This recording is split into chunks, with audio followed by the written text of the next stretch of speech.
Sky and Peace and War, ordinarily heard at this time throughout the year, is taking its usual summer vacation and will return to CBS 4 weeks from tonight on September 1st. Broadway's My Beat. From Times Square to Columbus Circle. The gaudiest, the most violent, the lonesomest mile in the world.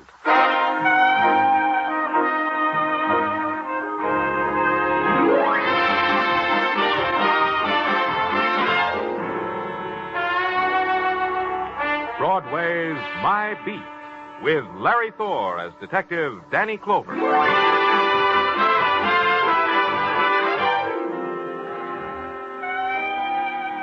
Broadway. It's a promise you make to yourself in some dismal part of your life, or it's a name you say like a curse.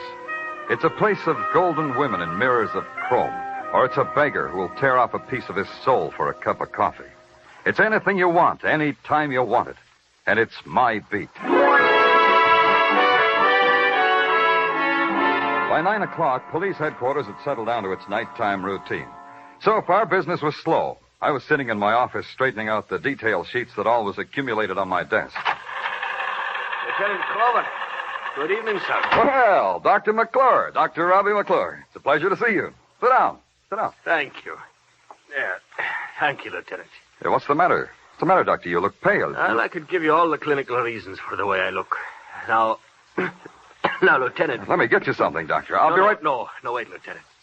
Last month, there was a shooting. It's not that I want to confess to. It's the thing about... you should know about... Last month, the murder that the police never solved. Daddy, I don't want that to happen to me. I don't want that... Dr. McClure. Dr. McClure. Sergeant Tartaglia. Yeah, Danny. Come here. Yeah. Well, what's the trouble, Danny? Close the door. Well, what's all... Well, Danny, what's the matter with Doc McClure? He's dead. What? Flip his coat aside. You'll see why. Oh, Danny. From the size of the wound, I'd say it was from a .22 fired from up close. Tartaglia. Yeah? Call downstairs and tell him about Dr. McClure. Then get a detail to find out everything you can about the doctor. Friends, relatives, bank account, everything. Right. And in the morning, I want the files on every murder that happened about 30 days ago. Unsolved murders. On my desk in the morning. Right. Good. I'll see you. Now, where are you going, Danny? I'm going to wind back McClure's life. I'm going to find out why he had to die.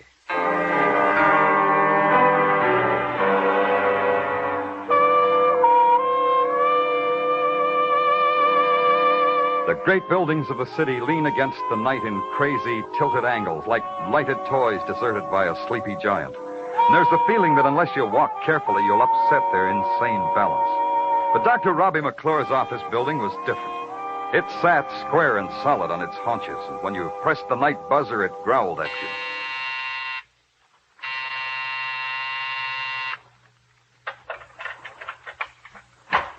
Well, sure, my mare, if it ain't Danny Clover the Torbert. Canter in, me boy, canter in. Same old Pippin. No, not the same, Danny. There were bald spots in me fetlock, and I ain't so quick to break from the starting gate like I used to. From a dashing, mounted policeman to a flabby night watchman. Ah, that's a bit of pasture, Danny, me boy, a bit of pasture. Maybe you're wrong, Pippin. Maybe it's sweet pasture and you don't know it. Pippin, you know Dr. Robbie McClure, don't you? Sure I do. A great surgeon. But what a waste, what a waste. How do you mean? Sure he was a genius. Sure, should have been a veterinarian. What else would I mean, Danny? What else, of course. You know what time he left his office tonight? I do. I have it right here in my book. Now, let me take a look. Oh, yeah. Here it is. 8:40 in the p.m. Was he alone? No. He was in the company of the sleekest, prettiest, raciest-looking filly. It's been my pleasure since I cavorted in the mounted police. Did you have her signature? Oh, no. She was the doctor's patient. Or guest, or best bet for tomorrow. Night watchmen are discreet, Danny. Some ladies, they don't ask to sign out. Well, ask him from now on, Pippin. Huh? I mean it. Have you got any idea where they went? No, Danny, but they took a cab from that hack stand out there in front. Did you see whose cab they took? Yes, I did. I opened the door for them. They took Irv Newman's cab. If you want Irv, you'll probably find him at his home. I know those hackish skitters, you know. Well, thanks, Pivot. If you get a lump of sugar in the mail, it's from me.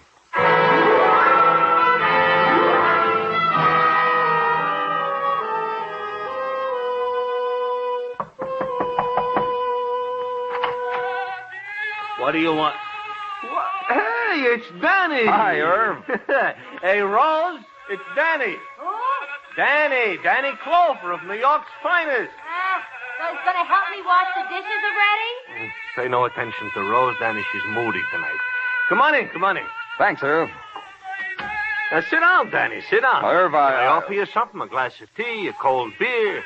I got it. How about one of Rose's blintzes, huh? Hey, Rose. Never mind, Irv. Don't bother Rose. What's the bother? Even if she's moody, she can't wrestle you up a blintz. Oh, I'm here on business, Irv. Some other time. Oh, business. Hey, Rose. Huh? Come here. Huh? Shut off Caruso. Huh? Make quiet Caruso. What you, Caruso? Caruso. Now we'll talk, Danny. What kind of business brings you down here to Orchard Street, the land of the knish and the bagel? Pippet told me you drove Dr. McClure somewhere tonight, Irv. Where'd you drive him? Park Avenue. Yeah, here's the address, Danny. I was just making out my records. Thanks. Was he alone? At first, no. Later, yes.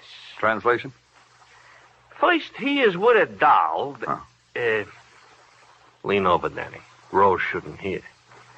A Zoftic-type doll. You know what I mean? Then he is without the doll. Around 50th, she opens the door of the hack and slips out into the traffic. McClure tells me to keep going. I think they had an argument. What about him? Danny, I'm the type to eavesdrop, especially when they shut that glass panel. The address Irv Newman gave me was a study in millionaire respectability, Scrub, Park Avenue, Brownstone. The butler took my hat and sighed and told me it was all right to go down the corridor into the living room if I tiptoed. I did.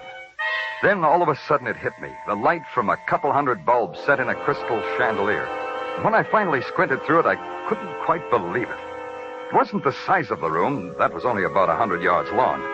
It was the walls, from ceiling to floor, and all the way. The walls were decked with murals. Mother Goose murals. Paintings of every fairy tale and nursery rhyme character in the book. And on the floor, smack dab between Marjorie Dawn, her seesaw, and Jack and his beanstalk, sat a man. He was wearing three things: a goatee, a full dress, and a beanie, 3 propeller type. Well, hello there. And hello to you. My butler said your name was Danny Clover. But my butler lies. What is your name, sir? Danny Clover. You see what I mean? Grab a toy out of the toy box, sir, and sit down. Mr. Fletcher. Here, take my latest product. Child psychologists claim it's remarkable for improving the coordination and tactile responses of a 4-year-old. Really? Has it helped you? Immeasurably. We place the ball in the cup, so. Uh-huh. Then we squeeze this lever, so. Yep. Then we catch the ball. Oops, we missed. Oh, I guess we overestimated ourselves. Now, Mr. Fletcher... Oh, well, call me Fletch. Don't stand on ceremony just because I'm the president. Oh, does Margaret know? Huh? Oh, no. I mean the president of the Fletcher Toy Company. I make toys for children, sir. I bring gay bits of sunshine into their otherwise drab little lives. And, as you see, I test my products before I market them. Incidentally, sir, what is your business? Police. Police? Police? Stop your screaming. You'll wake up Snow White over there. Sir, what right have you to be in my house? Well, technically none, Mr. Fletcher, but there's a little matter of... A matter of invasion of privacy. What do you want? Was Dr. McClure here this evening? Dr. Robin McClure.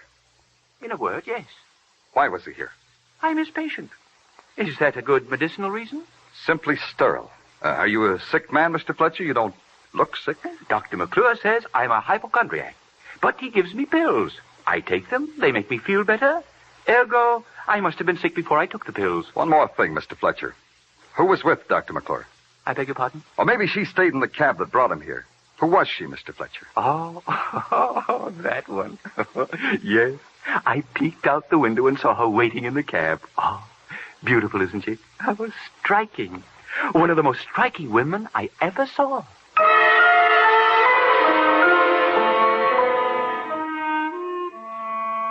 I blew at the top propeller in Fletcher's beanie, and then the butler came in and ushered me out in the downdraft.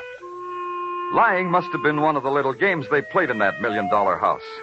Fletch said the butler lied. Then Fletcher lied about a girl he hadn't seen, a girl who was a question mark or an answer in the murder of Dr. Robbie McClure. If I was going to wind back McClure's life, I needed some sleep. All that got wound up were the sheets in my bed. And in the morning, I started it all over again in the good doctor's office. You're early. The doctor hasn't come in yet. You'll have to wait.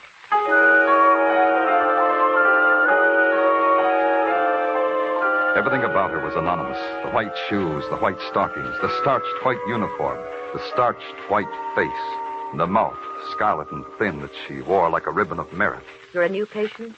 Fill out this card, please. Not a patient. Police. Lieutenant Danny Clover, Broadway Special Detail. Oh?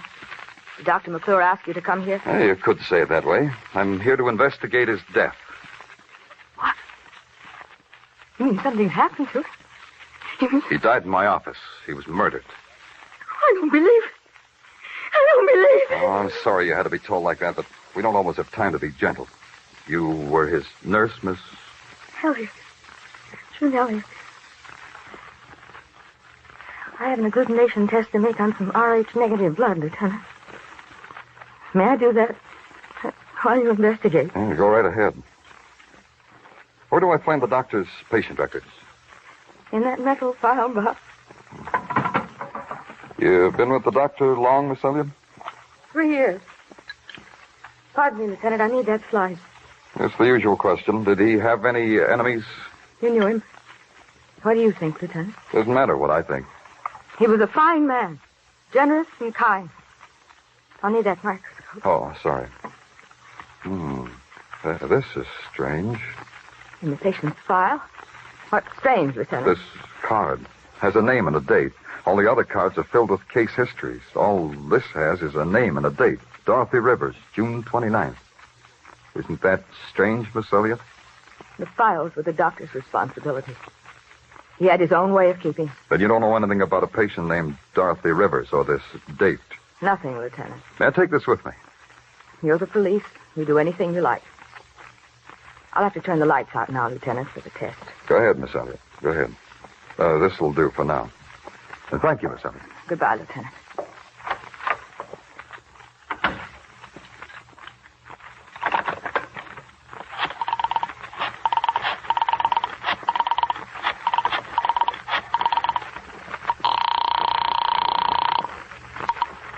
Miss Rivers, Miss Dorothy Rivers, Dr. McClure's office.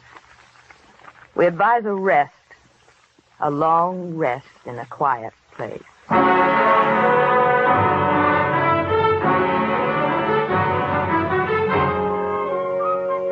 You are listening to Broadway's My Beat with Larry Thor as Detective Danny Clover.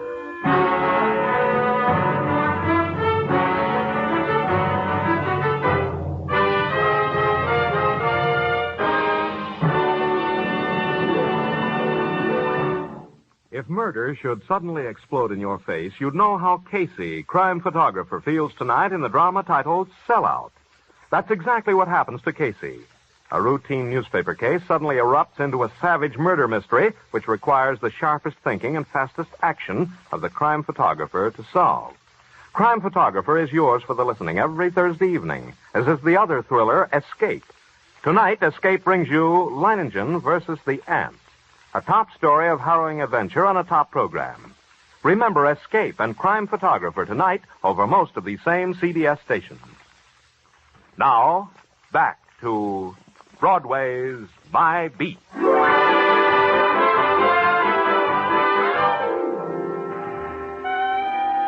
There's this thing about Broadway. It can tickle you under the chin and make clucking noises, or it can slap you hard across the mouth and laugh. Either way, you get hurt. Right now, the receiving end of the slap was the police department for various and sundry unsolved murders. And the laugh, the big laugh, the cold laugh was that a man named Dr. Robbie McClure had come to my office to die, and I didn't know who'd killed him. I sat at my desk at headquarters tearing the tabloids into a noose of paper dolls when Sergeant Tartaglia opened the door and with a fine Italian flourish lay a thick paper-bound file in front of me. For you, my lieutenant. Your memoir, Sergeant? What is it? Not only what you asked for. A file on one of our more recent unsolved murders. Get it out of here. Get it out of my sight. Huh? Hey, Danny, you sick or something? Oh, all right. All right, leave it. I also have here in my pocket the dope you wanted on Dr. Robbie McClure. Here, read it. Talk it to me, son. I'm sick of reading. Well, there's some interesting items, Danny, about the good doctor. Item. Friends, numerous and friendly, all with alibis. Item. Relatives? None. The doctor was a lonesome man. Are your wife and kids, Tartaglia? Oh, great, Danny, just great. Hey, you should see the latest. Little Christina. I bet she's a doll. Go on with the items. Huh? Oh, yeah. Item. And this is the one I think will interest you, Danny. On June 30th, Dr. Robbie McClure made a deposit in the Corn Exchange Bank in Bronxville. 10,000 crisp, cool, clean dollars. June 30th, huh? Now you can talk to me about the recent unsolved murder. As follows. A man named Martin James was murdered in his Sutton Place penthouse apartment at a party night of June 29th. Yeah? He was asked to step outside, and he was murdered. Martin had a gun. He fired one shot. The bullet from Martin James' gun was never found. We figured it took off across First Avenue. Tartaglia, there's a doctor's patient card over on the table over there. Tell me what it says on it. Sure, Danny, sure. Says Dorothy Rivers, June 29th. See a name like that on the James guest list? Wait a minute, Danny. Yeah, here it is, Dorothy Rivers. In an alphabetical list with a lot of other girls. Is your address there? All the girls have the same address. What? Say that again. They all have the same address. The Tony Seville Model Agency. Tartaglia, here's a fin. Buy your doll Christina a doll or something. Oh, thanks, Danny, thanks. But there's something I think you should know. About Christina? About Dorothy Rivers. The records say she never showed up at that party. She was never there at all. Tony Seville paid rent for his model agency in the Empire State Building. For this, he received the privilege of maintaining a 10-room suite on the 40th floor and decorating it with orchids and genuine neutrils. The other decorations were too numerous to mention. Delicate shadings of blonde and brunette. When they crossed their legs, the silk whispered. I started to whisper back, but a scented haze with magenta fingertips beckoned me into an inner office. She closed the door behind her, and all I was left with was a pork barrel in a double-breasted pinstripe named Tony Seville. My secretary whispered you are a policeman. How have I trespassed? I parked my car incorrectly, perhaps. I forgot to curb my dog. Let's stop rubbing noses, huh? I beg your pardon? Let's put it this way, simple and blunt. There's some questions I want you to answer for me. You must have a dull profession, asking questions. Very well. Ask a question. Mr. Seville, your agency supplied a half-dozen models to a party at the home of Martin James. Said party a little over a month ago, June 29th. Said home a penthouse on Sutton Place, right? Possibly right. However, don't underline your details with a sneer. My agency furnishes models as decorative baubles to any social function. One of your decorations on the evening I'm interested in was named Dorothy Rivers. How do I get in touch with her? You're a detective?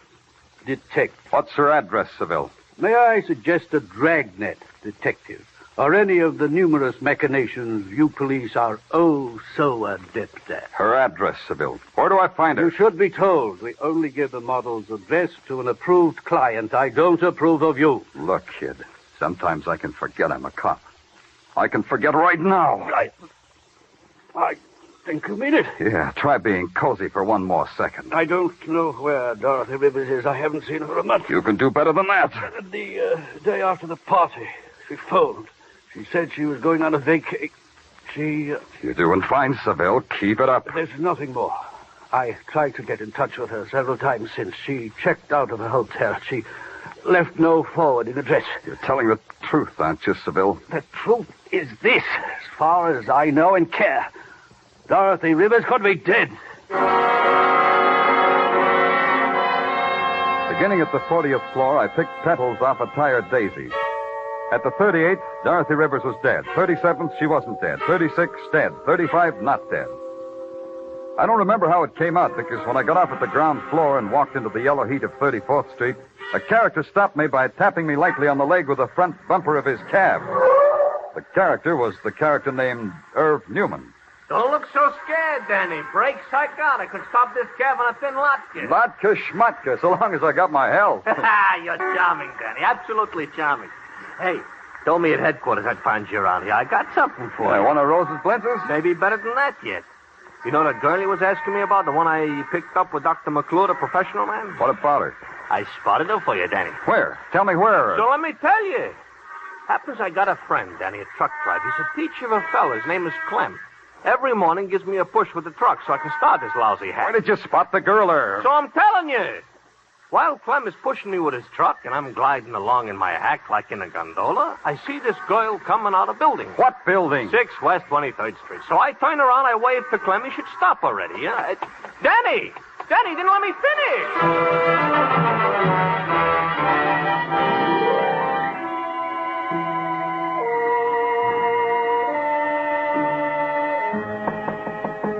Yes, who is it? Miss Rivers? Who are you? I want to talk to you, Miss Rivers. By what right? I don't know you. Get away from here. Get away. Go inside, Miss Rivers. Who are you? What do you want? I'm Danny Clover. I'm a police detective, Miss Rivers. Been through a lot to get to you. We get along a lot better if you just settle down. Why do you want to see me? I've read somewhere that grief can make a woman even more lovely. You look like you've been grieving. Don't be clever with me. I'm sick of clever men. Maybe I can help you. You? A policeman? Me, a policeman. Oh. Well, it's all over now, isn't it, Mr. Clover? Just about. You want to know what happened at Martin James' party, isn't that it? The guest list said you were invited, but you weren't checked off. That mean you weren't there? I was there. Through the back entrance, Mr. Clover, because he said that was the way it should be done. Who? What should have been done that way? Look, Mr. Clover, I'll tell you what happened. I owe it to myself to tell you what happened. I'm tired of paying. That's it, huh? Blackmail. Let me tell you from the beginning what happened. Perhaps you'll even believe me. You'd be surprised, Miss Rivers. Policemen can believe the truth. Martin James was a man who made investments in all sorts of deals, a kind of silent partner. One of the partners was a man named Fletcher. Man with a goatee? He manufactured toys, Mr. Clover. I went to the party with him. Mr. Clover. What's the matter? Mr. Clover! The window. He's gone. Who was it? Who did you see? Oh, maybe you should have told me his name, Miss Rivers. Now you don't owe anybody anything.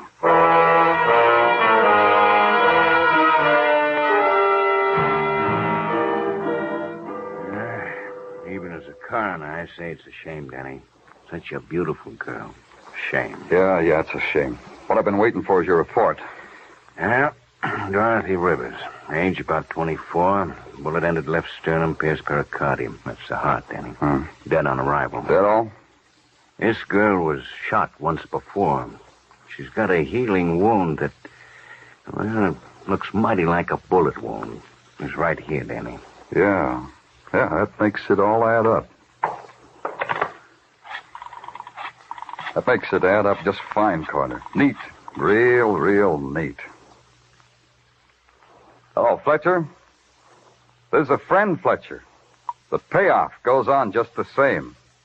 Tonight, kid, 9 o'clock. So long, Fletcher. The Park Avenue palace that Fletcher had built out of psychological toys for kids. Across the street, I took a plant behind a fat, uniformed doorman who kept looking at me out of the corner of his fat eyes as if he were terribly sorry a thing like me had ever happened under his gilt-fringed canopy. At 8:30, the lights in Fletcher's crystal chandelier began to go out in sections. In 5 minutes, he was on the street, hailing a cab. I tossed a nickel to my fat doorman, hailed a cab of my own, and tailed Fletcher to an office building I'd been in once before.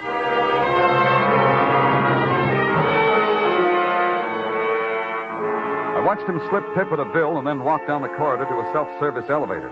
I thought it'd be nice if he had company on his lonesome ride. He didn't. Police! Why am I constantly surrounded by police? Maybe because you bring sunshine into my drab life, Fletcher. You know how to work this thing? Well, of course. It's nothing but a toy. Allow me anyway. It's the 4th floor you want, isn't it? Well, no, not at all. Humor me, Fletcher. Let's make it 4.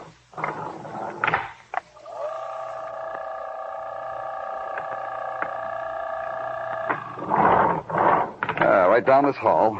438, Dr. McClure's office.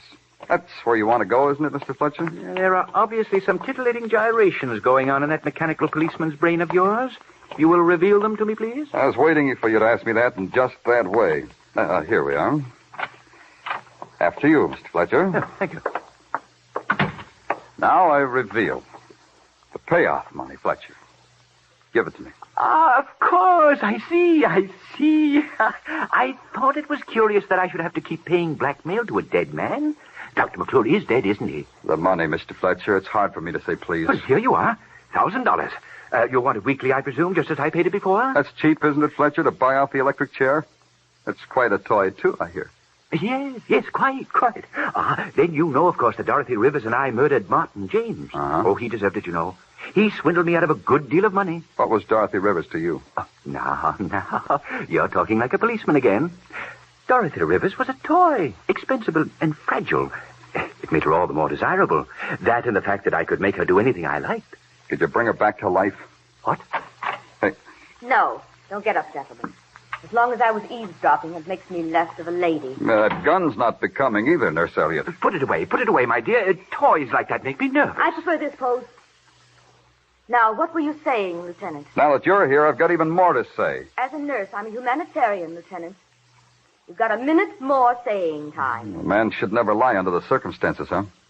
And if I told you this, if I told you that you were the blackmailer instead of Dr. McClure, what would you say? I'd say you were telling the truth. What? Then I've been paying all that money to this... Temper, Mr. Oh, Fletcher. Dr. McClure took the initial $10,000, all right, but the nurse here kept right on blackmailing you and Miss Rivers in the doctor's name. McClure found out, so he had to die. All through, Lieutenant. Not quite, nurse. After the blackmail, you had to kill Miss Rivers because she was about to talk to me. Now, Lieutenant. One more thing. If you kill me, the payoff stops. Consider it, Miss Elliot. I got $1,000 in my pocket. Half yours, half mine. It could go on and on. We could still make Fletcher pay. Think about it, Miss Elliot. Put the money on the table, Lieutenant. Half yours, half mine. All right. On the table. Thanks. I'll take mine, Lieutenant. Now. Yeah, now, Nurse Elliot. I'll kill you! I'll kill you! Put your arm, Nurse. Drop it. Drop the gun. Yeah, thanks. I'll lift it up for you, Lieutenant. I'll get the gun. Lift this, Fletcher. Got any smelling salts for Fletcher, nurse?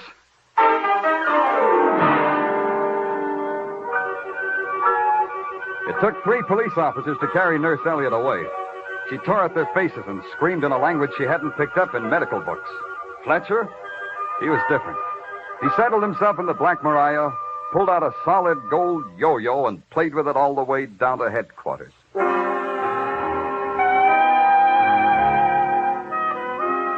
Broadway's happy now. It's got on the carnival clothes it wears every night, and the midway boils with roustabouts and yokels and hurdy-gurdy sounds. It's a jack-in-the-box, and it's a clown. It's a shining girl on horseback, or it's a geek with no arms, no legs, and no heart.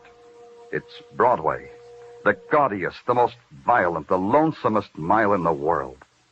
Broadway, my beat.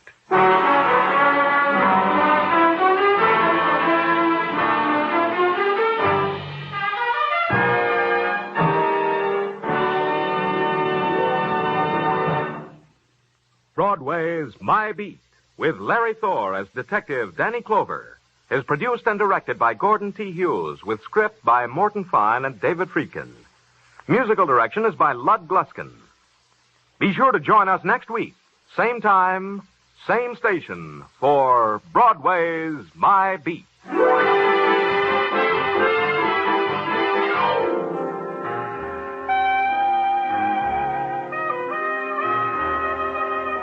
America can be proud. America is proud of the young men of our armed forces. Painstakingly trained as specialists in many fields, these servicemen will be the leaders in tomorrow's civilian life. Educational advantages open to today's servicemen are unparalleled if you can qualify. Look into the volunteer enlistment program now. This is CBS, the Columbia Broadcasting System.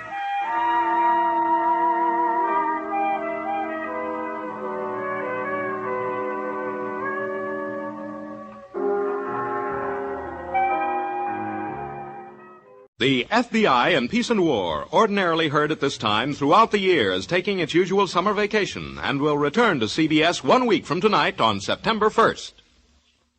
Broadway's My Beat. From Times Square to Columbus Circle, the gaudiest, the most violent, the lonesomest mile in the world.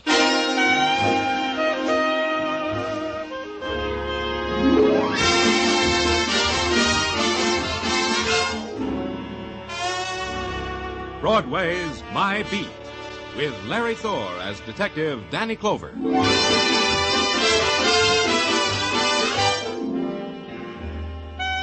Broadway. It's a swamp that'll drag you breath by breath into its shadowed pools, or it's a meadow shining with golden light. It's a place and a time and a loneliness that reaches out for you, then beckons you into an airless room and locks the door. You get out or you don't. Either way, it's Broadway, my beat.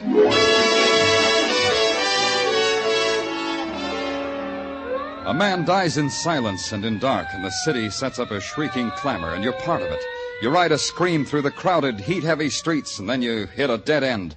And it's a building, and a room at the top of the building, and it's a man lying in the center of the room while other men take notes on the history of his dying. All right, Joe, get one from this angle, huh? Yeah, hold the light while Danny. I focus, will you? Hiya, Danny. Okay, that's good. Got it. Now get a shot of all that food. Oh, what a banquet this guy laid out for himself. Danny, come over here. This'll interest It you. never interests me, Doc. What have you got? Val Dane, the novelist. Ever read any of his stuff? No. Neither do I. The wife does, though. Says she's mad about him. But she went mad over Rebecca of Sunnybrook Farm. Well, let's have tea some other time, huh, Doc? Tell me about Dane. Yeah, well... Hey, first tell him about me, huh, Doc? Tell him about me. Oh, yeah. Danny, this is Clem Picasso. Yeah, that's who I am. Picasso. Picasso, haven't I heard your name someplace? Sure you have. Clem Picasso, the painter. I paint flagpoles. That's where it was. You were painting a portrait of a flagpole for Dane, is that it? Nah, you don't understand. I'm the real article. Let me tell you about me. Yeah. If it wasn't for me, you guys wouldn't even know Dane was dead. Tell me more about yourself. Well, I was painting a flagpole on top of this building, see? All of a sudden came a gust of wind. I grabbed hold of the pole, dropped my pail of paint right through that skylight there, see? I look for spilled paint. I find a dead man. That is the experience that happened today to Clem Picasso, flagpole painter. Unforgettable. It'll live in my memory, too. You got anything to add to that, Doc? Only this, Danny. This room is a fortress. Dane must have built it on top of his penthouse for a retreat. It's ventilated by an air conditioning system. The only source of outside light is that skylight, and that's at least 30 feet from the floor. Mm-hmm. There's no phone, and the room was locked and bolted from the outside. Dane couldn't get out. This place is bare. No writing materials, nothing. Yeah, like a tomb. Maybe he needed this kind of atmosphere to think. Maybe. All the boys found when they broke in here was Dane and that table, loaded with food, all jarred. Fruits, chicken, all sorts of good things to eat. What's the matter, Doc? You hungry? Just tell me how Dane died. He died of starvation, Danny. Huh? Yeah, all that food, and he died of starvation. Curious man, this Val Dane. Huh, Danny? I could have dropped it right there. Val Dane, I told myself, had committed suicide by starving himself to death, thereby obtaining new material for his next novel. That's what I told myself. That's how much sense it made. That's why I couldn't drop it. In New York, hardly anybody dies in a vacuum. A man as famous as Val Dane never does. There has to be a close friend or relative to break the news to, and in a case like this, to question. It wasn't tough to find out that Val Dane had a wife, now divorced, and his city directory said she lived on West 79th Street. It was apartment 105. As simple as that.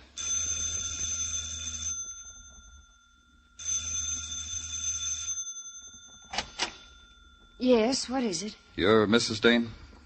Well, only approximately. Mr. Dane and I are divorced. I've kept his name for my son's sake. You're... Danny Clover. I'm from the police. Oh, how interesting. We've never had a caller here from the police. Won't you come in? Thank you.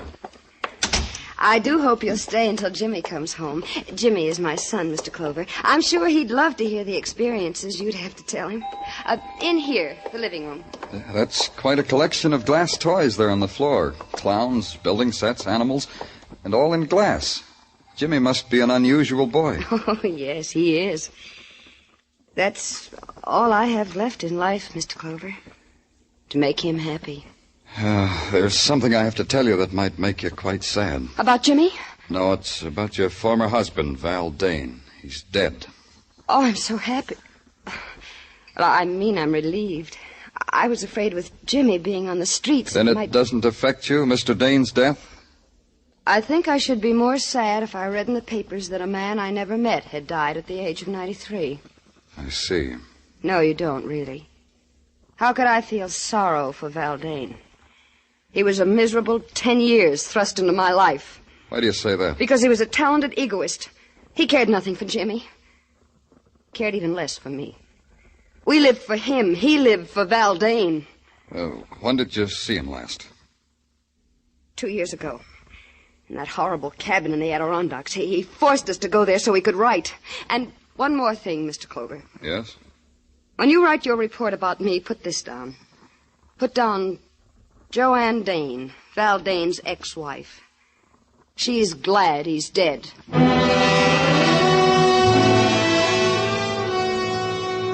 I didn't bother to tell Joanne Dane that her former husband had starved to death. I had a feeling she would have enjoyed that too much, and death doesn't need laughing at.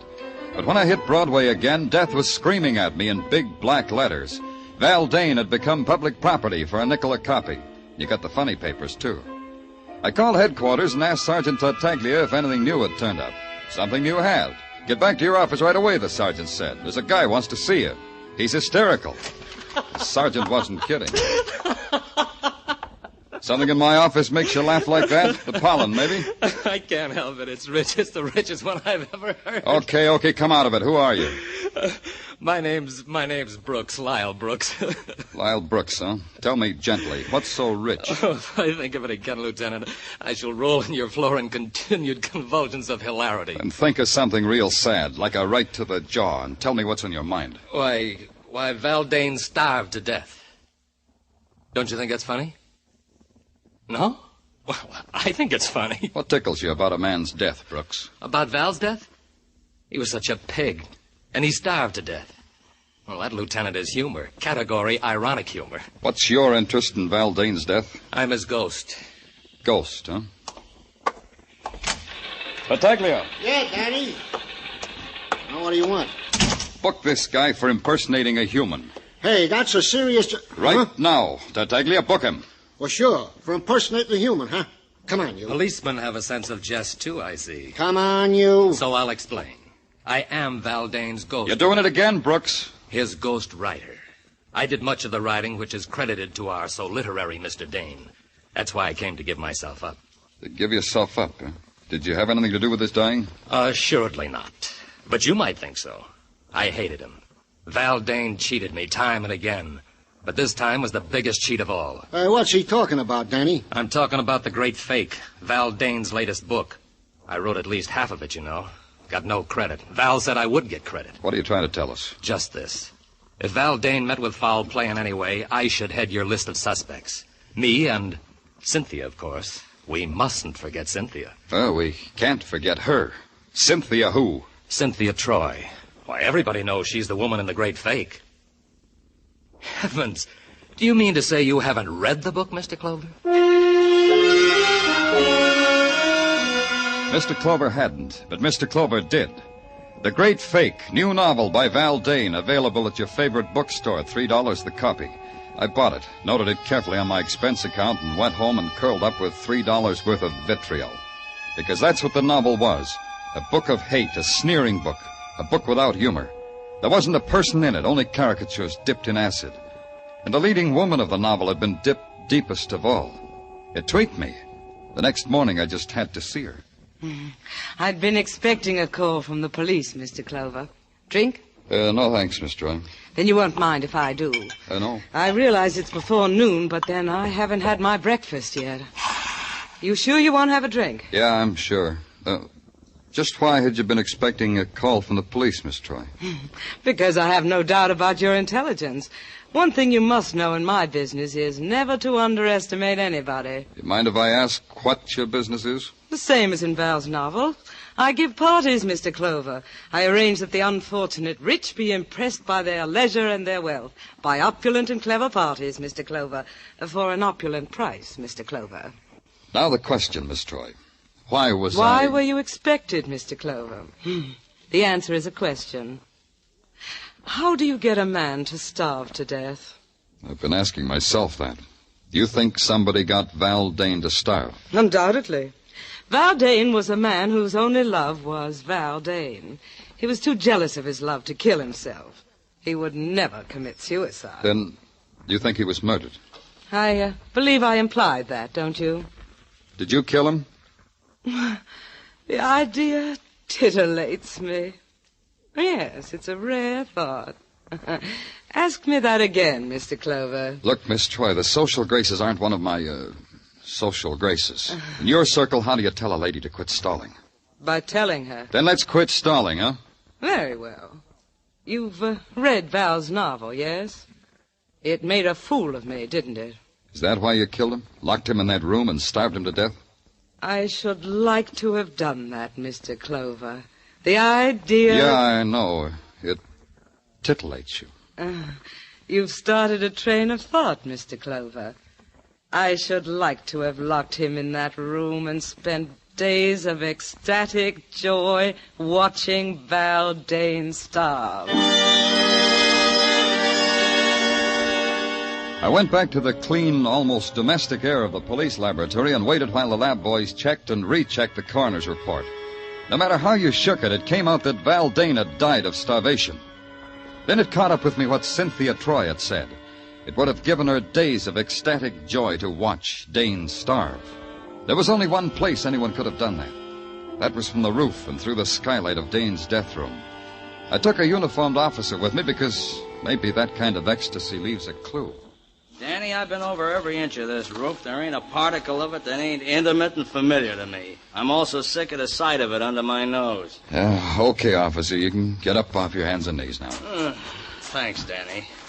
You know, Danny, maybe it'd help if you told me what it is we're looking for. I don't know. Thread of cloth, a cigarette butt, the smell of hate. The smell... Huh? Hey, Danny, you dizzy from the altitude or something? No. You can go now, officer. I won't need you anymore. Okay. Hey, you know, it's kind of pretty up here. Huh. All the lights of the city. Gee, that reminds me. I think I'll take my wife to the top of the Empire State Building. It'll be like a second honeymoon. Well, so long, Danny. Don't stay too long in the night air. Yeah. There has to be something.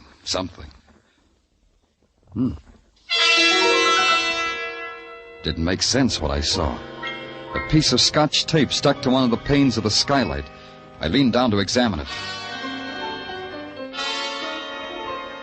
And then there was something that did make sense. The sound of someone moving toward me. And then I whipped out my gun and ducked behind the jut of the skylight. And then it found me.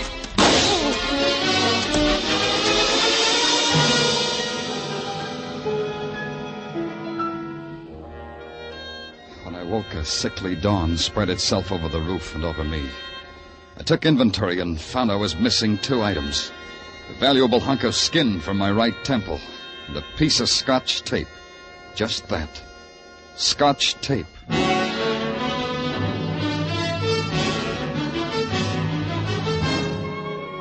You are listening to Broadway's My Beat with Larry Thor as Detective Danny Clover.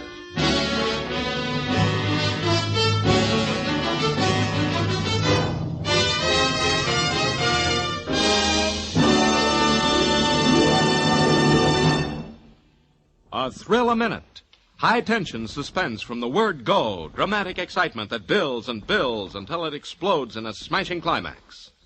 That's Inner Sanctum, the great mystery show that's another of CBS top-notch Monday night programs. You'll find Inner Sanctum one of the most entertaining spots on your Monday night listening schedule.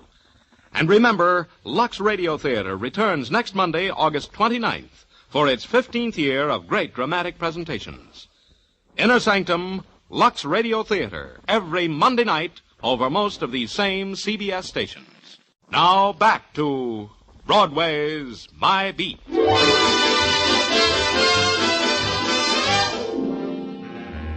Morning on Broadway is like any other August morning on 1,000 other main drags. People are caught up in a salary to be earned, baseball scores, and the heat. You keep moving and do the best you can. The best I could do was to try to push my way through a brick wall. Progress was practically at a standstill. But by now, one thing was obvious. I had a murder on my hands. Val Dane had been found starved to death in a locked room with a banquet spread before him. That in itself was something to nick the curiosity. But when I got too curious, somebody had taken a shot at me. Draw a line and add that up, and you get a 6-letter word meaning foul play. At headquarters, after I had my head bandaged, Sergeant Tartaglia was terse and intelligent about the whole thing. I can't figure it, Danny. Now, don't try, Tartaglia. If you could figure it, you'd become invaluable to the department. You'd never get your pension. Did you get what I told you to? Yeah, 1 piece of frosted glass, just like you said. Thanks. Where'd you get it? Now, Danny, where would you get a piece of frosted glass at police headquarters?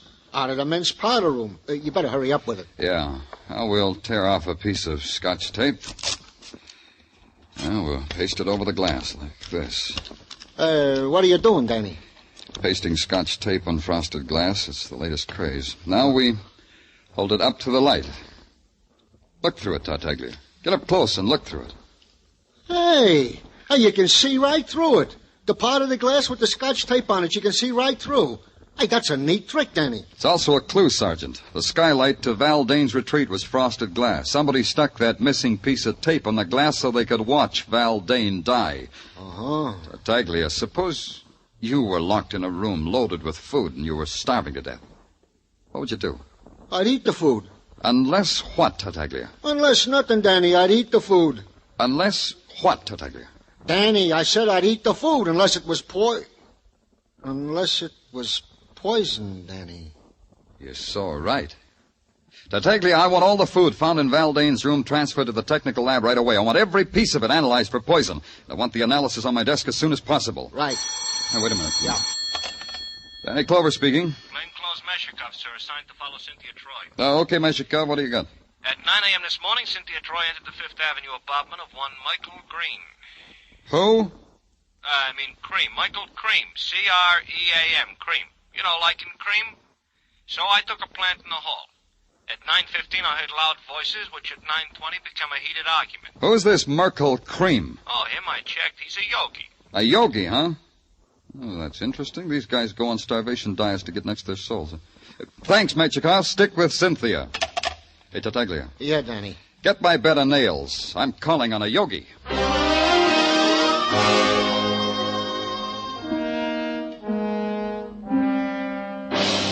The yogi with a homogenized name, Merkel Cream, lived in a rich, creamy Fifth Avenue mansion with a high money-fat content. The outside stairs were covered with a thick layer of perfumed oriental carpet. When you rang, a girl made of copper with bells on the ankles of her bare feet and a jewel stuck in the middle of her forehead opened the door. With a scented arm, motioned you into the presence. The presence was a muscular man with the body of a professional football player, wearing a plumed turban and an imported English tweed loincloth. He sat in the middle of the floor, bathed in the celestial glow of a baby pink spotlight. And then the presence spake. You have come. Yeah, Mr. Cream, Speak not when I speak. You have come. You said that. You have come to attune yourself to the eternal harmony that lies 6 fathoms deep in the cosmic sea. You will go into the cleansing room. Huh? You will go into the cleansing room and there cleanse yourself and attire yourself in a loincloth. You will find a suitable array hanging from pegs.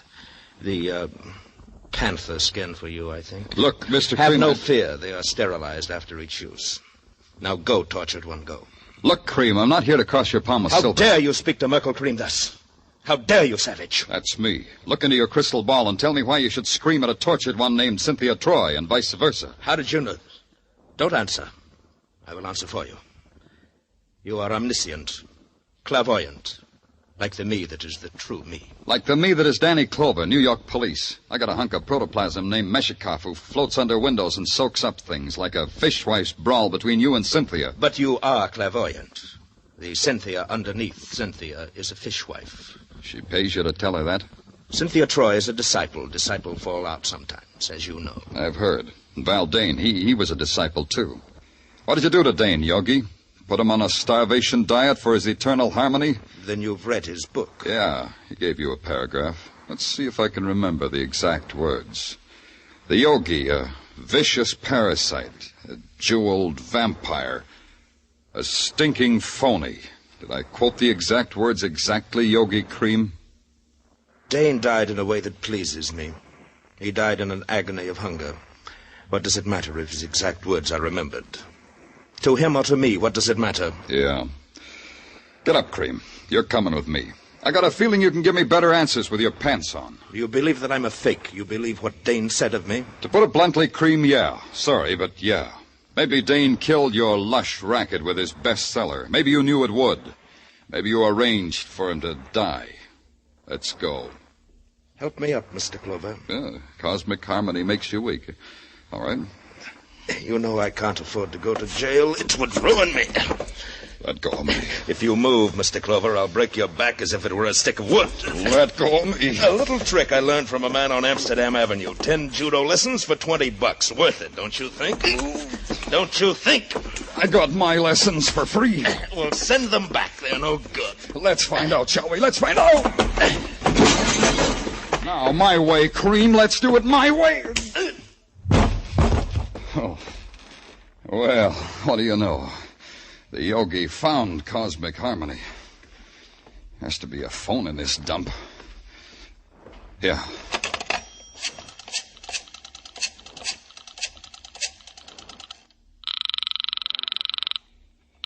Headquarters, Tartaglia speaking. Tartaglia, this is Danny. Send a stretcher to pick up Yogi. Mr. Merkel Cream? Yeah, he spilled out of his bottle. One stretcher coming up. Hey, Danny, we got a report on that food. Yeah? Give it to me. I was about to, Danny. You know, it is very interesting. Tartaglia, if you don't talk fast, order a stretcher for yourself, too. What about that food? Well, that's what I'm telling you, so interesting. It was not poison, Danny. Baldain's food was not poison. Until the yogi was in condition to talk to me, I had to talk to myself. What kind of man was Valdane? That was the big question, the important question. Locked in a room long enough to starve to death, and he refused to touch the food, the unpoisoned food at his fingertips. Why? What was the mentality of the man? Once, long ago, he had been human enough to marry, to have a family. Maybe that was the clue. Once somebody loved him. Maybe his ex-wife, Joanne Dane, would be calmer now. Maybe she could divorce her memory from ugliness.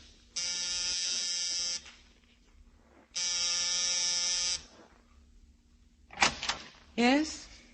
Who are you? I'm Danny Clover, police detective. Who are you? I'm the landlady. What can I do for you? I want to see Joanne Dane. Joanne's not in any trouble. She's a fine girl. What kind of trouble would she be in? No, I didn't say she was in any trouble. I just wanted to talk to her. Well, she ain't in. Where is she? Oh, Joanne's out for a walk. With Jimmy? Jimmy? What are you talking about? His son, Jimmy. Mister, you got the wrong address. Joanne's got no son. Nobody lives here by the name of Jimmy. Say, what kind of a detective are you anyway? Yeah. What kind, Clover? Let's go find out.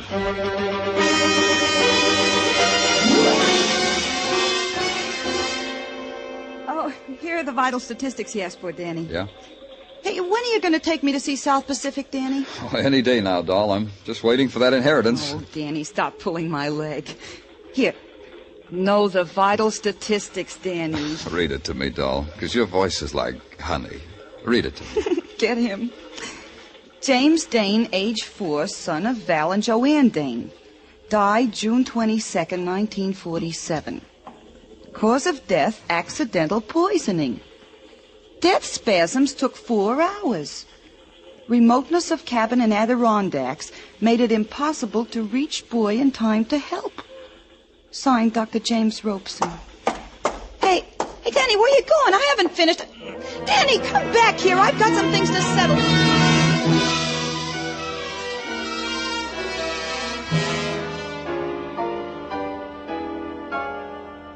I was out when you called before, Mr. Clover. Yeah, I know. Joanne, your landlady said you'd gone for a walk. With Jimmy. Jimmy loves to walk on a sunny day like this. Where's Jimmy now? Out playing. Joanne, I asked you before. Now, don't lie. When was the last time you saw Valdane? I won't lie. A few weeks ago, as I told you. A few weeks ago, yeah. Another question. Why did you go to see him? To ask him for money. I hated myself for it, but Jimmy needs clothes. You see, he'll be going to school this fall, and... I see. Joanne, did you take anything with you, anything that you gave to Val? Well, I don't think so. I can't remember that I did. Food? Why... food in jars, chicken, preserves, things like that? Well, now that you mention it, Mr. Clover, yes, I think I... Yes, Joanne, you told Val that food was poisoned, didn't you? Just before you left, just before you closed the door behind you. You told Val it was poison, didn't you, Joanne? What are you talking about? Just before you locked the door and bolted it behind you, you told him that. You pointed a gun at him and told him that. Why should I do that? Joanne, listen to me. Jimmy is dead, isn't he? Jimmy dead? Jimmy dead? Jimmy died 2 years ago. You know that, Joanne. No, what? I don't know what you're saying. The Adirondacks, one summer 2 years ago. Jimmy took some poison by mistake. There was no way to get help soon enough. You and Val had to watch him die. You're making all that up. You blamed it on your husband. You blamed him for bringing you there because it was so remote. No, it wasn't that way at all. Yes, it was. You left that food with your husband, Joanne. You told him it was poisoned. You knew he'd never have courage to taste that food after seeing the way Jimmy died. Your husband took his chances with starvation rather than suffer the way Jimmy did. Jimmy suffer? Jimmy dead? Yes, Joanne, he's dead. These glass toys are only a lie that you're making yourself Put believe. them down. They're Jimmy's toys. Your final revenge, Joanne. You had to watch Val die. Yes. You came back each night to look through the skylight. Yes. Finally, when he was dead, you came back to remove that tape. That's when you saw me. Yes. And I wanted to kill you because I was frightened of you, Mr. Clover. That's the only reason. I didn't hate you then. You've got to believe me. I didn't hate you. Joanne. But I hate you now. And I've got to kill you now, Mr. Clover. I've got to. Joanne, put down that gun. I'll kill you. You broke Jimmy's toys. You broke them. Oh, Jimmy. Jimmy, all your beautiful toys broken. All your toys. Oh, Jimmy. How can you forgive me, son? I'm sorry. Oh, you're Hello? Give me the police department. This is Danny Clover. No, I don't want a riot squad. I want an ambulance and a doctor.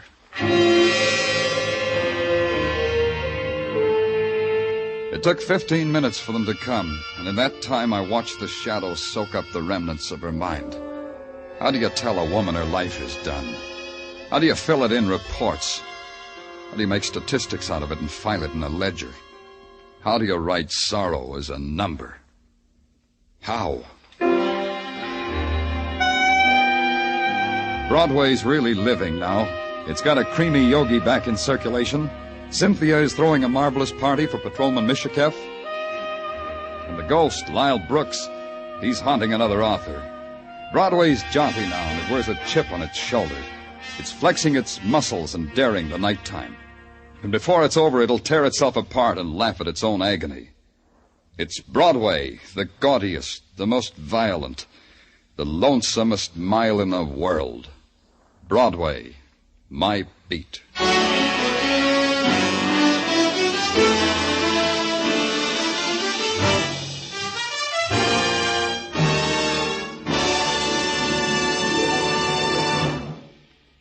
Broadway's My Beat, with Larry Thor as Detective Danny Clover, was directed tonight by Cliff Howell, with script by Morton Fine and David Friedkin. Musical direction is by Lud Gluskin.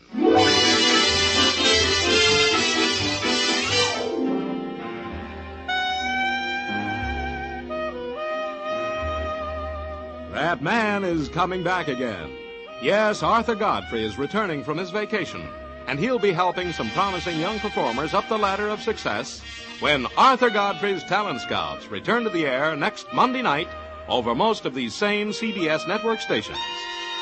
Along with the Talent Scouts, you can hear such great shows as My Friend Irma, Inner Sanctum, the Lux Radio Theater, and the Bob Hawke Show, all on Monday nights and all on CBS. Stay tuned now for Mr. Keene, which follows immediately over most of these same CBS stations. This is CBS, where you hear Lux Radio Theater every Monday, the Columbia Broadcasting System.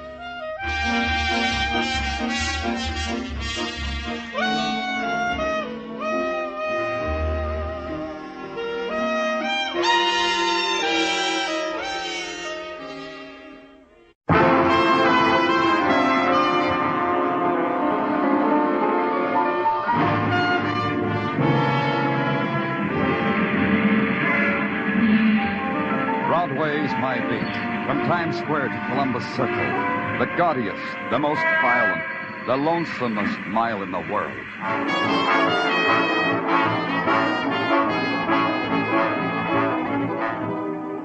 Broadway's My Beat, with Larry Thor as Detective Danny Clover.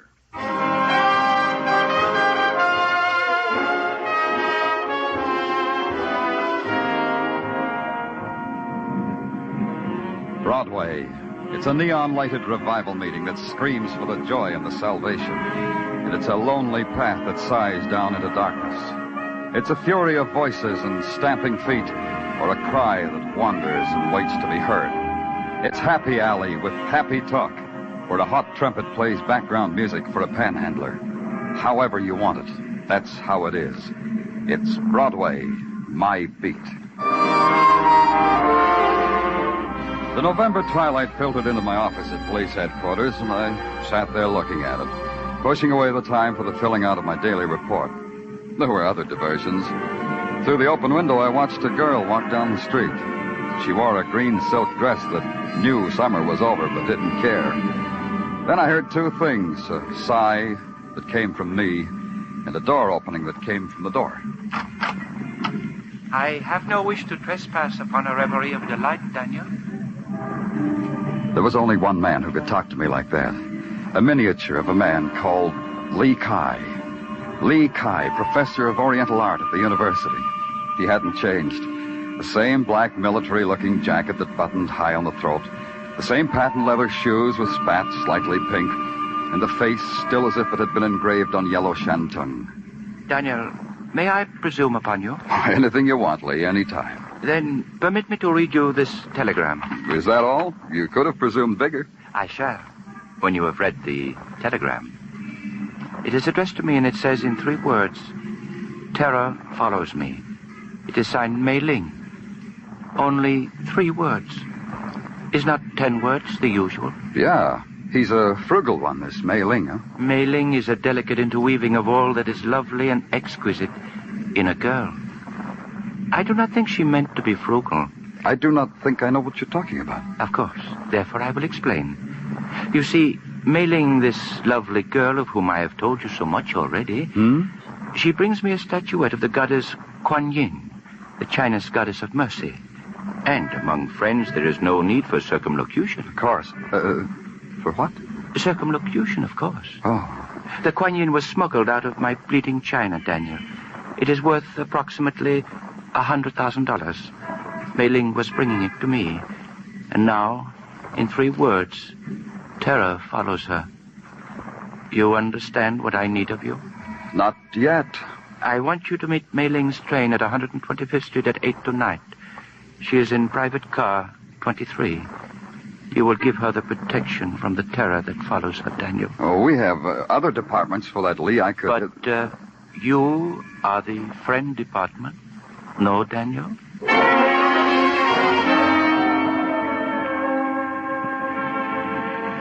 In the nighttime, the 125th Street station hangs over the edge of a glittering world.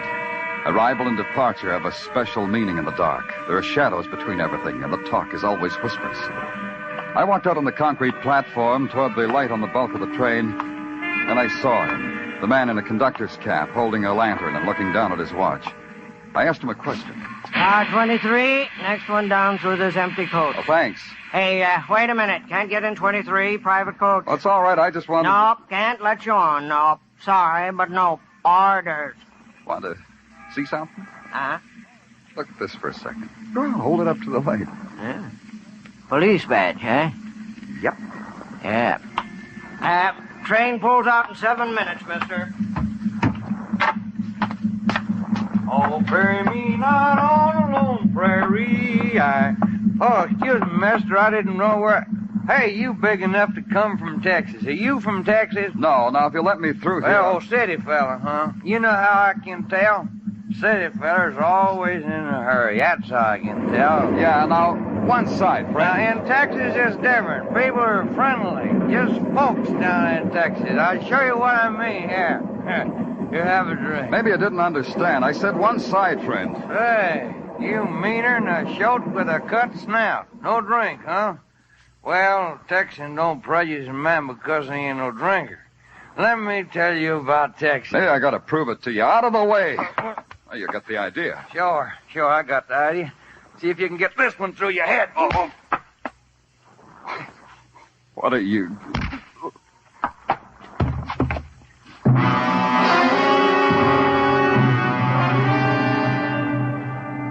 End of the line, all out. New York, Grand Central Station. Hey, you, wake up. Now, don't ask me where you are. I've been shouting out my lungs where you are. Oh. Come on, get up. There you are. Hey, you're the policeman. Yeah, the finest of the finest. Stumbled, huh? Later. First I was slugged. Feature that. You feature it. I haven't made car 23 yet. Hey, come back here. I've got to write a report. But I finally did. I finally made it. Car 23. Inside the place was a shambles. Upholstery ripped, baggage opened and tossed across the seats, as if someone had been in a desperate hurry to find something. I noticed her then. She was sitting there, very lovely, very delicate, the frown pressed at the corners of her lips. I guessed her name was Mei Ling, but I knew she was dead. The bullet hole between the almond eyes made this common knowledge to anyone who took the time to look. To a policeman, a death scene is a place of business. There was nothing there that looked like a priceless statuary called Kuan Yin. I made some notes, called the station master, then found a phone booth to make the violent death of Mei Ling by person or persons unknown a matter of routine.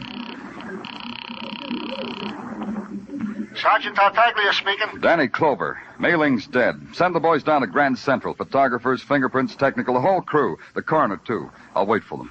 Okay. Hey, say, Danny, a guy called. Said he wanted to talk to you. Said it was urgent. Who said all that? John Smith?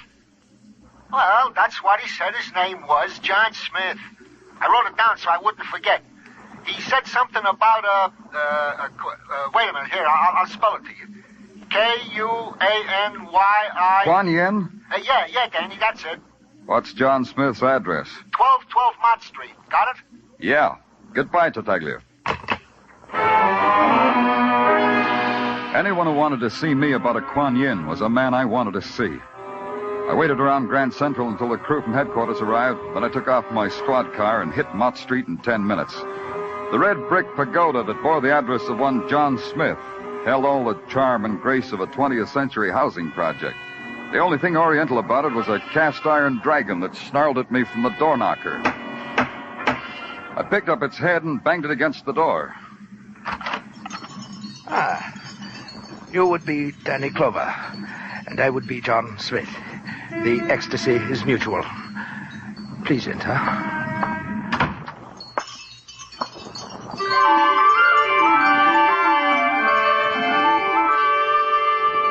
The thing that stood in front of me I didn't believe. It was a mound of flesh wrapped in a scented mandarin's robe. Perched on its shoulder was a small white monkey with enormous eyes that loathed me with an enormous loathe. John Smith looked like a fat crock of Ming pottery, but he talked as if he'd spent a lot of time tilling the good earth around Harvard. You admire my monkey, Danny Clover. Rest assured, he admires you. I hate him. Get him out of here. You are frank, Danny Clover. We shall get along splendidly. Now, run along to bed, Max. It's way beyond, you know. I'll tuck you in later, Max. Now go. Revolting beast, isn't he? I say that deliberately. It depends on your point of view. Me, I find all the answers to all the mysteries of eternity in Max's eyes. You gaze at my house. You like it? Yeah, looks like you've collected all the loot in China. Cozy, though. Spurious loot, Danny Clover. It's all fake. These statuettes, for instance, tourist stuff. And all this rubbish, nothing so delicate or so desirable as the Kuan Yin image, an evanescent image, a will-o'-the-wisp image. You don't say. Tell me more. I shall.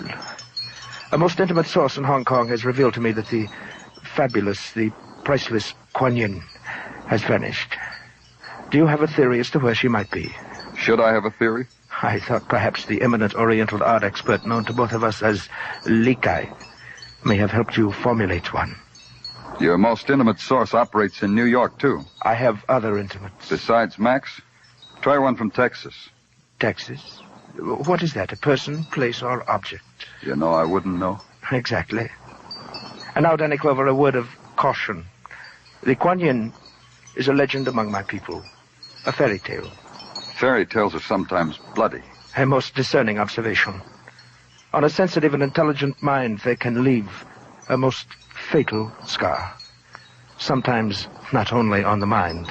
It's sweet, the way you try to scare me. The Kuan Yin is a goddess of mercy and compassion.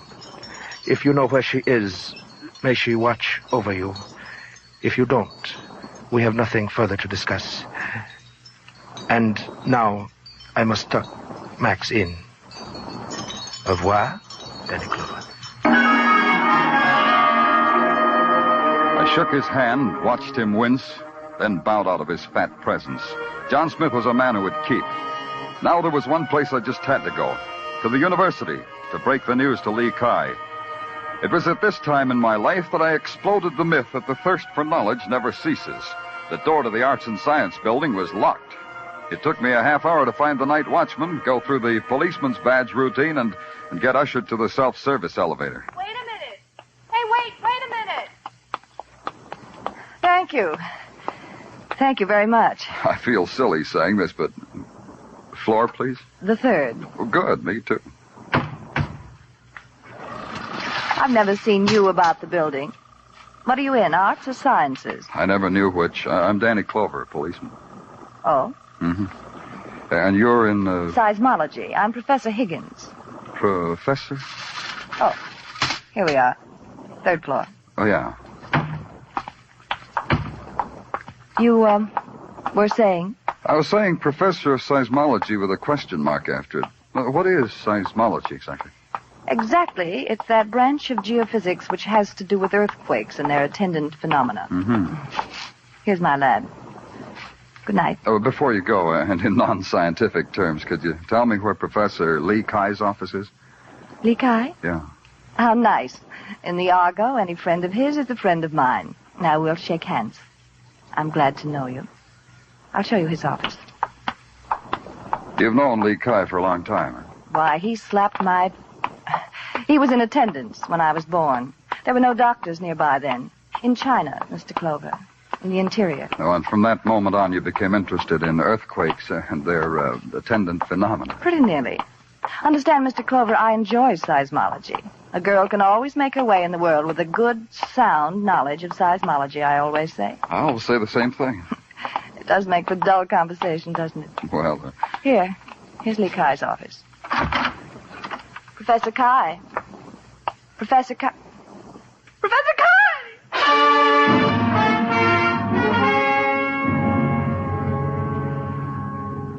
There was only one man who could lie on the floor like that, a miniature of a man called Lee Kai. He had only changed a little bit. The patent leathers were the same, and the spats, the crinkled face. But the small change made a big difference. The sharp object sticking in the middle of his black military-looking jacket made him a venerable ancestor to whatever good he'd done in this world. I knelt down beside him. It was a letter opener plunged deep into his back. And on its handle it said, Acme Life Assurance Company. Put your life in our hands.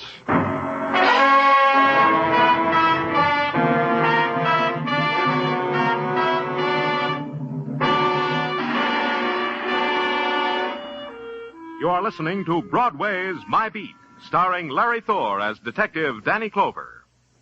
50,000 or more, always in the jackpot on Sing It Again. Music by Gene Autry and Vaughn Monroe. Mystery and thrills with gangbusters Philip Marlowe, Johnny Dollar, and Danny Clover, the Broadway cop. That's the one-way ticket to top fun on most of these CBS stations every Saturday night. This fall, when you hear them all on CBS, Saturday night promises top music, top adventure, and a chance at radio's top prize.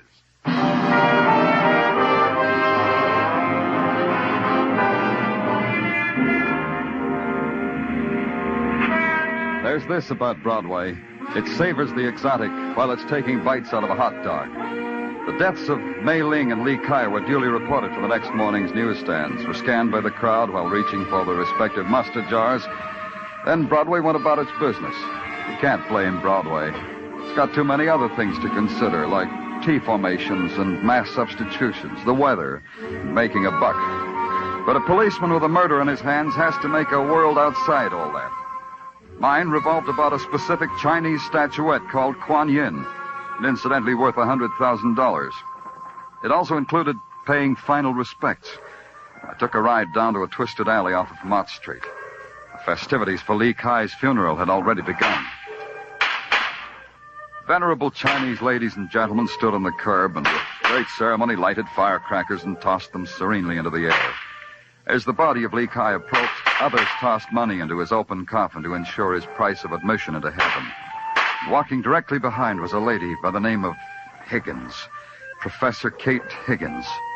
She was dressed in a mandarin robe, and her tears were the tears some enchanted princess might weep. There were only two, one under each eye, and each one a jewel.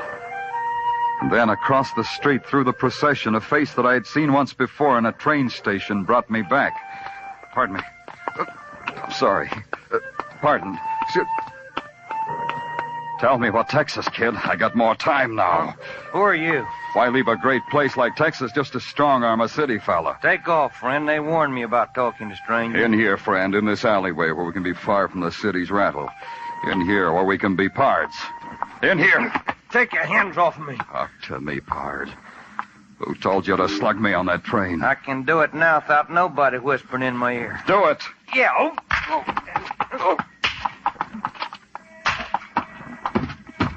It's going to be a well-filled saddle tonight in the old hoosgow.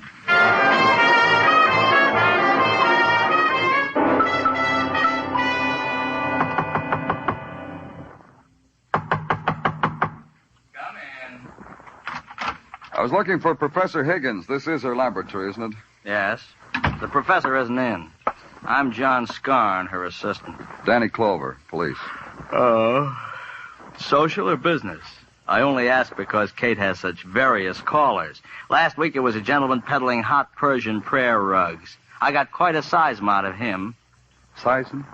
You're not hep, are you? Seism. Earthquake.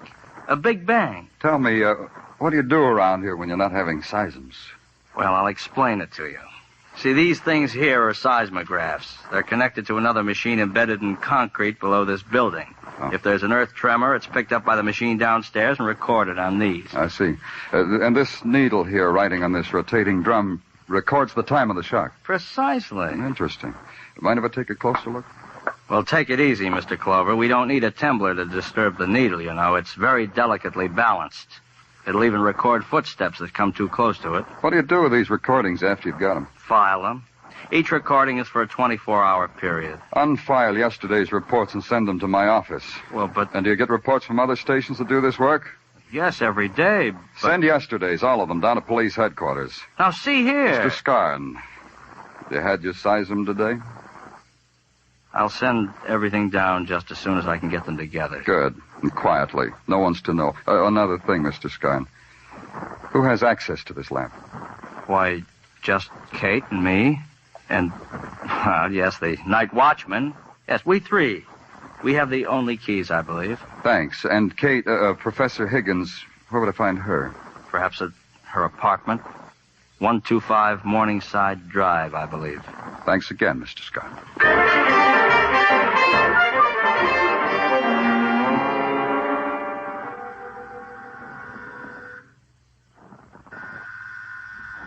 Just a moment. I have to put something on. I'll wait. Clover, why is it that everything happens to you while you're on duty? Maybe it's because you're on duty. Oh, it's you. How nice. You caught me just as I stepped out of the shower, so you'll have to take me as I am, robe and all. Come in. I could wait outside until you, A shy policeman, how charming. You can trust me. Go on in. Thank you, Professor. Over there, but the fire's nice. I always dry myself by the fire, but you interrupted that. Easy, Clover. I'm here. Tell me. I didn't say anything. Oh. Shall I get us something? A drink? Do you object to the phonograph? Some men do, you know. I saw you at Lee Kai's funeral. I saw you, too. You're different now. You're not? That's right. I'm still thirsting for knowledge. So talk to me about things Chinese, Professor. The, Kuan Yin, for instance? For instance? A miraculous goddess believed by the Chinese to have only to kiss a wound to make it vanish. $100,000 a kiss. It's expensive healing. There are some who would pay more. 2 murders, maybe? More, if they have to. Yeah. You told me Lee Kai slapped you into the first breath you ever took. What else did he do for you? Everything. He was my father, my brother, my companion, my teacher. And, Mei Ling? I didn't know everyone in China, policeman. Nice policeman. And a man named John Smith? John Doe, yes. John Smith, no. Give up. All right. Invite me to an earthquake sometime, will you? I'll take time out for it. You'll love it. There's nothing quite so exciting as when the earth moves. Danny, Yeah? the Kuan Yin. You could give her to me. I'm only a professor on a professor's salary, but I could think of some way to pay you for it. Oh? What makes you think I've got the Kuan Yin? Because Lee told me he'd gone to you. Because you found Mei Ling. Because it would have been simple for you to steal it from a dead girl. Yeah, it would have been. But you know, I didn't think of it. Also, she didn't have it. Now it's your turn again. Lee Kai would want me to have it. No one else. I'll make a note of it, Professor. Now, would you unlock the door, please? I promised Mother I'd be home early. Of course. There's frustration everywhere, isn't there, policeman? Nothing but frustration. I think I remembered to tip my hat. I know I remembered to get back to police headquarters. I hustled Sergeant Tartaglia off his fat comic book and sat down at my desk to go over the sheaf of seismographs I had Scarn send down. Not only were they dull reading, but for a long time they didn't make sense. I kept trying. You can talk, Tartaglia. Item 1, Danny. I've questioned the Texas cowboy in his cell. Mm-hmm. The graph won't talk, won't open his mouth. Hey, in a Texan, this must be some kind of terrible disease. Okay, physician. Item 2. Item 2 is alibis, good and indifferent. At the time of Lee Kai's murder, John Smith was giving a dinner party. Assistant Scarn was calling a square dance. Hey, you know, Danny, they're fun. You ever been to one? Ask me sometime, Tartaglia. Yeah. Item 2 continued. Professor Higgins was to a movie. The night watchman checked into the station the other side of the campus. Item 3. San Francisco Customs reports this Mei Ling never had no Kuan Yin. Tell me that again. The Kuan Yin Mei Ling was supposed to have. She never had it. Danny, this means 2 people was killed for something they didn't have. Huh? You said something, Tartaglia? When San Francisco Customs reported they had no records on the Kuan Yin, something clicked into place. If the Kuan Yin existed at all, I figured there was only one place where it could exist. So I went there, back to the university in the office of Lee Kai, lecturer and collector of Chinese art, now deceased. Oh, it's you, Mr. Clover. We thought perhaps we would meet you here. The place was a mess. Standing in the midst of the debris was the monkey-owning poet John Smith. And in a corner with a soft light playing with the amber of her hair was Kate Higgins. Danny Clover, it's always a delight to be where you are. The policeman is a meddling, stupid fool, Kate. Yeah, you warned me, didn't you? First to the hired thug, then during a lecture on spurious loot. Mr. Clover, I'm afraid I must dispense with you. Let him talk. I like to watch his mouth. Thanks. So I'll talk. Lee Kai was a wise little man. He had the Kuan Yin all the time. All he wanted was to find out who was trying to get it away from him. He came to me because he knew his enemies would follow him to me. And it backfired, shall we say, in his face. His and Mei Ling, the girl with whom he planned the whole puppet show. You have talked enough, Mr. Clover. Quite enough. I've been watching Smith, but where that knife came from, I'll never know. He held it low, slanting upwards for ripping, and then he lunged at me. I sidestepped and reached back, grabbed one of Lee Kai's art figures, and threw it at his head. He ducked, and the statue shattered against the wall. Kuan Yin. The Kuan Yin. There it was, an ebony image shining with some inner light. It held us in a kind of suspended trance. Lee Kai had been clever.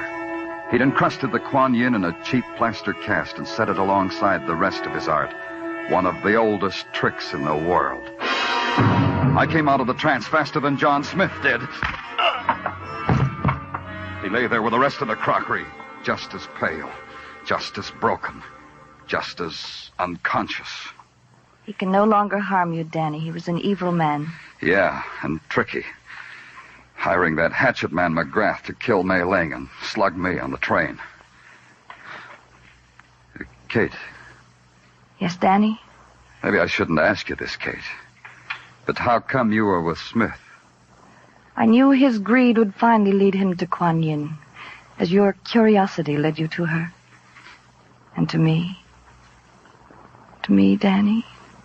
Kate, do you always repay kindness with murder? What are you talking about? You killed Lee Kai. Danny, you're insane. Why do you talk like that? Because the seismograph in your lab registered a disturbance at 9 o'clock last night, the time of Lee Kai's murder. How do you know it wasn't the recording of a minor shock someplace in the world? Because no other laboratory picked it up. That's when you stabbed him, Kate, at 9 o'clock. You said you were at the movies. Nobody could prove that. Danny. But you weren't, Kate. You weren't at the movies. You were in your lab. You stabbed Lee Kai and dragged his body down the hall to his office. He was a small man. You could have done that. Yes. It's no use. You would deprive me of the Kuan Yin anyhow. 2 killings for the goddess of mercy. Doesn't add up. I would kill anyone who would deprive me of the Kuan Yin. Yes, you too, if I could now. Danny? Uh-huh. Let me hold the Kuan Yin, Danny. Kuan Yin? Yeah. Here. Kuan Yin. Fabulous. Kuan Yin.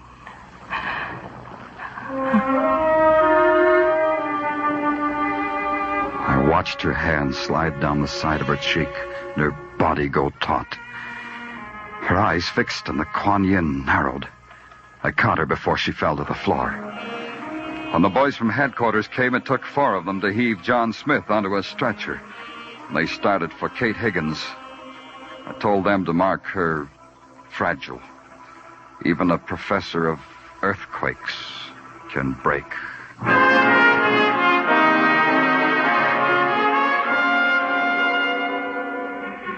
In the November sun, Broadway shimmers like some frozen city rising out of a frozen lake. It's clear, crystal clear, and its air is fresh and clean. You close your eyes because you know it's a lie. The easy laughter that snarls when your back is turned. The spectaculars that advertise the grave. The welcoming hand that turns to ice in yours. It's Broadway, the gaudiest, the most violent, the lonesomest mile in the world. Broadway, my beat.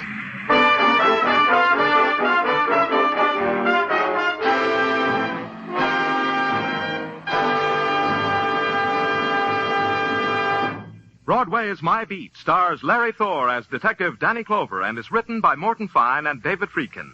The musical score was composed and conducted by Wilbur Hatch, and the program was produced and directed by Elliott Lewis. The cast tonight included Mary Jane Croft, Charles Calvert, William Johnstone, Barton Yarborough, William Conrad, Junius Matthews, and Jerry Hausner.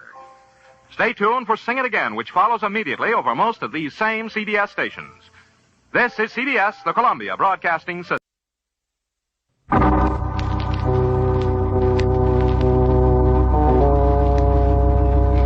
My name's Regan. I get 10 a day in expenses from a detective bureau run by a guy named Anthony J. Lyon. They call me the Lion's Eye. Jack Webb is Jeff Regan, investigator, as CBS offers you hard-boiled action and mystery and thrilling adventure in tonight's story of the man who lived by the sea.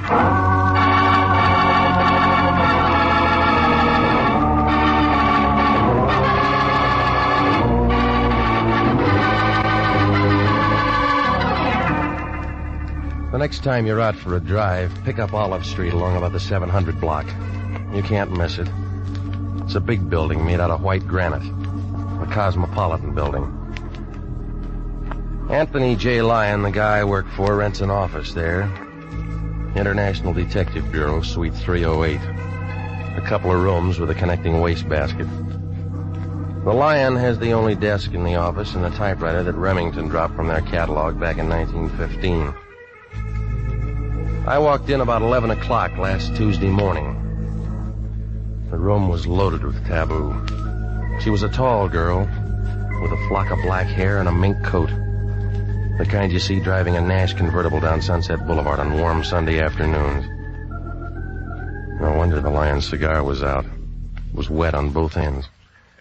He had one arm around her shoulders. He knew by this time that coat was the real article. There wasn't any music, but he didn't seem to mind. Come on in, Regan. Not much room to dance. We got business. She's your date. This is Mr. Regan, Miss Kara. How do you do, Mr. Regan? Mr. Lyon tells me you're just the man I want. Well, he said the same thing to a mortician last week. Miss Kara is associated with the famous psychic consultant Prince Nemo. I help the prince look into people's minds. Well, that ought to be fun if all your customers are under 6. You don't believe in thought transference, Mr. Regan? Do you? Prince Nemo sent Miss Kara to retain an operator. Why didn't he come himself? Prince Nemo never appears in public. He misses some good ball games. He has television. Yeah. The prince prefers to spend his time in meditation and thought. I handle all of his outside contacts. Regan, I want you to drive out to Prince Nemo's home in Ocean Town with Miss Kara and speak to the prince. What kind of a retainer did he send you? We don't discuss finances in front of clients. Oh, this is another blind spot. You don't know what this guy wants. He said it's a very delicate matter, and he wants to explain it to you himself. Oh, sure. She waltzed in here with a check, and you'd sell your grandmother to a glue factory for $2. Is there any way I can reassure you, Mr. Regan? Buy me a battleship. You got a license and a contract with International. You want to tell me about it, lady? Prince Nemo was very excited this morning. He called me in and told me to make the arrangements. It's not enough script. He never tells me anything. I just work for him. Will you please? Yeah, all right. Here's a nickel. Call me and tell me what's up. Suppose I can't. Then you got something for your piggy bank.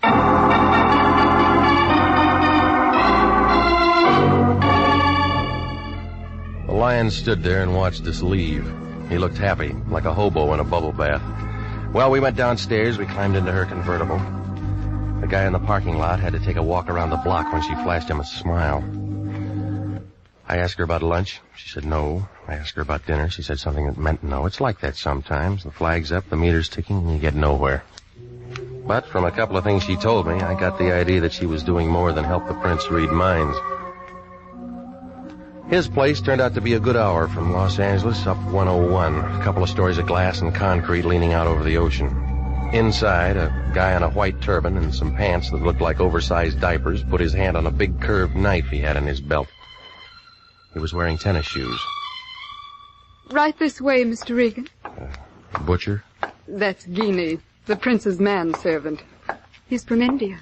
I bet the Indians were glad to get rid of him. Guinea's harmless, tongueless, and he doesn't hear. I like you, Mr. Regan. And this is the prince's study. Come in. Oh, come in. This is Mr. Regan. Of course. Welcome, sir, welcome. The Lion's Eye. I'm honored, sir. Please sit down. That will be all, Lena? Of course. I'll be in my office. Charming girl, Lena. She handle all your outside contacts? Except for those matters I must attend to personally. Mr. Regan, I'm in trouble. It's paid for. I want you to save my life. You look healthy. I am healthy, let me assure you. But my life has been threatened. They got police departments. I thought you understood. This is a delicate matter. We aren't here to discuss me. Who's the guy? It's a lady, Mr. Regan. A very beautiful and lovely creature. And she'd like nothing better than to see my carcass go out with the tide. How do you know? She's erratic, ill-tempered, and ruthless. Any more? Yes, she called me this morning and told me what she intended to do. You got a chance to reach for your gun. To reach for you, Mr. Regan. Now, I feel the entire matter could be settled amicably if you were to call on her and inform her you are my personal bodyguard and that you are here to protect my life. What makes you figure she'd go for that? It's worth a try. And besides, I'm paying. Mm-hmm. Now tell me how long you've been blackmailing her. Blackmail? What do you mean? Oh, your racket might last 6 months, a year, but not long enough to build a place like this. The answer's blackmail. My dear fellow, Okay, so I should have told you. Give it to me. Well, I can slip them into a trance, spill a family secret or two. What kind of secrets? Any kind. They want their minds read, I read them. $25 a hit. Where does the shakedown come in? When I tell them what they told me. You been putting the squeeze on her? She's an actress. She was in on a deal at the studios. And she won't shake. She said she'd blow my head off. Look, I'm in a spot rig, and she's the kind who'd do it and make love to the jury. Give me a name. Doris Patrick. Ever heard of her? Where's she live? Palisades. Here's her address. All right. You going over to talk to her now? Well, she isn't gunning for me. Oh, thanks a lot, Regan. You know, I've been sweating. It's real good for a cold. Yeah, I'll try and catch one. You guys yell real loud when they answer back. I'm just thinking of my future, Regan. I won't look good dead.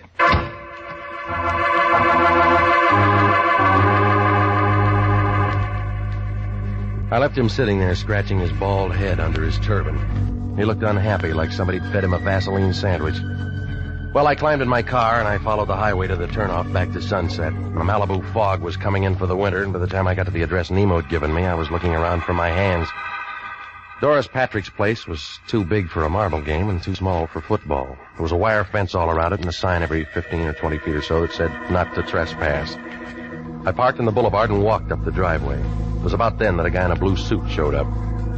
He was tall and heavy, and he thought a lot of his hat. He pulled down on the brim, blew smoke in my face, and kind of nudged me with his shoulder. Move on, Pilgrim. We don't want any. How do you know? We're waiting for the 49s. Scram, huh? You aren't even on the list. All right, we'll wait for the 50s. Blow. I came to see Doris Patrick. Yeah, what for? You her? Sure. What do you want? Business. Shop closed. You always like this, or you missed lunch today? Look, I don't know who you are, Pilgrim, but you don't understand English. Well, I know you. There's something about a guy in the lineup. Yeah? He memorizes easy. Cop? Private. Private or city, you all smell the same to me. Hunting season's over. You always carry a .38, do you? Oh, that's showing? Well, maybe you got a broken rib. Well, I met all kinds of funny guys. I said I wanted to see her. Ain't in. Watchdog? Now you're getting smart. Well, you aren't. What kind of crack is that? Just this. I'm going in. Trick I learned a long time ago. You shoot a guy in the knee and he don't ever walk straight again. Never done it, punk? Oh, sure. That's how I learned. That's when I learned, baby. He slumped against the side of the wall, and he looked tired, like he'd been running from Compton. Well, I left him there, and I went up the driveway to the porch. Coming around a blind corner, I bumped into something that kind of relaxed and rolled into me.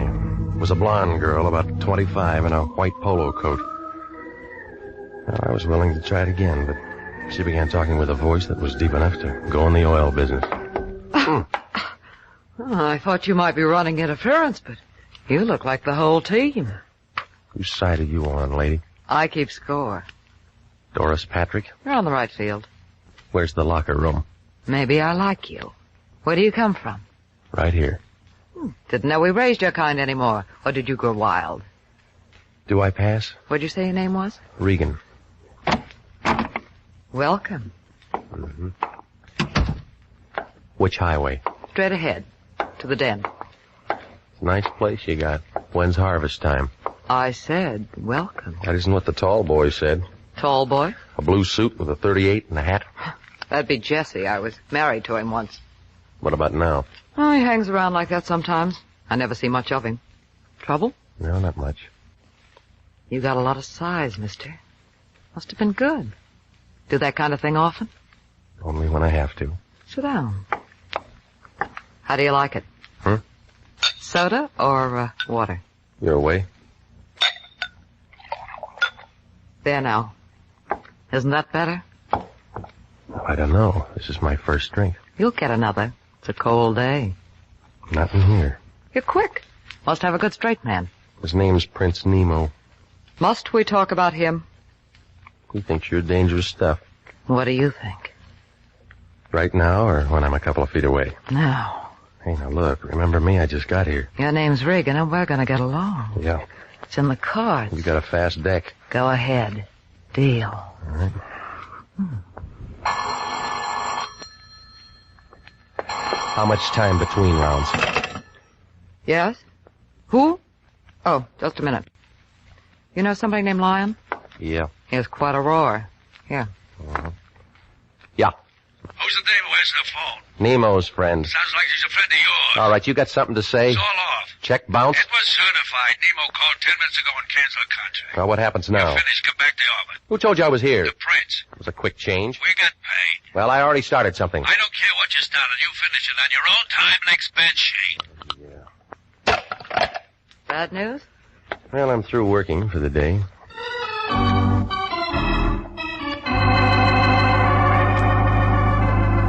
Well, I was an old friend of the family when I left. She didn't want me to go, but I was thinking about Prince Nemo and the way that nothing made sense. Oh, the whole thing looked phony, like an undertaker in a white derby. It didn't take 20/20 vision to see that somebody was getting anxious to make a play. Well, by the time I got home, I figured I was out of it. But my company had other ideas. It was Jesse, and he had friends. You should lock your door, Regan. Why? You'd crawl under. All right, fellas. Friends? Yeah, I just hired him. You got a parade permit? Stan, say hello to Regan. Hello, stupid. What about Skinny? Hiya, Grogan. Name's Regan. He's a detective. Isn't that right? You're pretty good with your women, Regan. You know, you look lonesome, Jesse. You got something to say? Stay away from it. You're shaking. You want a drink? Already had one. Stan, Skinny, set him on a bed. Let go. Oh, Regan, once more. Once more. Stay away from it. You said that before. I want to make sure you understand. Stan, Skinny, hold his arms. I've said all the right words. Maybe my punctuation's bad, huh? Lay off. Period. Lay off. Period. Lay off. Period. Okay. Okay, leave him on the bed. Hey, he rolled off. Oh, that's fine. Fine. Now he won't have to change his sheets. Oh, Jesse was good.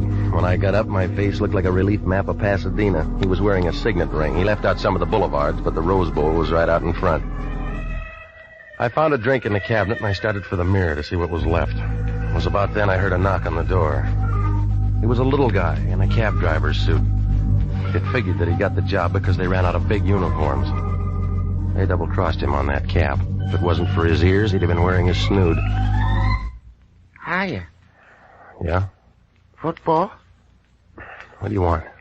Your name Regan? That's what it says in the mailbox. I met a friend of yours today.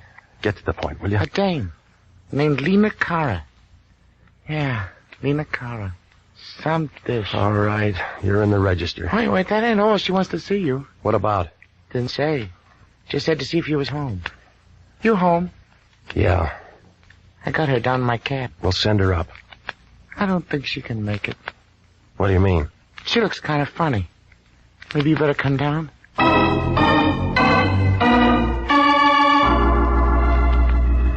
She was sitting on the edge of the seat, staring out at nothing. Her back was as stiff as a filing cabinet, and there was a little ring of white around her lips. I paid off the cabbie, and I took her back up to my place without a word. When we closed the door, she was sitting on my sofa the same way. Only this time she had a .25 automatic in her hand. Well? Where'd you get the gun, lady? Gun? Oh, this? I bought it for $30. Can I see it? Oh, yes, Mr. Regan. I brought it so I could show it to you. Uh-huh. I paid $30 for it. Paid $30 for it. Yeah. It's brand new, isn't it? Oh, yes, of course. Did you know Prince Nemo was my husband? Since when? Long time now. Not many people know that. Did you come here to tell me that? No. No, I came to tell you that you don't have to worry anymore. About what? About what my husband hired you for? Well, I've already been called off. Oh, I didn't know that. Did you meet Doris Patrick? Yeah? And it was about her. What do you want, lady? Nothing. Nothing at all. Just that we don't have to worry anymore, do we? Tell me about the gun. Doris is very pretty, don't you think? Seen her on the screen many times. I think she's quite pretty. Could hardly blame the prince at all. Could hardly. Why'd you bring the gun? I imagine the air would be cleaner there, don't you? What are you talking about? It's really very humane, they tell me. Come on, stop it. It's just like sitting down and never waking up. I read all about it. Just walk in and sit down. If you don't try to hold your breath. Stop it, sis, stop it. Now listen to me. What is it? What have you done? What are you trying to say? Don't try to hold your breath. You go right to sleep, don't you? You're trying to tell me that you killed him? They don't make such a great deal of noise, do they? I left him sitting there in his house by the sea. He looked very much alive, only... He isn't alive at all. Tell me, Mr. Regan, tell me. Do I make a good murder?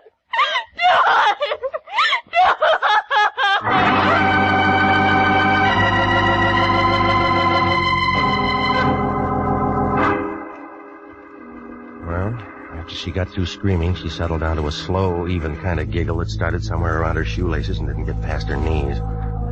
Gave me a feeling like somebody was unwrapping an atomic bomb under a Christmas tree.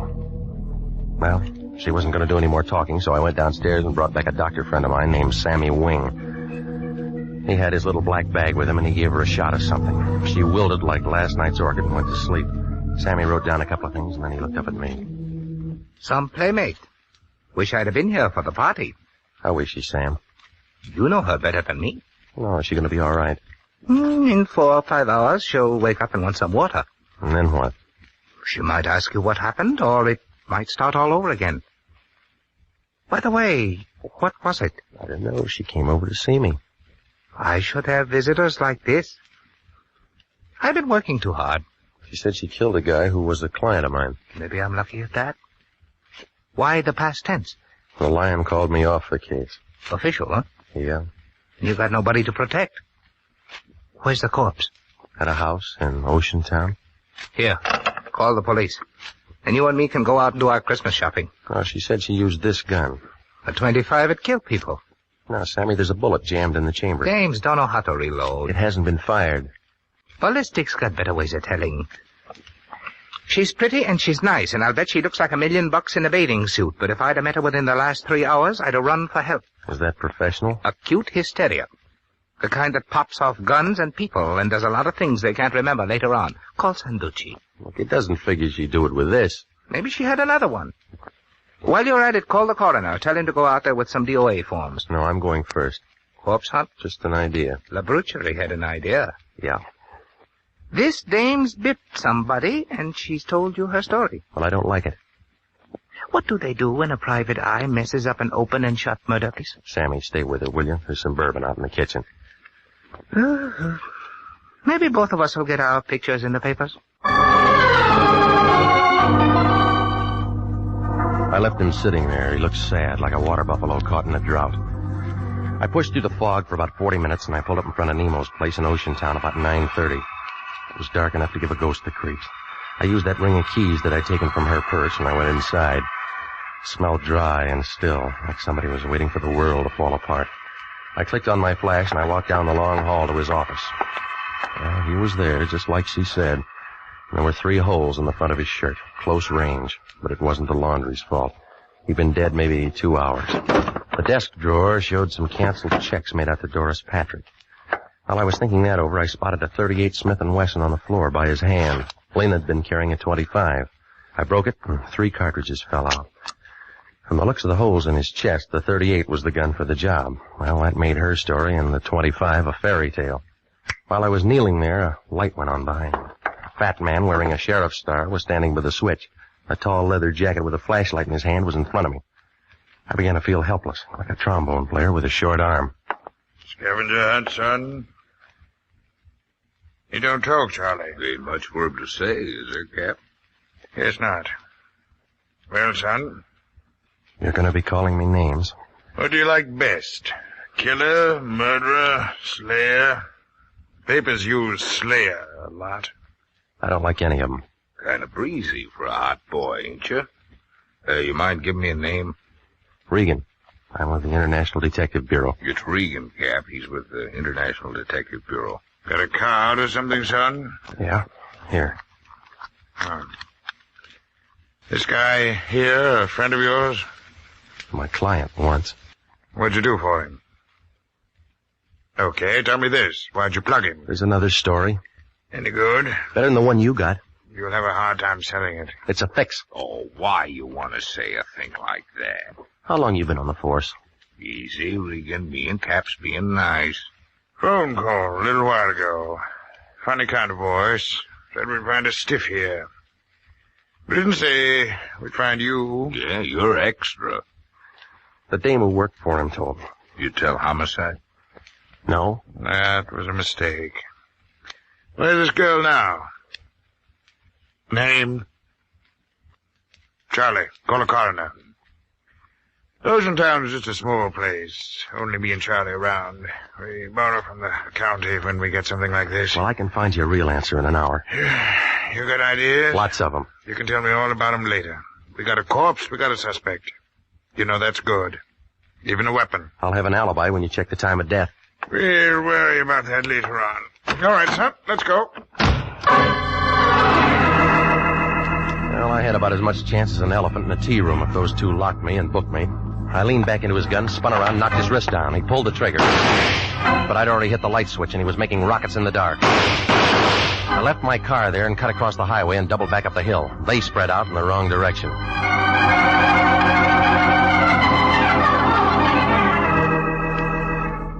An hour later, I was standing in front of the lion's door. He was wrapped in a bathrobe big enough to keep all the silkworms working overtime. What do you want, Regan? Information. You been drinking? I've been working. That Lena Karras here? You sent her. She called me and said she wanted to hire you for something else. After Nemo canceled the contract. Yeah, why? You gave her my address. I thought you ought to talk to her. What she want? She told me that she killed the prince. She can't do that. We got a contract. Well, it's already been done. We're in a spot. Yeah, I figured that'd get through to you. They'll be asking me all kinds of questions. Well, why didn't you think of that before you signed? What are we going to do? You're going to find out where this 25 came from and if anybody fired it. Huh? She was carrying it when she came to me. I don't want to get involved. Well, you're in it up to your ears. I went out there and found the prince. Only a 38 might have done the job. Yeah? Well, that cleans her up. Not yet. The Ocean Town sheriff and a guy named Charlie are looking for me. What for? They think I know something. Do you? Not yet. There was a tip-off. Somebody was supposed to be a patsy. Where's Kara now? My place with Sammy Wing. I'm going to get a lawyer. It'll look good. All right, give me the keys to your car. Why? I got a date. Find out who fogged Nemo and we won the championship. Yeah. You'll have to give the cup back. You cheated.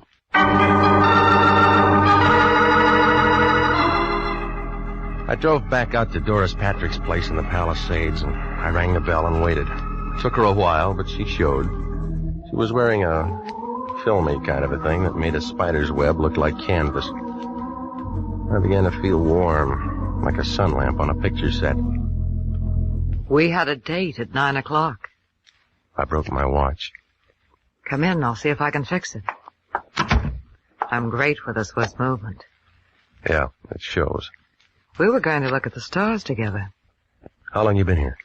I gave you up at 10. Tell me, how do you like my new dress? It's the right color, but the wrong cut for a funeral. I haven't read the obituaries today. No, it'll be in tomorrow's paper. Have a drink and let's wait for tomorrow. Your friend Nemo was killed tonight. He was no friend of mine, I told you that. So did he. He fall off his house? Murder. We've been having fun up to now. You know, you'll be first guess. I don't think I like that. He tried to blackmail you. The story's backwards. Well, that's the way it comes out. Not quite. You got another way? He never tried to blackmail me. Mm-hmm. I blackmailed him. How? I went to him one day and put him in a trance. Only I used scotch. I found out what he was doing and how he was doing it, so I turned the tables. It was good, clean fun, but expensive for him. Well, now, if he was your meal ticket, then you have an alibi, huh? There'd be canceled checks somewhere. Right where I could find him. I'm telling you the truth. Where does Jesse fit? Oh, I told you we were married once. He's jealous. Did he know about Nemo? Maybe. He was watchdog when I came out. I told you... Jesse. Hello, gorgeous. I still have a key. What do you want? You. Get out. You still tramping with his tramp? Just in time, Jesse. You know, you didn't listen good. I told you to lay off. Where's your friend? Paid off? I'm handling this alone. We've been finished for a long time. We're starting up again, Angel. Or didn't you know Nemo was dead? I saw your 38 tonight, Jesse. Ah, you're wrong. It's her 38. It's got her prints in it. What do you mean? I put him there. And you're going to be tagged for his murder, Angel. You see, you're sort of in a spot. Regan. Easy, baby. This punk never did anything right. Oh? Tell me how wrong I've been. All right. That tip to the Ocean Town cops was wrong. Killing Nemo was wrong. Ah, you're twisted, Pilgrim. Cops got a warrant out for you right now. Yeah, I heard it on the car radio. Murder suspect. Plugging you is something they'll thank me for. With her prints on the gun? Well, how was I to know? I just see you and plug you. Everybody will be sorry, but it'll be manslaughter and suspended. It's pretty right, isn't it? Well, what about me? A friend of mine shoving off at Pedro tonight, Angel. Going all over the world. We'd be together. Well, Angel, do I plug him and meet you somewhere in 2 weeks, yeah? All right. Move over, Regan. The lady's making up her mind. Now, where do you like? Oh, it was a real photo finish. Just as Jesse set the gun up against my head, Doris pulled a gun from the desk drawer and threw a couple of fast ones into him.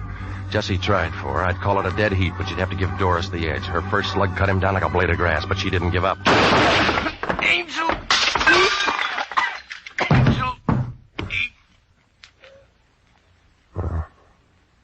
He's all used up. Never shot anyone before. You look like a professional. Give me the gun.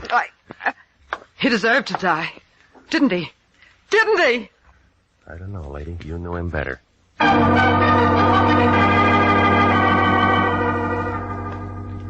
Well, it all unwound like red thread in a Levi factory. Nemo told me his phony story so he'd have a good self-defense angle when he finally got around to killing Doris Patrick some afternoon. Jesse worked for him to keep me out, but I bounced him and got inside. When Jesse phoned Nemo about it, Nemo called the Lion and had me jerked before we could compare notes. I guess Jesse went kind of crazy when he saw how well we got along. He got an idea and killed Nemo and made Doris a patsy with those fingerprints. Lena Cara? Well, she went kind of crazy, too. She found Nemo dead and got the idea she did it. It took 3 doctors a couple of days to tell her what really happened. And the Lion was mad when he found out there wasn't any money in it. But then when he saw Doris Patrick's picture in the paper, he got kind of curious. He asked just one question. What did I do all that afternoon I was out in her house? Well, I didn't even bother to answer him.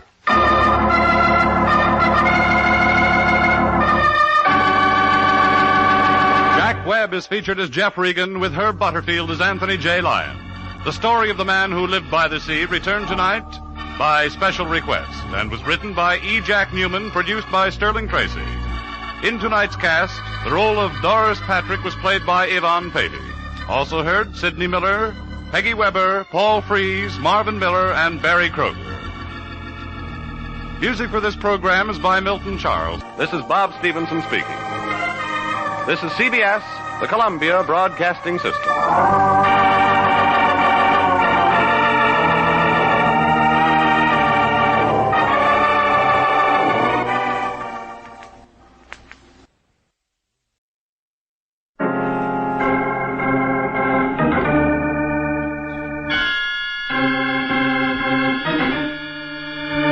My name's Regan. I work for Anthony J. Lyon, Detective Bureau. They call me the Lion's Eye.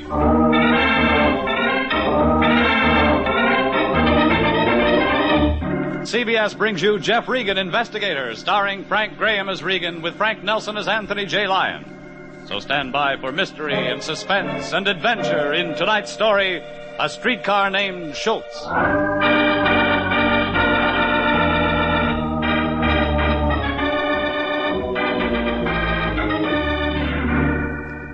It was 2 out of 3 falls, 1 hour time limit. Me and a bunch of muscle-bound wrestlers and a scared blonde. You didn't have to be an expert to know the difference between a broken toenail and a stranglehold. It began in the office of my boss, Anthony J. Lyon. He'd called me in to meet a new client. Young guy, handsome, muscular, about 27 or 8, dressed in I did a take. He was dressed in a black cutaway coat, striped trousers, gray vest, and silk ascot. Without a program, you couldn't tell it from a wedding or a funeral. Jeffrey, come in. I want you to meet our new client, the Earl of Gardner. Hiya. How'd you do? Jeffrey, our client, the Earl, has quite a problem. Oh. Jilted at the church? No, of course not. This is serious, Jeffrey, very serious. The Earl is a famous wrestler. Surely you've heard of him? No television set. Yes. Well, perhaps I'll let the Earl tell you his own story. Oh, I think that would be advisable, gentlemen. Okay by me. Start from the top. Well, last evening, Mr. Regan, I was engaged in a match with a chap who called himself the Atomic Assassin. It was 2 out of 3 falls, 1 hour time limit. Naturally, I won. Naturally. Shortly after the completion of the match, the Atomic Assassin suffered a stomach disorder. I'm not certain of the technical name for it. Well, we can skip that. The Atomic Assassin is no longer with us. He retired? He's dead. It was in the papers.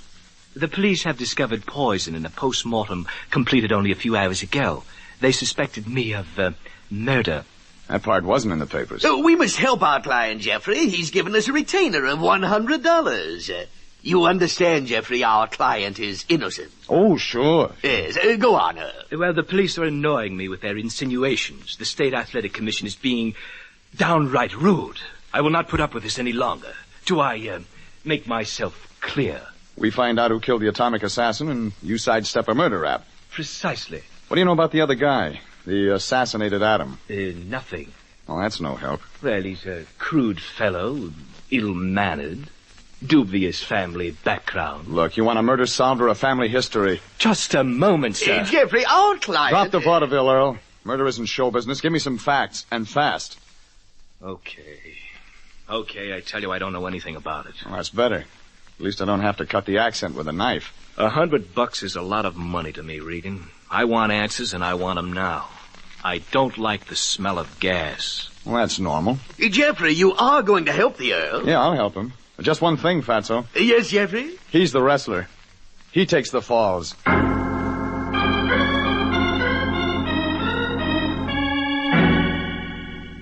All I got out of the Earl was that he trained at Mike Turner's gym downtown.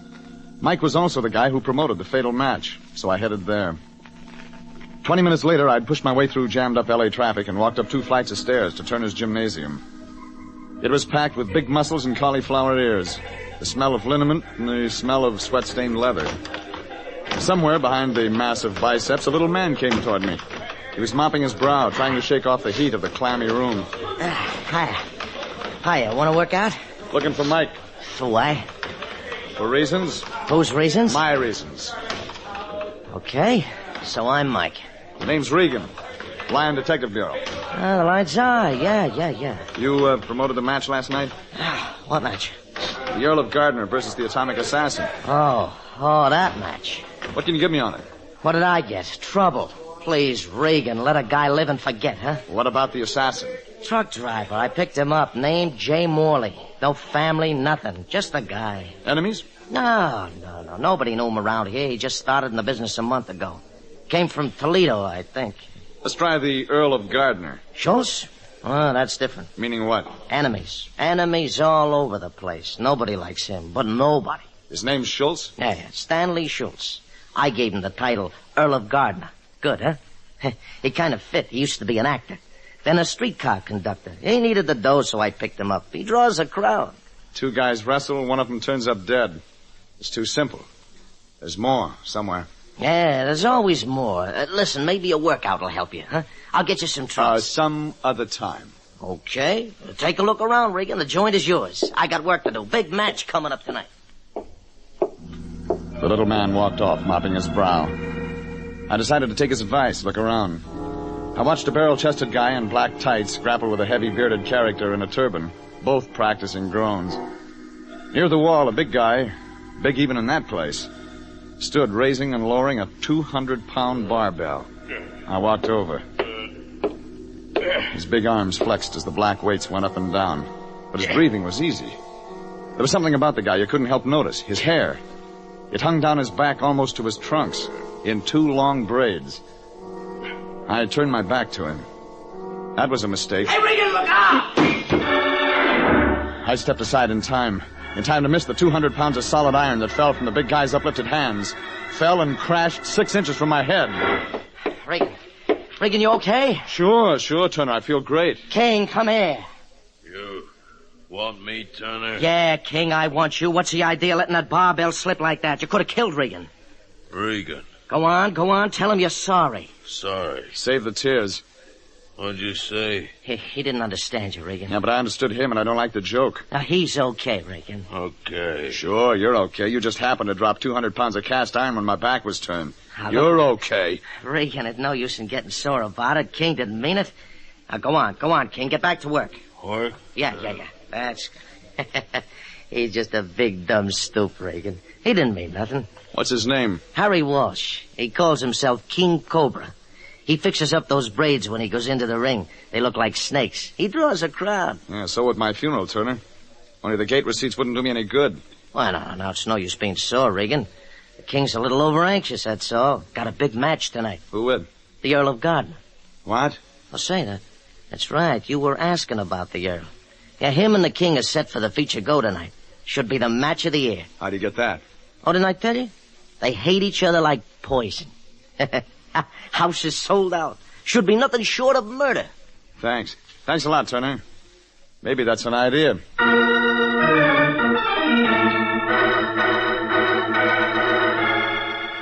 I headed out the door. It made sense. I couldn't lose anything having a talk with the cops. King Cobra weighed in at better than 300 pounds. And it made more sense. I wasn't going to continue the argument with him. It was late afternoon, half-empty streets. I was heading toward my car when I picked up the footsteps. High heels, walking fast to keep up with me. I slowed, they slowed. I picked up the pace. So did the high heels. Somebody had to end it. Oh, You wanted something? Oh, you're a detective, Mr. Regan, and I need your help. Name? Jean Turner, Mike Turner's wife. I saw you talking to Mike back there in the gym. So you followed me. Oh, please. Couldn't we talk somewhere? Sure thing, lady. Come on.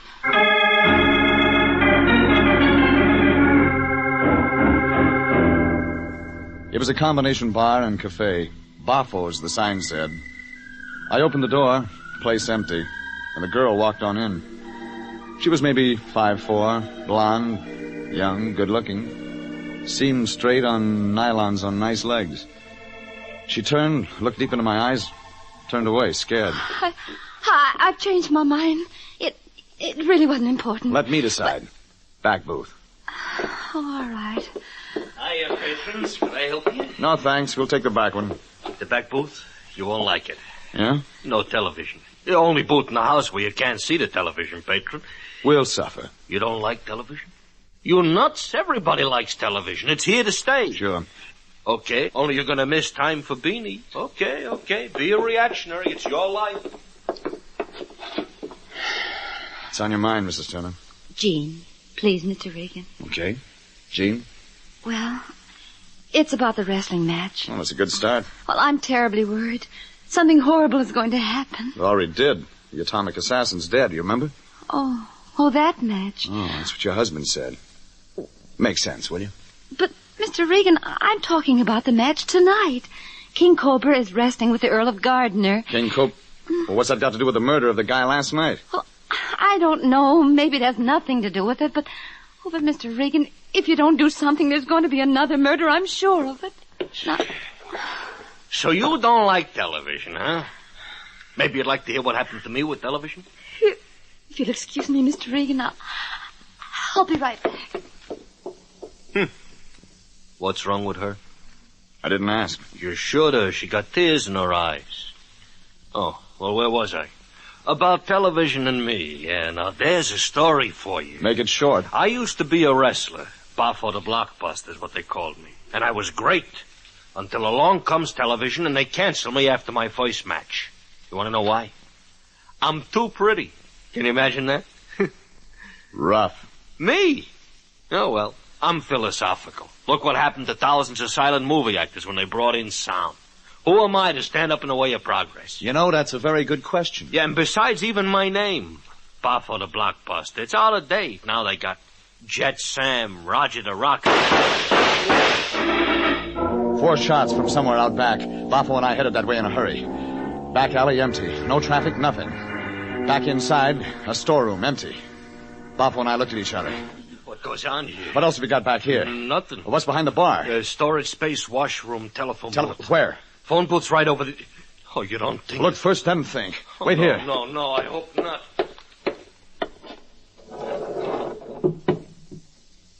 Oh, no. no, that's not true. My place. My place. Shut up. Jean Turner. 4 holes in her back.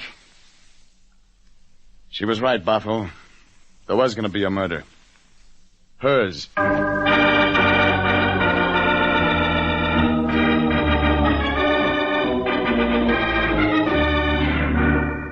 A wrestler who called himself the Atomic Assassin was dead after a match with another wrestler who called himself the Earl of Gardner. That's when the Earl hired my boss, the Lion, and me to find out who done it. I met a promoter named Mike Turner and another wrestler named King Cobra. Finally, I met Turner's wife, Jean. Only our acquaintance didn't last long. She wound up in a phone booth with a lot of slugs in her back. It made sense Lieutenant Candid of Homicide would have some comments. Hello, Regan. Have a chair. Oh, thanks. Which one's yours? The Earl of Gardner? Him. You don't like my client? Made a pass at my telephone operator. I saw her. Gee, sure. What's on your mind? You got anything on the Earl? I mean, real? Maybe. That's no answer. Jean Turner makes a lovely corpse, Regan. What about the Atomic Assassin, Candid? 2 murders fit. Somewhere. Sure, maybe they do. Takes time, Regan. It's a shame a guy'd kill something as nice as that Turner dame. Whew. It's a shame. Try once more. What about a wrestler named King Cobra? Doesn't interest me. What about the husband, Mike Turner? Nope. Okay, I'm sorry I asked. Don't get sore, Regan. You know how these things are. It takes time. Then you're going to let the Earl wrestle tonight? Why not? Maybe he'll get himself killed. Save the taxpayers a lot of expense. Tell him for me, Regan. If King Cobra doesn't break his neck for him, maybe somebody else will. I headed for my car outside. Candid was playing it close, all right. It gave me nothing. But I did have a wrestler who makes passes at a cop's telephone operator. My client, the Earl of Gardner, alias Schultz. About as popular as a case of measles. Chances were I'd find him at the arena checking in for the big match. I swung the car around in a hurry.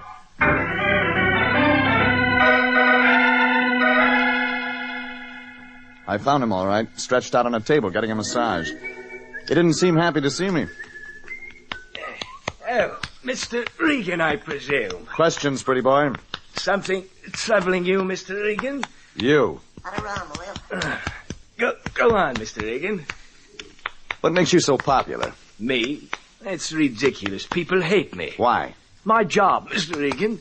I'm a professional villain. I'm paid to have people hate me. You're taking your work home with you. Other side, Oil. Oh, okay. I'm listening, Mr. Regan. What about you and King Cobra? He says he's going to kill you tonight. It's publicity. Who's kidding who? Max. Huh? Max, you better leave. Okay, Oil. Now listen, Regan, I like you. You're working for me. But King Cobra and I, well, that's business. Gate receipts. Have it your way. I think different. Well, I'm going to tell you something, Regan. Something maybe you ought to know about me. You got the floor. Oh, sure. Sure I'm a no-good heel. Out there in front of a crowd, everybody hates me. I make more money that way. It's my living. Ever try anything else? Plenty of things.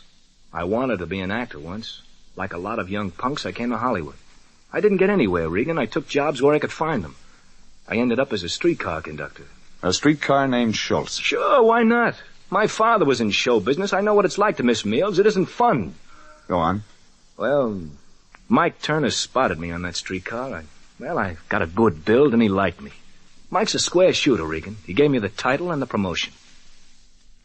I eat now. Every meal. See what you mean. Huh? That's it. End of story. I eat now. Okay, Schultz. It's your business. I got business, too. To clear a murder rap and keep you out of hot water. Thanks, Regan. You know why anybody'd kill the Atomic Assassin? No. Honestly, I don't. I never met him before the match last night. We shared the same dressing room. He drank some water after the match. He was poisoned. What about Jean Turner? Well, I've seen her around here. Sweet girl. I like her, Regan. Used to walk her home nights Mike was busy. That's all you can give me? That's all. Okay, Earl. You wrestle and I'll watch. But be careful. I got a hunch King Cobra and you haven't been reading the same publicity notices.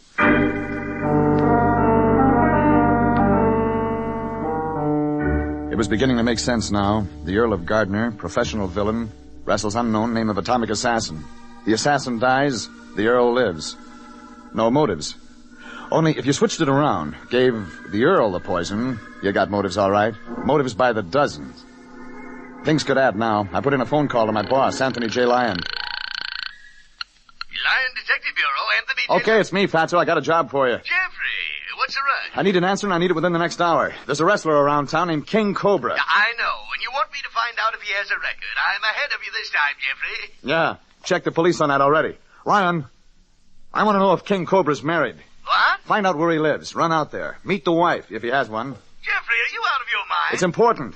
Our client wrestles King Cobra tonight. Yes, so I read in the... Oh, so that's your scheme, is it? Send me out on some wild goose chase while you enjoy the wrestling matches. Probably put it on the expense account, too. You guessed it, Fatso. Jeffrey, I'm sick and tired of having you pad your expense account. Not only do you include yourself, but tonight you'll probably take some lame-brain numbskull along. Lion, you're absolutely psychic. Psychic, schmichic, this has got to stop. What bum you dragging along this time? You, Fatso. You see, what? Well, I figured you'd like to see the matches, and that way we could both put it on the expense account. Jeffrey, what a brilliant idea. Positively brilliant. Yeah, and bring that information I need. King Cobra's wife. It's business, Fatso. Jeffrey, what on earth are you insinuating? Never mind. Get busy. You may be the difference between just another wrestling match and murder.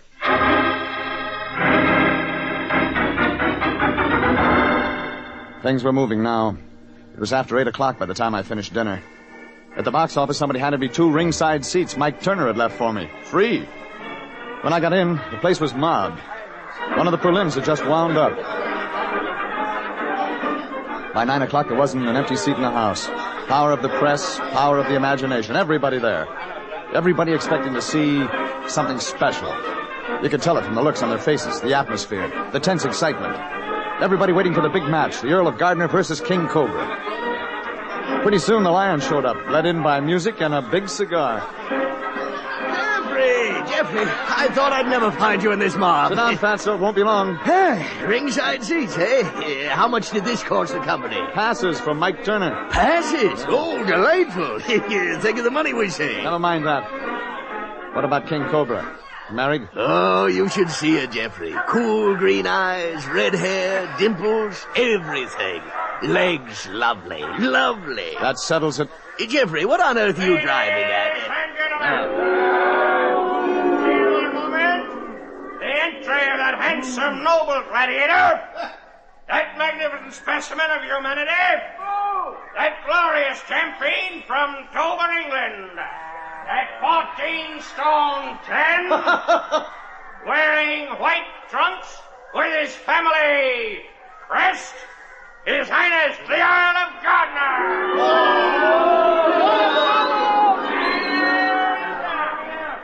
From the wild of the timberland of the Northwest, from the rugged earth of our great nation, comes that giant, that modern-day Paul Bunyan, that towering figure of humanity, that 311 pounds wearing black trunks, King Cobra! Jeffrey, you still didn't tell me why you wanted to know about King Cobra's wife. Later, Fatso. We came to see a match, remember? Hi, Regan. Mind if I join you? Oh, Lion, Mike Turner. Mike, my boss, Anthony J. Lyon. Howdy do, Mr. Howdy, Turner. how are you? Going to be a great fight, Regan. Great fight. But your wife couldn't make it. What? Oh. Yeah, see what you mean. Think it's funny that I'm here, huh? My wife murdered? Maybe. Why lie about it, Regan? Jean and I didn't get along. We were split up. She didn't love me. Let's watch the match. It was 3 falls, 1 hour time limit. The referee gave them their instructions. Brief, simple. Don't kill each other. But from the look on the face of King Cobra, he didn't hear good. They started. The Earl, the King. They didn't have to be an expert to throw out the publicity theory. The aloof look was gone from the Earl, the crowd forgotten. Both of them tumbling, spinning, twisting, fighting.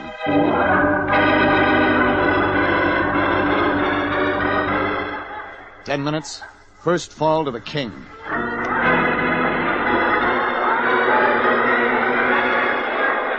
20 minutes, second fall to the Earl. Both men growing weak, tired, cut, angry, fighting. Jeffrey, I don't like it. Something's wrong. Real wrong. Something should be done. Turner! Yeah, what do you want? Are you going to stop it? What? Stop the match? You're crazy. They mean business. Sure they do. They're good men. Great show they're putting on. That's no show, Turner. Huh? No show? You kidding? They're the greatest fakers in the world. They weren't faking. The crowd sensed it. The referee sensed it. Even the cops lining the aisles moved down a little closer to the ring. Everybody knowing what was happening. Nobody making a move. It was what the crowd came to see. Something special. 50 minutes gone, 10 to go. Two beaten men, evenly matched. The Earl, lean, fast, clever. King Cobra, massive, powerful, slow. Nobody winning, both of them losing. The referee long since just another guy watching. The Lion on the edge of the seat. The crowd on its feet screaming. Then it happened. 5 minutes to go. Mike Turner got up. He hurried to the referee. They pried them apart. Turner talked to King Cobra, and then to the Earl. 5 minutes left. Match even, one fall each. And it looked like it was over. The crowd didn't like it. Neither did the wrestlers. And then Mike Turner signaled them to go back into the ring. And that's when I decided to move. Jeffrey, come back here! Jeffrey! I got to the ring in a hurry. The police tried to stop me. The spectators tried to stop me. The referee tried to stop me, but I got there. I got there and grabbed King Cobra. What you doing? Give me that. I'll kill you for this. Give me what's in your hand, King. I'll kill you for... The police. All right, men. All right, grab him. Let go. I'll take the evidence, Regan. Sure. Here, Candid. Okay, Regan, clear out of here before you get yourself killed. The police will handle him. 20 policemen, Lieutenant Candid, King Cobra, and Jeff Regan left the ring. Alive. The cops led the interference, and we made our way to the dressing room. All right, King, let's have it. I do nothing. Nothing. Yet. Only a couple of minutes and... Nothing. Hey, what's the idea of stopping the match, Lieutenant? I want Regan arrested. He's got no right to stop a murder, Turner? Quiet, both of you. Regan was out of bounds, Turner. We can take care of that later. But I want an explanation as to where your wrestler got a small sack of prussic acid. Prussic? Poison, Turner. Chances are the same kind that killed the atomic assassin. King Cobra palmed it. I don't know nothing about it, see? If Cobra tried to pull a stunt like that, Cobra didn't pull anything, Turner. You gave him that poison sack when you went to his corner to talk to him. Yeah, that's why you interrupted the fight. That's nuts. That's right. Mike gave me sack. Okay, Turner. Talk. Look, you got nothing on me. You can't prove anything. You killed the atomic assassin, Turner, by mistake. He and Earl shared the same dressing room. You were after the Earl then, just like you were tonight. You got nothing. Nothing, do you hear? Just a bunch of lies. The Earl was a nice-looking guy, Turner. Women liked him. He used to be friendly with your wife, Jean. You drew some wrong conclusion about that. That's a lie. She and him were... Finish it, Turner. You killed Jean to keep her from telling what a jealous maniac you were. That would have been the real tip-off. You used the same stunt with King Cobra. Told him his wife was playing around with the Earl. Got him sore. Worked him up to a real anger. Almost got him to kill for you. That's right. Mike Turner told me that. Wait. He says my wife... King, shut up. Never mind, Turner. The police never let you out of their sight for a minute after your wife was shot. No. We got all we need on you. Regan just brought things to a boil. Oh, thanks, Candid. Thanks a lot.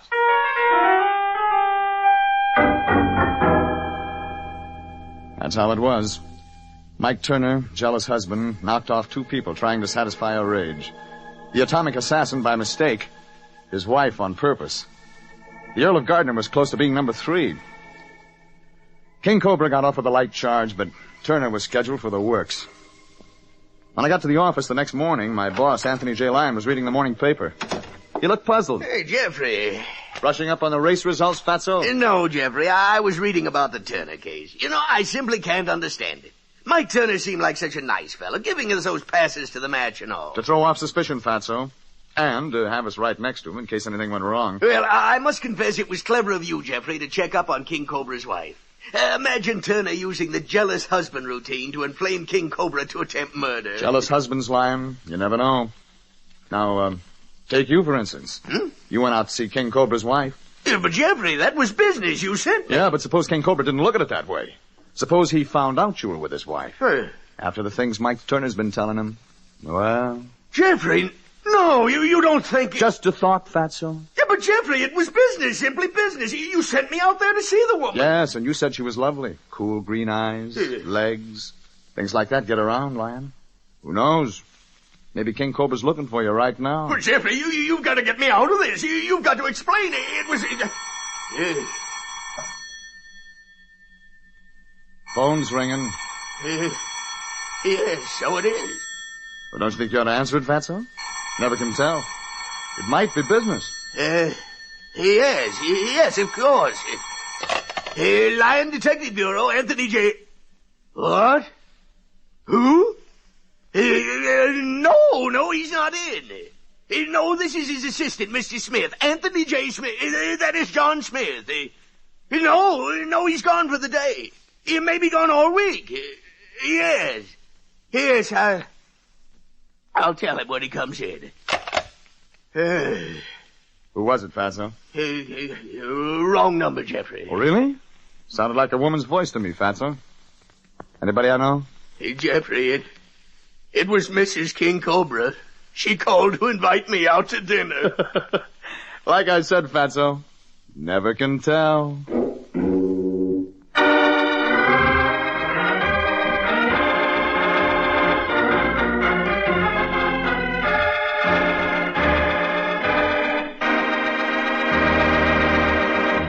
Jeff Regan, Investigator, is written by William Frug and William Fifield, produced and directed by Sterling Tracy, and stars Frank Graham as Regan with Frank Nelson as Anthony J. Lyon. Original music is by Dick Arant. Jeff Regan, Investigator, is heard each week at this same time. Bob Stevenson speaking, and inviting you to be with us again for more suspense and mystery and adventure with Jeff Regan, Investigator.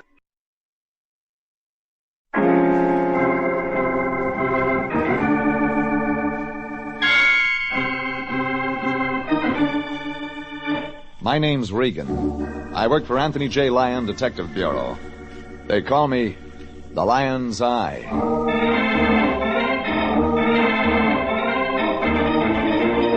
Jeff Regan, Investigator, starring Frank Graham as Regan with Frank Nelson as Anthony J. Lyon. So stand by for mystery and suspense and adventure in tonight's story of The Barefoot Boy with Shoes, Gone.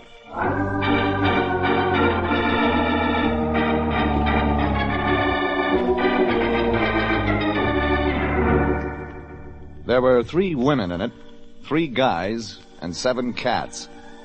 It figured for an easy trace job. All I had to do was find a missing guy named Thaddeus Mink, a painter.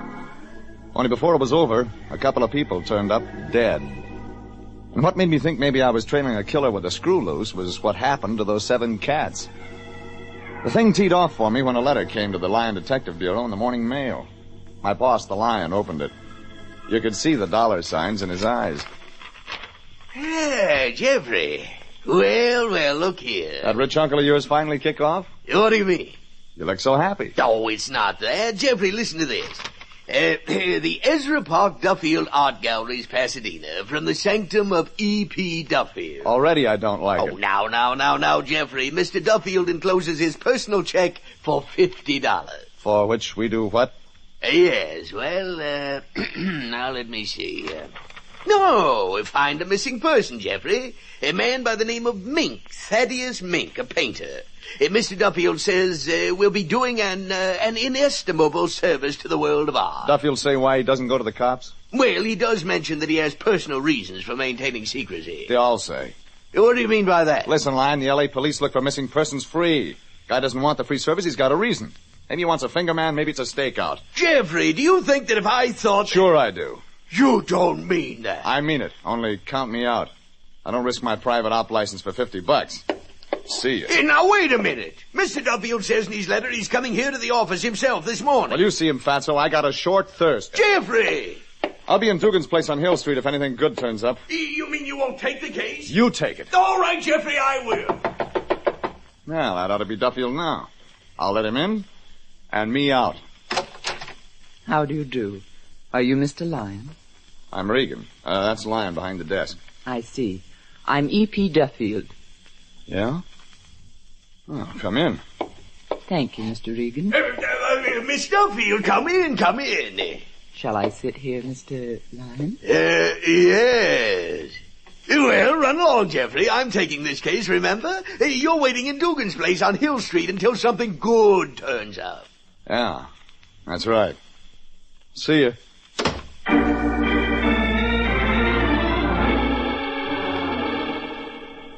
I went to Dugan's, ordered, and sat looking into it. What I kept seeing was E.P. Duffield. Red hair, gray-green eyes, tall, about 5'11". But not too much of her, just enough. Any place you looked. I looked up and I was still seeing E.P. Duffield. That's because she was there. Mind if I sit down, Mr. Regan? Bar's public. Thanks. What'll the lady have? Nothing, thank you. Oh. Lyon didn't take your case? Well, he said you were the operative. So? Mr. Regan, I have an art gallery. Ezra Park Duffield Galleries, Pasadena. He was my father. I'm Esther Patricia Duffield. You wrote a letter, said you wanted somebody to find a missing person. Painter named Thaddeus Mink. That's right. You didn't go to the cops. Why? Cops trace missing persons free. Well, but you see, Mr. Regan, I couldn't. They wouldn't help me. Give me more. I've never seen Thaddeus Mink. I don't know what he looks like. Keep on. It's true. You see, he's a painter. He sent me a number of paintings by express, but I haven't been able to locate him. I've tried, but... Mr. Regan, if you'd come to the gallery and see his pictures, I think you'd understand. Will you come? You put up a $50 retainer, lady. You want me to look at pictures for $50? I look.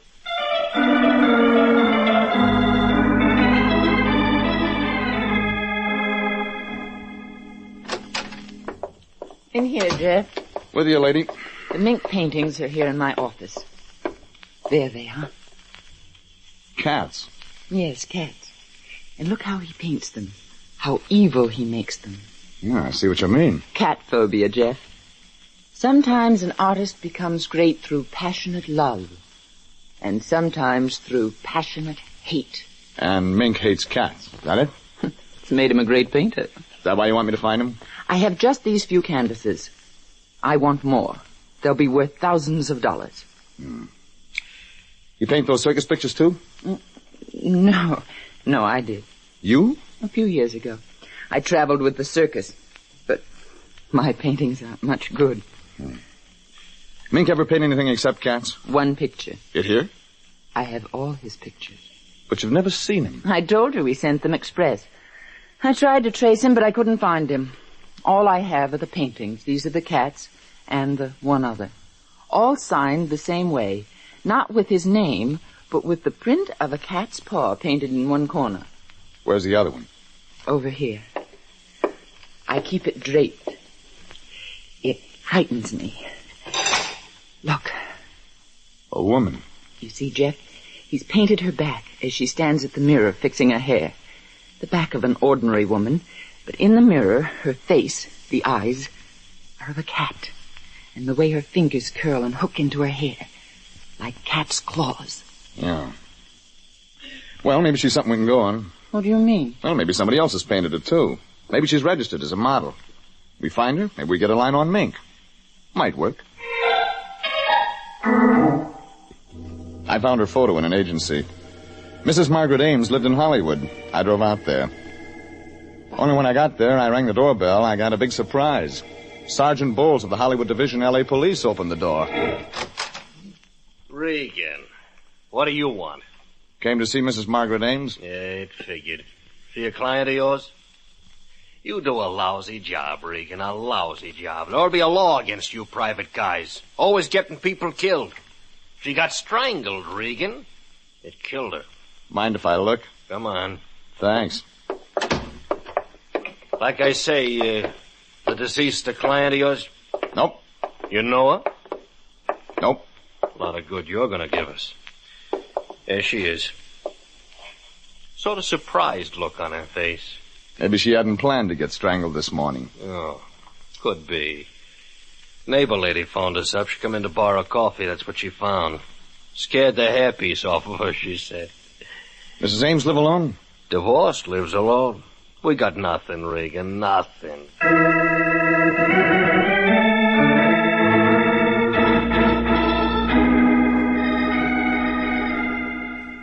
And so the police having to line at all on who might have killed Margaret Ames, Jeffrey. No. Here, let me check the late edition.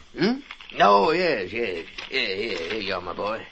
You think they may have turned up something by now, huh? No, Sergeant Bowles wouldn't have phoned me if they had. No, I suppose not. Jeffrey, here's an interesting item in the second section of the paper. Yeah? It says that in a place called Mountain Crest on the mountains near Los Angeles, Lion. somebody's been putting out poisoned meat. Yeah, but here's the strange thing. The pieces of meat have been tied up in trees. Huh? Yes, and several cats have been poisoned. Hey, wait a second. Poison, meat up in trees? That could be it. It could be what, Jeffrey? Maybe the poisoner ties the meat in trees so dogs won't get it. Only cats. Why, Lion? Well, I don't know, Jeffrey. Maybe because he hates cats. Jeffrey, you mean that that cat painter, Mr. Mink... It's worth a try. Mountain Crest, you said? Yes. We'll keep in touch with the Margaret Ames murder, Lion. I'm going to Mountain Crest.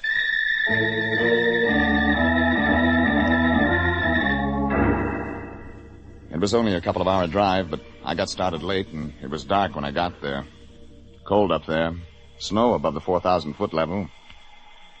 Mountain Crest was half a dozen houses, abandoned lumber mill, and Mountain Crest Haven, a rundown auto court with a gas pump and cafe. I pulled in and stopped at the gas pump. All right, I'm coming. Sorry to keep you waiting, but we didn't expect no customer up here a mean night like this. You run this place? Oh, gosh, no, I work here. I'm Jimmy. Everybody around here knows me. That is, everybody there is around here. Some gas, mister? What it'll hold. Hey, you ought to go inside and warm up. Have a cup of coffee while I fill her up. Yeah, it's a good idea. Bunny will serve you. Bunny? She come up here a couple of weeks ago. She's the waitress. Ah, your girlfriend, huh?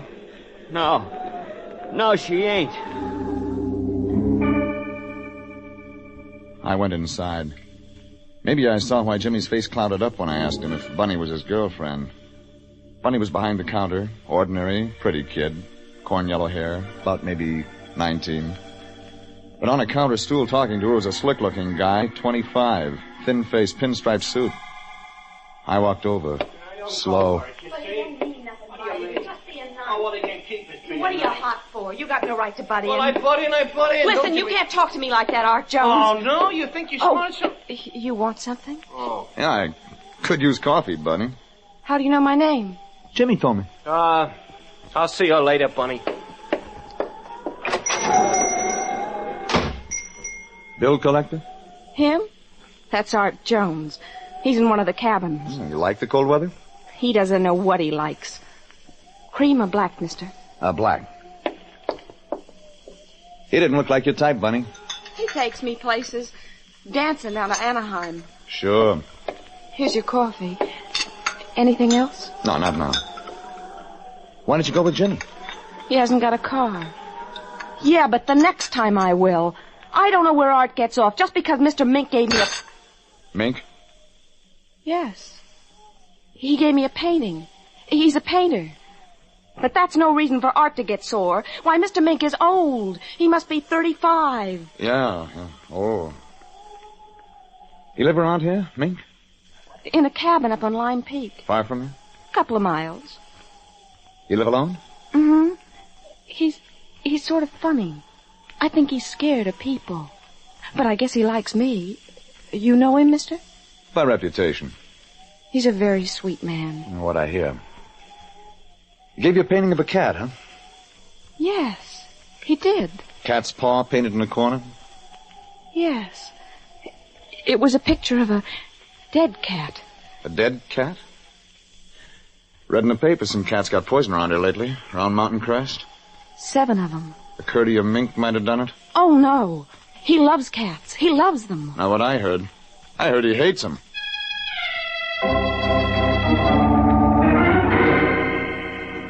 I phoned the Lion and told him what I had. He had something for me. Cops had traced the strangled woman Mink had painted. Mrs. Margaret Ames' maiden name was Margaret Mink. She had a brother someplace, cops said. His name was Thaddeus. Next call I made was to Pasadena. Hello?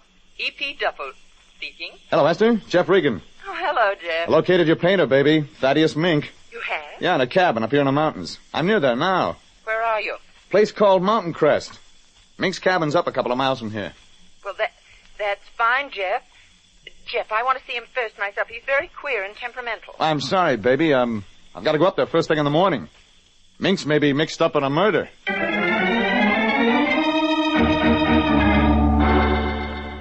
I rented one of the cabins at Mountain Crest Haven, got in bed, and read some Edgar Allan Poe to quiet my nerves. About 6 the next morning, the wind dropped. Wind had brushed everything white. Still. Smooth. I started for Mink's cabin on Lime Peak about 8. Bunny went with me. There it is. Yeah, smoke through the pines. That's from his cabin. We're almost there. Hey, hold it. What, Jeff? Footprints. In the snow. Coming from that way. From the highway, there's a shortcut that way to the road where it goes over the summit. Man's footprints must have been made this morning since the wind dropped, or they'd have been covered over. Oh, come on. Oh, wait a minute. What is it? Over there. Same footprints going back toward the highway. Running. Steps are longer and the snow is kicked between them. Yes. Come on, maybe something's happened. We ran for the cabin. It stood in the pines in front of a shelf of rock. The footprints led to the door. Then running, away from the door again and toward the highway. There weren't any other tracks.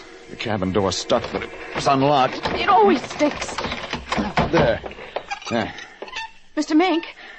Mr. Mink. Come on. Oh! It wasn't Mink. It was a thin-faced slick looker in a pinstripe suit. And at his stocking feet, Art Jones, strangled.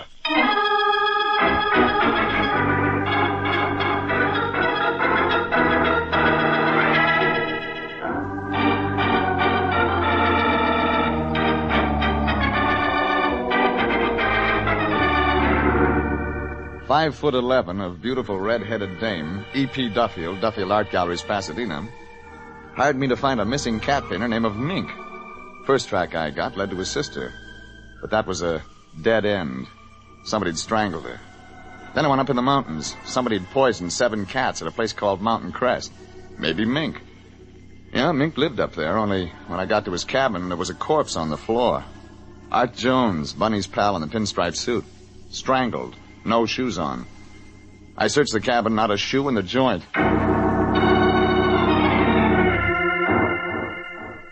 Half an hour later, Bunny and I got back down to Mountain Crest Haven, the combination gas station auto court where she worked as a waitress.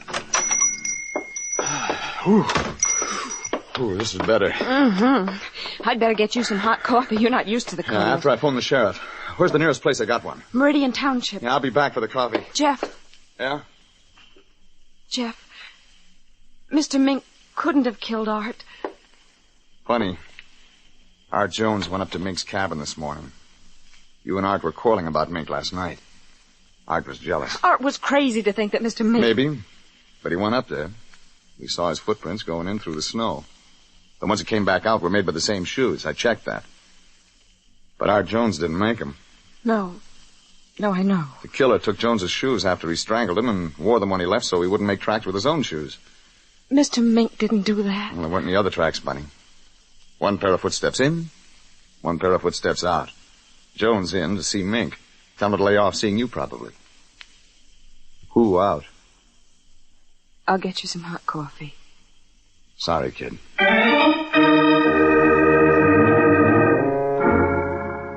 So that was it. Case just about wrapped up. Mink must have strangled Jones. Jones was strangled just like Mink's sister. If there weren't any other tracks in the snow, it didn't make sense anybody else had been there. I phoned the sheriff at Meridian Township. It took 5 or 6 minutes to get him on the phone. His name was Lyle. Sheriff Jasper Lyle, what can I do for you? My name's Regan, private investigator from Los Angeles. Yeah? You better put out a description on a Thaddeus Mink, Sheriff. I can give details. Short, about 35 years. That's out already. Huh? Out already. Mink, wanted for questioning, homicide, L.A., connection, strangulation of his sister, Margaret Mink Ames. Oh, yeah. Yeah, that's right. On the wires at 4 yesterday. Don't think he did it, though. Don't seem the kind. Sitting right here beside me in the office. Give me that again. You got Mink there in your office? Nah, we ain't got cells, Bob. Ain't big time, you know, like you folks down the Yeah. Sheriff, tell me one thing. When did you pick Mink up? Yesterday.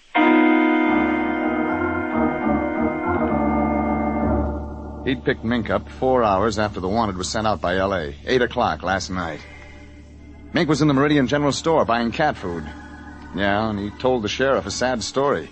He loved cats. Loved them. Had 4. But they'd come down with something, suffered.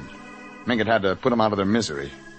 And when he found out they'd passed the disease around Mountain Crest, he put poison up in the trees to save the cats of the town the misery his cats had suffered. He'd bought a new cat, though. That's why he was buying cat food. So that made everything fine. Case all wrapped up. Yeah. Like a hot rod around a telephone pole. Sugar, Jeff? Jeff? Oh, yeah, thanks. Here. Thanks. Anyway, I'm glad it wasn't Mr. Mink. Yeah, Mink didn't strangle Jones. Couldn't have. Sheriff had him. Well, I'm glad. Jones went up to the cabin to see Mink. Sorry about Mink giving you the painting.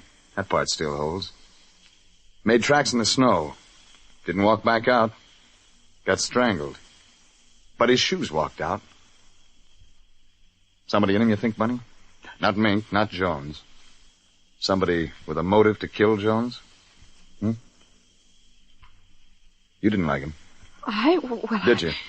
Art Jones? Yeah, well, you went with him because he took you places, only maybe you didn't feel good about it. He wasn't your type. I guess he wasn't. He wasn't. And then he began to crowd you. Mink business, for instance. You figured he didn't have any right to butt into your life. Well, that's true, but... What about Jimmy? Jimmy? Yeah, the kid that works around here. More your style. You seem like a nice kid. He is. Yeah, only Art Jones got in between you. What are you thinking? I'll tell you what I'm thinking. I'm thinking somebody must have been in Mink's cabin when Jones got there this morning.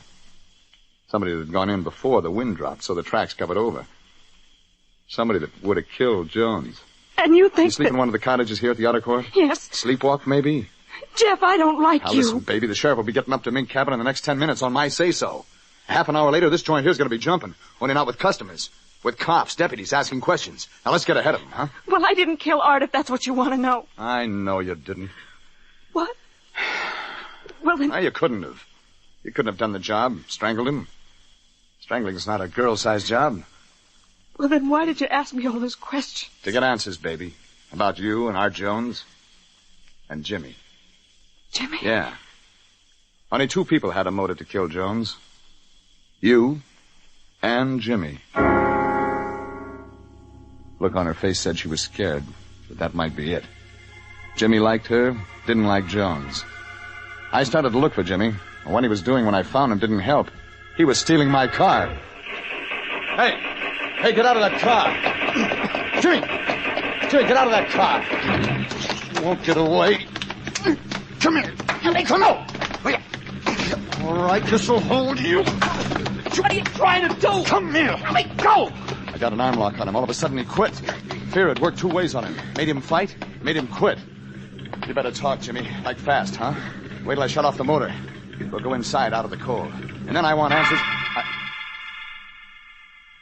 What I saw on the seat of my car when I reached in to shut off the motor stopped me.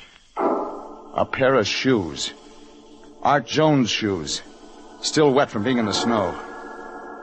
I took Jimmy into the cafe, sat him on a stool. Bunny came in.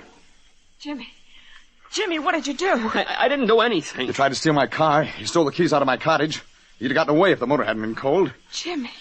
Why'd you want to steal my car? Because I had to get away. Because you killed Art Jones? No, I didn't kill him.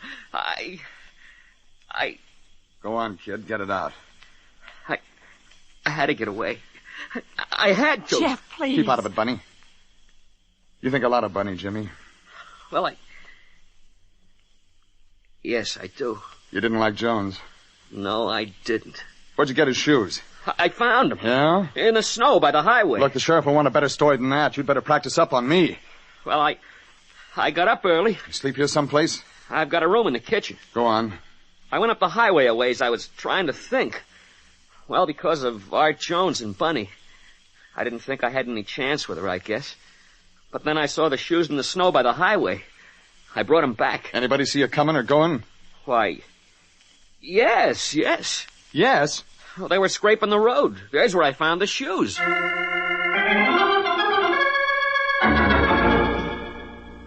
I checked Jimmy's story, and it was okay. He had a snowplow crew of witnesses. So that made it great.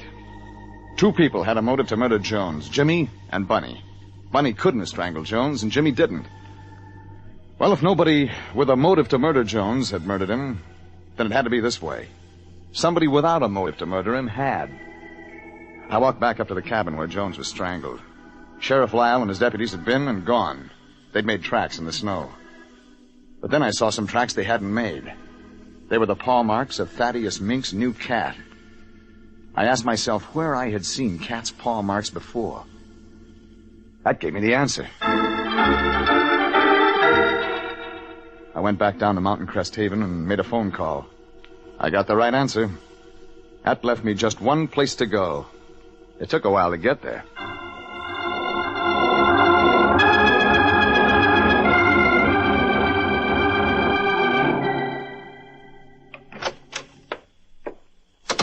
Yes, this is a surprise. Painting? Oh, just touching up this still life.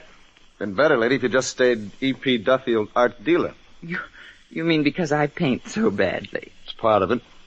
You're more the outdoor type. Tall, strong. I suppose that's so. The circus painting's over there. You painted. She showed me yesterday. Yes. You were in the circus. Strong enough for that. Jeff, just what are you trying to get at? Not trying. I've got. I phoned the model agency from Mountain Crest a little while ago. Model agency where I got the track on Margaret Ames Mink, Mink's sister that got strangled. You'd gotten her address a couple of hours before she was murdered. That doesn't mean anything. You wanted to be a great painter. Yes. Yeah, but honey, you didn't have the stuff. What happens? Thaddeus Mink sends you his paintings. He is a great painter. Go on, Jeff. Sure. Mink didn't sign his name to his paintings, painted on a cat's paw print instead. So? Mink was a shy guy. He found out nobody knew him. Nobody knew he'd painted the great paintings of his you had. Except his sister. She'd posed for one. You killed her. And, Jeff? And that left Mink. Him dead, you'd be the genius that painted the pictures. Yes.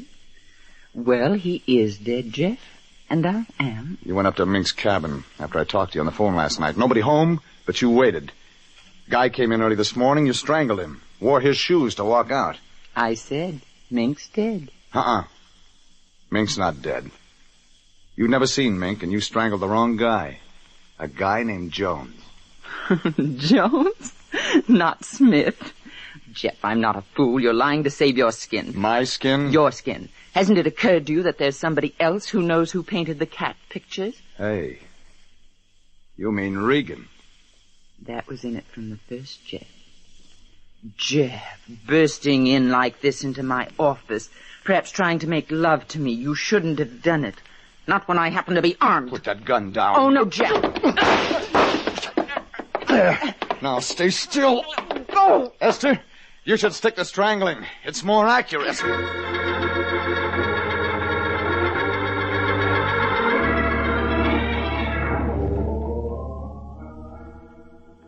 Next day, I gave the land a little lecture on art. Very well, Jeffrey. You seem to have become quite an authority on art. But I'm afraid I'm a little more interested in Art Jones. Oh, great. You went back up to Mountain Crest, I suppose? Yep. That nice young boy, Jimmy. How are he and that girl, Bunny? Say, Jeffrey, why did he try to steal your car and run away? Well, only he and Bunny had a motive to kill Jones. Jimmy found the shoes, then overheard my call to Sheriff Lyle. He knew he hadn't killed Jones. So? You mean he suspected... Well, he was scared. All he could think was to get those shoes far away. He knew there was strong evidence. E.P. Duffield had tossed them out of her car, but he didn't know that. He thought that Bunny... Oh, I can't believe that. He was in love. That mixes you up. Yes, it does. Only Bunny hadn't done it. Jimmy hadn't either. If the 2 people who had reason to kill Jones hadn't killed him, it added that Jones was killed by mistake. Yes, I see that. In Mink's cabin. So it made sense the killer meant to kill Mink. Only he didn't know what Mink looked like. Only one person fitted that. E.P. Duffield. Why, that's brilliant, my boy, brilliant. But what about Thaddeus Mink? Mink? Oh, Sheriff Lyle released him. And when he found out how much dough his paintings are going to bring him, he turned philanthropist. He did? Yeah. Gave us a present, in fact. What? Yeah, right outside the door. Oh, Jeffrey. Maybe one of his valuable paintings worth thousands of dollars. Yeah, it could be. Could be worth that much. Big enough box. You open it. Yes. Oh, Jeffrey, do you think it... Oh, Jeffrey.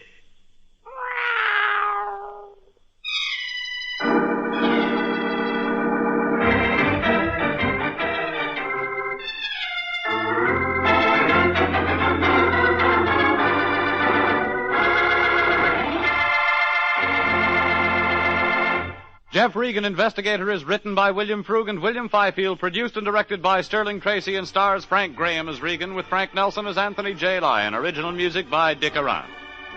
Jeff Regan, Investigator, will be back next week at this same time. Stay tuned for Nero Wolfe. If the chimes shudder a little on Sunday afternoon, well, they know there's mystery in store Sunday with men of action like Mike Waring, better known as the Falcon, who brings his fearless and romantic touch to the solution of another mystery. After the Falcon, it's high adventure. Then the big guy steps in. The new private eye Charlie Wilde concludes with a few casual homicides. The chimes mean mystery and action this Sunday afternoon on NBC. Transcribed. My boss is the smartest and the stubbornest, the fattest and the laziest, the cleverest and the craziest, the most extravagant detective in the world, Nero Wolfe.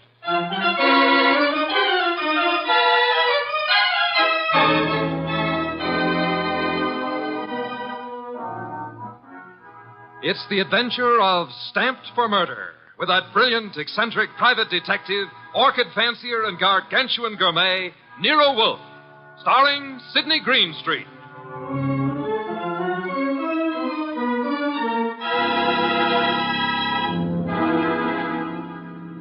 Instructions for this morning, Archie. Your notebook, please.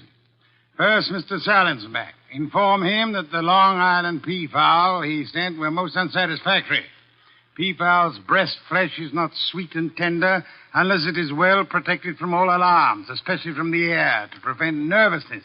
Long Island is full of airplanes. Look, Mr. Wolfe, I shall want a dozen chickens that have been raised on blueberries. And a fresh-killed lamb for tomorrow. Mr. Wolfe, please listen. There's... Mr. Goodwin, be quiet, and then dinner on the following day becomes a problem. Mr. Wolfe, dinner any day is going to be a problem if we don't pay Sausenbach's bill. Then pay it. With what? The bank account's empty. Ridiculous. There were $4,000 yesterday. But you bought that shipment of orchid bulbs from Weinold Gluckner. Mr. Wolfe, we need money. You've got to stop eating and drinking beer long enough to earn some... You're an alarmist. Will you, for the love of heaven, stop turning down clients and turn an honest dollar? I've got a couple of prospects right outside the door. Send them away. No, sir. Send them away. Tell them I've gone to Egypt. Nothing doing, sir. Confound you, Archie. Obey orders. Send them away. Miss Kent, Mr. Rodman, come in, please. Thank you. Confound you, Archie. You're mutinous. Yes, sir, and you're stuck with it. This is Miss Gloria Kent and Mr. Rodman. They arrived as advertised with a pressing problem. Good morning. You people are here by sufferance only. I shall speak to Mr. Goodwin about it later. Yes, indeed. I don't like pressing problems, Miss Kent. What are yours? My father. Indeed, I'm not a court of domestic relations, Miss Kent. What did your father do? Beat you? Withhold your earnings? Discourage your suitors? Mr. Goodwin should have informed you this office does not undertake cases involving marital or family problems. But that's not... If Mr. Goodwin had not been beguiled by your pretty face, he might have warned you and avoided this embarrassment to you and annoyance to me. Now, take it easy. How many times have I told you you don't know how to handle women? Then suppose you let Miss Kent handle me. Well, it's simply this, Mr. Wolfe. I had some money my mother left me. My father's just spent it without my permission. I want it back without a scandal. Thanks, Miss Kent. How much? How spent? $10,000. Father bought a treasure map. Indeed, from whom? A pair of swindlers named Cross and Halleck. They've driven him crazy, talking about fortune salvaged from the SS this and the SS that. He's got a map and old letters he studies. He's childish. Many fortunes have been recovered. Many more await on the sea bottom. How do you know your father has been duped? Well, I know. You do, Mr. Rodman. Yes. Cross and Halleck bought some old letters from me, written by my grandfather from Hawaii. They used them to manufacture the map and evidence. And that's what they sold to Kent. Father thought he was being so clever. He had the paper analyzed. Of course, the document research laboratory said the letters were genuine. They were. But something new had been added. I'd have never known if Mr. Rodman hadn't told me. You're a party to the swindle, Mr. Rodman? I was not. I never knew what they were up to. Mr. Wolf, you've got to help me. I can't do anything with Father. I can't convince him. Even Mr. Rodman can't. No, Miss Kent, I'm sorry. This is not for me. Oh, but you must. You must. Not in my office, madam. No tears. Please, please, Archie, stop her. Okay. Archie, when Miss Kent has finished her disgraceful exhibition, show them out. How dare he walk out on us like we were... Easy. I know him. You don't. He gets into a panic when women cry, or else he's curious about what Fritz is cooking for lunch. Now, just wait a minute, please. Oh, aren't you ashamed of yourself walking out like that on that poor kid? That hysterical gamma. She's lost all of her money. She needs help. I charge high fees, Archie. So charge a small fee. Do you want her to starve? Good heavens. Starve? How monstrous. I'm not kidding. While you'll be in here smelling your dinner, she and her father will be starving. I thought you were bringing me a paying claim. Well, this is different. She's, You're beautiful. Archie, you're impossible. Oh, very well. Go back into them. Get names, addresses, facts. I am not committed to Miss Kent's case, but we'll see. Be a tribute I pay for your weakness for a pretty face.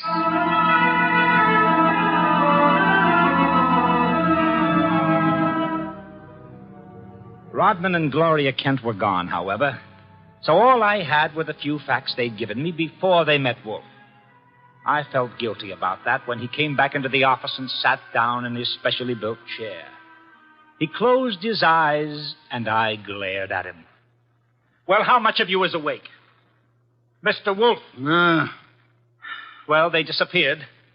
Did you tell me you were going to help this girl just to get her out of the office, or did you mean it? You're a gadfly. No, sir. You made a promise, and you're stuck with it. What did you get from Rodman? Name, address, occupation. He's a librarian, that's all. Very careless, Archie. You missed a significant point. Such as, How did Rodman discover the letters he sold were being altered by forgery and used for swindle? How did he locate the dupe, Mr. Kent? I guess you're right. I'll ask him next time. But what about now? Are you going to get Gloria's money back? I assume you call Miss Kent Gloria solely in order to annoy me. It does. Stop it. Get Cross and Halleck. On my way. You'll find them at the Hotel Bogart. Wrong, sir. According to my notes, their address is... Never mind their address. The Hotel Bogart is the headquarters for successful, confident tricksters. They celebrate their victories there while the money lasts. You will possibly find Cross and Halleck drinking whiskey or lunching, probably both.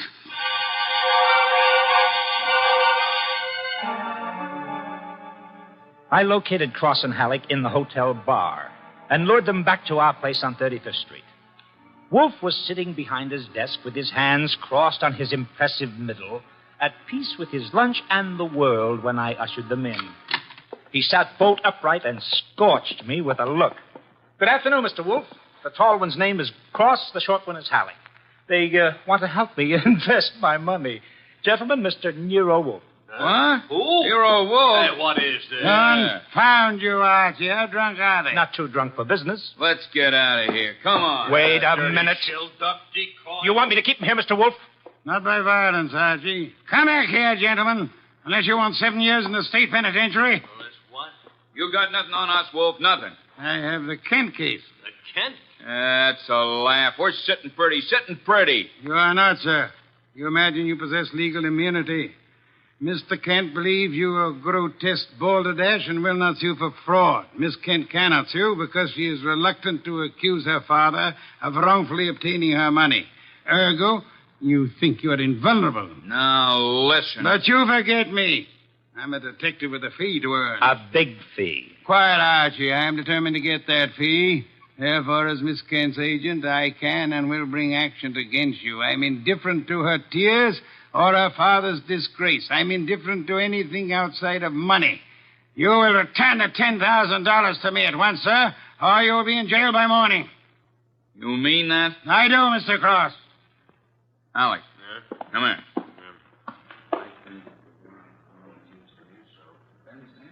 Come on, hurry. Okay. Here, Mr. Wolf. Halleck and I have decided we don't want to get in any trouble with you. Here's your $10,000. Let's have it. Give the dough to Kent, Mr. Wolf, and get the letters and map back for us. You got a reputation for being tricky, but honest. We trust you. Come on, Alec, let's go. Well, how about that? Preposterous. No, sir. Take a look. $10,000, genuine coin of the realm. That man Cross is a fool. Does he imagine I'm to be fooled so easily? What do you mean he left the money? He surrendered too quickly, Archie. Too easily. And that money in the envelope he was carrying all ready to refund. Why? Well, maybe he's got a better sucker. I heard him mention a Ben Sanford. Nonsense. Does he need Kent's forged letters and map to cheat this Ben Sanford? Couldn't he prepare another set? I guess you're right. Something's fishy.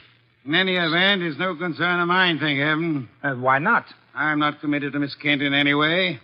As a favor to you, I undertook to regain her money. I have done that.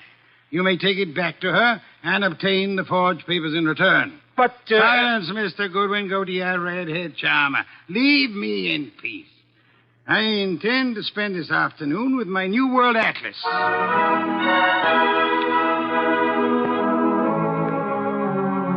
I left him 3,000 miles up the Amazon with his magnifying glass and drove up to East 69th Street. The Kent house was a broken-down little brownstone, and as I went up the stoop, the door opened and Gloria Kent burst out like a skyrocket. Hey, Miss Kent, easy, easy. Let go of me. Let go. What's wrong? What's wrong? Wrong. Nothing is wrong. Nothing at all. Well, how about seeing your father? You want to see my father? Come inside. Oh, for the love of heaven. Come inside, Mr. Goodwin. I'll introduce you. He's in a back room. Come right through the living room. What else came through this living room? A hurricane? No, Mr. Goodwin. Something else. There's my father, Mr. Goodwin. What in the devil? He's dead. His throat's cut.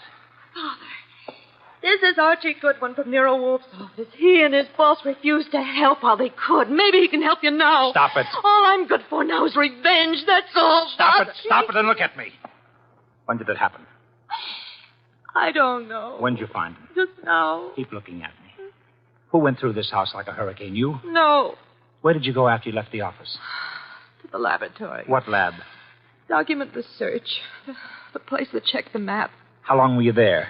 Until an hour ago. I was with Mr. Rodman. Keep looking at me. And then? I had lunch. With Rodman? Alone. And then I came home. All right. All right, now listen to me. I want you to go to Mr. Wolf's house right now. Have you got cab fare? Yes. All right, take a cab. I've got to stay here, but I'll call Mr. Wolf and tell him you're on the way. Now, get.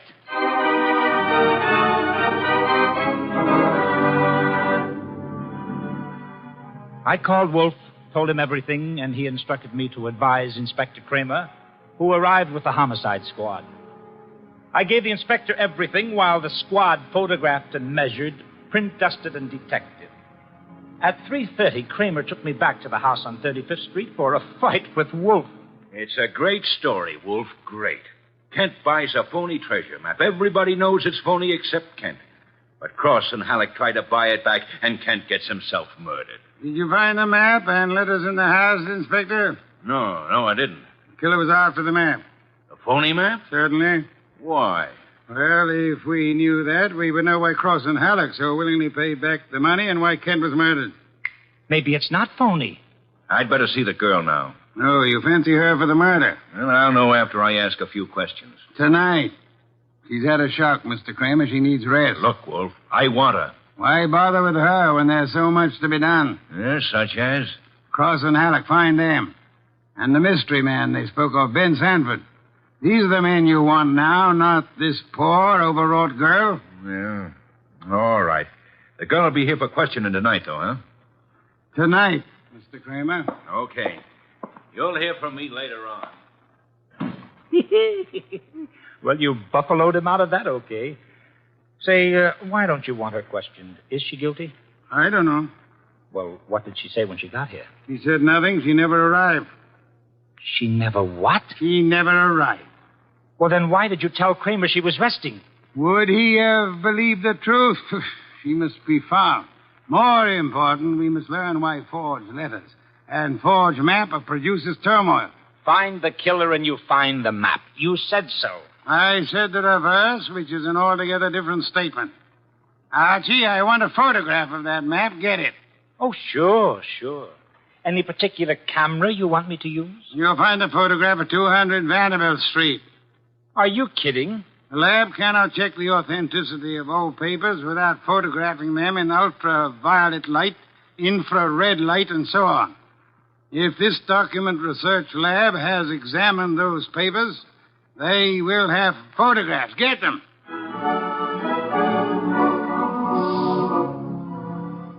He got out of his chair and waddled back to the house elevator. It was 4:00 and time for his regular afternoon session with the orchids. I drove down to the document research laboratory on Vanderbilt and got such a shock that I grabbed the office phone and dialed Wolf at once.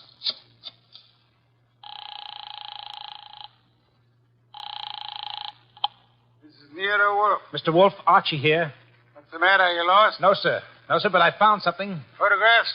No, Mr. Wolf, I don't think you'll ever see any photographs of the Kent map. I don't think any were taken. Indeed. But guess who runs the document research laboratory? No, don't guess. You probably know. A man named Ben Sanford, and he's sitting right here looking at me. Bring him home with you. Home? But it's 4 p.m.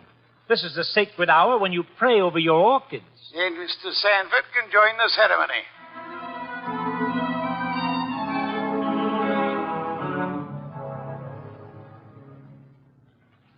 Hey, how about this place? How about it? There must be 1,000,000 flowers up here. No, not flowers. Orchids only. Mr. Wolf has 10,000 plants. Never saw anything like it. And you never will again, brother. Hey, what kind is that on the bench? Oh, that's our pride and joy. Odontoglossum harryanum. Above them, the Van Petersirana, and the pink ones are the Coelogiani panduratas. Now, the large object mulching flower pots is Nero Wolf. Mr. Wolf, Ben Sanford. Good afternoon, sir. Hi. I came along to be obliging. I've got nothing to say about anything.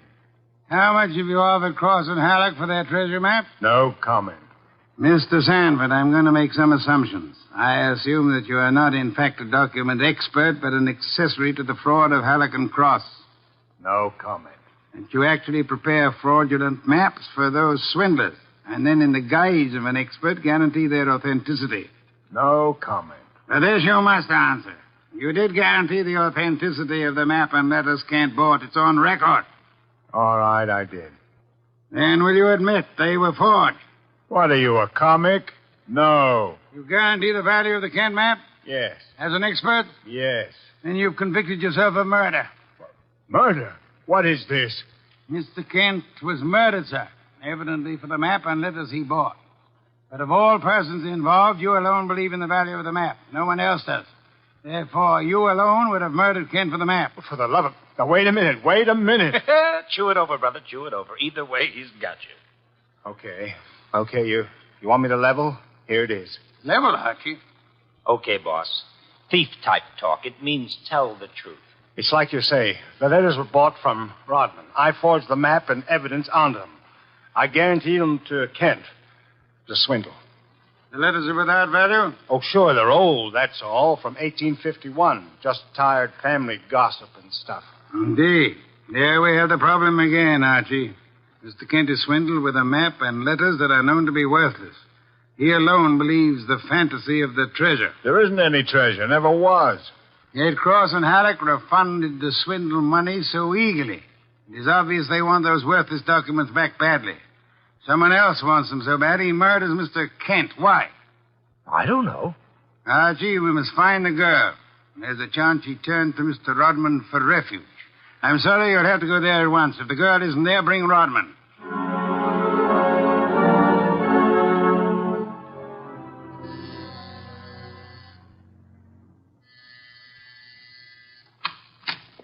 Yes? Hello, Rodman. Remember me? I'm Archie Goodwin from Nero Wolf's office.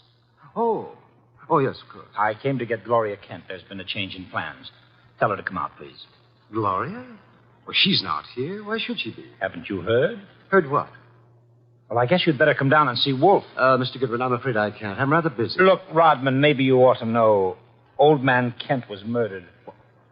What? Yes, just after you and Gloria left us. Kent murdered? Well, But this is awful, Mr. Goodwin. You want to see Mr. Wolf now?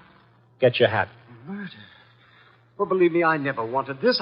I'm going to tell Nero Wolf the whole mess. Every word of it. Okay, then. Come on, let's go. Yes, of course. Just a minute. I'll get my hat in the bedroom. Murdered? Can't. I never dreamed. Oh. Come on, Rodman. Come on, Rodman. Come on. What? I didn't hear you. Oh, Rodman. What the... Rodman. Oh, Rodman. Good Lord. What next? Come on. This is Nero Wolf? Archie here. We've had a tough break. Yes? While I was waiting for Rodman at the front door, he went into the bedroom for his hat. The killer was there. How do you know? He cut Rodman's throat. Devil. The back window was open. It's a ground floor apartment. He was out and gone before I had a chance. Archie, where were your wits? Let me alone. I've had a man murdered 20 feet from me. You think I'm cheering? Mr. Kramer is here, and he has news for us, Archie. He could not locate Cross and Halleck in their apartment. They had not been home all day. The maid informed him that she was waiting for her weekly salary. Well, so what? She was most angry and peppery, Mr. Kramer informs me. Red pepper? Exactly. Okay, maybe I know what you mean. I'll try to deliver the goods this time. Goodbye.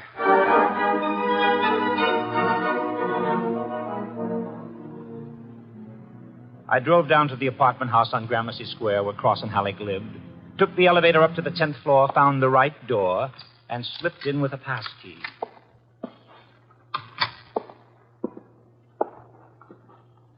Come on out. Come out wherever you are. I know you're in here. You fooled Kramer pretending to be the maid, but you didn't fool Wolf.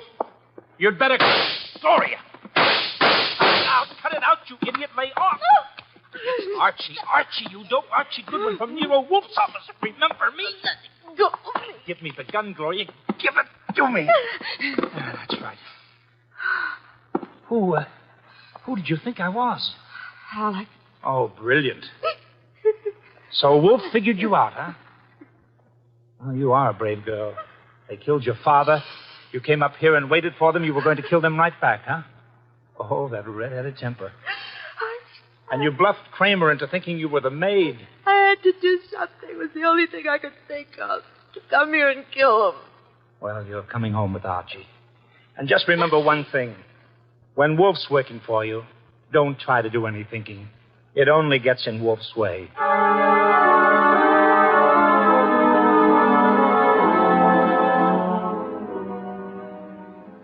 I got Gloria Kent back to the house at 7 o'clock. I parked the car, brought her into the office, and got the shock of my life. There was a convention on. Wolf was there, with Inspector Kramer representing the cops. Cross, Halleck, and Sanford were there representing the crooks.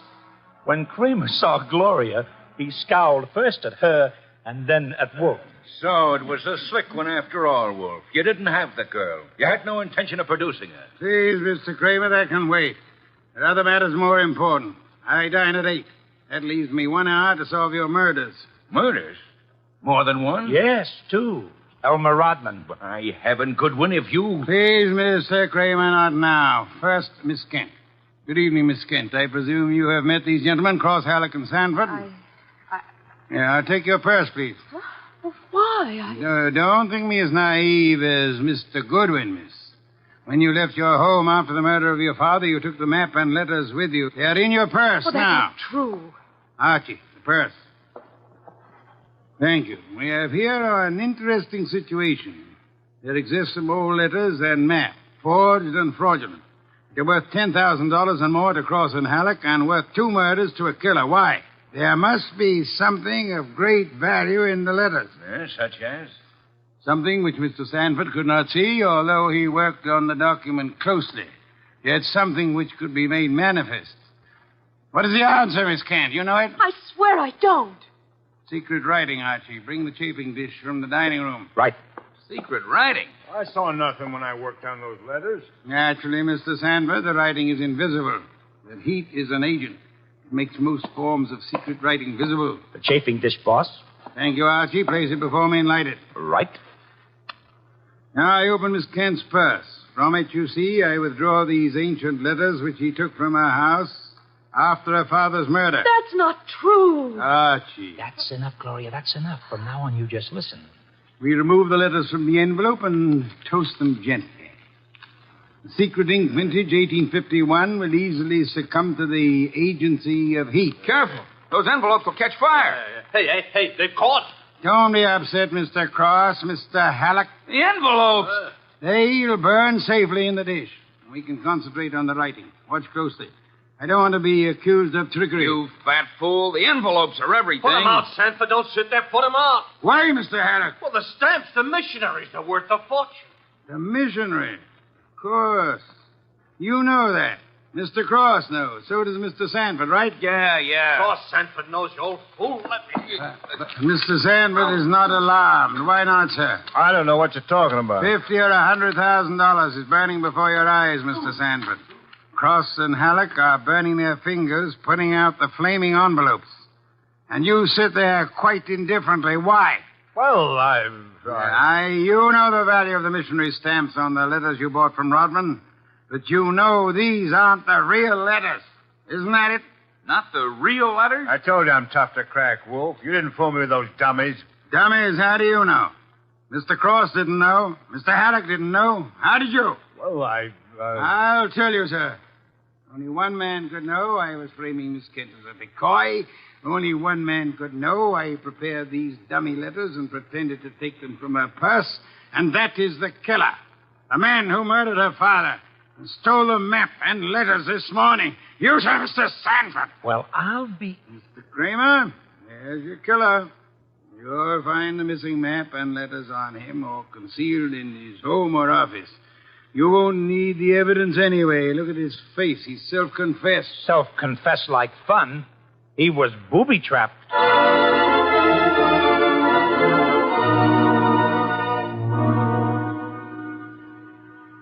No, Mr. Crane. Not a complicated case, really. Very simple. Elmer Rodman sold a packet of old family letters to the swindlers for a small sum. They used the letters to perpetrate their fraud on Miss Kent's father. And the stamps on the letters were valuable? They were a special Hawaiian issue 1851, Miss Kent. Nicknamed missionaries, because missionaries used them for writing home. They are extremely rare stamps worth upward of $25,000 each. Hey, no wonder they were worth 2 murders. We found 5 of them on Sanford. Excellent. Somewhere or other, Rodman discovered the value of the stamps after he sold the letters. In his effort to get them back, he communicated his discovery to the swindlers, Cross, Halleck, and Sanford. So that's why they refunded the money so fast. Precisely, in an effort to have the sale rescinded. Rodman sought out Kent and tried to convince him of the fraud. Alas, he would not listen to the truth, Mr. Kramer. Oh, I get it. And while the others were hassling around, Sanford tried to steal a march and quietly resorted to murder. There you have it. Ha-ha! Great job, boss. Great job. So Gloria not only gets her 10 grand back, but 5 times 25, which is about 125,000 worth of goodies. Now, figuring your rates by the hour, that means you've done a gratis job worth about... Yes, Kent. I did not, nor will I demand a large fee for what I have done. I will not go back on my word. But I can beg for a favor. I'll only be too happy to... Wait. I ask something that will not be easy to grant. What is it? Will you use your red hair, your pretty face, your admirable figure, and your ample fortune to lure Mr. Goodwin away from this house tonight? I would like to enjoy my dinner in peace. That won't be difficult, Mr. Wolf. Let's have an understanding right now, Gloria. Difficult for you or for me? I'll be delighted. Indeed. To spend an evening with Mr. Goodwin, there is only one word for you, Miss Kent. Intrepid.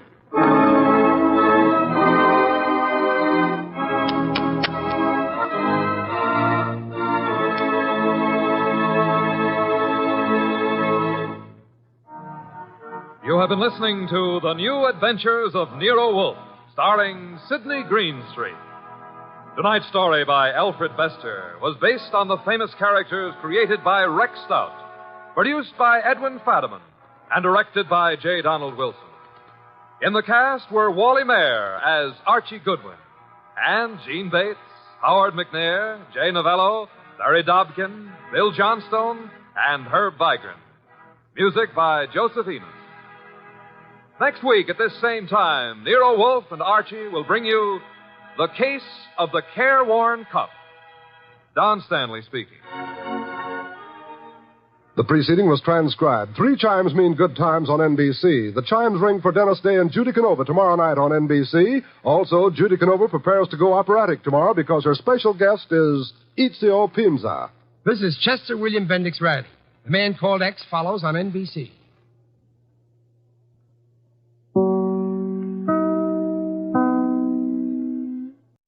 Stay tuned for Nero Wolfe. Saturday night chimes on NBC mean a full hour of fun with Dennis Day and Judy Canova. Dennis always appears perplexed and bewildered. But one thing that doesn't perplex him is how to make a popular ballad come to life in his thrilling tenor voice. And there's music also on the Judy Canova Show, plus comedy in the mischievous Canova manner. That's Judy Canova and Dennis Day, tomorrow night over most NBC stations.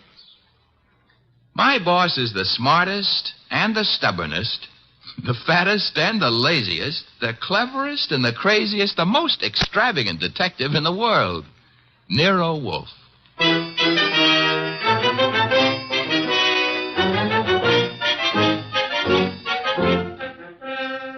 It's the transcribed adventure of The Case of the Careworn Cup, with that brilliant, eccentric private detective, orchid fancier, and gargantuan gourmet, Nero Wolfe, starring Sidney Greenstreet.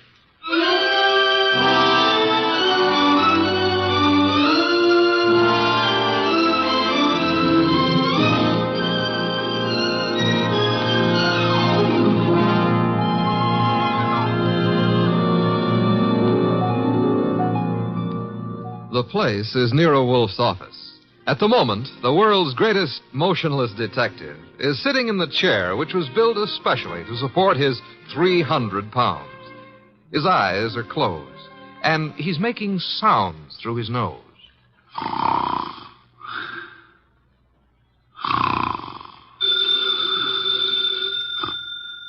Archie. Archie. Archie! Yes, Mr. Wolfe, what is it? The phone, if you please, Mr. Goodwin. Well, it's on your desk, only 8 3/4 inches from your left elbow. All you have to do is lean forward. Found it, Archie? What do you think I am, an athlete? Hello. No, wrong number, mister. Well, I'm sorry, Mr. Wolfe, if that old phone awakened you. Wrong number, and I was not asleep. I was merely concentrating. On what? We're out of work. There's nothing to concentrate on. May have escaped your errant attention, Archie. But there are other subjects for thought besides murder. Mm-hmm. Sure, blondes. And blondes. You're right at that, brunettes. Phooey. That's not a nice thing to say about any girl, even if she does happen to be a brunette. Archie. Yes, sir? Go away. You annoy me. Suppose I did. It would get your beer for you. Fritz. Tonight happens to be Fritz's night off. However, you can always get your beer for yourself. Don't be an idiot. There are exactly 23 steps between here and the kitchen. As you very well know, I abominate strenuous physical activity. 23 steps times 2 is 46. You could walk very slow. Nonsense. Now that you mention it, I happen to be mildly thirsty, Archie. Would you... Now that I mention it, you'd better let the beer go for tonight. Why? Our stock is running low. You being careless? I've been careful, because something else is also running low. What? Money? Fiddlesticks, there's plenty in the bank. Sure, but very little of it is yours. Mr. Wolfe, do you remember that batch of orchids you bought last week? Course I do. Magnificent and very rare specimen. I got a magnificent bill for him this morning, too. It was large? It was large. Confound it, Archie. I shall have to do some work. You turned down half a dozen cases in the last few weeks. One of them may still require me. Most of them hired other detectives. However, there is a Mr. Wenceslas who might still be in need. His problem is what? As I remember, he's being followed by midgets. He wanted you to do something about it. Not that he minded the midgets so much. It was the elephants they were riding. The man needs a psychiatrist, not a detective. Anyone else? I can check my files, but I don't think... Ha-ha! Saved by the bell. Another cliche like that, and I shall... Answer the phone yourself? Assassinate you. See what it is. Okay. Hello? Yes, Mr. Wolfe is in. Yes, he'll be in. He always is. What? But... That was a Mr. Charles Porter. He was in a hurry. He's on his way over right now. Should be here in 10 minutes. Prospective client, I trust? $1,000 worth of prospective client. Splendid, Archie, my beer. Okay, but, look, I'm not sure you're going to accept his offer. Indeed, what does he want me to do for his paltry fee? That's the point. If I heard him right, he wants you to do nothing.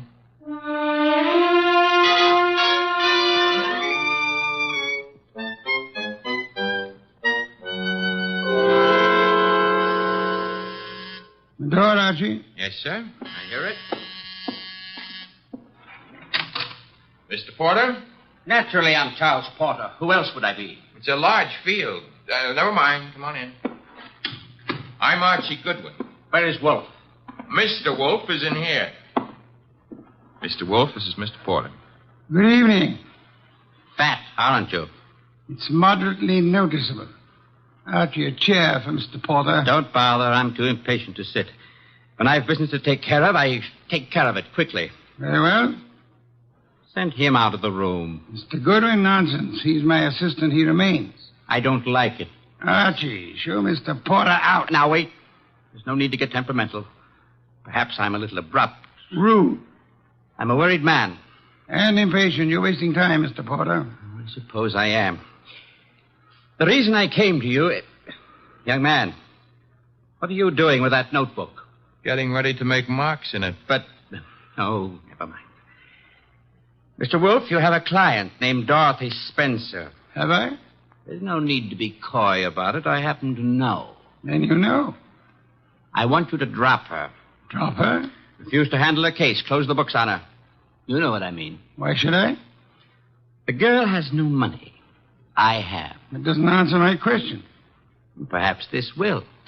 Appear to be a small package of dollar bills. It happens to be $1,000. Archie, will you? I will.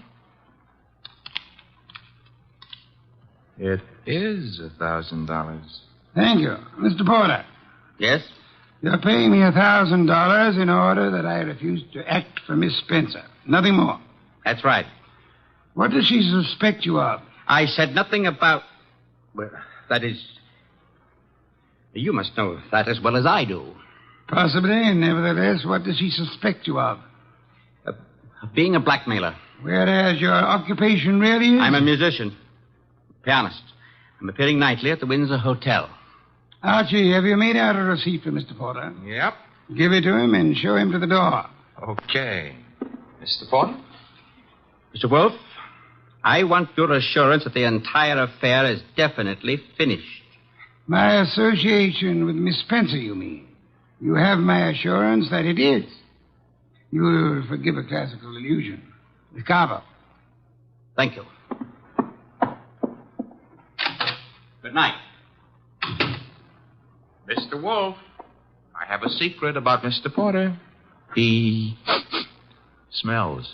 Some perfume or other. More important, his right coat cuff is more worn than his left cuff. And a carver happens to be a musical term meaning start again from the beginning. Oh? Porter thought it meant finished. Therefore, Mr. Porter is a liar. His ignorance of common musical term indicates that he's not a musician.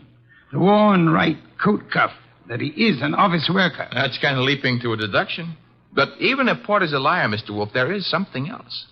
He paid you $1,000 to drop a client named Dorothy Spencer. Mr. Wolf, you never had a client with that name.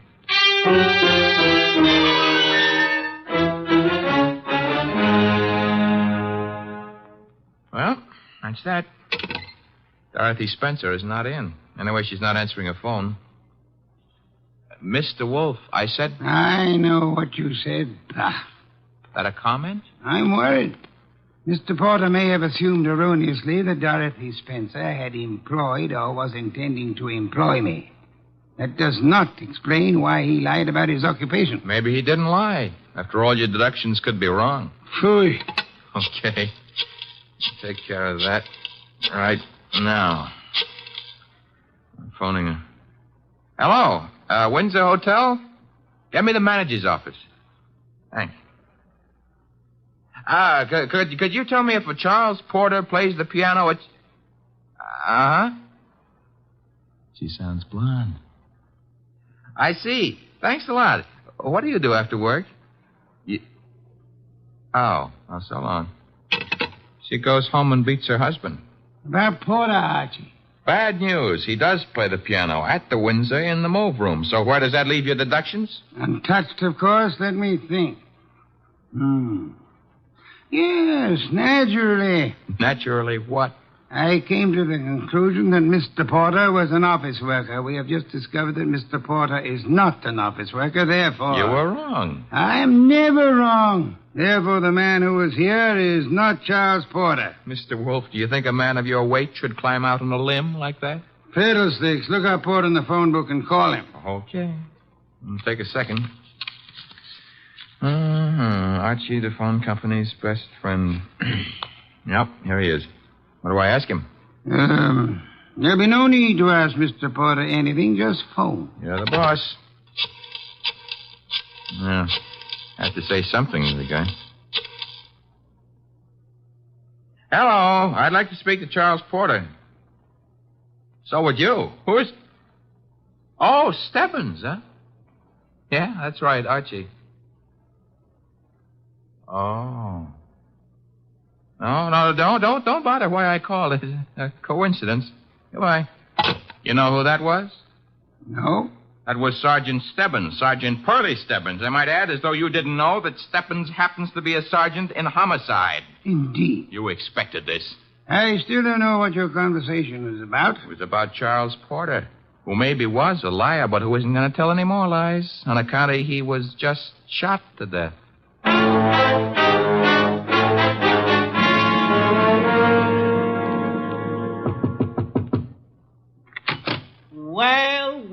Well, if it ain't Archie Goodwin. Come in, Goodwin. Thank you, Sergeant Stebbins. I've been expecting you. Oh, that's sweet of you to say that, Pearlie.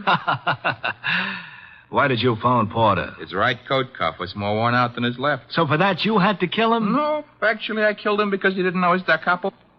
Hey. Yeah, hey. He don't look good anymore, huh? Guys who stop bullets with their face never look good. Pearlie, you've been robbed. I did. That corpse is not Porter.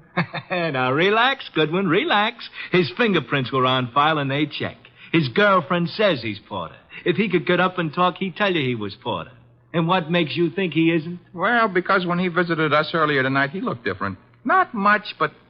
You said girlfriend? Yes, I said girlfriend. She's in the next room mopping up. She kind of broke down when we brought her here. You brought her here? Now, don't tell me what her name is. Why shouldn't I? It's Spencer.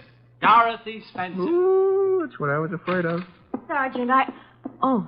Ignore him. He comes with the woodwork. His name is Goodwin, Miss Spencer. Archie Goodwin. Find what you were looking for? What I was looking... Somebody's gone through this place like a minor league hurricane. You? What business is it of Of yours? mine? None, maybe. On the other hand, Nero Wolfe might have other ideas. Matter of fact, I'm sure he'd have. Miss Spencer, why don't you go see him? The address is 601 West 35th Street. I don't see why. You want your boyfriend's murderer found, don't you? Now listen, Goodwin, the police are working on this. Sure, they'll see to it nobody harms a corpse. Goodbye, Miss Spencer. Don't forget that address, 601 West 35th Street. Believe it or not, you used to be a client of ours.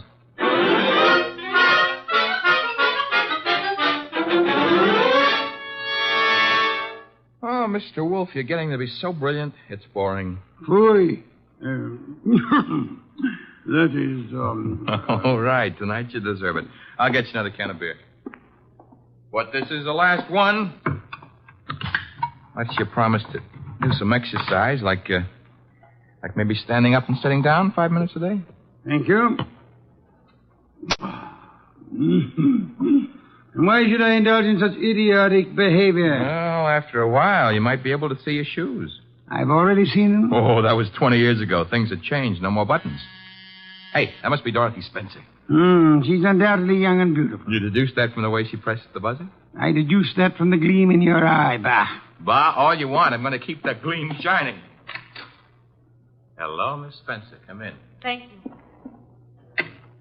Mr. Wolfe. Is the large sitting down gentleman behind the desk. This is Dorothy Spencer, Mr. Wolfe. You will forgive me not rising. It is due to a necessary conservation of energy rather than rudeness. Archie, a chair. Sure. Here you are, Miss Spencer. Thanks. Now then, Miss Spencer, have the police found anything but dust in Mr. Porter's closet? Why, no. You were engaged to Mr. Porter? I was. That ring you're wearing, he gave it you? Yes. May I see it? Well, all right. Here. Thank you. Expensive. Very expensive. You may have it back. Miss Spencer, why are you marrying Charles Porter? I loved him. Phooey. Mr. Porter, according to Archie's description, was twice your age with considerably less than half your attractiveness. Love may perhaps be blind, but it is not astigmatic. I don't know what you mean. What were you searching for under the nose of the police? Nothing.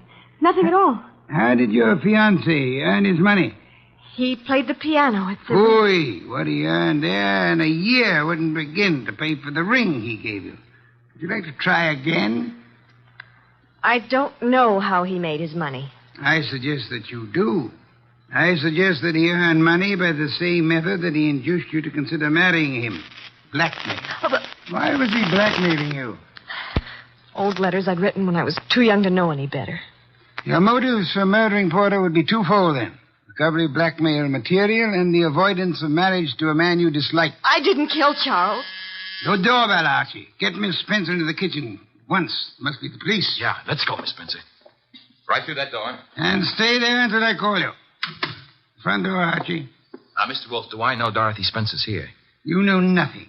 A simple role for you to play. I haven't got time to resent that insult right now, but wait until the next time you drop a collar button. Well, bless my soul, if it isn't dear old Inspector Kramer. How is the homicide department? Where's Wolf? Big surprise. He's sitting. Mr. Wolf? Good evening, Inspector. Where's Dorothy Spencer? This is not the Bureau of Missing Persons. The district attorney would like to talk to her. I shall tell her so the next time we meet. Yeah, that could be right now. She's in this house. I don't see her. Mind if I look around for myself? You have a search warrant, of course. It so happens no, but... Archie, the inspector's leaving. Okay, I'm leaving. I suppose by the time I get back with a warrant, she'll be in Hoboken. Hoboken? Where's that? Look, Wolf, you can go too far. One of these days you won't be able to talk yourself out of it. Trail me to the door, Goodwin, to show what a good detective you are. Ooh, Inspector Kramer doesn't love us anymore. Unfortunate. Archie, take Miss Spencer to a respectable hotel. Register her under an assumed name. She is to stay there until notified otherwise. Luckily, the good inspector neglected to inform us that she was the leading suspect in a murder case. Hence, we're not accessories after the fact, and I don't want her arrested for murder as yet. Her beauty has won you over. You will then return here immediately. Okay. What are you going to be doing in the meanwhile? I, Archie, shall be thinking.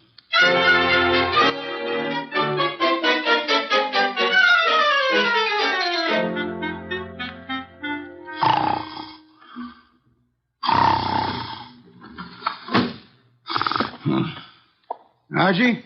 No. No, not Archie. Our impatient and non-musical friend came in through the window. How are you, Mr. Not Porter, of course. Where's the girl? Question is beginning to bore me. I don't know. I think she's here. So did the police. I might add that they were slightly closer to the truth. Incidentally, what makes you think she was Porter's accomplice? She must have been. Nonsense, she wasn't. Porter was blackmailing her, just as he was blackmailing you. In her case, it was letters. In yours, a previous criminal record, perhaps, that your employers might be interested in. I want to know where she is. Maybe this would help you remember. Good heavens, don't point a pistol at me. It annoys me. The police, I should think, opened the door for them like a good fellow. Oh, no. I'm leaving. But if I don't find that girl, I'll be back. Knock the blasted thing down if it isn't open. All right, Wolf. I've got the search warrant. Also, no doubt, a fine tooth comb. Bah. By the way, Inspector. All right, boys, cover the house. All right, Inspector. Yeah, what did you want? As your men go through the house, will you have one of them shut the back window? I've just had a burglar, and I suspect he left it open. Unless the matter is attended to, the house might be filled with fresh air. Yeah, what's the matter with that? Fresh air, deadly poison. It clogs the lungs. And may I point out that the warrant you're clutching in your hot little hand is not a lease on the house. Finish your search quickly, if you please, and then... why not try Hoboken?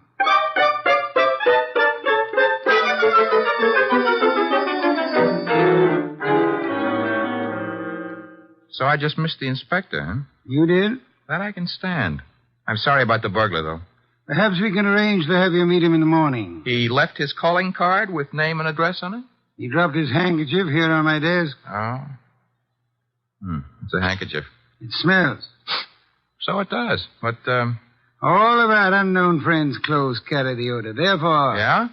You will go out immediately to the nearest drugstore, buy a specimen of every cake of soap manufactured in this country.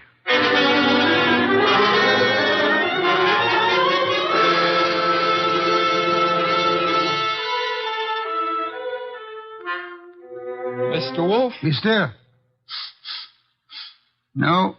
I never realized just how many different brands of soap are made in this country. You should listen to the radio more often. So far, we've sniffed at 37 cakes. None of them smell like porter. Let's see. 38. Hey. Let me have it, Archie. Yes, the soap. It's labeled orchid ovals. I should say basically mislabeled. Orchids have no odor. Our task for the evening is finished. Why? All we know is the guy washes with a basely mislabeled soap. No, the odor would not have been so persistent in that case. Unquestionably, our visitor works for a soap company that makes orchid ovals. Every employee of a plant in which perfume in large quantities is used inevitably carries the odor on his clothes. Oh. And you already deduced he works in an office. Uh-huh. I go see him in the morning? You do? You know, Mr. Wolf, what with hiring rooms for girls and paying visits to a perfume factory, I'm beginning to feel like a maiden aunt. No one would ever mistake you for a maiden aunt, Archie. Thanks. Is that another deduction? Maiden aunts rarely need a shave.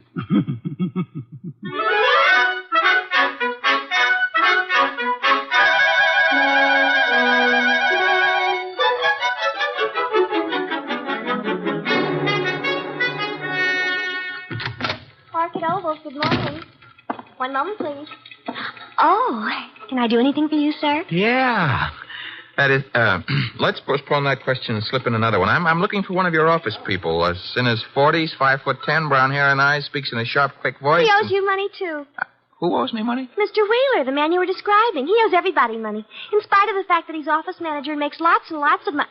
How much does he owe you? Oh, not an awful lot. It won't break me if I don't get it.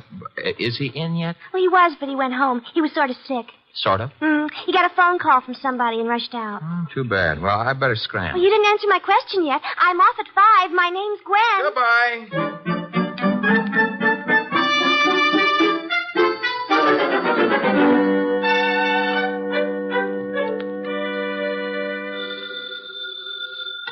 Wolf speaking. Archie here. Unknown's name is Wheeler. He left the office this morning sick after he got a mysterious phone call. Bad, probably. Get to Dorothy Spencer at once and bring her here. Right. I'm at Wheeler's house now. Thought I'd better check. His wife's here, too. Blonde? Uh-huh. How could you tell? Fatuous smirk in your voice. Get out of there fast, and don't stop to console Mrs. Wheeler.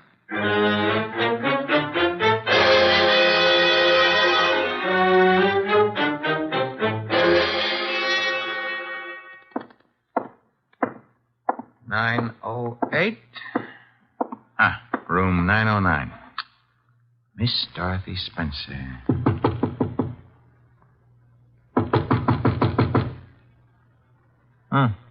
Nobody home. Shut that door behind you, Goodwin. What? Never mind pulling triggers. I'll shut it. Oh, Archie. I would prefer silence. Keep your hands high, Goodwin. It's unhealthy. All the blood had run into my head. Archie, he murdered Charles. He did. Tut, Mr. Wheeler. You really shouldn't have. It's against the law. Get into the bathroom, both of you. I already shaved. I phoned him. I thought maybe he had my letters. Porter couldn't keep his mouth shut about his other He victims. was going to force Dorothy to marry him. Did you find his material, Wheeler? Yes, in an office. He read it as a front. It's all burned. And why all the melodrama? You know about me, so does she. I can't trust anyone. Get into the bathroom, I said. Look, let's not lose our heads about this. Get moving, Goodwin. I like it here. All right, then. Here is where you'll get it. Hey, wait a minute. Something's wrong. I got shot and Wheeler fell down. I shot him, Goodwin. Stebbins. Dear Sergeant Stebbins. Oh, you little flat-footed angel. It's lucky for you my flat feet got staked out here in time. Just for that, I'll buy you a pair of arch supports for your next birthday. But I'm beginning not to believe this. You had it all figured out? Well, not exactly. Well, that is... Wolf sent you here. Well, he kind of phoned in and suggested one of us shoot down here and do some rescue work. That old devil. Hey, you're not kidding. What are you laughing about? Wolf wasn't sure whether you'd need rescuing from Wheeler or... Stop killing yourself with your own jokes. Or whether Miss Spencer would need rescuing from you.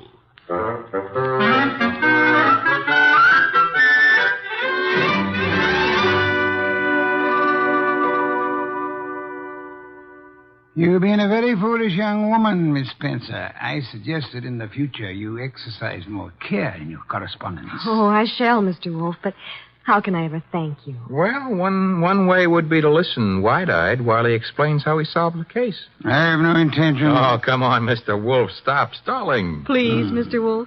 Well, I'd be very happy to. As a matter of fact, I'd like to see anyone try to stop me. A man came to me, offered me $1,000 to drop a client I didn't have. Why? Because obviously he wished to direct my attention to that client. Me? You, Miss Spencer. Now then, he identified himself as Charles Porter, a musician. But I tested him and discovered that he knew nothing of music. Ha! The da capo routine. Precisely. Therefore, he was an imposter. His purpose? Yeah? To indicate by no means subtly that enmity existed between Porter and Dorothy Spencer. Huh? Thus, when Porter was found murdered, I would presumably be convinced that Dorothy Spencer, balked in her effort to enlist my aid against Porter, had resorted to most foul and bloody murder. Most foul and bloody murder is very fancy, Dorothy. Shows he likes you. I thereupon asked myself, why should an unknown seek to convince me that Dorothy Spencer was Porter's murderer? And you answered yourself? One reason only, because he himself intended to murder Porter, as he did. For which peccadillo he has, thanks to Sergeant Stebbins' accuracy with a revolver, already paid with his own life. Quodirat demonstrandum. Latin for that's what you wanted to know. I think you're wonderful, Mr. Wolf, and I'm going to... Be careful. Kiss you. Archie, Miss Spencer is a very dangerous young woman. Today I feel brave. Do you, Archie? Very brave. What are you doing tonight? Nothing. Let's do it together. Bah. Oh, is that Mr. Wolf? I said bah. Would you very much mind conducting your romance elsewhere? I would not. And do so at once. I have a very important matter to attend to. Goodbye, Mr. Wolf. Goodbye. Night, sir. Very important. Very important.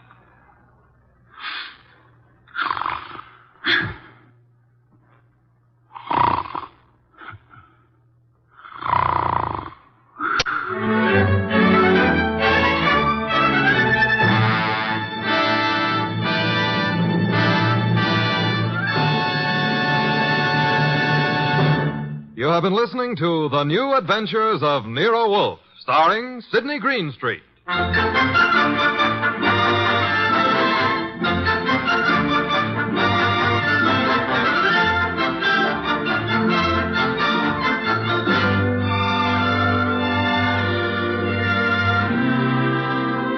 Tonight's transcribed story was based on the characters created by Rex Stout, produced and directed by J. Donald Wilson. In the cast were Lamont Johnson as Archie Goodwin, and Jane Webb, Peter Leeds, Bill Johnstone, and Wilms Herbert. Next week at this same time, Nero Wolfe and Archie will bring you The Case of the Dear Dead Lady. Don Stanley speaking.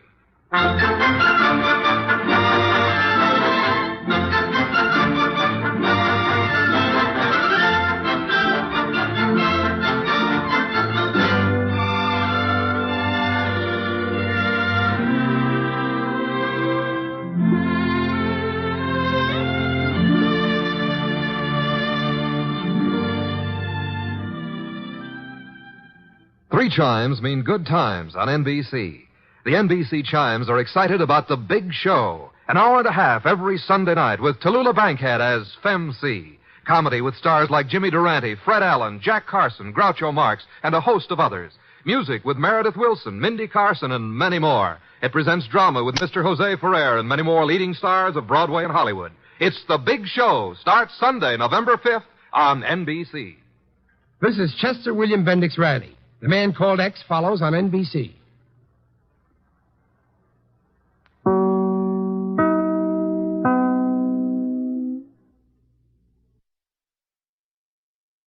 Stay tuned for Nero Wolfe. This Sunday marks the premiere of The Big Show on NBC. Not just any big show, it's The Big Show. NBC's hour and a half of comedy, music, and drama. The best of each. The Big Show will be heard every Sunday afternoon over most of these stations, with Tallulah Bankhead as Mistress of Ceremonies. Your stars for this Sunday's broadcast include Jimmy Durante, Fred Allen, Ethel Merman, Frankie Lane, Mindy Carson, Meredith Wilson, Danny Thomas, and hosts of others. All this and Tallulah, too. No wonder it's The Big Show. My boss is the smartest and the stubbornest, the fattest and the laziest, the cleverest and the craziest, the most extravagant detective in the world, Nero Wolfe.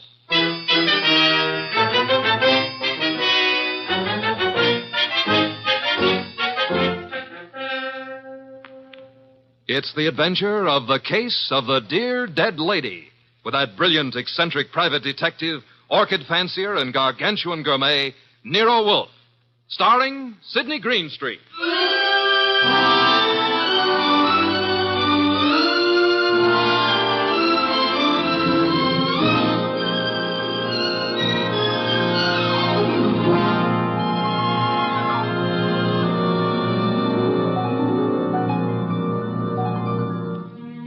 Nero Wolfe had just come downstairs, having tended to his precious orchids. He was, as usual, seated in the library, which served as the office. He had just dialed a phone number, and, with his eyes closed, was leaning back in his specially built chair, which was big enough for two, but not two of him.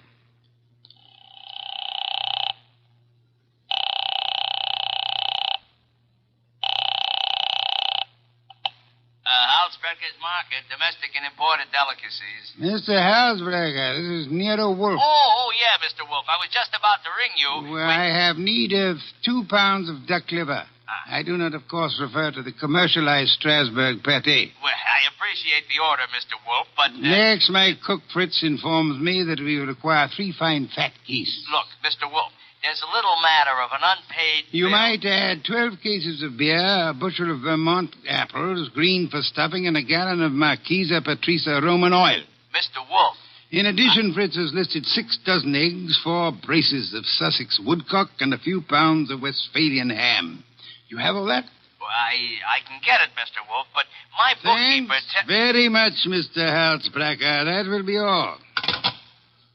Now, now then, Archie. Yes, boss? You seem to be worried. Oh, I am. This means naturally that I'm supposed to handle Halsbrecker's delivery boy when and if he shows. I had thought of leaving that simple matter to you. And what about the simple matter of the money? Money? I hate to bring up a vulgar subject, but where is it coming from? Oh, of course. You're right, Archie. I should have said... Said what? Charge it. Boss, look, you don't realize I know, but we're into that truffle broker for $500 bucks and change. All right. Then give him a check. Okay. Okay, I will give him a check. And I hope they'll let you keep the orchids in your cell. You're a wit, Archie. Mm-hmm. You know, I'm on the bank's mailing list. We got a notice this morning. You don't mean... Oh, but I do. Again? Yeah, you just can't take money out of an account, boss. Sometimes you gotta put some in.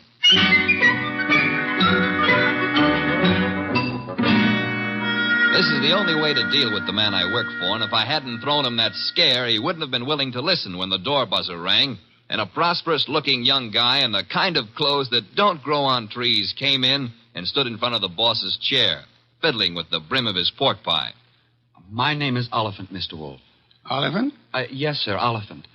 I am the spiritual leader and guiding head of a small religious group known as the Seekers of the Inner Power. Ah, I see. Also a man addicted to marrying neither wisely nor well, but often. You read the papers? I do. Mr. Wolfe, I am as aware of my sin-ridden past as anyone else is. The point is that I'm no longer that kind of man. Even a person such as I can see the light in time. Good. Might I ask why you've come to see me, Mr. Oliphant? I need your help, Mr. Wolfe. Concerning? A certain young lady with whom I'm deeply in love. Oh, I beg you not to confuse the present emotion with any of my earlier escapades. What I feel for Miss Dana is the pure and righteous glow of an upright seeker of the inner power. I promise to look on you as thoroughly redeemed, Mr. Oliphant. Proceed. Oh, by the way, do I recognize the name of your young lady as a Park Avenue socialite, an amateur swimming champion? Yes. But she's sweet, wonderful, beautiful. I've asked her to marry me, and she's given me some hope. In time, I fully expect to make her my wife. Well, then where's the problem? The problem is the presence of another man in her life. I'm sorry, sir. I'm a detective, not a matchmaker. This isn't a question of making a match, Mr. Wolf. I have much too much respect for your talents to think of offering you such an assignment. Exactly. What do you want me to do? I want you to save Ilse Dana's life. Her life? Mr. Wolf, this other man I spoke of is insanely jealous. Not only of Ilse's present, but of her past as well. He has threatened to kill her. I don't doubt your earnestness in this matter, Mr. Oliphant, but how would you know? I was listening on an extension in Miss Dana's apartment a few days ago when Hunter called. Hunter? Yes, sir, Jack Hunter. Known as Jack the Babe Hunter. Wait a minute. I know that canvasback. Huh? Sure, he's a coffee and cake prelim waltzer. Oh, he's not. He's a boxer. Archie is being fancy. Overlook it, Mr. Oliphant. Is Hunter in love with this lady of yours? I doubt it. He's a man of complete moral and spiritual corruption, I believe. Naturally you would. But what are the facts? In my opinion, he's after her for her money. She has money? To burn. And you, Mr. Oliphant? Me? Can you also afford to burn? How much do you want? The answer to that would be astronomical. However, if you leave a check for, say, $7,000, I shall look into your matter the very moment I have completed a little research into the nutrition of the Polynesian orchid.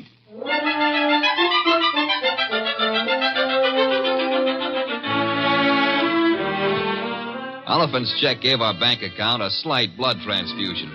I think it was the boss's plan to spend a week or two in the plant room before he got busy on the case.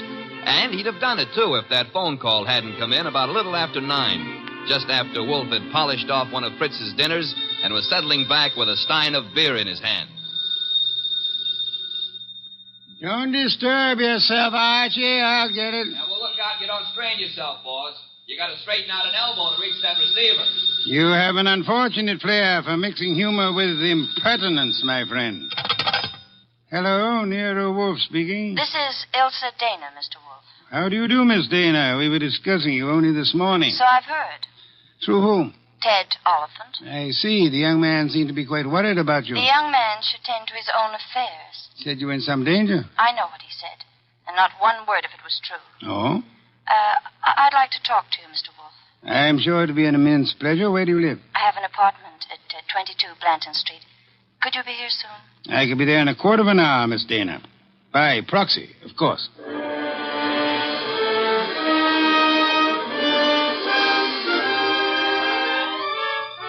The proxy, naturally, was yours truly.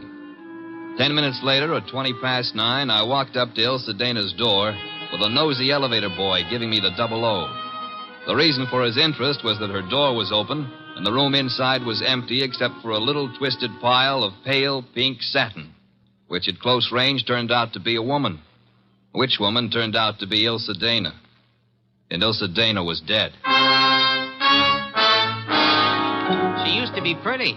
She isn't now. Yeah, strangulation doesn't help any girl's looks, son. Make anything of it? Well, the position of her body and the bloodstains on her pointed fingernails tells me that she put up a tough struggle before somebody succeeded in smothering with a pillow from the sofa over there. Yeah, that figures. When did it happen, I wonder? Yeah, the last 15 minutes, I'd guess. Say, who's been up in the elevator this evening? Nobody for her. Well, somebody came up. Well, who says not? They could have used the stairs, you know. Yeah. How well do you know Miss Dana? I know exactly zero about Miss Dana. How could you ride her up and down every day and know nothing about her? It's a rule of the house to keep your mouth shut. The rule also goes when being questioned by a cop. A cop? Who's a cop? Oh, I guess you're a cello player from the Philharmonic. Look, I happen to work for a guy named Nero Wolf. Oh. Heard of him?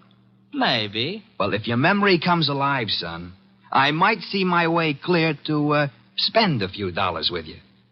Understand? I'll keep you in mind. Going down, mister?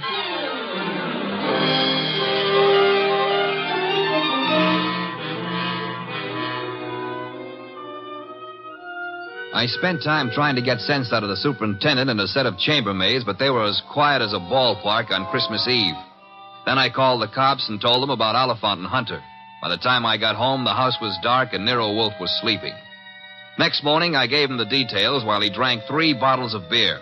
When I finished, he sat for a long time and then started another bottle. The prize fighter. What about the prize fighter, Archie? Hunter? Well, I phoned the hotel he lives in before you got up. And? They told me he wasn't in. You know, I begin to think that Mr. Oliphant brought us a more absorbing case than he suspected. You know, I'm glad you like it. I don't like it. I don't like work of any variety. But this thing has its points. Well, what do we do next? Next, we investigate my client. What? Merely because the reformed playboy employs a detective doesn't exempt him from suspicion, Archie. Oh, now who's that? I'm afraid we have no choice but to open the door and see. My name is Young. Barstow Young. It's nice meeting you, Mr. Young. What do you want? I want to see Nero Wolf. About? About a certain young lady with whom I am deeply in love. What? Will you repeat that?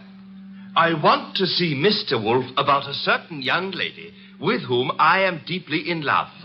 Her name, please? Ilsa Dana. Is it possible that you entertain plans of making her your wife?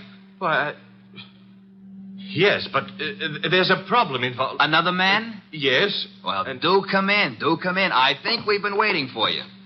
Oh, Mr. Wolf. Here's another one. Ah, Mr. Wolf. You've come to me about Miss Ilsa Dana, sir? I have come to you, more specifically, about a man who has threatened her life. How unusual. He's the treacherous kind. Mild-mannered, you know. As we say in my profession, he underplays it. Your profession, then, is the stage. It is, sir. Go on, you interest me deeply. I was present recently when he told her that he would certainly kill her unless she mended her sinful ways. Sinful? No one denies that Ilsa has had, shall we say, a checkered career. But the man's attitude is totally fanatical. What's his particular brand of fanaticism, Mr. Young? Theodore Oliphant is a religious maniac. Well, what do you know? He's come to give Theodore a bad report card. I don't understand. I've come to ask Mr. Wolf to prevent his murdering Miss Dana. Am I allowed a direct question, sir? Why, of course. Where were you between 9 and 9:20 p.m. last night? 9 and 9:20. Why do you ask? You said I was permitted a direct question. Oh, well, I was walking in the park, as I remember. Do you make a habit of walking in the park? I have lately. I'm preparing for an important role in a forthcoming production. What's so important about last night? From your point of view, a great deal, sir. Well, what do you mean? Last night, Miss Ilsa Dana was murdered. What? Mr. Goodwin here discovered the body. No. I'm afraid I must insist, Mr. Young. Why are you looking at me like that? Are you accusing me of... I have accused you of nothing, my dear sir. Well, now, look, you're making a mistake. Oliphant killed her. You may be sure of that. I have your word. I know him. He was trying to reform her, wanted to make her a devout follower of his cult, the Seekers of Power. I heard him tell her to her face that if she refused redemption, he would see to it that she didn't live on in her wickedness. You could produce other witnesses? Do you know, in your own smug way, you're as detestable a character as I have ever had. All right. Let's everybody take 5. Yeah? Nero Wolf? He's busy. This is Archie Goodwin. You'll do, Goodwin. This is Jack the Babe Hunter. Oh? How are you? Great. Except the cops seem to want to talk to me about some murder fandango because, as I get it, you named my name. You got it wrong. I doubt it, and I'm coming over there to set you straight.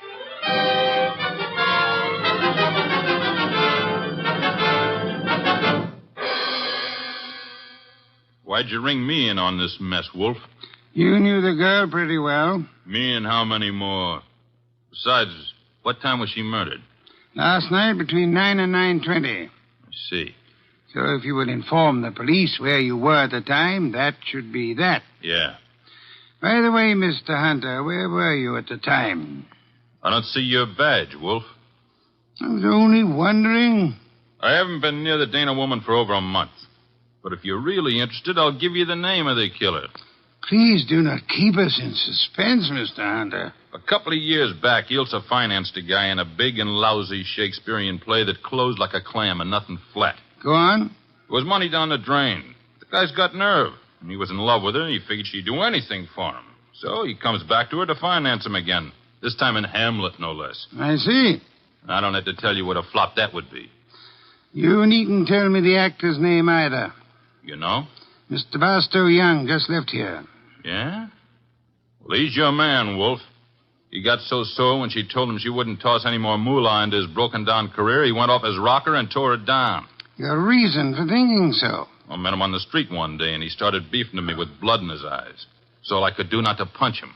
The results might have been less fatal if you'd followed your instincts, sir. I couldn't. Guy's built like a broomstick. He's weak as a cat. Hit him once, he'd crack like dry plaster.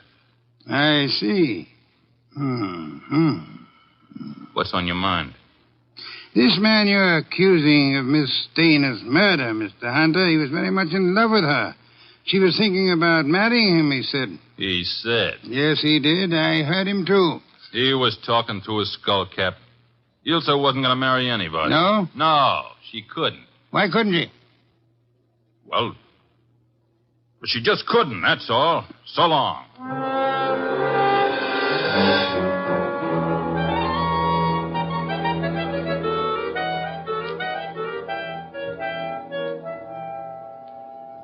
Well, now we got a perfect circle with everybody pointing at everybody else and nobody able to prove a thing.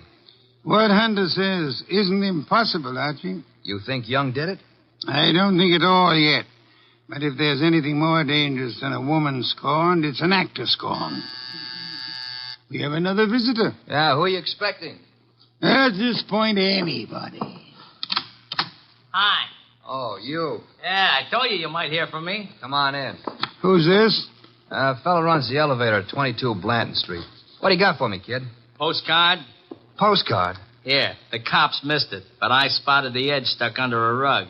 Nice of you to have delivered it. Or maybe he was just being curious. Curious? It's not every elevator boy who has a chance to see Nero Wolfe in the flesh. Oh, him? Come off it, High Pockets. I'm here because you mentioned something about spending a few bucks. Oh. I wouldn't cross the street to see the best gumshoe that ever breathed. Look, gumshoes don't breathe, and how would you like a sucker Archie, pay him and let him go. Yeah, pay me and let me go. Sure, Mr. Wolf. Here you are. Thanks. Don't mention it. Anytime, pal. Anytime. How do you like that fresh little punk? Archie, the lad has done us nobly. Yeah? A typewritten card addressed to Miss Ilsa Dana. Well, what's it say? Rather peculiar message. Have you prayed tonight? It's signed with a single letter O. Have you prayed tonight? Yes. Signed O? Exactly. Weird, isn't it? Well, what's weird about it? What could be plainer? Have you prayed tonight? Now, I ask you, who is the man in this deal who's interested in praying? All of us, I hope, are God-fearing. All right. But I ask you again, what does O stand for? It could stand for O'Brien, Obituary, Omaha. What about Oliphant? Oliphant, too. Look, what's with this indifference? The case is cracking and you slough it off. You remember what Young said? Oliphant threatened to kill her because she wouldn't join that cockeyed movement of his. Don't exhaust yourself, Archie. We have a hard night ahead. Yes, but I don't understand. But I don't mean to stifle your imagination, my friend. But if you'd reserve your deductions for a little while, you could lend me some much-needed assistance. What do you want? I want you to become a burglar.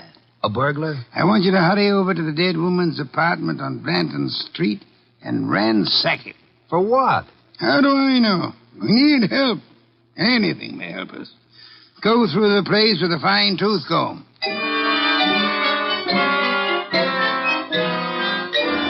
I tore the late Miss Dana's apartment to shreds, but I saw nothing. Then, just as I was about to give it up as a bum job, I noticed a little writing desk in the living room.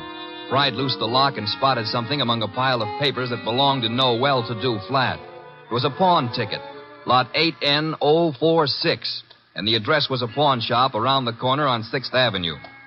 It wasn't more than 90 seconds later that I walked into the joint and tossed the ticket across the counter. Oh, yeah, this, want to redeem it. And fast, huh, Pops? That's nothing that's worth much, mister. No? No. Oh, what is it? This?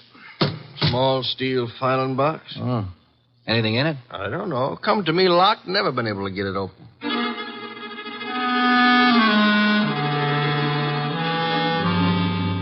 We got it open, Wolf and I. Smashed the front end with a poker. There were some odds and ends inside, old earrings, some thumbtacks, a cigarette lighter, just trash. Then the boss stuck his fingers in and pulled out a plum. This is it. What do you mean, this is it? You fail to recognize this classic document? Huh? A marriage license, Archie. A marriage license. Yeah, well, whose marriage license? The wording is self-explanatory. Listen. This is to certify, etc., etc., thus licensing on this 3rd day of May, 1946, the marriage of Miss Ilse Dana to Mr. Johann Jaeger. Johann Jaeger? Exactly. Well, who in the world is Johann Jaeger? We'll soon see. I don't get it. I can understand. It's a befuddling little puzzle. It'll be very easy for one to make a fatal mistake here. But, of course, you won't. I won't. 3 hours later, I'd herded all the suspects into the office, and he sat in his chair and glared at them. Oliphant, Young, and Hunter. It was tense and tight, and the boss let it stay that way, saying not a word to anybody while he calmly sipped his beer. It was Oliphant who cracked first. I didn't kill Ilse. I couldn't have. Jealousy is a very compelling motive, Mr. Oliphant. And you came to me, remember, complaining that there was another man in Ilse Dana's life? Whatever I complained about him, and jealous as I was, I didn't kill her as the sacred power is my holy judge. Being unacquainted with your sacred power, I'll have to ask you for a better authority. Sacred power. Oh, it simply wouldn't have been possible for me to have done it. Why not? Yeah, why not? Because I was at Mickey's Night Owl Club last night from 7 until 4 a.m. Contemplating the sacred power, no doubt. That can be proved, Mr. Oliphant? Let me call now. Let the head waiter tell you. Well, you take your embarrassment as an indication that you're telling the truth. Hey, wait a minute. You can't let him off like that. Don't be bothersome, Archie. Yeah, but we got that card he wrote, the one about have you prayed tonight, signed with his initial. He didn't write that card, Archie. Now, look. And the O is not his initial, is it, Mr. Barstow Young? I'm afraid I don't understand. On the contrary, I'm afraid you do. But for the record, I'll explain. Oh, Archie. Yes, boss? Hand Mr. Young that large red volume off the shelf behind Mr. Hunter's head. This one? That one, thank you. Now then, Mr. Young, you will favor me by opening the volume to page 1133. But why? Open it, sir. Good. You will now count 6 lines down from the top and read what you see. Have you prayed tonight? Thank you, Mr. Young. What the devil is going on? Mr. Young has just given us a reading from a tragedy. The line, have you prayed tonight, is spoken by the hero to the heroine just before he murders her. The name of the heroine is Desdemona. And the hero, as I'm sure you all know, is Othello. Othello?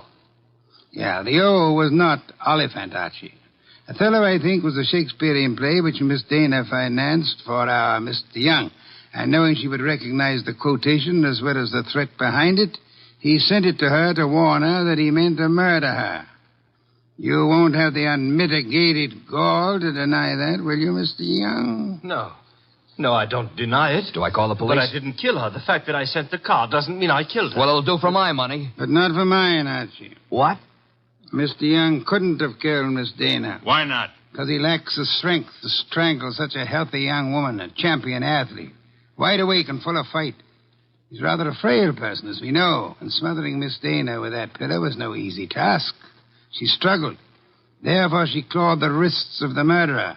I'm sure that if you examine Mr. Young's wrists, you will find no scratches or scars. Here, let me see that. Go ahead. Well, Archie? Yeah, you're right. Nothing. I was sure there wouldn't be. The person who actually killed Miss Dana was a powerful physical specimen. Yeah? Yes, Mr. Hunter. In all probability, a professional athlete. A muscular man in good condition. You pointing at me? Seems quite likely, doesn't it? You're out of your head. Am I? Yeah. Ilse Dana war Ehefrau. Nicht wahr? Jawohl. I mean... You said yeah, Mr. Hunter. And you meant yeah, yes.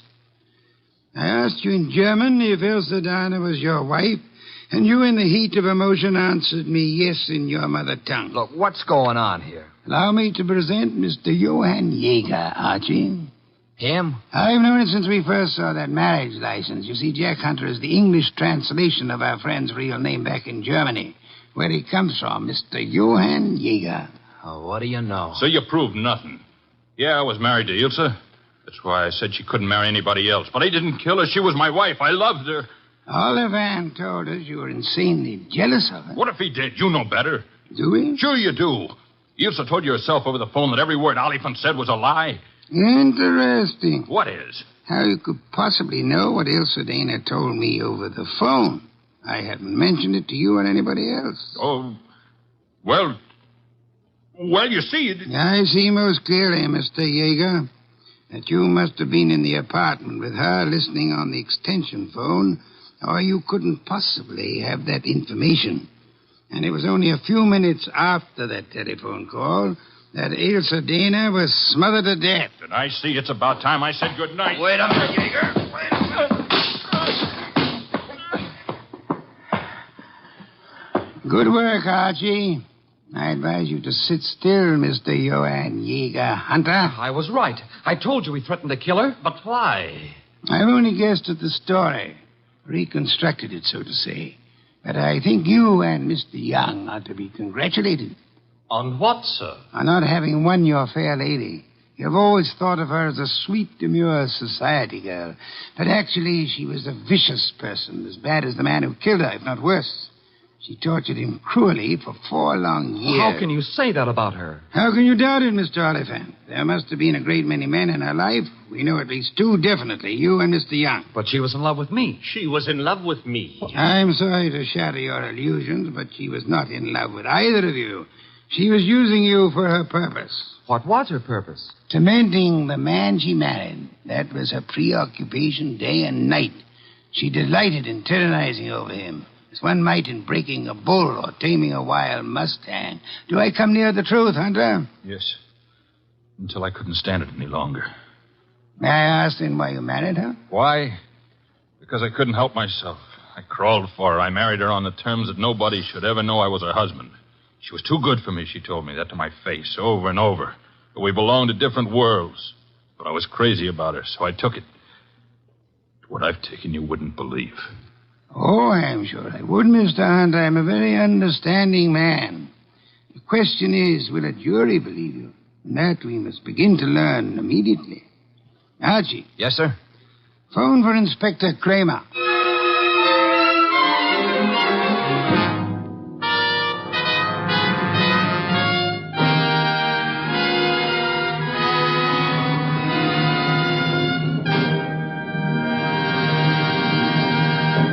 You have been listening to The New Adventures of Nero Wolfe, starring Sidney Greenstreet.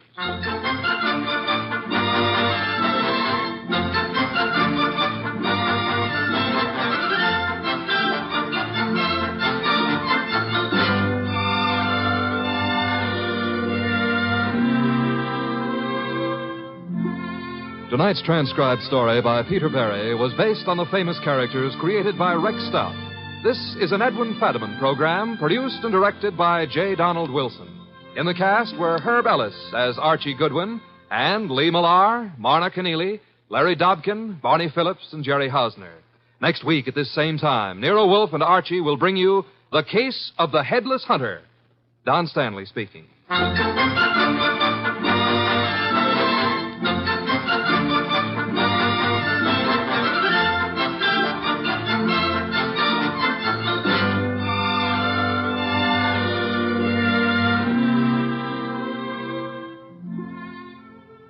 And don't forget, this Sunday marks the premiere of The Big Show on NBC. Not just any big show, it's the big show. NBC's hour and a half of comedy, music, drama, and the best of each. The Big Show will be heard every Sunday afternoon over most of these stations, with Tallulah Bankhead as mistress of ceremonies.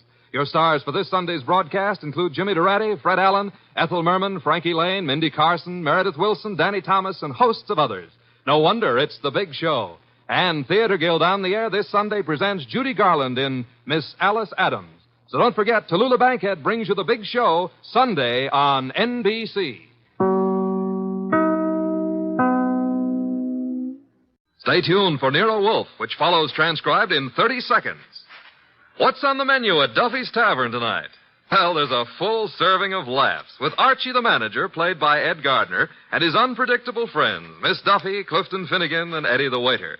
It's Duffy's Tavern later this evening over most of these NBC stations. And this Sunday, the big show comes your way once again with Bob Hope, Jimmy Durante, Perry Como, Jose Ferrer, Mindy Carson, Eddie Cantor, Meredith Wilson and his orchestra, and many, many more. And, of course, your MC once again will be Tallulah Bankhead. That's this Sunday for the big show.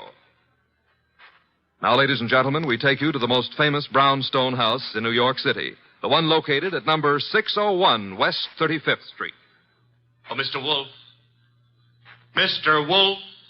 Want something, Archie? Would you be interested in taking on a case involving a woman who was found stabbed to death in one of New York's fancier men's clubs?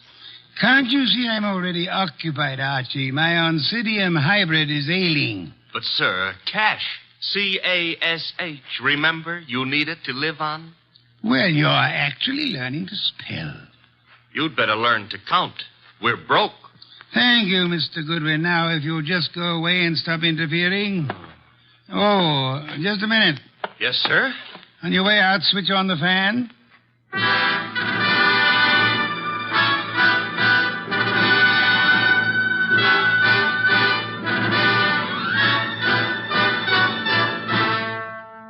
Yes, ladies and gentlemen, it's that one and only man of moves, the most famous detective in modern fiction, that corpulent, orchid-raising, beer-drinking gourmet who also happens to be a genius. Rick Stout's incomparable Nero Wolfe, starring Mr. Sidney Greenstreet. Tonight, Nero Wolfe's long-suffering assistant, Archie Goodwin, tells us of the case of the careless cleaner.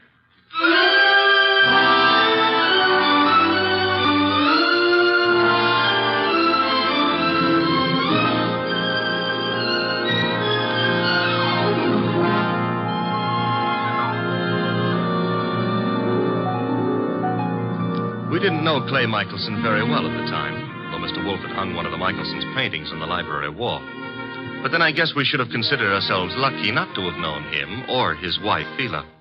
2 weeks ago, they had a quarrel. Oh, Clay, darling, I didn't expect you home so soon. I thought you were going to the museum to see the Van Goghs. I decided not to, Phila. Oh. Well, if you plan to paint this afternoon, I'll get out of the studio. I want to run some errands anyway. Why don't you make your phone call from here, Phila? Phone call? Who is he, Phila? He? Who were you waiting for this afternoon? Please, Clay, don't start that jealousy routine again. Don't try to kid me. You're being stupid, Clay. I'm stupid, all right, but I'm getting wise pretty fast. I'm through, Phila. I've had enough. I'm leaving you. So stay out of my way and keep your boyfriend out of my way, too, whoever he is, or I'll kill him.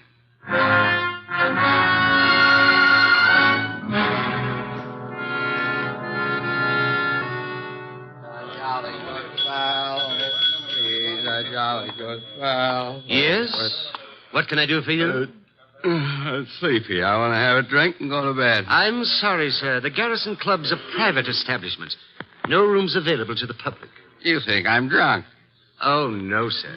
Why do you suppose I came here? And I'm sure I wouldn't know, sir. I'll tell you why. I came here to see my old pal Lou Saunders. That's why. You know Mr. Saunders? Do I know? Look, I paint him. Lou sells them. Mr. Saunders is your agent? I'm Clay Michelson. Just call Mr. Saunders. Clay? What in the world? Lou, tell this guy who I am. But I'm sorry, Mr. Saunders. It's all right, Mr. Martin. You see? Let's go have a drink. Yeah, sure, Clay. Yeah. You know what, Lou? I left Phila. I walked out on her. Is there something I can do, Mr. Saunders? Yeah, have someone fix a bed in the other room of my suite. Mr. Michelson will be staying with me. At least for tonight.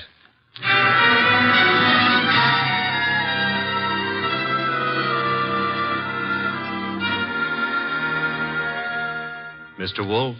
Yes, Archie? It's Friday. Good. Fish for dinner, then. Nope. I was not referring to dinner. You were not? I can think of nothing more interesting at the moment. Oh, I can. My salary. Of course, according to the Julian calendar. We're on the Gregorian, so let's stick to it. Today is Friday. Today I get paid. Archie, there's a drop. Oh, don't exaggerate. You can't be getting the cold shutters just because I'm asking for my money. I can distinctly feel fresh air flowing into the room. Well, it's possible I might have opened a window 6 inches. You're insane. Shut it at once. Nope. Are you trying to blackmail me? Think it might work? Never. Then the window stays open. You're fired. I accept your offer. All you have to do is pay up. I've hired you again. Oh, Mr. Wolf, you've cleaned out the bank balance again? Well, that is... Well, have you seen those Miltonians? Would I have voluntarily given up my paycheck for them? Orchids are very beautiful, Mr. Wolf, but blondes are... The door, Archie. I am unemployed. Confound you, it may be a client, and if it is, and we can extract a fee. You follow me, Archie? I'm already on my way to the door. Mr. Wolf, I've got to see him at once. Well, come in. Thank you. Mr. Wolf, this is... My name is Saunders, Mr. Wolf. We've met before. Yes, I remember. As a matter of fact, you sold me a painting of Michelson. Yes, well, that's why I'm here. It's about Michelson, Mr. Wolf, that I've come. Frankly, I think the man's about to go mad. He and his wife have split up, and such a splendid artist, too. A pity. I don't know what to do. He's drinking like a fish. For 2 weeks, I've been letting him live in part of my suite at the Garrison Club, but he's just steadily getting worse. I try a hospital. I can't. The publicity. Mr. Wolf, Clay admired you so that time we all had dinner after the painting transaction. I thought maybe you could talk to him. Maybe you could get him on his feet again. I'm not a doctor, Mr. Saunders. But I'm sure he'd listen to you. Excuse me a moment, Mr. Saunders. Nero Wolf speaking. Inspector Kramer. Good evening, Inspector. Got a guy called Lou Saunders at your place? Garrison Club said he'd gone to your place. Yes, he's here. Well, see to it that he doesn't leave until I get there. I could hardly do that, Inspector. I have no reason to detain Mr. Saunders. There's plenty of reason. It so happens a woman's just been murdered in his suite. Murdered? Yeah. A Miss Hilda Lundgren. What's happened? Now will you hold him? Do you know a Miss Hilda Lundgren, Saunders? Hilda Lundgren? I've never heard of her. She seems to have chosen your suite to be murdered in. I'd better get right over there. Mr. Saunders says to tell you he'll be right over, Inspector. Now listen, Wolf. Good day, Inspector. Murdered? Murdered in my suite? Mr. Wolf, you've got to come with me. Mr. Goodwin will accompany you. After the formality of a retainer, Mr. Saunders. Oh, anything you say. Here, I'll write a check. Good. 500. 500? Fine. My friend and assistant, Mr. Goodwin, will go with you. I have great confidence in his ability to bring back every detail of a murder, particularly where a woman's involved.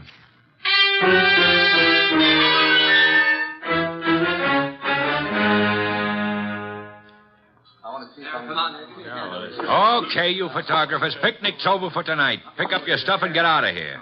You sound real mean today, Inspector Kramer. Well, if it isn't Nero Wolf's favorite stooge. What are you doing here, Goodwin? I got bored with my knitting. Look, I wasn't asking for humor. I'm Louis Saunders, Inspector.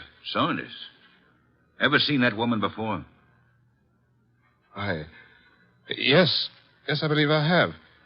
I can't remember where, but the face looks familiar. Lovely-looking woman. Blonde and really built. Well, she ought to look familiar. She's one of the cleaning women here at the club.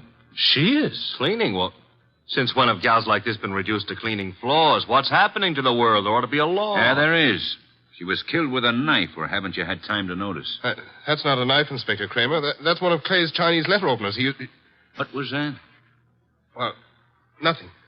Nothing at all. Yes, it is a strange knife. What were you saying, Mr. Saunders? Just said that looked like one of the letter openers belonging to one of my friends. Who is this Clay? Clay Michelson, the artist. But you can't possibly think he'd do a thing like this. I think everybody did it until we know otherwise. When were you last up here, Mr. Saunders? Me? Why, just a little while ago. I changed my clothes just before I went to see Mr. Wolf. She wasn't here then? Well, I don't know. I didn't come into this room, just in my part of the suite. Your part? Who occupies this room? Mr. Michelson. He's been staying with me. Strange wound, no blood. What do you think you are, Goodwin, a medical examiner? Oh, but Yeah, the killer probably wiped the blood away. Saunders, have you any idea where your artist friend might have run off to? I haven't seen Clay all afternoon. He spends a lot of time down in the bar. Well, he'd hardly sit in a bar if he's killed somebody. Well, why would he pick on the cleaning woman? Oh, this is no ordinary cleaning woman. Get a load of that figure. Watch it, Goodwin, watch it. You're liable to stretch your brain. But you're wrong. In spite of everything, Clay's still terribly in love with his wife. He wouldn't... Hello, Lou. Where did you get in? Yeah, who's this? Clay. We're your friends, Lou. They won't serve me any more liquor down at the bar. I gotta find my flask. Mr. Michelson, may I introduce you to Inspector Kramer of the police? Who's this guy, Lou? He's Nero Wolf's assistant. Wolf? Police? Well, what do you all want? Somebody park overtime? Where's my flask? The one with my initials. I just bought it this morning. Mr. Michelson, do you know that somebody was murdered here in your room? Murdered? Why don't you guys go away and joke with somebody else? Where's my flask? You better get hold of yourself. I said there's been a murder. Understand? You serious? Yep. And I wouldn't be surprised if Inspector Kramer here considers you top suspect. Me? They think I did it? You better pull yourself together, Clay. Yeah, because I got a lot of questions. Excuse me, the phone. Now, sit down, Mr. Saunders. I'll answer it. Hello? Hello? Hello? This is Fila. Who is this? This is Inspector Kramer. Hello? Hello? Who is Fila? Anyone know? Well, that's my wife. Your wife? I want to speak to her. Come back here, Michelson. Let me alone. You're not going anywhere. Now, stay back there. You're wrong, Inspector. I am going somewhere. Junior's got a gun. Yes, Inspector. You should be more careful about your gun when you shove people. Now, look, Mr. Michelson, I'll see Mr. Wolf myself. Stay back, Inspector. You haven't a chance. We'll nab you before you get a block away. Well, then I'll just jerk these phone wires. There. And I'll lock the doors. That should hold you long enough. Good night.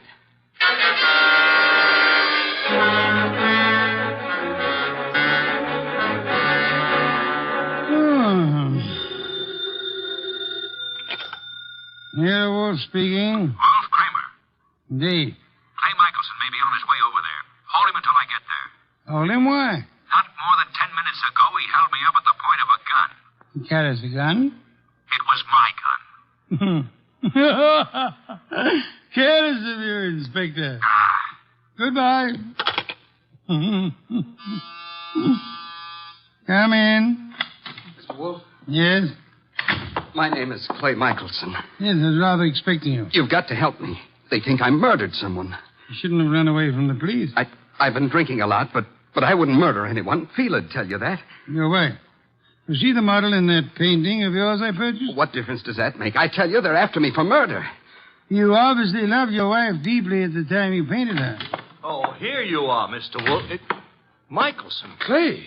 Good Lord, man. The police are on their way over here. He came for my help, Mr. Saunders. Oh, I'm glad he did, Mr. Wolf. But we left Inspector Kramer talking from a phone booth. He'll be here any minute. And we have only a minute to decide why anyone would want to kill a cleaning woman. I didn't kill anybody. She was a beautiful woman, Mr. Wolf. I gathered that, Archie, from your unusual interest in the case. She was stabbed with a letter opener from Mr. Michelson's house. Which might add Mrs. Michelson to our suspect list. Fila? You can't suspect Fila. You're very gallant, Michelson. Just how was this beautiful young cleaning woman, this Miss Lundgren, stabbed? In the heart. Her eyes were wide open, pupils dilated with shock. Details later, Archie. Kramer will be here shortly. At the moment, I would like to know where everyone was. Well, Mr. Saunders was here with us, you remember? I don't know where Mrs. Michelson was, but I could go see her and find out. No, it won't be necessary, Archie. Mr. Michelson, where were you? Me? Why, I'm not sure. I can't seem to remember. That's hardly what we would call helpful. I was drunk. Maybe I went to Fila's. I've been over there lots this week trying to talk to her. Yes, I must have gone over there. Have you ever seen the murdered woman before? No, I never saw her before in my life. I've seen her before, Mr. Wolf. Indeed, Mr. Saunders. I seem to remember your earlier statement to the contrary. Well, I didn't know her name, but when I saw her, I remembered her. I understand she was quite an alcoholic. Unfortunate woman. Beautiful and Well, look who's here, Inspector Kramer. Oh, here you are, Michelson. And as usual, you didn't have the courtesy to ring the bell, Inspector. And give you a chance to get this guy out of here? Nothing doing, Wolf. Now, come on. We're going to headquarters. Mr. Wolf, you can't let him take me. I didn't do it. I'm afraid there's not much I can do about it, Mr. Michelson. Come on. You come along too, Saunders. I got to get a statement from you. Of course. This way. Come on. Very well. All right. I just got an angle. Really, Archie? Sure, it's simple. Saunders been going for this beautiful cleaning babe. Clay worms in. Saunders kills her. Perhaps there was jealousy somewhere in this case, Archie.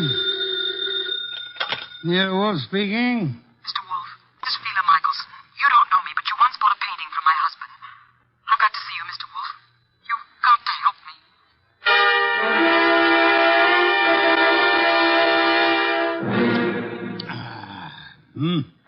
Mrs. Michelson, have some of this delicious beer. Another can, Archie. And now, Mrs. Michelson, may I ask how you found out there was a murder in the first place? A policeman came to see me. He told me what had happened, that they were looking for Clay. I don't know what to think. He's temperamental, he's jealous, and he's sometimes violent, but can't imagine anything like this, not Clay. Maybe some of those friends of his, but... You don't care for your husband's friends? No, they all live off him. They're leeches. Mrs. Michelson, did your husband come to see you this afternoon? This afternoon? No. You're quite positive? Oh, yes.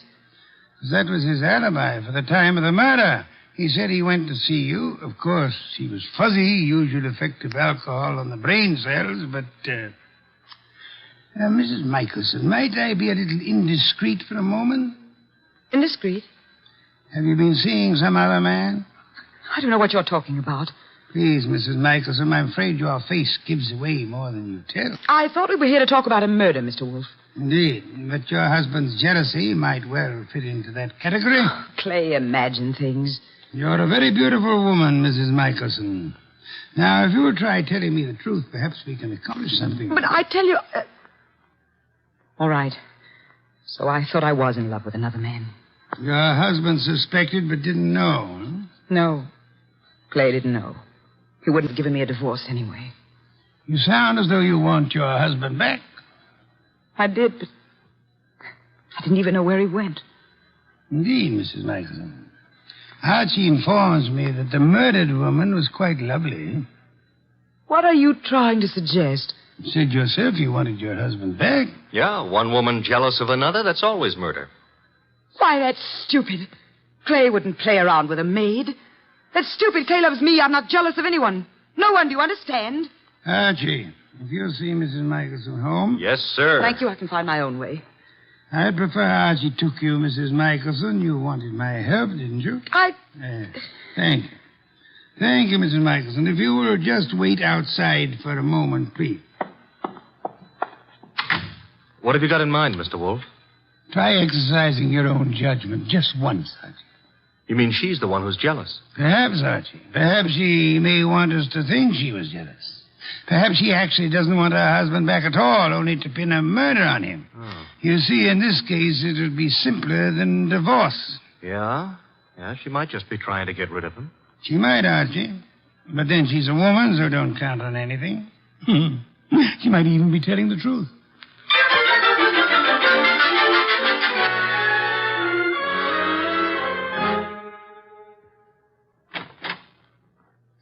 This is where I live, Mr. Goodwin. Nice. Very nice. I like Greenwich Village. I'm trying to figure out why Mr. Wolf sent you along with me. I'm a sucker for beautiful women. I wonder. Archie, Huh? does Mr. Wolf believe me? He hasn't made an official statement yet. Nice furniture and things. You sound like an appraiser or someone looking for something. That's because it's November. Mr. Wolf sent you to search my You apartment. could be wrong. I don't... Oh. What's the matter now? Thought you said your husband hadn't been here today. He wasn't. And what's his flask doing among these papers on the desk? Very prettily decorated with his initials. He was looking for it at the club. Flask? I don't know what it's doing there. Yeah, sure. You're trying to help, Clay. Right into the electric chair. But... His only alibi was his being here this afternoon, and you said he wasn't. Then what is his flask doing here? He said he just bought it this morning, so he must have been here today. I don't know what you're talking about. Where's your phone? Well, you've got things wrong. I don't know anything about that flask. Hey, the lights... Who switched off those lights? Fela, put those lights on. Put on those lights.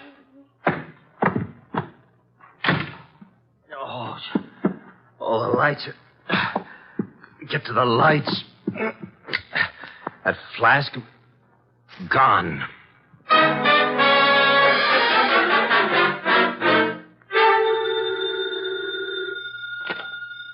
Nero Wolf speaking. Wolf, where's Fila Michelson? Fila? Perhaps you might try the lost and found, Inspector. Now, look, I know she was over at your place. I thought you were interested in Clay Michelson. Well, I let him and Saunders go, for the present. They're clean until I get the medical examiner's report. Oh, when will it be ready, by the way? An autopsy takes time, you know that. Where's the Michelson woman? I believe she had a date with Archie. Why do you want her? I'm sure it never dawned on you, Wolf, but this cleaning woman who was killed was some dish. Maybe Mrs. Michelson was the jealous one.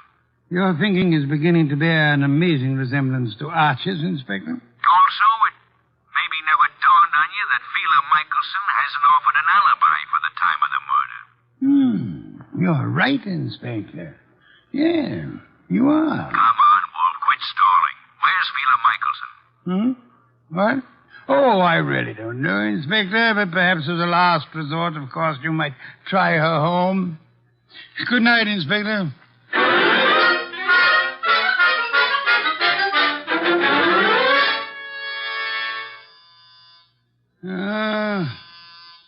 Inevitable. The moment I'm comfortable. Come in. Mr. Wolf. Oh, thank heavens you're here. I always am. Where's Mr. Goodman? I don't understand how it happened. I swear I don't. What happened? I haven't got any idea how it got there. Got where? Calm down, Mrs. Michelson. Now, just what got where? Clay's new flask. Your assistant Archie. He came home with me, and that new initial flask was there. He thinks Clay was there this afternoon, and that I'm trying to frame him or something. Oh, here you are. She's here, therefore. This is our gal, Mr. Wolf. She's been lying right down the line. I tell you, Clay wasn't there. Then why did you give me this clout on the head and grab the evidence and run? I didn't hit you. I ran, but I didn't hit you. And I didn't take that flask either. Oh, next thing she'll say there wasn't any flask. Stop gaping at Mrs. Michelson, Archie, and open the door. Yeah, sure. Well, Mr. Wolf, they let Clay and me go for the... Fila, what are you doing here? After your visit this afternoon, Mr. Saunders, she decided to come down and see me. After my visit? What makes you think I was at Fila's? It was Mr. Saunders, not your husband, who came to visit you this afternoon, wasn't it, Mrs. Michelson? I don't have anything to do with Mr. Saunders. Then might I ask why you called him today? I wasn't calling him. I was calling Clay. You told me earlier yourself that you didn't know where Mr. Michelson was. Well, all right. So what if it was Mr. Saunders who came this afternoon? As he has for many afternoons. What are you trying to get at, Mr. Wolf? Saunders? He and Fila? Yes, Archie. Mr. Saunders, the artist's friend and agent, happens to be the one who was making a fool of the artist. But that's all over. I told him. That's what I was talking to Mr. Saunders about this afternoon. I didn't want Clay to know. Clay would never have come back. All right, so it was Fila and me. I admit it, but that's not murder. I suggest that it is, Mr. Saunders. I suggest that one of you two murdered the cleaning woman. Whichever one of you carelessly left the whiskey flask in Fila's apartment. This is murder, Mr. Wolf. Not a joke. Not at all a joke. You see, our cleaning woman was not murdered by the knife found in her body. She was poisoned. What do you mean? Not by the knife? Poisoned. She undoubtedly drank from Michelson's flask while she was working in his room at the Garrison Club. But she was stabbed. True. However, Miss Lundgren was an alcoholic. Saunders mentioned that, and I checked with the club manager. But how does that prove there was poison in the flask? That she was poisoned? Archie, would you mind repeating your description of the dead Miss Lundgren? First, as to the wound. Okay. There was no blood. Some would advance a fantastic theory about wiping the blood away. And now, Archie, the description of the body of Miss Lundgren. I mentioned the fact that her eyes were wide open, the pupils were dilated. Hey, dilated pupils? Yes, Archie. The lack of blood had already made me wonder about the entire affair. When you added the dilated pupils... What's special about dilated pupils? In death, that is a common symptom of poison by a certain vegetable drug of considerable potency. But what was the point of stabbing her? The poison did the job. However, the killer later used the letter knife in an effort to deceive the police. However, he unhappily forgot that the dead don't bleed. I think you're guessing, Mr. Wolf. Am I? All I can say is that I was at the pool in the early afternoon. You're very certain you were at the club pool when the murder was committed, Mr. Saunders? Certainly. From 1 until 3. Excuse me, please. Wolf speaking. Inspector Kramer, medical examiner's report just came in this minute. And get a load of this, Wizard. The dame didn't die of stabbing at all. I know. You know? She died of drinking a fatal dose of poison known as deadly nightshade. What? How do you know that? Inspector, do they know what time she died? Time? The medical examiner says 2:30. Thank you, Inspector. Oh, incidentally, if you care to drop over here, you may pick up the murderer. Goodbye. I heard him, Wolf. She died at 2:30. As I told you, I was in the pool at 2:30. Which is exactly how you prove yourself a murderer, Mr. Saunders. Oh, I proved myself... Even the police didn't know what time she died. Until just now. And the body wasn't found until the evening. How did you know she died between 1 and 3? I didn't know, but... You probably were at the pool at the time. The maid drank the poisoned whiskey you put in the flask of your friend Clay Michelson. I tell you, you're crazy. You planned to get rid of Clay, who stood in the way of your marrying Fila. When you came back to your room at 3 and found that the maid had drunk it instead, you stabbed her with Clay's letter opener to cover up the real cause of the murder and throw suspicion on Clay. Oh, this is nonsense. Ridiculous. And then, when you learned that the woman for whose love you were willing to commit murder was through with you, you took Michelson's new flask to Fila's home, confident that it would be found there. Yes, and then he attacked me and stole that flask again in order to make it look like Fila had done it. Exactly, Archie. Mr. Saunders, the chances are that your fingerprints will be found on that whiskey flask, and they'll be able to trace the poison to wherever you purchased it. The chances are... Oh, no, you don't. Careful now, all of you. Guns bore me, Saunders. Oh, yeah? I'm leaving. You are not... Clay! Oh! Clay. Yes, Mrs. Michelson, your husband has been there for some time. Clay, are you all right? Yeah, I'm all right. Well done, Mr. Michelson. I think you proved that an artist's life may indeed be exciting. I've been an awful fool, Mr. Wolf. Mr. Michelson, you might remember for the future that unreasoning and unjustifiable jealousy sometimes creates the very conditions that it fears. You're being very kind to me, Mr. Wolf. How can we ever thank you? By prompt remittance of your check on receipt of my bill in the morning. Good day, Mr. and Mrs. Michelson. Good day, Mr. Wolf. Good day. What's the matter, Archie? You look glum. Yeah. I always have the lousiest luck. Meaning? A hectic case with 2 beautiful dames. Michelson gets one, the undertaker gets the other, and what do I get? Hey, that reminds me. You got a fee. I get paid.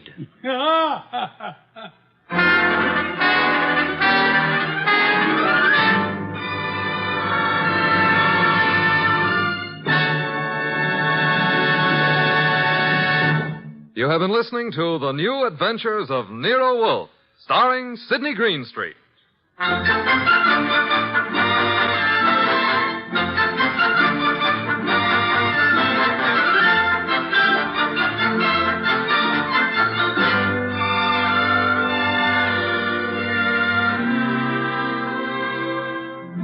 Tonight's transcribed story was written by Cheryl Hendricks and based on the famous characters created by Rex Stout. This is an Edwin Fadiman program, produced and directed by J. Donald Wilson. In the cast were Larry Dobkin as Archie Goodwin, and Betty Lou Gerson, Howard McNear, Dan O'Hurley, Vic Perrin, and Bill Johnstone. Next week at this same time, Nero Wolfe and Archie will bring you The Case of the Beautiful Archer. Don Stanley speaking.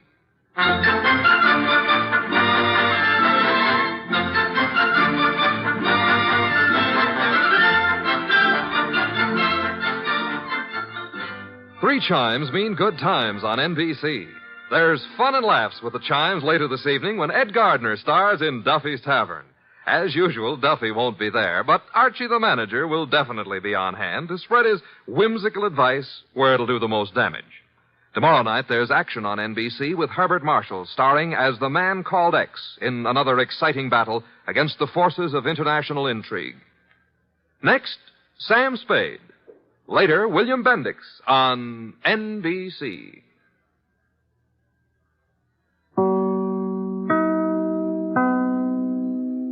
There's a full serving of laughs on the menu at Duffy's Tavern tonight with Archie the Manager, played by Ed Gardner. Archie's colleagues in comedy are Miss Duffy, Clifton Finnegan, and Eddie the Waiter. This Sunday, The Big Show comes your way once again on NBC. And just listen to a few of the stars who'll be with you. Fred Allen, Jack Carson, Mindy Carson, Ed Archie Gardner, Ed Wynn, and many, many more. And, of course, your MC will be Tallulah Bankhead. Listen Sunday for The Big Show. Ladies and gentlemen, that phone bell means exciting adventure. Hello? Hello. The handsome young man answering the phone is Archie Goodwin. A mountain of a man engrossed in deep thought in the oversized armchair is Nero Wolfe. Hey, boss. Oh, Mr. Wolfe. Mr. Wolfe. There's a guy on the phone wants us to take a case. Seems that someone was mad at a guy who was mad, and now this guy on the phone is mad, wants us to find out who did the killing. What do you say, Mr. Wolfe? We need the money. Hello? Yes, Mr. Wolfe says he'll be happy to take the case. Just present yourself and a check for $2,000 at 601 West 35th Street at 11 o'clock. Mr. Wolfe can't wait till you get here. He's dying to go to work. Goodbye. Greatest detective in the world. The only trouble is, he is.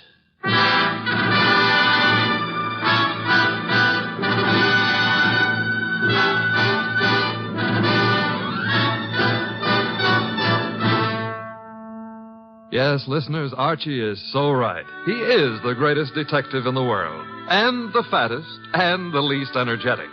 He's Nero Wolfe, created by Rex Stout, and brought to you over this NBC network in a new series of adventures by Mr. Sidney Greenstreet.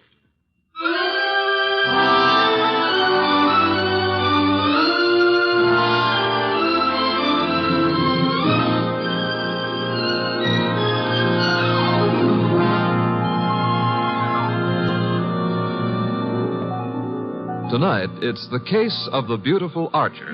That's a good title. And it was a good case, too. It began in the consulting room of Dr. Raynard Townley of the Townley Sanitarium, skipping a jump north of Nyack, New York, when a very lovely young lovely glared across the desk at the good doctor. Shall we pretend you don't know who I am, Dr. Townley? How could we possibly do that, my dear Diana Lawrence? 23 years old, daughter of one of our better-known sculptors, Michael Lawrence. You were born in Johannesburg, educated in London and Paris, and live at present 100 yards from here in your father's cottage on Berry Hill Lane. How's that? It's intended to be staggering, isn't it? You take no cream or sugar in your coffee, were winner of the Women's National Archery Tournament for 1947, and have an exceedingly high temper. Let's stop the nonsense. You have an inpatient here named Willard Garth. Well, Willard Garth happens to be my fiancé. Yes, he has mentioned the fact during his analysis. And, well, has he by any chance mentioned his reasons for suddenly refusing to see me during the past 5 weeks? He didn't have to, Miss Lawrence. Well, what do you mean? I mean that I recommended he give you up as a bad job. What? Well, I suppose you had some purpose in saying what you did. Of course. I'm the boy's doctor. You think you're in love with Willard Garth, I know, but actually, you're infatuated with the Garth millions. You take a lot on yourself, don't you, Doctor? I consider it important to relieve Willard of all painful external pressure. You've done well for Willard, Dr. Townley, relieving him of me. I think so. Now, let's see you relieve yourself of me. You, purchased the gun for this occasion, Miss Lawrence? Yes. And what exactly do you hope to accomplish with it? A quick and complete reversal of your decision about me. I'm not as easy to handle as Willard is, you see. And if you intend to ruin my life, then I intend to end yours, here and now. The phone is ringing. Let it ring. Just as you say. It's the house phone, Miss Lawrence. It may be Willard, you know. Oh, Willard? Yes, he usually phones me from his room at about this time every day. Well, all right. Answer it, but be careful what you say. You're in command, it seems. Hello? Oh, why, hello. I thought it would be you, Willard. Look, my boy, Diana Lawrence is here. I've had a talk with her, and I've reconsidered my opinion. Yes, I'm quite serious. If you're at all sensible, you'll see her regularly and plan on a marriage as soon as you're discharged. Yes. Oh, you do? Very well. I'll see if she'll talk to you. Miss Lawrence. Yes? Do you want to speak with him? Give me the phone. Of course. Here you are, and I'll take this gun. There we are. Now, stand away, Miss Lawrence. But Willard's on the phone. Willard is not on the phone. No one was on the phone. The ring came from the push-button bell under my desk here. Oh. Sometimes I find it convenient to interrupt my consultations with a phone call. Oh, you smug, deceitful, self-sufficient... Murder is a vexatious business. You'll be grateful to me one day. All right. Give me my gun and let me go. The gun, I'm afraid, stays with me. Here in this Majolica cabinet. I'd scarcely feel justified in trusting you with it. And now, with your permission, or without it, the interview is ended.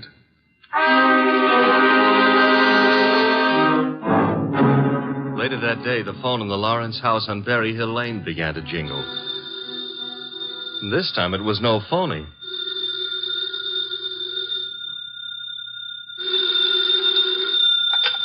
Hello? Diana? Yes? Willard, darling. Diana, darling, it's Willard. Imagine.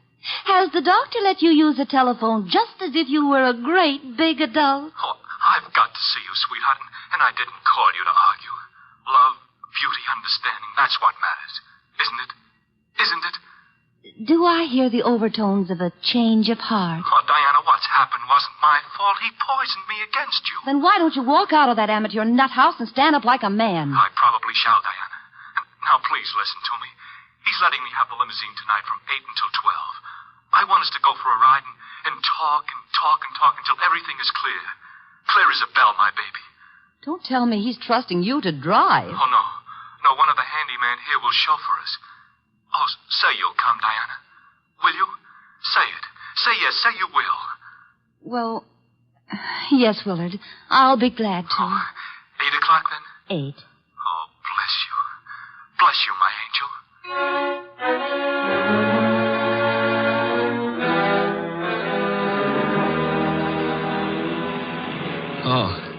Oh, so that's it. You want my father's money. That's what you love, not me. Willard, the chauffeur will hear you. It's the way Townley says it is. He's right. He's right. Oh, why did I let you talk me into this? What a fool I was to have come at all. You're sick inside, Willard, so utterly, hopelessly sick. Oh, so now I'm hopelessly sick. Yes, you are. You're trying to confuse me. Take advantage of me. Wind me around your finger. Just because I love you too much. That's it. That's my illness. Of course, I see it now.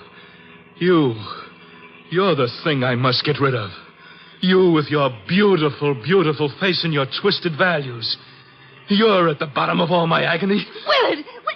Willard! I'm saving myself. I'm saving myself. Once you're dead, the sickness is ended. I'll be safe. I'll be safe. I'll be safe.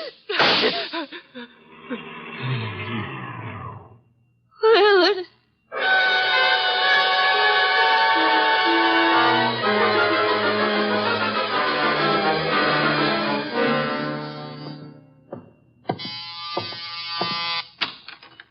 Dr. Townley? Yes. Come in. Mr. Wolf's been expecting you. Come in, Dr. Townley. Come in. Have a chair. Thank you, Mr. Wolf. I'm so happy you've agreed to take this case. Have a glass of beer. Oh, no. Never at this time of morning, thank you. Well, Doctor, the newspapers check with what you told me. The girl and young Garth went out for a ride in your limousine last night. The car was driven by one of your handymen. That's right. Haynes, his name is. And they never came back. Young Garth was found dead in the car with 2 bullets in him. The girl was gone, and also Haynes, the handyman chauffeur, huh? Correct, sir. Have you any idea where he could be? No, sir. And the young lady, tell me about her. She's Diana Lawrence, daughter of Michael Lawrence. The sculptor? The sculptor. She lives with him in a small cottage near my sanatorium on Berry Hill Lane. An extremely aggressive and self-centered female with more than a slight flair for violence. Your description might easily lead me to suspect her of this murder, sir. Well, I'm aware of that. And I don't think you'll be far off the mark. As I told you on the phone, she tried to murder me yesterday morning. The police have made no headway in locating her? No, the homicide division has contacted her father, but he's remained quite noncommittal. He simply says that he's sure she's incapable of killing a fly and that he hasn't laid eyes on her since 8 o'clock last night. Highly suspicious behavior. She was unquestionably in the car with young Garth when he was murdered. She wasn't alone in the car with him. You're referring to Haynes? Yes, but he can't be found either, remember? It appears that he failed to list his address on his job application. But somehow, Mr. Wolf, I'm quite sure he'll show up this afternoon. Somehow, Dr. Townley, if I were you, I wouldn't be quite so sure. We must begin by facing the initial problem of locating our suspects. Archie? Yes, sir? Get out the car and drive up to the house on Berry Hill Lane. And then?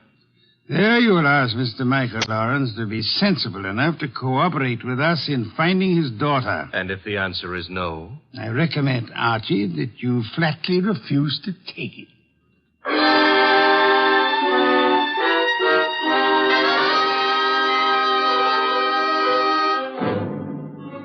Mr. Lawrence was no simple baby to handle. He was in a studio when I walked in, chiseling on a statue of a boy and a girl, both wearing less clothes than the law allows. And before I got a chance to state my name, he commenced giving me a free lecture on the marble work of art. She's good. Really good. She's practically superb. The Ariadne. The what Ariadne? The girl in the statue. Oh. That's Ariadne, tragic nymph of Greek mythology. Don't tell me you're not familiar with Apollo and Ariadne. All right, I won't. The Apollo, on the other hand, is unfinished. The face, you see, it lacks something. The passion of yearning, Olympian desire. And yet, you know, the two figures have motion. Like your daughter? Eh?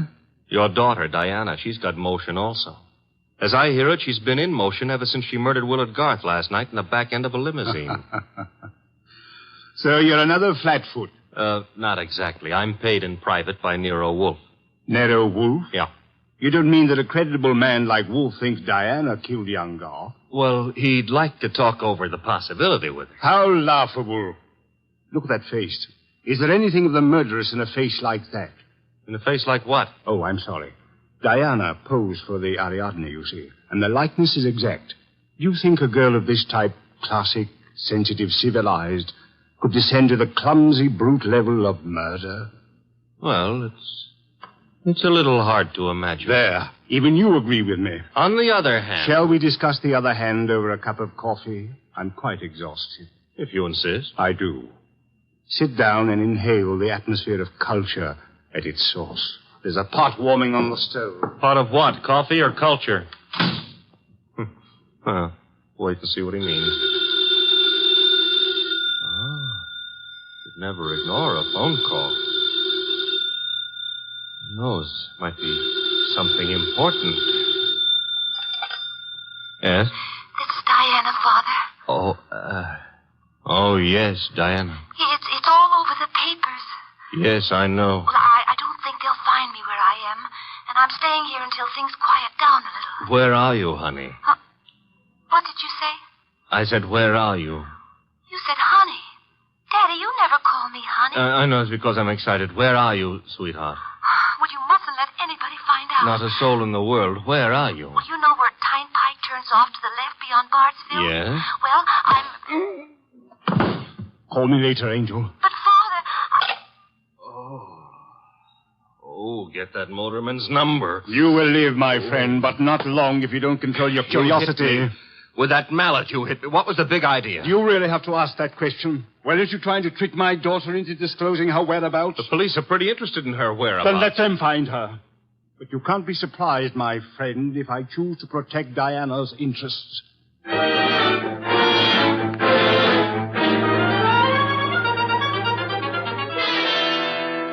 So he's working on an Apollo and Ariadne, is he, Archie? Who cares about Apollo and Ariadne? The point is how he worked on my gourd. That, of course, was unfortunate, my boy, but... Did you get that piece? Mm-hmm. Hello? Inspector Kramer. Hold it. For you. Here. Yes? Wolf, How are you, Inspector? I hear you're in on the Garth killing. Not very deeply, I am afraid. We are still trying to locate the Lawrence girl. Well, you can forget about that.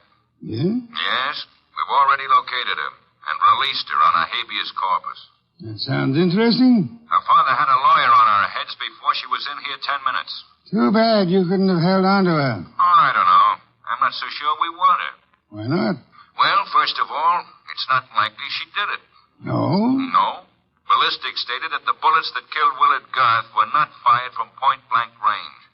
And she was sitting beside him on the back seat. I see. Also, we found the murder weapon in the grass near where the limousine was parked, and she admitted it was hers. That sounds like a poor reason to release her. Well, the point is she wasn't in possession of the gun when the killing happened. At least so she says. No, who what? That doctor. What doctor? Townley. The guy who runs that sanitarium. According to her, he took the gun away from her for safekeeping at noon yesterday.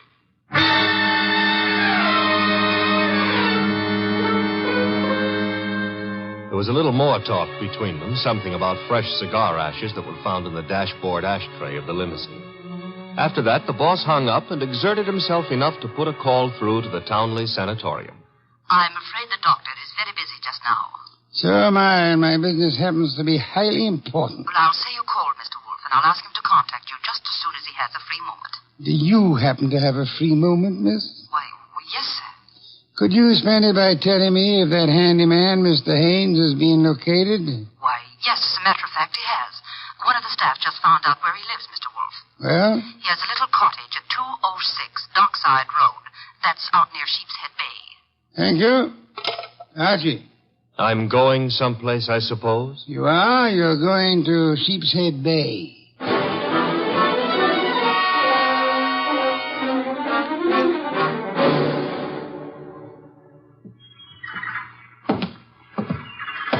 Hello there. Looking for a guy I can't find. Oh? Yeah, his name is Haynes.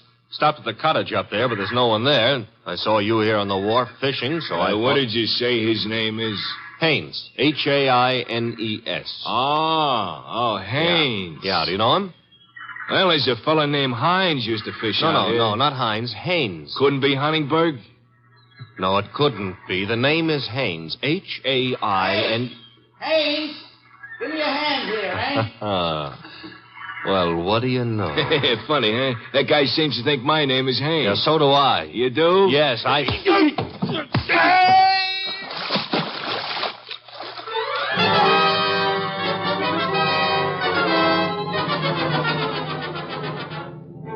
I got back to our house soaked to the skin and minus Haynes, and just in time to see the boss in the exhausting process of walking across the room to answer the phone.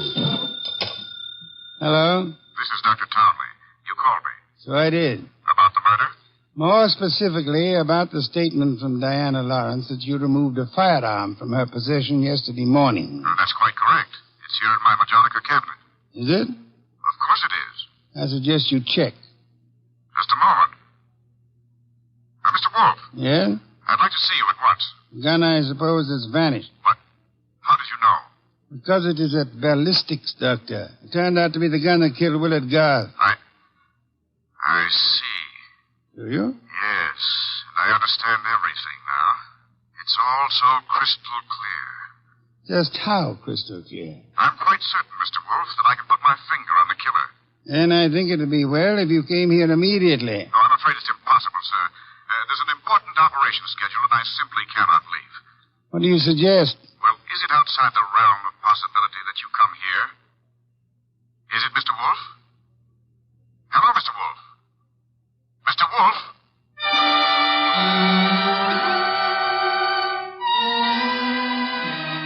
When my boss has to leave the house, it's a major tragedy. Sometimes he rages, sometimes he curses the whole detective business, lock, stock, and barrel. And sometimes he keeps very quiet and grips the side of the car desperately and tries not to inhale any fresh air. This was one of the quiet times. Just go slowly, Archie, but get there as quickly as you can. Oh, you don't want a chauffeur, Mr. Wolf. What you need is a magician. Keep your eye on the road and don't strain yourself to make superfluous witticisms. Why don't you try relaxing a little?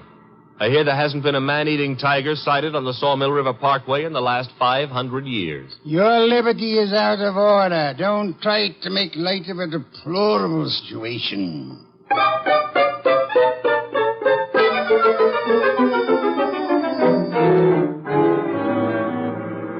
Here's the sanatorium. And there's Dr. Townley coming to meet us. It's terribly nice of you to have come, Mr. Wolf. I've heard about your aversion to traveling, and I appreciate your going to the trouble. Don't mention it. Oh, Archie, help me out with my other arm. There we are. Now, calm down. You're all in one piece. I think you'll find the trip highly profitable, Mr. Wolf. You'll consider it time very well. Hey, what's the matter? What is it? What happened? He's been shot. It's hardly likely. There wasn't a sound. This kind of shot doesn't make a sound, boss. What do you mean? Better take a look for yourself. There's an arrow in his back, and he's dead.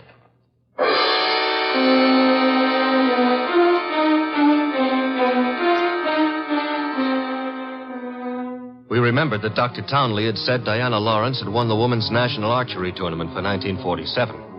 The Lawrence house was visible through the trees 100 yards away, so we started for it and the sculptor's studio. There's no one around. So this is his latest effort, Apollo and Ariadne. Yeah. Done a little work on it since I was here. The Apollo's face is more finished and... Hey, boss. Yes? You know, somehow or other, Apollo looks a little familiar.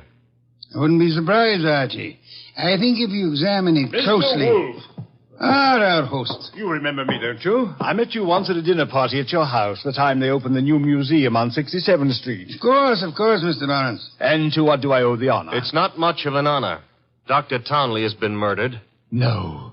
I am afraid Mr. Goodwin is being accurate. He's been murdered with a bow and arrow. And what does that mean to you, Mr. Lawrence? I'm sorry. I've been a fool. An awful fool. You can't blame yourself too much.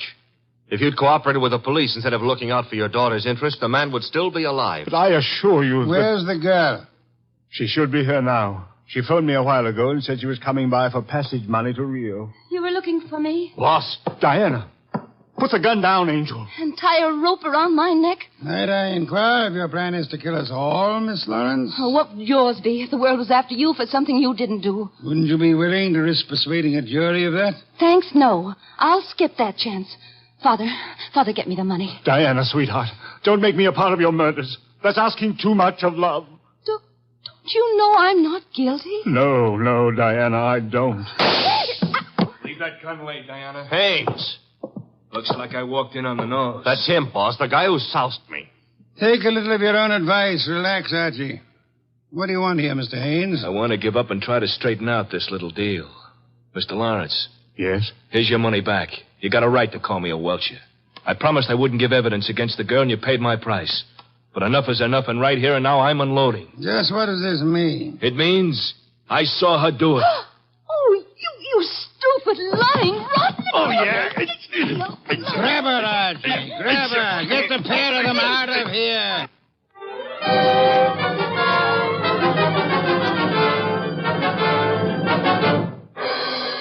What can I say to myself now? What can I do? I'm sorry, Mr. Lawrence, but it's not necessary to eat your heart out. Many fathers before you have done their best and failed. But I had a special duty toward Diana. Special duty? Yes.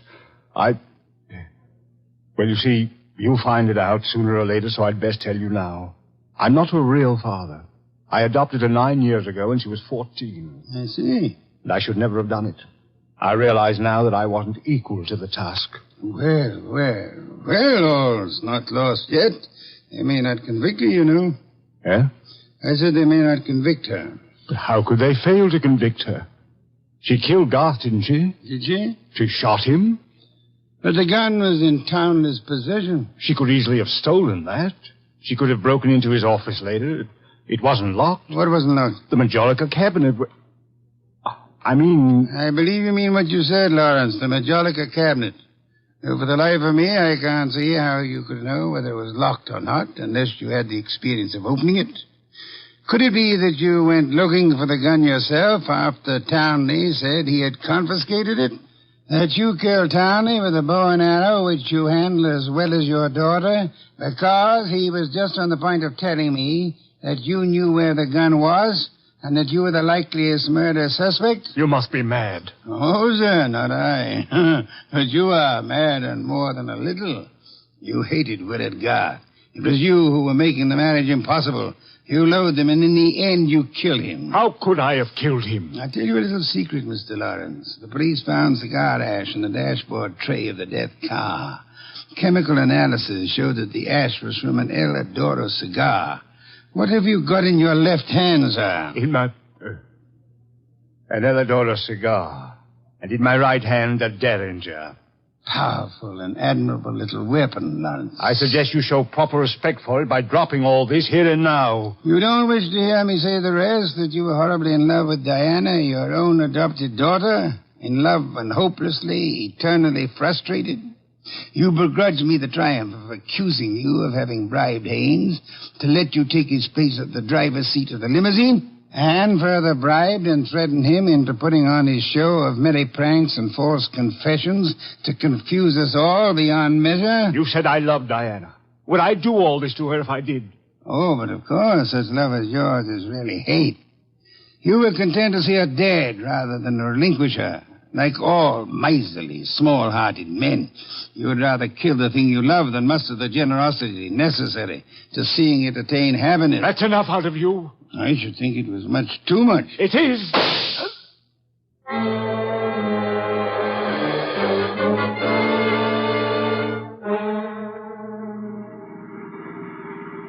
Archie, my boy, I'm grateful to you, both for coming back into the house when you did and for being such a good shot.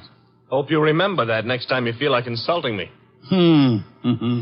Tell me, what's with that cigar ash routine? Who told you the ashes in the limousine were from an El Adoro, boss? I never heard anything about that. As a matter of fact, neither did I. No one could possibly have determined the brand by any chemical means in existence. I knew that, you see, and I took the long chance that Lawrence didn't. Uh-huh.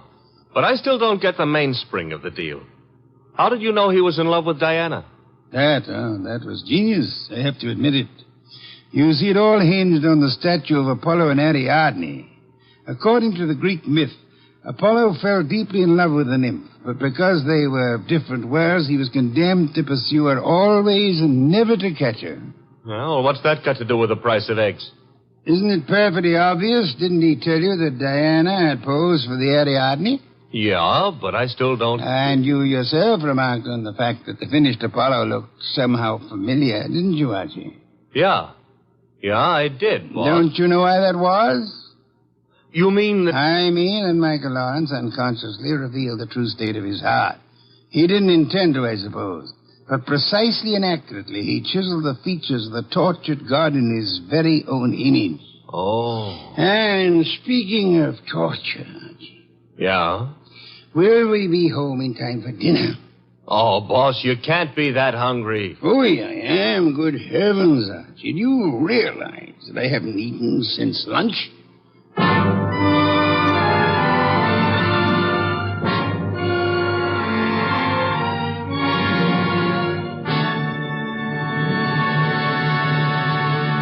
You have been listening to The New Adventures of Nero Wolfe, starring Sidney Greenstreet.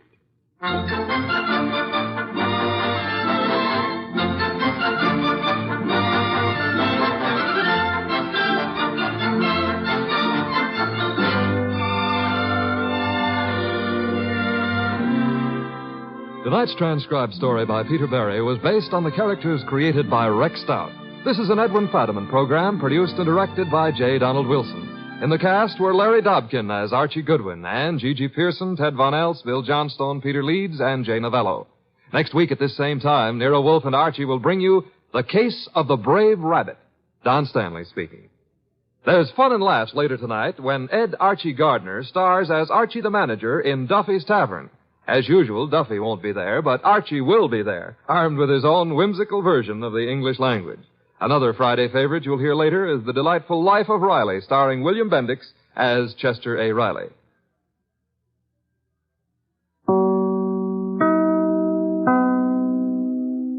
stay tuned for Nero Wolfe, who follows transcribed in 30 seconds. Later tonight, over most of these NBC stations, Duffy's Tavern comes your way. And on the menu at Duffy's tonight, there's a blue plate special of grilled English language, served up by the delightfully ungrammatical Archie. Plus laughs garnished with chuckles, brought to you by Archie's remarkable crew. There's no cover charge at Duffy's Tavern. Just keep your dial tuned to NBC. And this Sunday means another broadcast of The Big Show. And your guests include Fred Allen, Douglas Fairbanks, Danny Thomas, and many, many more. Tallulah, of course, is your hostess on The Big Show. Ladies and gentlemen, that phone bell means adventure. Hello? Hello? The young man answering the phone is Archie Goodwin. The mountain of a man engaged in deep thought in the oversized armchair is Nero Wolfe. Mr. Wolfe, we've got a case. I'm not sure whether somebody's going to kill a rabbit or a rabbit is going to kill somebody, but either way, it's going to be murder. Please, Mr. Wolfe, even orchids have to eat. Phooey. Yes, sir, Mr. Wolfe will take the case. As a matter of fact, he's working on it right now. Money, work. Bah. Huh. Greatest detective in the world. Only trouble is, he is.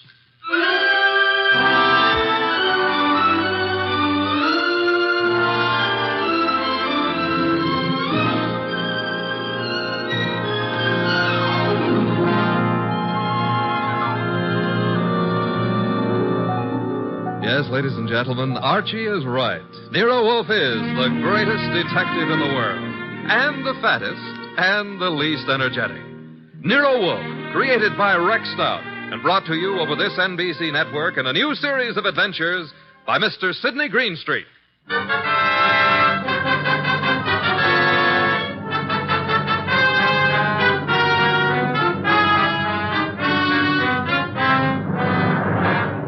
Tonight, it's the case Nero Wolfe likes to remember as the case of the friendly rabbit. He sometimes prefers his proverb scramble. It began in lots of places. Let's take a look at a few of them. In particular, the richly appointed library of a man named Veek. Mr. Veek, what's happening? Relax, Haynes. Your blood pressure. I thought it was a gag, but you really are shutting the club down. I'm shutting it down. Why? I got the joint rolling. The suckers are pouring in. And next week, the governor's committee. Huh? It's moving out of Baylor County. Our joint enterprise is in Baylor County.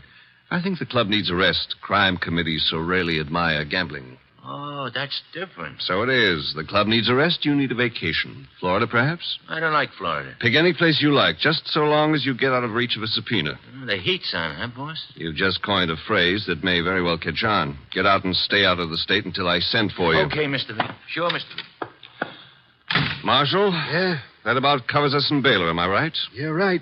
The dear governor's dear committee will be sorely disappointed. However, I doubt it'll give up quite so soon. I wouldn't think so. Therefore, have the truck driver deliver another shipment of carrots to the rabbit farm. Eh, Marshal? Okay, boss.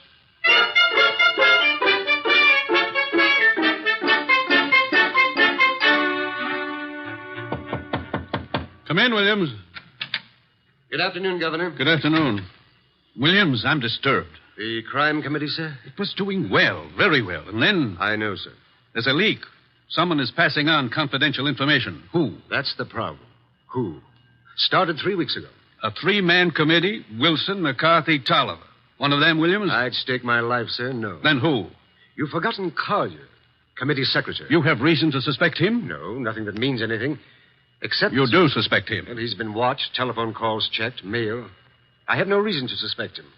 Except that one thing bothers me. What's that? He has a small farm in Greendale County. He rarely went near the place in all the time he's been up here at the Capitol. But that suddenly changed. 3 weeks ago? Yes, sir. He's been staying at the farm for 3 weeks. Is there anything unusual about that farm? Nothing unusual. Except Jimmy Collier has gone in for raising rabbits.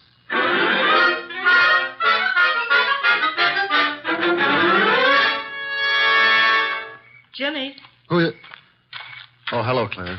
you've been hiding from me. I've been out here with the rabbits. Jimmy, what's wrong? With what? You. There's nothing. You're lying. We grew up together, remember? We live next to each other, Jimmy. We were going to be married. Hey, wait a minute. We still are, last I heard. You haven't heard recently enough. What does that mean? It means we're not getting married. But, Clara... You've been avoiding me, and you've been getting money, lots of money from someplace. And in a shady way, I feel. All right, you know. So what? I've been concerned about your sudden devotion to these rabbits and the kind of men you've been seeing. What do you mean? Like the one up at the house now, waiting for you. Oh, there's somebody waiting? That's why I came down here after you. I'd better get up there. He's a crook, Jimmy. Look, All right.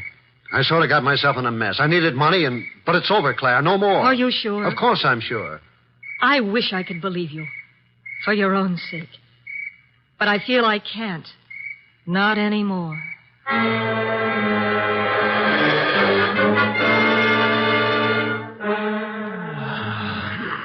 Archie. Yes, Mr. Wolf. Either stop breathing so heavily or... Take the evening off? Stop breathing. Old Dr. Tidmouse wouldn't approve of that. Who in blue and assorted blazes is old Dr. Tidmouse? My family doctor. Mavis keeps your puny mind, but you don't have a family. Answer the phone. Oh, but it might be a case. It might be very important. It might mean work, Mr. Wolf. Archie. W-O-R-K. You've got millions in the bank. Why worry? Confound you. Do you want me to answer that phone myself? Now you've got me. No, Mr. Wolf. Couldn't let you knock yourself out lifting a telephone receiver. Nero Wolf's office. Archie Goodwin speaking. What? Wait, Mr. Wolf is to go up to Greendale and... Oh, now, look, friend. Mr. Wolf does not go anywhere, and that includes Greendale. He wouldn't stir out of the house for anybody short of the... What? I see. Yes, sir, in an hour. Goodbye. Mr. Wolf, brace yourself. You've got an appointment with a Mr. Williams at the Starlight Hotel in Greendale for 1 hour from now. You're insane. No, I'll admit I've been tempted. Sure. Were it not for the fact that often the native hue of resolution is sicklied o'er with a pale cast of thought. Quoting Hamlet will get you no place. I would fire you. And then who would drive you to the Starlight Hotel in Greendale? I'm not going to Greendale. Nevertheless, in an hour you will be there. And who, may I inquire, Cecil? The governor of the state.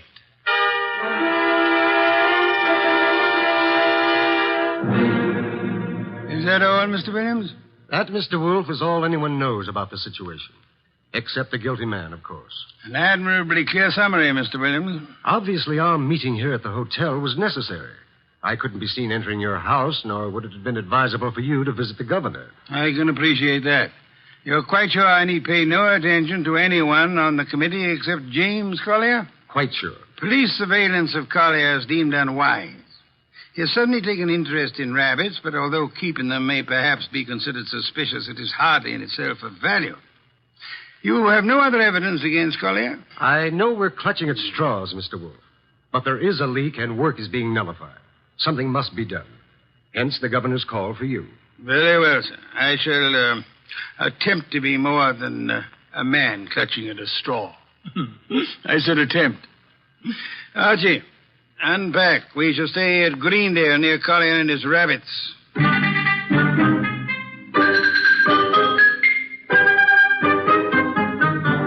Mr. Wolf? Mr. Wolf? Oh, naturally, I know that shutting your eyes and pushing your lips in and out indicates you're thinking feverishly, but there's nothing for you to think about. Three. Oh, I accept your correction. What are you thinking about? Hotel beds. They're notoriously flimsy. Oh, you gave up on the case so soon. Fiddlesticks. I already know exactly what role the rabbits play in our problem. Therefore... We're going to drive out to Collier's farm? You are. While you test the hotel beds. Fine. It'll be necessary for you to spend the night at Collier's place. You'll drive out there and pretend you've lost a cylinder or something. Oh, a lost cylinder. Oh, fine. Confound you, Archie. You can invent something plausible as a pretext, and if you are properly charming, Mr. Collier will, I hope, invite you to stay the night. And during the night I sleep, happily breathing the fresh country air. Trust not. Okay, Mr. Wolf, I accept the assignment. I will learn all I can from Mr. Collier's rabbits. Incidentally, remember the play Harvey? I do? Why? Harvey was an invisible rabbit, a figment of a man's imagination. I hope this rabbit venture is more tangible, Mr. Wolf. It is, Mr. Goodwin. Will you desist and depart? Okay. Oh, if anyone calls, just say I've gone out to Greendale to cross-examine a rabbit. Archie. I think you're going to be quite surprised. Yes.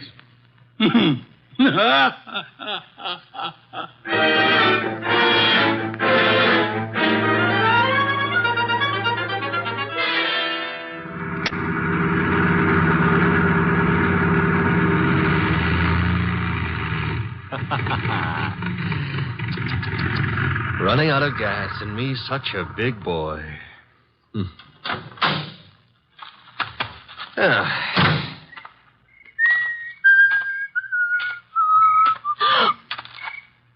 Hello. Hello? That tree a friend of yours? The tree? Yeah, the one you're clutching. Oh, I was leaning against it. It's an idea, but not a good one. Trees are notoriously skittish. The instant you really need one, they're out sowing wild oaks or something. You sound as if you know a lot about trees. Oh, I do. I was brought up in one. Look, now, if you really have to lean, I can recommend No, thanks. Huh? I tried. Nice moonlight we're having. My name is Goodwin, and blondes call me Archie. I'm not blonde. Brunettes call me Archie, too. And what do redheads call you? Oh, we'll just skip that, huh? And your name is... Claire. Claire. I approve. Now, you may not believe this, but I have just run out of gas. You think I might wangle some up at your house? My house? You mean Jimmy's house? All right, I mean Jimmy's house. Well, I don't know. He might have some. Now, why don't we go up to the house and ask him? Well, all right. Mm-hmm. Jimmy who? Collier. Uh-huh. I like to be formal when I'm borrowing gas. Would you mind waving your left hand in front of my nose? Waving, Mike? Yes, just try it. Don't worry. I won't bite it. All right. I did. And very gracefully, too. No ring on the third finger. You're not Mrs. Collier. There isn't any Mrs. Collier. Are you applying for the position? Mr. Goodwin, Now, remember what I confided in you about brunettes. All right. Archie, you're a little rapid. Maybe. But I always remember what old Dr. Titmouse said. What did he say? Gather ye rosebuds while ye may. Old time is still a-flying. Robert Herrick wrote that. He did? Dr. Titmouse is a liar. How much farther is this house? Well, it's just beyond those trees. What? There was something ran across the path. It brushed my legs. It frightened me so. Must have been a rabbit. I guess it was. Oh, I'm sorry. That was silly of me. Oh. Don't worry about it. Also, you will have noticed how much more satisfactory I am than a tree. We're clutching at it. Moments of stress, I mean. Archie. Mm-hmm. But you better let go now. And we'll get on to the house. See, I don't need a haircut, and you're not the right type for Delilah anyway. You mean something by that. Something nasty. Well, that depends. What I meant is you've already signaled whoever you're supposed to signal. Nothing frightened you back there. Why? That scream had a lot of carrying power. Oh, that's the house, huh? Looks peaceful enough. Archie, Who were you supposed to warn if anyone came up the path to the house? For no one. Something did frighten me. Honey, I've been lied to by experts, and you're not one. Think I ought to knock? No, we don't think I ought to knock. Dark inside, except for a handful of moonlight filtering in through the windows. Kind of early for Collier to turn in, isn't it? I wouldn't know. Let's go find out. Now, relax. Grandpa's making with the chimes. Time is... 10 o'clock. Oh, it's getting late. Come on. This would be the living room. Filled with early American furniture. The early Americans would be pleased. Nothing here. What's that door lead to? I don't know. Or won't tell? Smaller room. Dark as...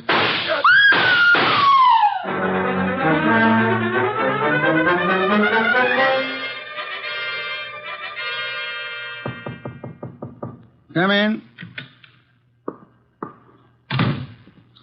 Put the beer on it. Oh, you're not the bellboy. I'm sorry. I should have remembered to bring some beer. Indeed, and you are? I'm a fellow guest at this hotel, Mr. Wolf. My name is Veek.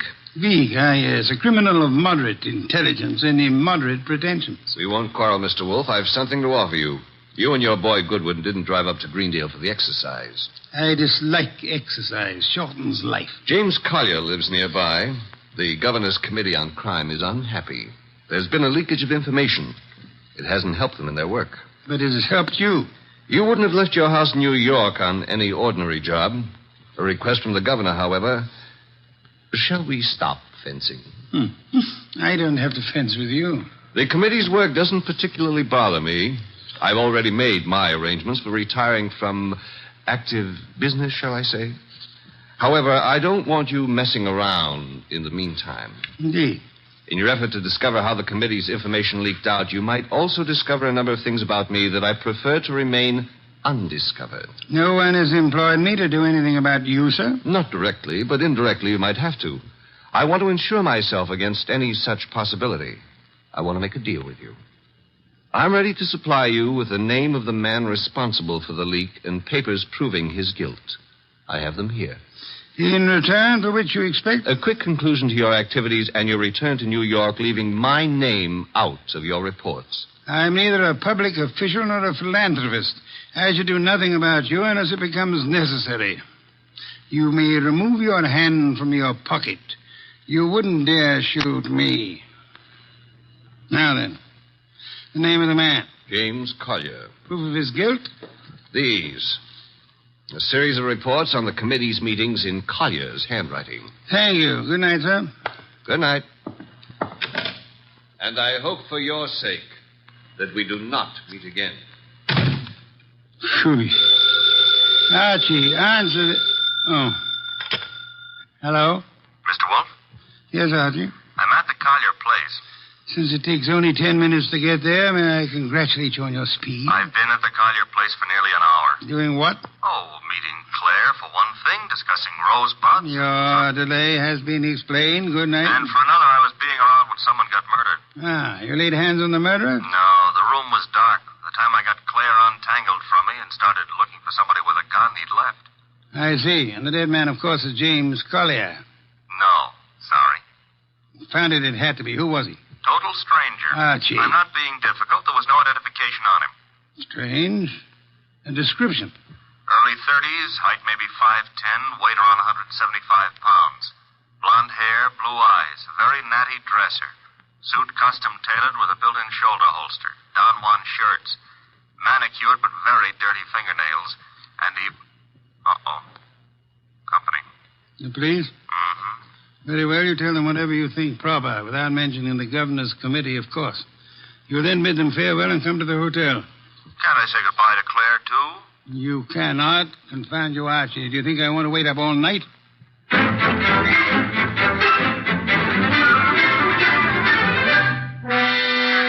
Police were not happy about letting me go, but I threatened to tell you on them, so they gave up. You have told me the entire story of what occurred at the Collier farm, Archie? Mm-hmm. All details. If you like, I wouldn't mind repeating the parts about Claire. Phooey. You may call it phooey, I call it love. By the way, did you know that it was Robert Herrick who wrote that poem? Confound you, be quiet. Okay, push your lips around, but you've missed something. I have? Mm-hmm. The burning question of the day. Tonight, rather. Which is? Where is James Collier? Ah.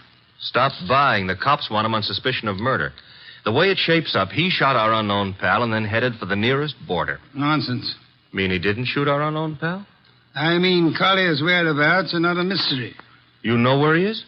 I know where he is. I don't believe it. You couldn't know. You haven't been out of the hotel. You haven't had any calls. Archie, I use my intelligence. If you had used yours instead of holding the girl... I still wouldn't know where Collier is. Never mind. I'm impressed. What do I do now? You get Mr. Veek on the phone. Huh? He's staying here at the hotel. Oh, old home week. Operator. Mr. Veek, please. Hello? Hello, Mr. Veek? Who is this? Mr. Wolf wants to speak with you. Just a second. Here you are, sir. Thank you. Mr. V, where were you at 10 o'clock? Why, on my way to the hotel. You checked in at... 10:15, then came directly to your room.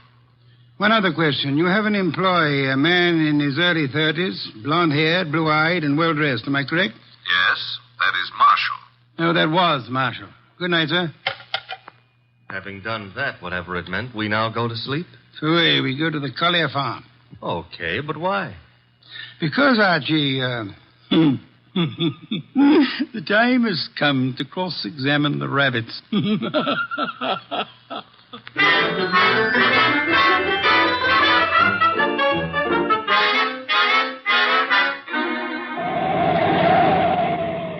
Confound you, Archie. You're not driving a truck. Be careful. Truck drivers are careful. Also, they're courteous. Indeed. Furthermore, they will always stop to help a motorist in time of trouble.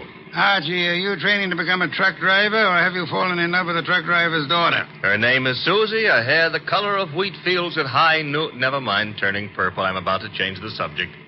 Boss, I have a theory. Stick to truck drivers. As follows. Our boy Collier, who'd been selling information to Veek, had a change of heart and decided to turn ethical. But Veek's man, Marshall, at Veek's orders, tried to apply pressure, so Collier shot him and headed for Canada. And the girl's role? Was to brighten my life. Oh, you mean about her playing sentry? Well, she's in Veek's employ, too. Phooey. Don't like my theory. It's charming. It merely happens to be wrong. Merely happens to be... Why is it wrong? Because, Archie, of a dead man's dirty fingernails, Marshall's fingernails. Oh. Well, you made me bring you to the rabbit hutches. We have arrived.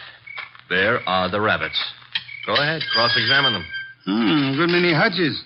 A large pen for the rabbits to run about in. Notice that they're all cowering at the far end of the pen, ran as we entered. That's because they don't like us, maybe, huh? One of them, however, seems to be friendly. The one up here, and at the corner opposite us. Oh, yeah, there is one here.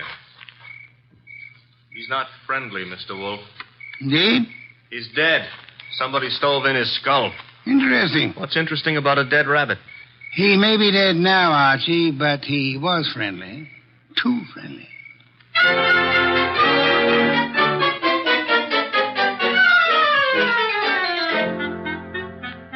Claire, this is Mr. Wolf. Mr. Wolf, this is Claire. Claire, I'm Archie. A chair, Archie. A chair. Try this one. Be gentle with it. If you break it, all the early Americans will hate you. It'll serve. Steady. Oh. Well, now then. Mr. Wolf, I'm dreadfully tired. The police have... Are idiots. What? For example, do they know that you were posted as sentry outside this house in order to warn James Collier of any intrusion? Well, they don't... I wasn't. Do they know that James Collier and the dead man Marshall were quarreling? No. Do they know that James Collier had armed himself in preparation for this meeting with the gunman? That isn't true. It is true. I don't have to say anything. You've already said more than enough with your actions, my dear. What do you mean? According to Archie's report, and Archie is always meticulously accurate, when you and he opened the door of the room in which the murder took place, you screamed at the shots. Well, of course. Any girl would scream with... Then you clung to Archie with sufficient force and for sufficient length of time to prevent him from chasing the murderer. Why? Because you had seen and recognized the murderer as the man you loved. It was too dark to see anything. True. Therefore, you didn't have to see the man. You thought you already knew who the killer had to be. That's a lie. You're shielding James Collier, aren't you? I'll never admit any of it. Never. May not be necessary. Archie. Yes, Mr. Wolf? Get hold of that policeman outside and remember what happened to one particular rabbit. Well, look around for freshly dug earth.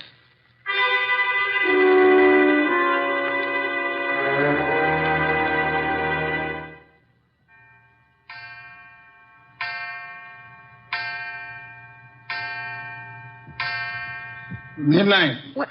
What are we waiting for? A return? Archie's? No, it'll take him longer. Well, then whose? Mr. Veek's, of course, complete with revolver. Come in, Mr. Veek. It couldn't have been easier. No one outside, only the two of you here. I warned you, Wolf. Fiddlesticks, you merely tried to use me as a prop for an alibi and a rationalization for a motive. I don't understand. Mr. Wolf does. Indeed, I do. Did you really think me fool enough to believe your proposal, Mr. Veek? It was plausible. It was nonsense. You pretended you were handing James Collier, plus the proofs of his guilt, over to me in an effort to keep yourself out of the picture. But your proposition was silly. No matter how much I might have wanted to help you, I would have been powerless once James Collier went before a jury. You're too intelligent not to know that. That couldn't have given you enough to go on. It didn't. You yourself gave me more. I did. When you came to my room, you told me you knew Mr. Goodwin and I had come to Greendale, checked in at the hotel. I did. However, when I phoned you later and asked for an account of your movements between 10 and 10:30, you replied that you had driven to the hotel, signed in, and came directly to my room. Obviously, you already knew of my presence in the hotel. How? Only one way you could have known. You had seen Archie at some time prior to the time you checked in at the hotel, and the only place where Archie was here, at the farm. Yes, which told me Mr. Veek had been here at the time of Marshall's death. What was Veek doing here? Only one thing. Murder. Then he killed the gunman. No other possibility. But, Jimmy, I thought he did it. James Collier couldn't have killed Marshall because at the time he was killed, James Collier was already dead. Archie! What's this? Me, Miss Covey. Let's play. Untruck that gun first. My arm! That's nice and cooperative, so... You'll be quiet for a while. The cop is back in the rabbit pen, Mr. Wolf, guarding Collier's grave. Grave, Archie? Yeah, with James Collier in it. Oh, poor Jimmy. Veek knew the expose was coming. He had to shut Collier up. So he had his gunman, Marshall, kill Collier and bury him in the rabbit run back of the hutches. You spotted that, boss, because of... A dead rabbit. The others scuttled away from the man who bore James Collier's body to that lonely spot. But one rabbit overcame his fear. He was too friendly. And got killed for it. There was that And the dirty fingernails of Marshall, the gunman who killed and buried James Collier.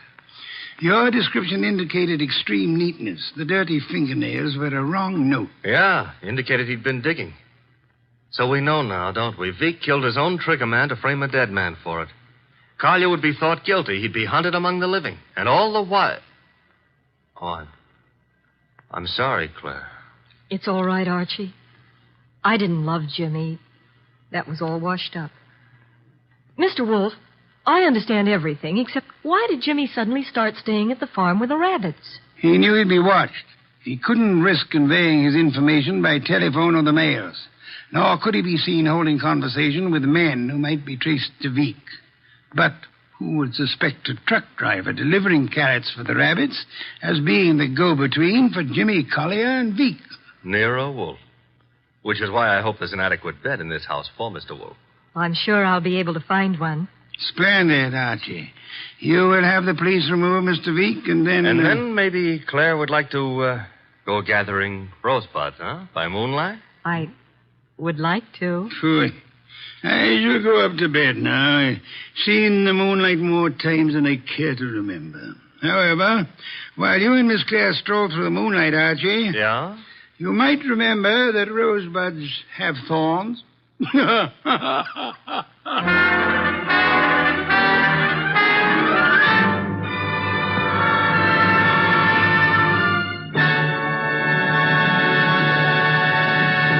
You have been listening to The New Adventures of Nero Wolfe, starring Sidney Greenstreet.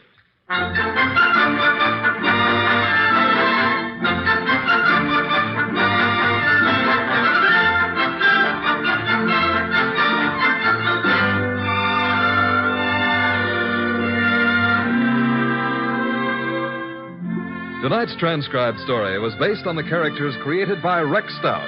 This is an Edwin Fadiman program, produced and directed by J. Donald Wilson. In the cast were Larry Dobkin as Archie Goodwin, and Martha Shaw, Hal Gerard, Herb Butterfield, Howard McNear, and Bill Johnstone. Next week at this same time, Nero Wolfe and Archie will bring you The Case of the Impolite Corpse. Don Stanley speaking.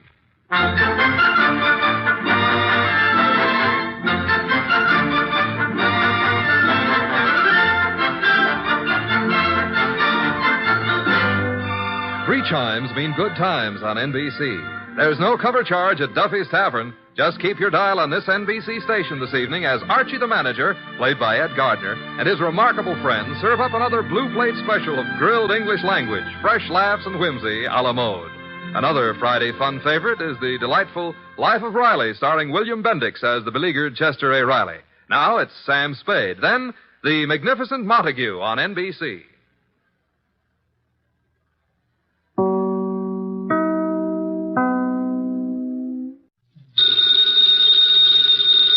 Ladies and gentlemen, that phone bell means adventure. Hello? Hello?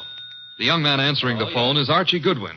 And the mountain of a man engaged in deep thought in the oversized armchair is Nero Wolfe. What was that? Somebody's going to be murdered who has no manners? Well, what do you want Nero Wolfe to do? Teach him manners? Oh. Hold on. Mr. Wolfe. Yes, Archie? We've got a prospective client. In case someone she knows gets murdered, she'd like you to do something about it. Very well. However, advise her. Yes? Not to get murdered herself. I never take a corpse for a client. Greatest detective in the world.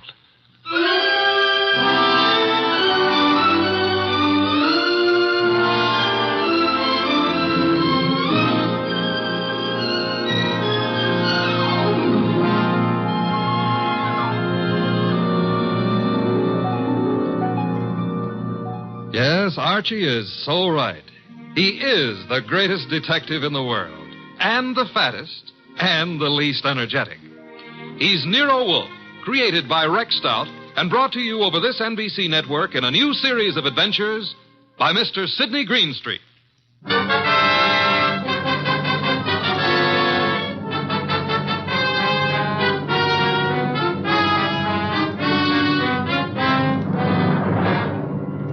Tonight, it's the case of the impolite corpse. It began on a certain night at 8:40 when Walter Channing, an advertising executive, was dictating in his office to his charming secretary, Brenda Barkley. Brenda, take a memo. Yes, Mr. Channing. This is to be mimeographed and sent to the entire staff. The entire staff, yes, sir. Notice, effective at once, 1 hour lunch periods will be strictly enforced. Employees will post time of departure and time of return. Yes, what is it? Mr. Channing. Bennett, I'm busy. Well, I've got to see you, Mr. Channing. About this afternoon. This afternoon was unfortunate, Bennett, but it happened. I lost my temper. I'm sorry. So am I. Mr. Channing, I've been with the firm 14 years, and because a man blows up once in 14 years... Mr. Channing's office. Oh, you've got to reconsider. That's all, Mr. Channing. I never reconsider, Bennett. It's your wife. But, Mr. Channing... That will be all, Bennett. It won't be all. You can't wipe out 14 years of a man's life. Even you can't do that, Channing. It's Mrs. Channing on the phone. Oh. Hello? You're where? That's in this building. Since when has Dr. Ellis kept evening office hours? I told you there's nothing wrong with you. No, I can't. I don't know when I'll be through. And I don't want you hanging around up here. Well, take a cab or walk. I don't care what you do. What? I can't understand you. What? Goodbye, Doris. Where was I? Walter. Yes? You are going to reconsider about Tom Bennett, aren't you? Bennett was insolent this afternoon. I won't tolerate insolence. Yes? Shine, Mr. Channing? Shine? No. What's he doing down here this time of night? Half the staff's working overtime. Kelly's an enterprising shoeshine boy. Might have missed someone on his rounds this afternoon. Walter, about Tom Bennett. Forget Bennett. Look, you upset the inkwell. Oh. Quick, blot the stuff. Yes, of course. Did any spill on you? Spot at my trouser cuff. Lucky it didn't get on the carpet. Walter, about Tom Bennett. I told you to forget Bennett. All right, Walter, all right. Though maybe you shouldn't. Maybe you'd be better off to use him as a model. A model? If he knows he's not wanted around here, he'll have the self-respect to get out. Meaning? Well, you've known for a long time you're not wanted. And you're still here. How you'd like to fire me. Denying that would be silly. I've been with this firm 15 years in January. Employees get a bonus of stock shares after 15 years' service. That's what I'm waiting for, and you know it.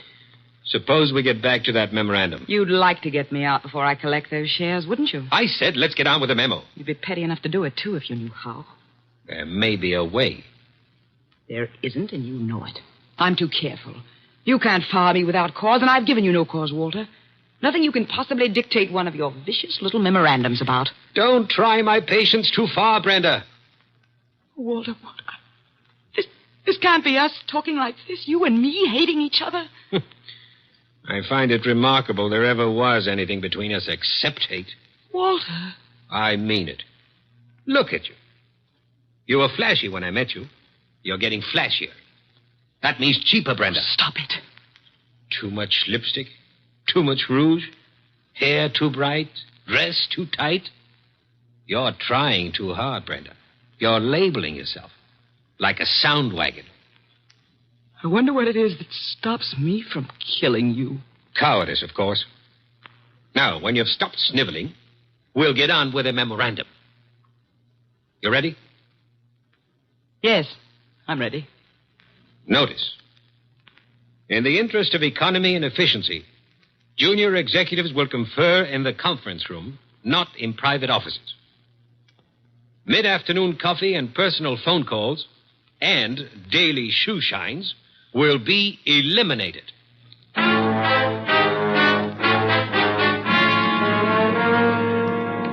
Your name is Barkley, Brenda Barkley. Very well, Miss Barkley. What can I do for you? Mr. Wolf, I don't know how to begin. Well, maybe I can make this easier all around by briefing Mr. Wolf on the Walter Channing case. Hey, that's funny. What? Violet eyes. I always thought they were something the poets made up. Archie. Huh? Oh, the Channing case, yes. One moment. Miss Barkley, look this way, please. To me, an eye is functional object found in mammals, birds, fish, potatoes, and horticulture. Thank you. Go on, Archie. Walter Channing was the boy wonder of advertising.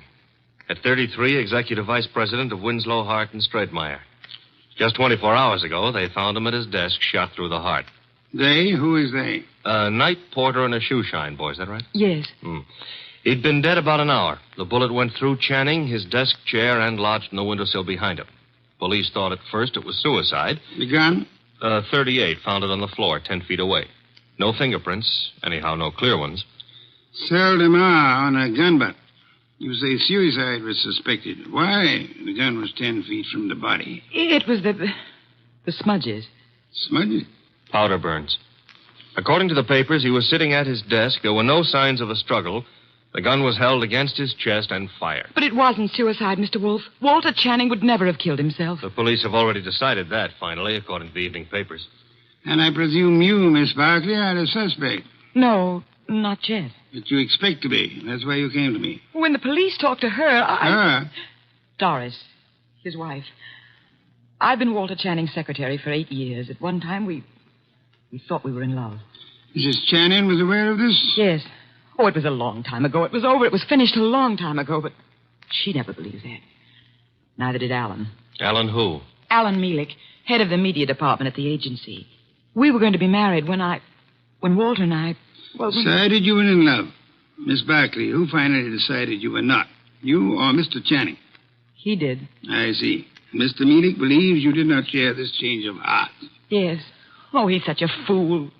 I dare say you fear Mrs. Channing or Mr. Mielik or both will reveal the ill-fated romance. You know what the papers will make of it, what the police will try to make of it. Miss Barkley, did you kill Channing? No. Oh, no, I swear I didn't. Oh, Mr. Wolf, I didn't. Please, for heaven's sake, no tears. Archie, put her in a cab. Yes, sir. Then come up to the plant room. There are some things I'll want you to execute for me. Yes, sir. Women. Bah! Yes, Mr. Goodwin, I'm Abe Jackson, the night porter. I was working late that night. Mr. Channing, his secretary, Mr. Bennett, Mr. Mielik, and his secretary. About 10:30, I met the shoe shine, Kelly, on Mr. Channing's floor. There was a light burning in Channing's plate. We went in to turn it off, Kelly and me, and there he was, sitting at his desk, a hole this big in his chest. Tell me, Mr. Bennett, did Channing have any enemies in the agency? Channing was a slave driver, Mr. Goodwin. The girls hated him and men were afraid of him. He'd send out memos like this one around. Here, take a look at it. It's typical. No coffee, no shoe shines, no office conferences. If you want my opinion as one employee out of 150, whoever killed Walter Channing did the rest of us a favor. You're Amy Long, secretary to Alan Mielik. Now, what can you I can tell you plenty. How she jilted Mr. Mielik, took up with Mr. Channing, got thrown over by him. I wouldn't go so far as to say Brenda Barkley would murder anyone. But if she did, Walter Channing would be 1A. Channing get his shoes shined by you? I called the agency man, sir. You know, it was Jackson and me found him. Everyone else had gone and left himself, poor soul, sitting at his desk, dead.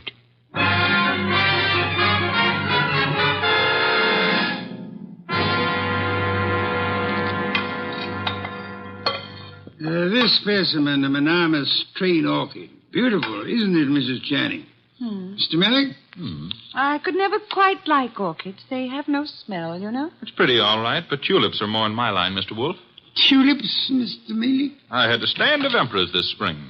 Emperors, come in, Archie. Emperors, Mr. Millick? That's the name of a tulip, Mr. Wolf. A peasant flower. I've heard of it, of course. Archie, Mrs. Channing, Mr. Millick, my assistant, Mr. Goodwin. Mr. Goodwin. I didn't know you had company. Mr. Wolfe asked us here to explain why Brenda Barkley is worried. And you have both agreed to respect her position. Brenda ought to know I'd never tell the police anything to get her into trouble. Phooey. Sir? He said phooey, Mr. Munich, meaning he doubts what you say and does not admit your right to say it. Archie, Mr. Millick, you say you had never intentionally informed on Miss Barkley. Certainly not. The tongue slips, sir. We would expect you to guard your... What? Do you think what that... I started to say. You asked us here because Brenda Barkley is your client. I despise Miss Barkley. Everyone knows that, and why. But I wouldn't stoop to implicating her in murder. You believe her innocent, then, Mrs. Channing? I believe she lacks the gumption to pull a trigger. Poison, I wouldn't put past her at all. Mr. Mealy, would you be kind enough to see me home? Of course, Mrs. Channing. Good day, Mr. Wolf. Good day. And Mr. Goodwin. You have, I suppose, an exhaustive report from me, Archie? 7 pages of notes. Save them and get me a bottle of beer. You're in a rosy mood. What happened? I said I would like a bottle of beer. No, you wouldn't. Archie, you better... Don't puff up about it. Those vest buttons won't stand the strain. I can't get you a bottle of beer. Why not? You ordered me to hold you to 4 a day. I rescind the order. You also ordered me not to let you rescind the order. What's the matter with you, anyhow? I have had to entertain 2 very dull people too long. Both those dull people are prime suspects. Mrs. Channing is a woman scorned. Mealich lost his girl to the guy who was killed. I can't blame her for throwing him over. Archie, the man grows tulips. What? Tulips. Well, give me a report. I checked the agency, everybody who was working down there the night of the murder. Also, I dropped in on Inspector Kramer at homicide. Also, I visited the morgue. Why the morgue? Because if I hadn't, you'd have said, why not the morgue? Go on. I drew a blank there. Kramer let me look at the clothes Channing was wearing. There was an ink stain on the left trouser cuff. An ink stain? And a hole through his shirt front with plenty of powder smudge like the paper said. He was shot with a .38 at point-blank range, sitting down. An impolite corpse. What? Discourteous. He didn't rise to meet his murderer. That is most significant, Archie. I know. I've got a theory about this case. No theories, facts, if you please. But look, Channing owned a .38. That's a fact. It's disappeared. That's another fact. The murder gun was a .38 with the numbers filed off, and it could be Channing's own gun. Thereby proving what, Archie? That his wife had access to it. Your theory involves Mrs. Channing, then? And Mealich. She decides her husband is less trouble to her, dead than alive. A regrettable tendency of wives. Have you noticed? And she sells Mealich on the idea. Now, that wouldn't be hard. They figure to make it look like suicide, but Mealich loses his head and runs, drops the gun on his way out, and... Oh, you don't buy it. Enough of theories. The facts, Archie. Out of your notebook. 1. 9 people were on the scene that night, working late for one reason or another. Mrs. Channing tells me she was visiting a doctor's office in the same building, by the way. 2. Every one of those people hated Channing. 3. Here's a sample of why he wasn't popular. A memorandum, huh? Dictated the night he was killed. The staff got it the next morning. A whip cracker, Mr. Channing. Fact 4. The ink stain on his trouser cuff was partly rubbed out. With what? Cleaner of some kind. I didn't get the brand. Fact 5. There's a spot on the carpet near Channing's chair. Spot of what? Ink? Blood? Looks like ink. It looks like ink. Well, I didn't analyze it on the spur of the moment. My chemical set isn't working so good, boss. Phooey. Archie, I want 2 things. Yes, sir? Get over to headquarters. The police have Channing's trousers. Suggest to Inspector Kramer that he have the stain analyzed. Suggest also that the spot on the carpet be analyzed at the same time. Be around him when the information arrives. This is Be Kind to the Police Week? Phooey. I never have sought to beat the police on matters of fact, only on interpretation, deduction. Get going. Oh, and Archie. Yes? When you return, I should discourse upon the sanctity of deskhood. The sanctity of what hood? Deskhood. Now be off with you, and please remember you're tracking a murderer. Don't stub your toe.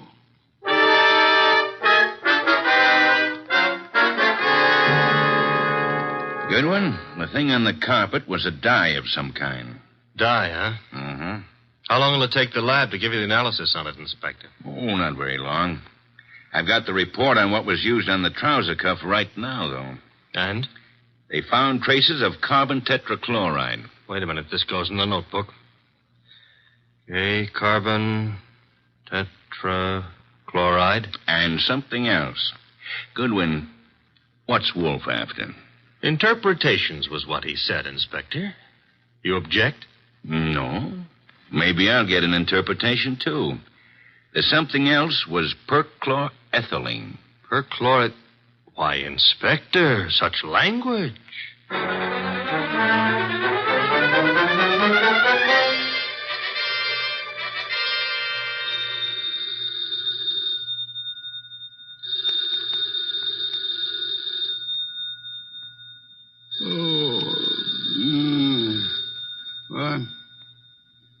What? Archie. The phone. Oh, not back yet. Hello. Mr. Wolf? Yes? This is Brenda Barkley. Oh, Mr. Wolf. What is it, Miss Barkley? You've got to come to Mr. Channing's office right away, Mr. Wolf. Mr. Goodwin has been to your office. Everything I need to know. You've got to come, Mr. Wolf. Nonsense. I don't go out. My digestion disapproves of it. I disapprove of it. But, Mr. Goodwin, he's in danger.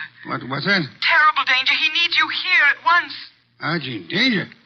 Let me talk to him. Please come. Hurry. What's happened? Hello. Sparkley. Fritz, get out of the car. Bring me my wool muffler and worsted vest. See if you can find my galoshes. Confound it, I've got to go out.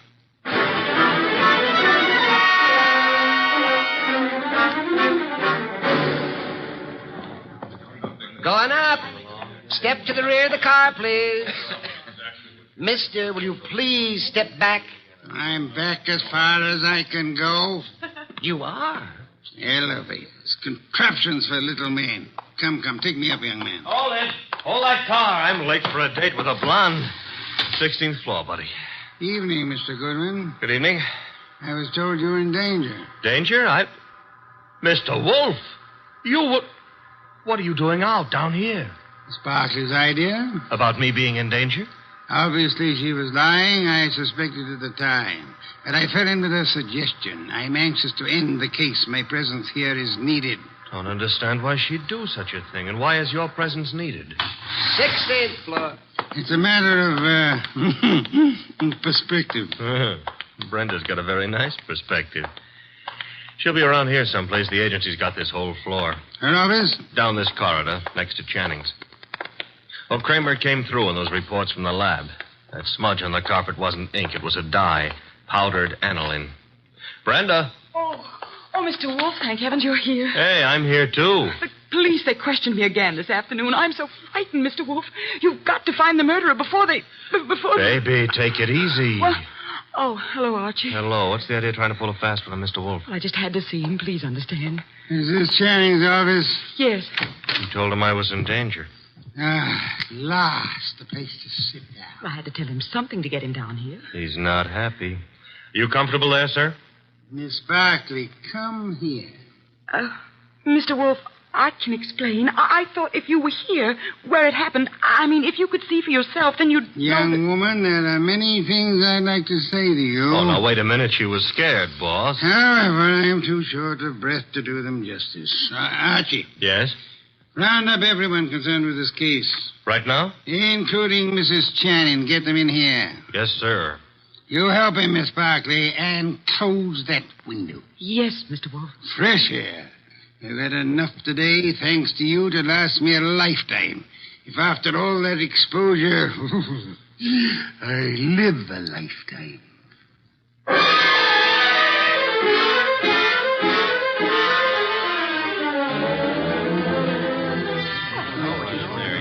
What's going on here, anyhow? A tea party. Find yourself seats. Keep your knees steady. All right, Mr. Wolf, everybody's here. Mr. Shoeshine Kelly? Here, sir, here. It was you who found the body. Him and me, Mr. Wolf. I'm Abe Jackson, the night man. You gentlemen can help us if you will. Oh, to be sure, Mr. Wolf. I'd like to know the exact position of the body when you found it. Well, he was sitting up. That's it, sir. Sitting up straight as you please. You'll oblige me if you'll demonstrate. Sit in the chair, please. His chair, sir? If you please. Abe. You. Yeah. Oh, no, not me. Not on your life. There's no easy thing you ask, Mr. Wolf. But I'll oblige you. So, it was like this, I'd say. You agree, Mr. Jackson? A little more to the right, maybe. Yeah, that's the way it was. Archie. Yes, sir? Help me with a brief recapitulation. Well, so far as we know, Channing made no outcry. Therefore, he could not have been startled by the appearance of the killer. There were powder burns on the body. Therefore, the gun was against Channing when it was fired. His own hand couldn't have held it closer. Nobody heard the shot, probably because this office is soundproofed. The gun that killed him was lying on the floor 10 feet from the desk. In the direction of flight through that door. Go on, Archie. The killer was almost certainly well known to Channing, or Channing wouldn't have let him come that close without a struggle or an alarm. Also, the killer had access to this office. Another proof that he's not a stranger. One more point, if I may, Archie. The killer, he or she, is present here now. Quiet, everyone. We come now to the point I mentioned to you last night, Archie. The point I call the sanctity of deskhood. Sanctity of what? Deskhood, Mrs. Channing. Explain, Archie. Still figure it's so important? Absolutely essential. Well, I wrote it here somewhere. Oh. Deskhood refers to that area behind a desk where a man earns his livelihood, makes his career, builds his reputation. You mean here? Where I'm sitting? So long as a man sits at his desk, he enjoys a curious area of privacy. He is remarkably safe from intrusion. That's it, Mr. Wolf. The sanctity of deskhood. Think about it a moment. You'll see what I mean. Nonsense. I've gone around that desk hundreds of times. I'm sure she has. Many more hundreds. If you mean what I think you mean, Mrs. Channing, you... Please, ladies. Mrs. Channing, when you approached your husband at his desk, what did he do? What did he... Why, he stood up and... He stood up. Sparkley, you agree? Well, yes, he'd have to stand up. At least he always did. But for his murderer, he did not. Archie, resume from your notes, please. Well, whoever killed Walter Channing went around the desk without Channing rising, held a gun to his chest, and pulled the trigger. Excuse me. If you will go behind the desk and stand facing Mr. Kelly, Archie. Here. This the way you mean? You know the angle of the body wound to the hole in the chair? There wasn't any angle. One was in a straight line with the other. From where you stand now in front of Mr. Kelly, if you wish to inflict an identical wound upon him, could you do it? Not from where I stand. I'd have to kneel. You'd have to kneel. Do so. Note, please, the murder tableau. You mean that's what we... The question now, who could kneel before Channing, get close enough to kill him from that position without alarming him in the least? Kelly. The shoeshine man. Hey, wait a minute now. Shut up, you, and sit there. His motive is crystal clear. The memorandum. Memorandum. You have a copy, Archie? In my notebook. Ah, yes. Miss Barclay, read the part which could explain Mr. Kelly's action. No, Why, the memo was all over the office. Kelly must have seen it. Oh, wait a minute now. Notice effective at once. Yes, here it is. In the interest of economy, daily shoe shines will be eliminated. That'd cut off Kelly's bread and butter. Kelly, I can't believe it. Nor can I. What? It's obvious Kelly murdered Walter Channing. Mr. Wolf, now listen, I did nothing But to the obvious can be too obvious. Meaning what exactly? Archie? Yes, sir? Brief these people on the ink-stained trousers.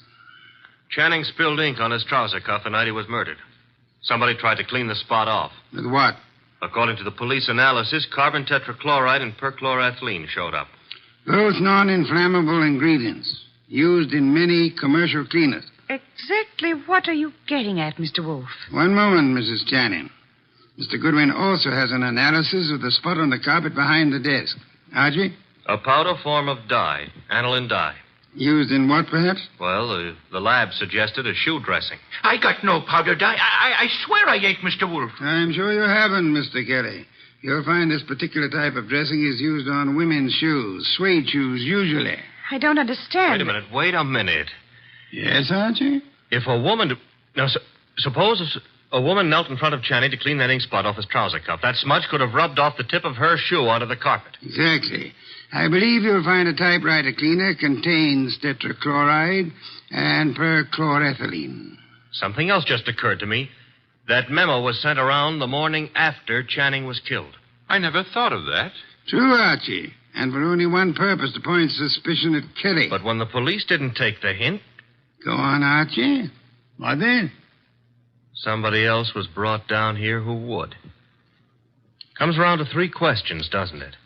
Who knew about the memo? Who had access to Channing's file where he kept his gun?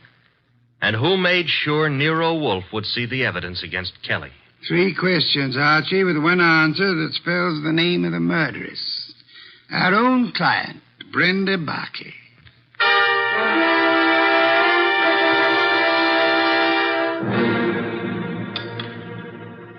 Steak, Archie, marinated. You like it? I'm not hungry. Indeed, I suggest a tonic. That reminds me. I had a call. You had? Doris Channing. She had some idea about my explaining things to her. She found my explanation insufficient? No, but she felt it lacked the personal touch. Phooey. Hand me a can of beer. However, you do have the evening off. Yes, sir. Keep out of trouble. Doris Channing is a blonde. That is, try to keep out of trouble. In the company of a blonde who wants to. Good night, sir. Good night, Archie. Good night.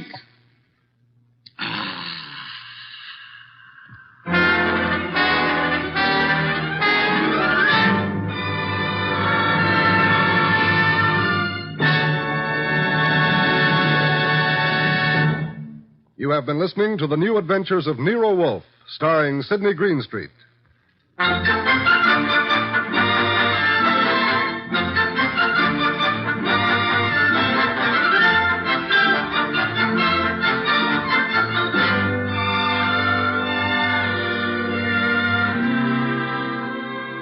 Tonight's transcribed story by William Kendall Clark was based on the characters created by Rex Stout. This is an Edwin Fadiman program produced and directed by J. Donald Wilson. In the cast were Larry Dobkin as Archie Goodwin, and Donald Morrison, Betty Lou Gerson, Bill Johnstone, Howard McNear, Mary Lansing, and Barney Phillips. Next week at this same time, Nero Wolfe and Archie will bring you the case of The Girl Who Cried Wolf. John Storm speaking.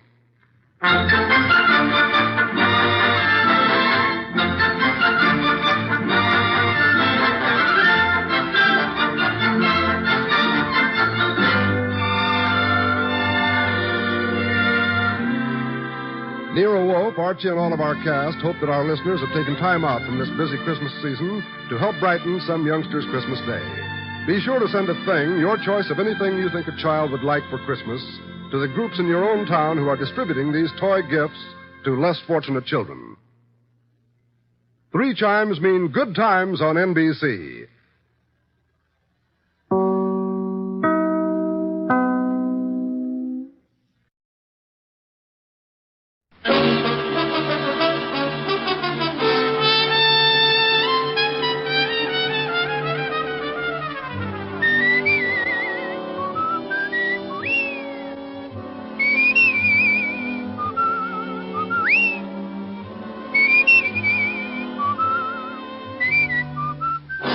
National Broadcasting Company presents Dick Powell as Richard Diamond, Private Detective.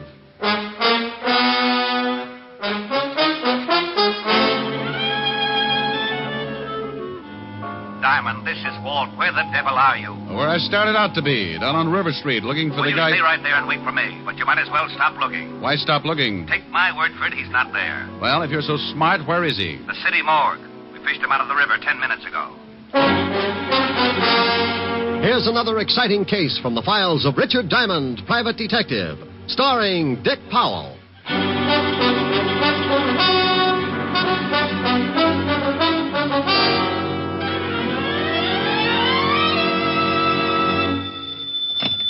Diamond Detective Agency, first over the bars. That's nice. Oh, hello, Helen, baby. Busy? No, why? I'm lonesome. Can't you come over? Honey, I'd love to, but you can never tell when... Mr. Diamond. Oh, see what I mean? Or customer? Well, let's see. What can I do for you?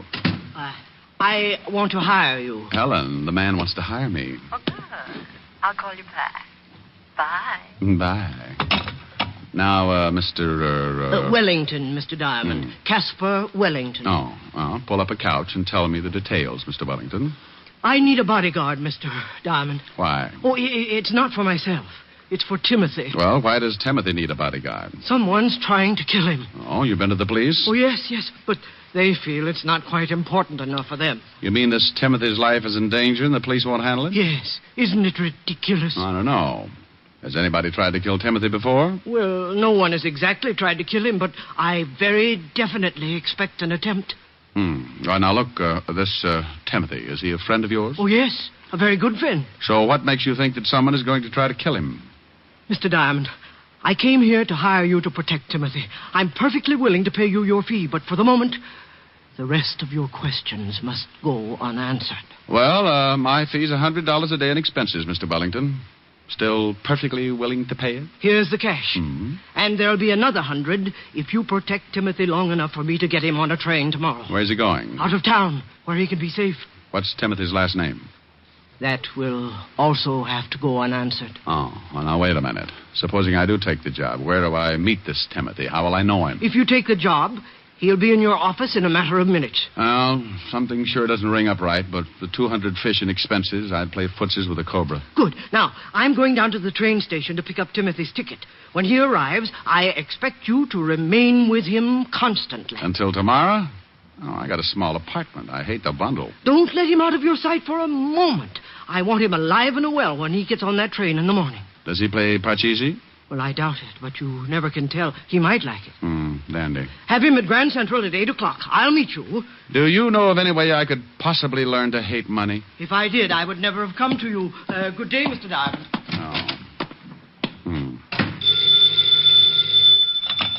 Atlantic Bone and Fertilizer. Oh, that's a pip. Just wondering how a new business would work out. Now what's wrong? I have a very unhealthy feeling that I've just let myself in for something I won't like. Oh, the client? Well, kind of. I've got a guard, a friend of his. What's the matter with that? Oh, I'm not going all through that again. The client just came on like Secret Service. I got the name of the guy he wants guarded, and I know that someone's going to try and kill him. And that's it. Rick, you be careful. Honey, the client shoved $200 in my rural hot hand. Oh, good. What do you want me to do? I'm trying for capitalist this year.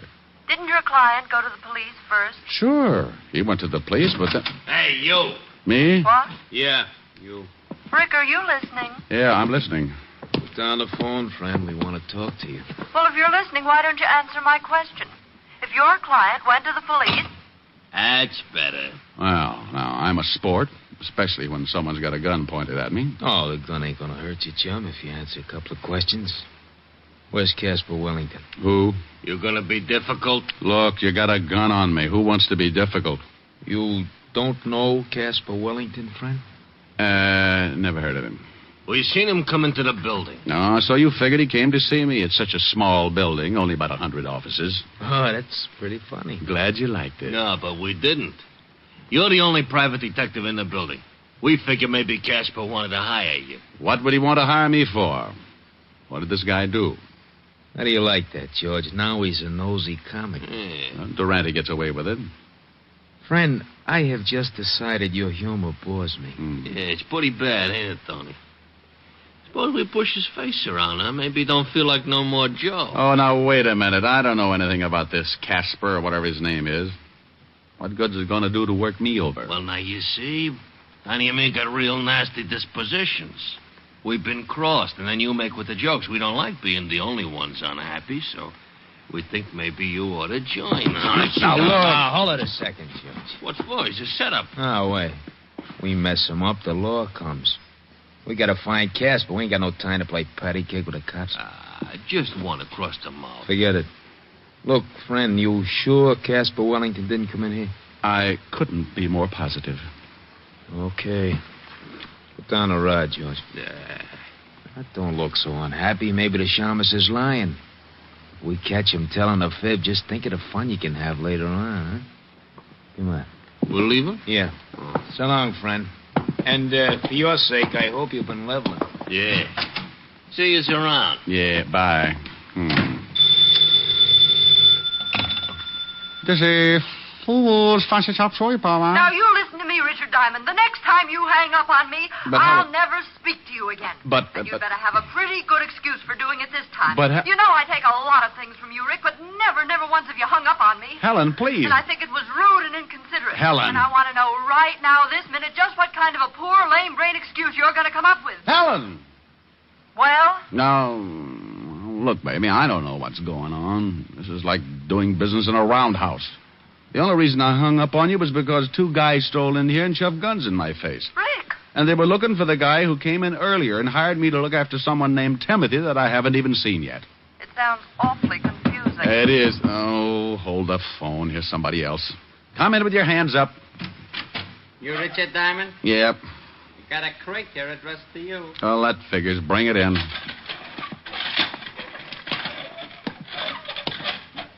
Helen, Yes? you sent me maybe a present? No. You want me to? Yeah, but someone's beating you to it. Where do you want it? Good grief. Put it down right there. What's the matter? The present. The biggest crate you ever saw. Crate. What's in it? How do I know? Well, open it. Okay, Mr. Diamond, stand right here. Yeah. There you are. I hope you still be very happy. Helen. Yes? Hold the phone. I'm going to open this thing. All right.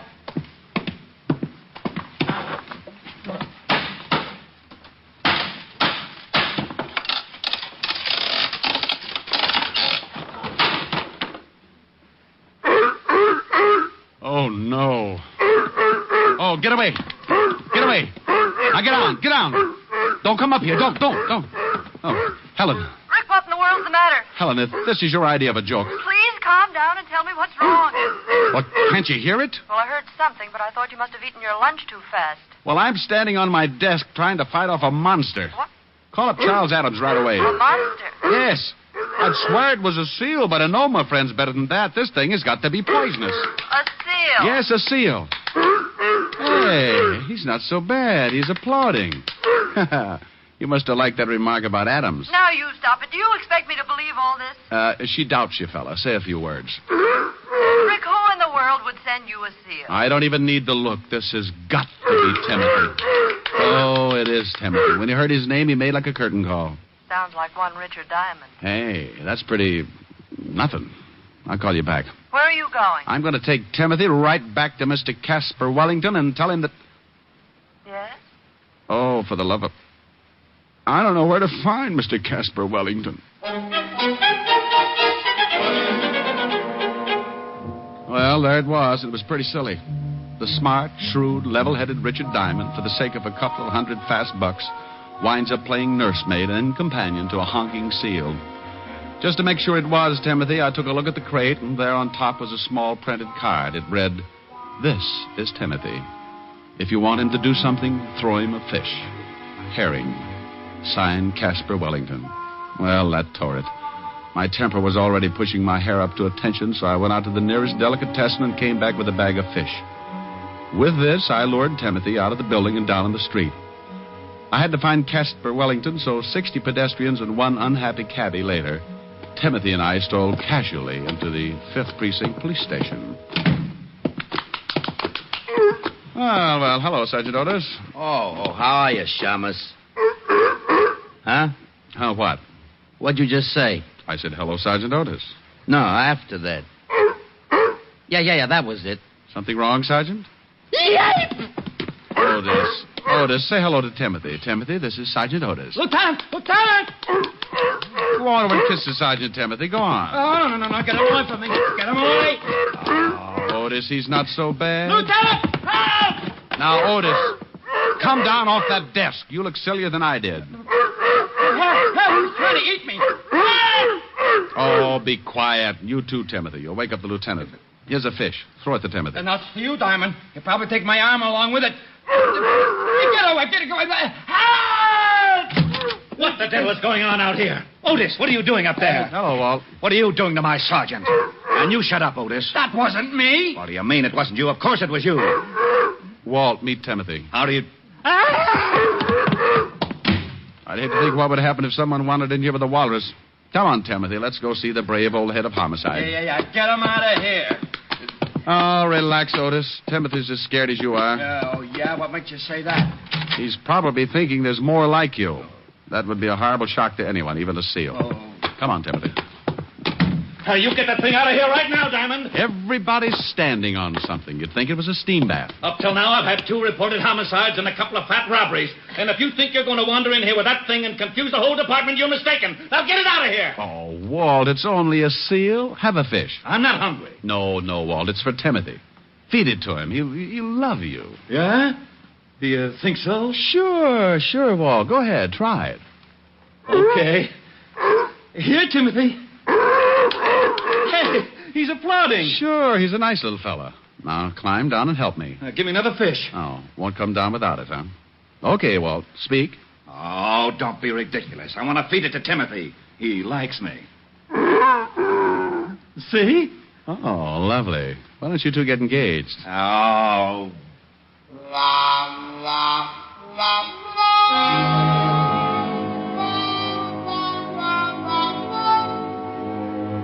Well, after everybody got used to him, Timothy made the rounds of the whole department, with the commissioner being the only exception, of course.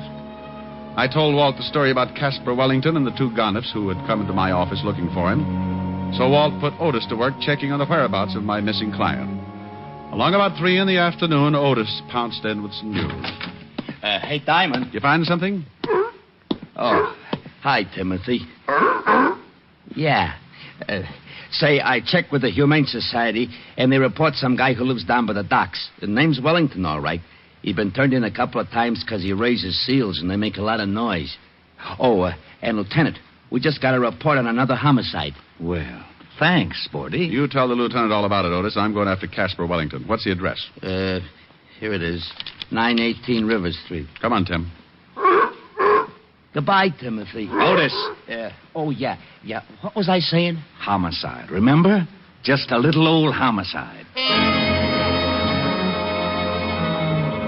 I left Walt and Otis climbing over the furniture and headed for the address of Casper Wellington. Timothy and I grabbed the first cabbie who didn't believe what he was seeing, and 20 minutes later we pulled up in front of a building on River Street. Thanks, cabbie. Yeah, sure. Thank the man, Timothy. Mister. Yeah? I didn't ask you nothing when you got in the cab because I just didn't believe it. Is that a seal you got with you? You're expecting maybe a raccoon? Do you always take him around with you like that? Sure, we're brothers. Stop by the house sometime for dinner when Mom isn't taking a swim. She's not a very good driver, is he, Timothy? You know it. Come on, you're going home. Hold it right here, friend. You hide him. This is a gun in your back. Oh. Yeah. Oh. You lied to me, friend. I'll go stand in the corner. Nah, don't move. Okay. George, grab the seal. Oh, now, wait a minute. Wait a minute. You can't do that. Wanna bet? Come here, you. Take your hands off that seal. Shut your mouth, friend. Next time you don't get it across the neck, I'll give you the rod on the skull. Okay, friend. I got him. All right, get him in a car. And you, stay put. One bad move, you're going to get shot up very bad. Come on, George. You got that thing in the car? Yeah, he's saying let's get out of here. All right, friend. Yeah. You see this I got pointed at you? I see. Good. Forget about today. You won't see it again. Open that big yap of yours and it goes boom. Now turn around, because when we leave, I don't want you looking back for no license number.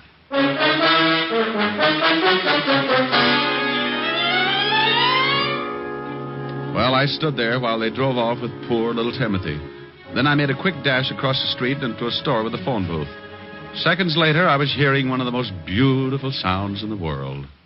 Diamond, this is Walt. Where the devil are you? Where I started out to be, down on River Street, looking for my client. Well, you stay right there and wait for me, but you might as well stop looking. Well, why stop looking? His house is just down at the end of the block. Well, take my word for it, he isn't there. Well, if you're so smart, where is he? The city morgue. We fished him out of the river 10 minutes ago. What? He was suffering from a hole in his chest. Dead before he was tossed in. Oh, Walt. Remember those two guys who came into my office earlier? Yeah? Well, they just put the snatch on Timothy and belted me across the neck for my trouble. They swiped the seals? Yeah, so get on here. I'll meet you at Casper Wellington's house.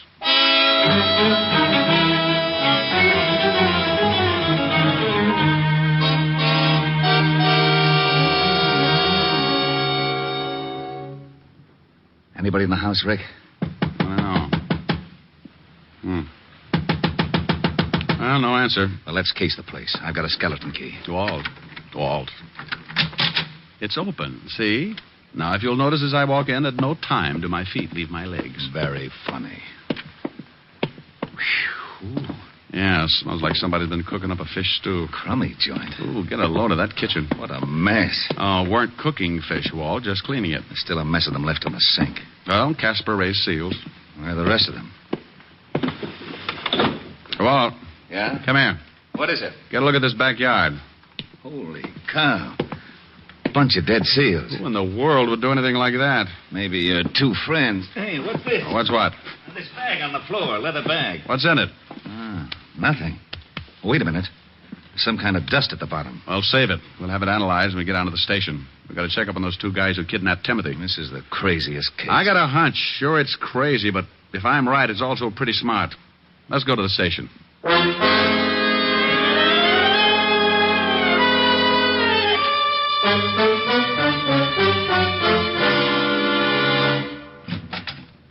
Hey, Lieutenant. Yeah, Otis? We just got something else on that Casper Wellington guy. Oh? What did he steal?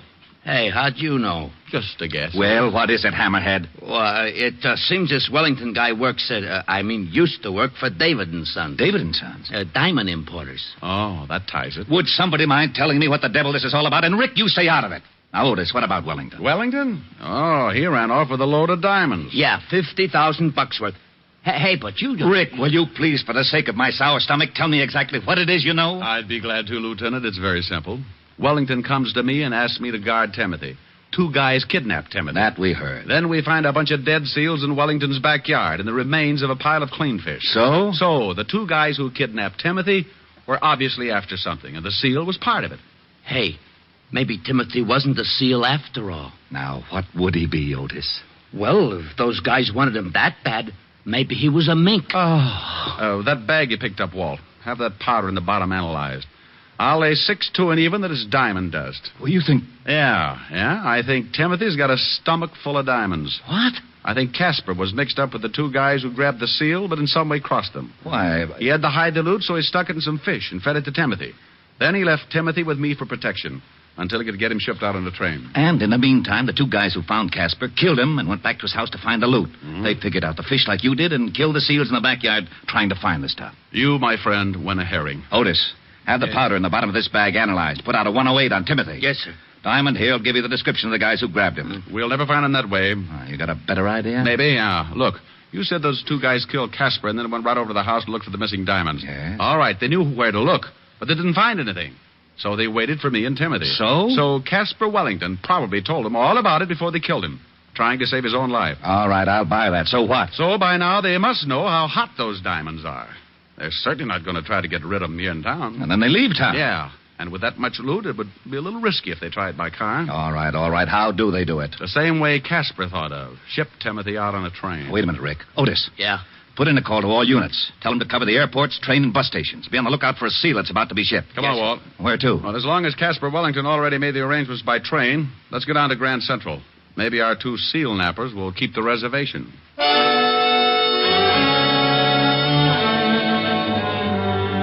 Well, Walt and I piled in the squad car again, and 20 minutes later we were standing in the middle of Grand Central Station with a bag of fish and a weather eye out for the missing seal and his two abductors.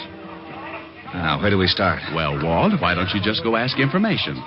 Just say, I'm looking for two men and a seal. The seal is hiding $50,000 worth of diamonds. Now, you stop that. This was plenty silly before a jewel robbery and a homicide get into the picture, but now it's gotten ridiculous. Well, if I was a seal, where would I go? They have to crate him. The shipping department. And so, with their trusty bag of fish, the two brave detectives walked... Shut up and let's go. Oh, no. Come on, let's go get something to eat. Well, smile, Walt. This kind of case doesn't happen but once every 10,000 years. Think of your report to the commissioner. If you don't stop kidding with me, so help me Hey, out. Walt. Oh, now what? Look, those two guys. Where? Going down the ramp. Oh, they got a big box. That's it. Let's take them. You said they got guns. They were pointing things at shot bullets. Could be guns. Take it easy. They're going up to that counter. Yeah. Hold it. Hold it here. No sense in starting a shooting match. Too many people. Well, what do we do? Maybe the seal's not in the box. And if I pick them up without the loot, we may never find it. I got an idea. Go ahead, genius. Timothy likes fish, doesn't he? Yeah. Well, take this bag. They know me, so you walk down there and move in close to the box. Timothy's bound to get a whiff, and if I know Timothy, he'll raise a few flippers. You want me to... You want to get those diamonds, don't you? Oh, give me the bag. Don't snap. People will just think you ran out of cologne. Now get going. Yeah. Pardon me, but I'd like to find out about sending something. Oh, yeah? Well, what's the idea, Buster? We was here first. Shut up, stupid. You boys must be really sending something big. You're too nosy. I told you to shut up.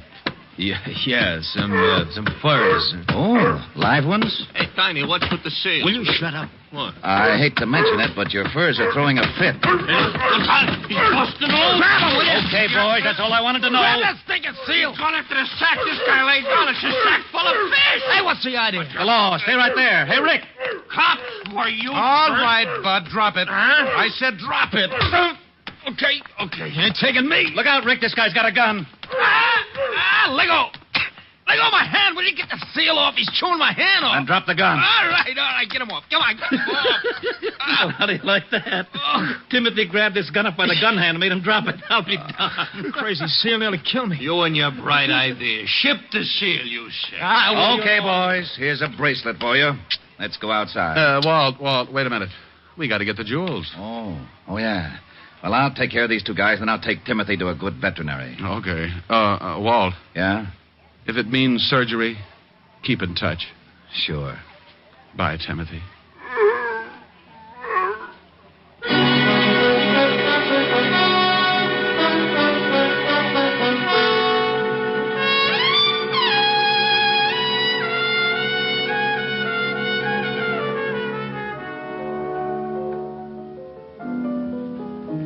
Rick. Huh? Now, don't be unhappy. Oh, how can I help it, honey? He's been in surgery for nearly an hour. Oh, but he'll be all right. They got a good vet. Oh, I hope so. I was getting attached to that seal.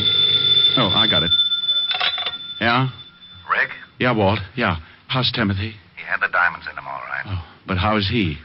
Well, Go ahead, Walt. You can tell me. I can stand it. he's very weak. Doctor says he thinks he doesn't want to live. No will. Oh, well, what's the matter? He was such a happy seal. I think he misses you, Rick. Every time someone mentions your name, he kind of honks and raises a weak flipper. I better come right down. He's sinking fast. Oh, you think maybe if he heard my voice, can you get a phone near him? Yeah, wait a minute. Okay, I got it next to his ear. Say something. Hello, Timothy. Oh, Walt. Yeah? Walt, ask him if he's seen a picture called Mrs. Mike. He says he saw it. Didn't like the leading man. Oh. Loved Evelyn Keyes. Oh. Ask him if he liked the music. Yeah, he liked that. Well, put the receiver next to his ear and I'll sing him the theme song. Well, go ahead and try. Anything in case of an emergency.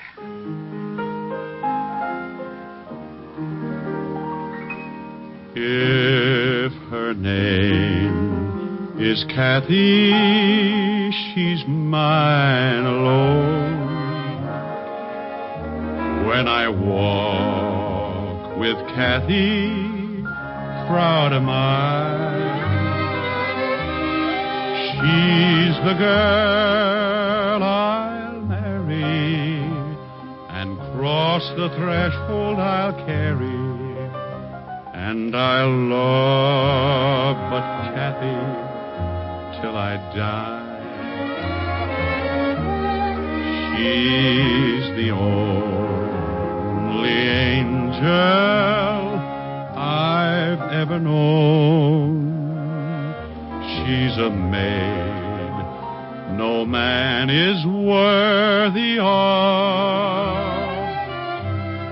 Although girls are many, compared to her, there isn't any.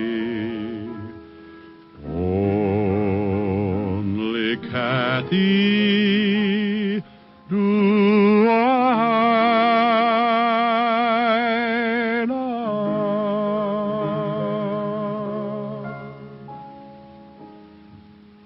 Well, Walt? I did it. He's better? Listen. Good old Timothy, that a boy. I guess the singing did it. What do you mean you guess? When I sang with the Peter Pan 5, we played 2 weeks at the Coral Gables Hotel in Florida. So what? So what? I'll have you know 5 minutes after I opened my mouth, every seal in the Biscayne Keys came in and sat ringside. That sounds like a pretty good act.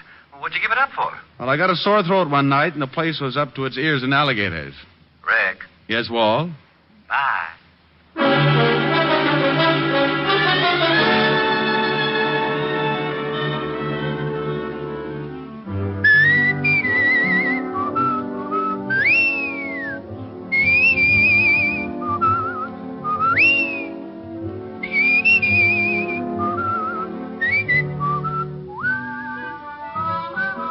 You have just heard Richard Diamond, Private Detective, starring Dick Powell.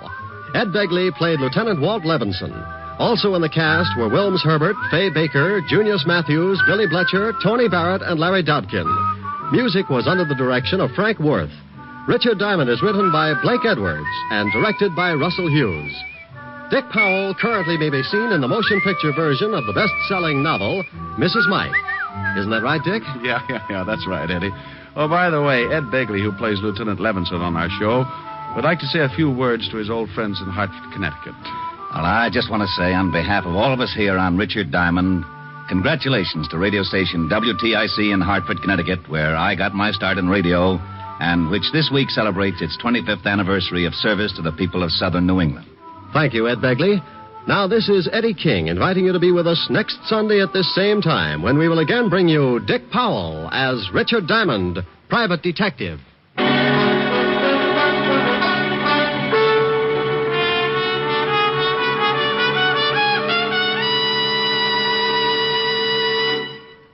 Governing a country is a pretty hard-headed business, and we don't usually think of our government as a dealer in dreams.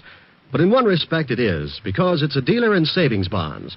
Your particular dream for the future can come true through the judicious purchase of United States savings bonds today. As for buying United States savings bonds, the process is simplicity itself. If you're employed by others, use the payroll savings plan where you work. Your employer will set aside a specific sum from each paycheck for the purchase of bonds. If you're self-employed, use the bond-a-month plan where you bank. Either way, you'll be saving with regularity, with certainty, and with profit through the purchase of United States savings bonds. What's on NBC today? You'll hear Charles Boyer and Dorothy McGuire today on Theater Guild on the Air in Autumn Crocus. And there's the Phil Harris Alice Faye Show to add to your Sunday listening pleasure. Be sure to hear Charles Boyer and Dorothy McGuire on Theater Guild on the Air and the Phil Harris Alice Faye Show today on NBC.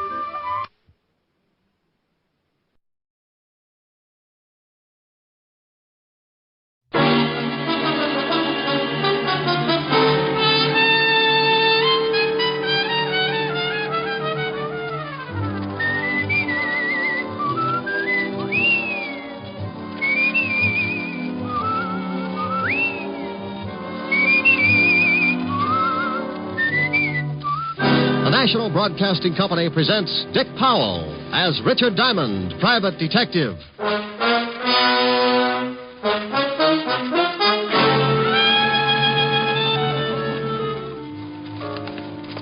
Walk this way, Diamond. If I do, well, I tell my friends. Hey, this is the morgue. Yeah, wise guy. You should feel right at home here, Otis. Oh. Hello, Rick. Hiya, Walt. What goes here? I want you to take a look at someone. You know who this is, Rick? Oh, the poor little devil. He was murdered, huh? Yeah, shot. Right in the back. And here's another exciting half hour with Richard Diamond, Private Detective, starring Dick Powell.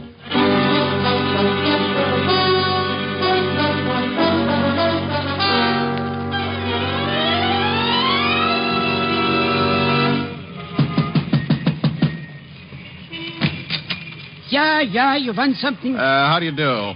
Are you the manager of this little haven of rest? A boarding house. Ironic. I heard you both times. What do you want, huh? What do you want? Information. Your move. You nuts or something, huh? You nuts? I'm looking for a girl. What's the matter? Read the sign. It says rooms for rent. Rooms. Beat it. You know, if you ever get around to running at 33 1/3, you'll save a lot of breath. Smart guy, real smart guy. Now, I got work. Wait a minute. Now, wait. Here's $5 if you can tell me about a girl named Elaine Tanner. For $10, I couldn't tell you a thing. Don't know her. She lived here? So it's a secret from me, a secret. Now... Here. Take a look at the snapshot. A man and a girl.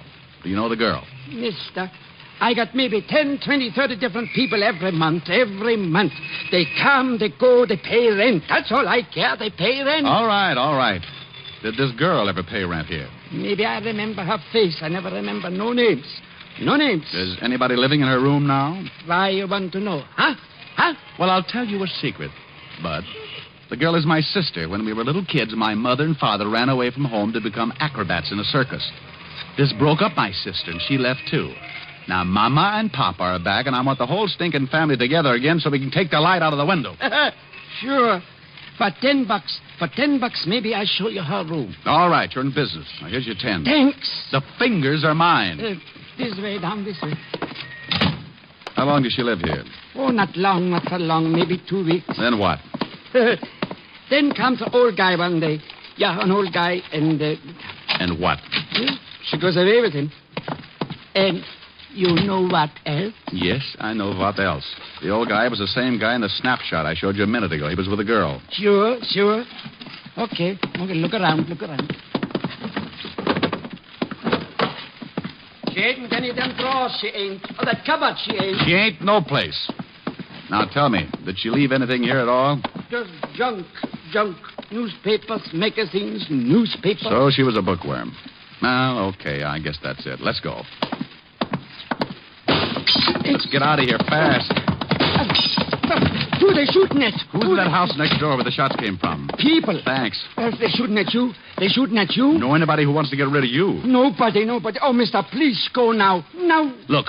Here's $20 more if you do me a favor. I do you one favor and get shot at. Who knows what'll happen for 20, huh? Who knows? Twice as much fun. Now, look, go through the stuff she left here. I told you there wasn't nothing. Well, go through it anyway. If you find anything that might give me a lead, call me up. Here's my card. Richard Diamond, private detective. Hey, it says you're a dick. Strictly private. Now, is it a deal? $20 now? There'll be more if you find something for me. Okay. No, please beat it and don't come back here no more. Window glass costs dough.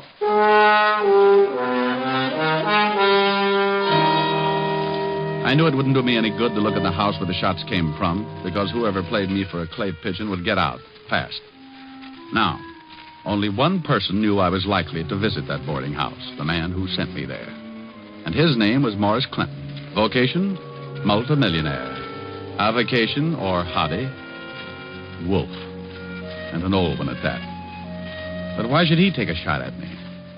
Thinking like that, figured out to a heart-to-heart talk with Clinton, so I went to see him. But if he knew anything, he played it straight. Shoot at you?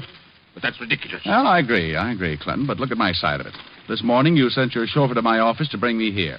Then you hired me to find a girl for you, a girl named Elaine Tanner. And she wasn't there. Right. She wasn't there. Just an empty room in a boarding house. That's all the information I could give you about her. I'll even buy that. I've worked on less information before, but here's my point, Mr. Clinton. I was shot at. I'm used to it, but I don't like it. I told you, I know nothing about that. Believe me, Mr. Diamond, I know nothing about it. I do believe you. We'll just say someone doesn't like my poking around that boarding house. Have you got any idea who that might be? No, I haven't. I swear it. Okay. I'll wrap it up right now. As I said, I've been shot at before, but you've been so pleasant, Mr. Clinton. From here, the price goes up. You don't want to go on with the case? Not at these prices. All right, forget it then. I gave you $100 this morning. Keep it. And forget you ever saw me. Oh, you're so sweet. It'll be a pleasure. Diamond, just a moment. Yeah? What has happened is between you and me? Oh, yes. Oh, I will have to report those shots. What? Sure. The police don't like to have people taking pot shots at each other. It makes for confusion in a big city. Wait, Diamond, wait. Something else, Mr. Clinton? I have my own reasons for not wanting anyone else involved in this. I'm sure you and I can come to an agreement. Oh, well, it's just possible, Maury, that you and I may not see wallet to wallet. What would you say if I offered you $1,000 bonus to keep on the case? Offer or suggestion? I'll make it a deal. Put it on paper. A check. Can I trust you? Okay, Clinton, if you feel that way about it, post date the check. A week from today. If I don't show up with Elaine Tanner by then, the check is yours again, uncashed. Very well. Here you are. Thanks. So long, Mr. Clinton. I'll keep in touch. Where are you going now? Back to my office to wait for a phone call from the little guy at 118 Parker Avenue. Oh. Well, hello there. Did you hear everything you wanted to? I beg your pardon, sir. I was just coming in to ask Mr. Clinton if I should drive him anywhere this afternoon. Oh? Christopher, come in here. Right away, Mr. Clinton. Excuse me, Mr. Diamond. Yeah, sure. So long, Christopher. The minute I left Clinton and Chris, I began to get that lousy feeling again. The only thing that made me feel anywhere near normal was the thought of the $1,000 that would be mine in 7 days. For $1,000, I'd stand up for target practice for the big mole. I didn't have much to go on, just the knowledge that old man Clinton wanted me to find Elaine Tanner and that somebody, who up to now had proved to be a bad shot, didn't want me to find her. With that peaceful thought in mind, I sat in my office hoping for a call from the little manager of the boarding house on Parker Avenue. I'd been waiting about an hour, and then... save your knuckles and use a fire axe. Come on in. Hello, Mr. Diamond. Well, Christopher. All your driving finished for the day? Mr. Clinton sent me to see you, Mr. Diamond. This is the second time today. What's he trying to do, make dear friends of us? Not exactly, Mr. Diamond. He wants that check back. What? He's changed his mind. Oh, from what I know of him, it needs it. He wants to call off the whole thing. Something happened. Elaine Tanner show up? No. Oh, and he sent you to get the $1,000 check back. That's right, Mr. Diamond. Oh, I know an easier way. Why doesn't he just stop payment on the check? I'm only carrying out Mr. Clinton's orders. Are you? Why do you ask that? It seems a little offbeat, Chris.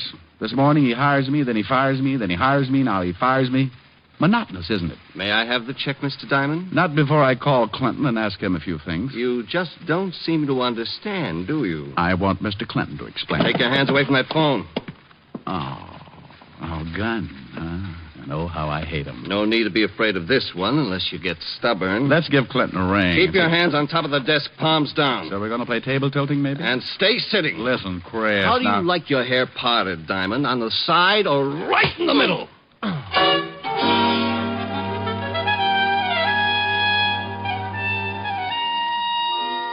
When I opened my big blue eyes, my office was dark, and the neon light on the hotel across the street flashed the news that it was dark outside, too. I'd been out cold for a long time. When the room stopped spinning, I reached out, grabbed a piece of it, pulled myself up, went to the water cooler, splashed myself alive. I started toward the light switch when... This time I was going to be ready. I got behind the door and waited.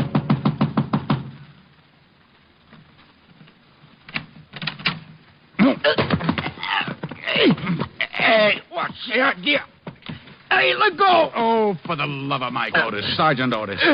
Well, who you expecting? Gorgeous George, maybe? Go my neck. Oh, I'm sorry, Otis. I guess I just can't resist you. You crazy shamus. Hey, it's dark in here. It was a lot darker a couple of minutes ago. Hit the light, will you? Yeah. Thanks. Oh, I got enough troubles, and the first thing I see when I wake up is you. Holy mackerel. What you been doing with your head, Diamond? I got mixed up in a handball game. Oh? Yeah, some friends needed a ball. It's hard work, but you get used to it. Oh, got worked over, huh? Well, them bum jokes you pull catch up with you sometimes. Yeah, Hey, wait a minute. What are you doing here? I come to get you. Lieutenant Levinson wants to see you. Well, go back and describe me. That's all he gets tonight. I think you better come, Shamus. It's important. I think you better go, Otis. That's important. Now, look. Lieutenant Levinson sends me over to get you. There's something he wants to ask you. All I know is name, rank, and serial number. Now go back and tell Walt I don't want to play games. Yeah, Shamus. I got news for you. Murder ain't a game no more.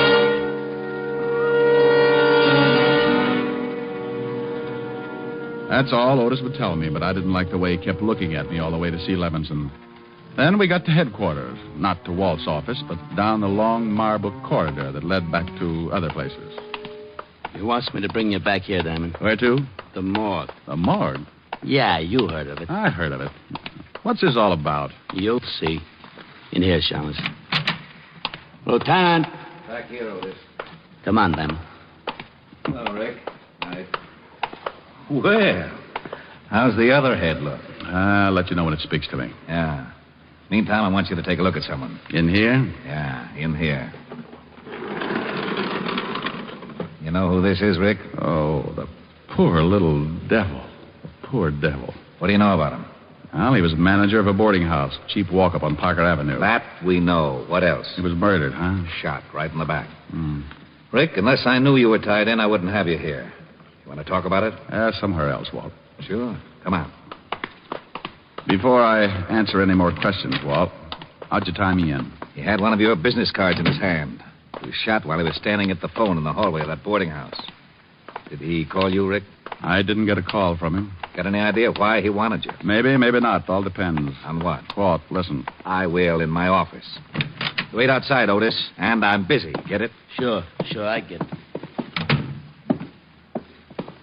Wait a second, Rick. Now, here's a gun, 38 police special.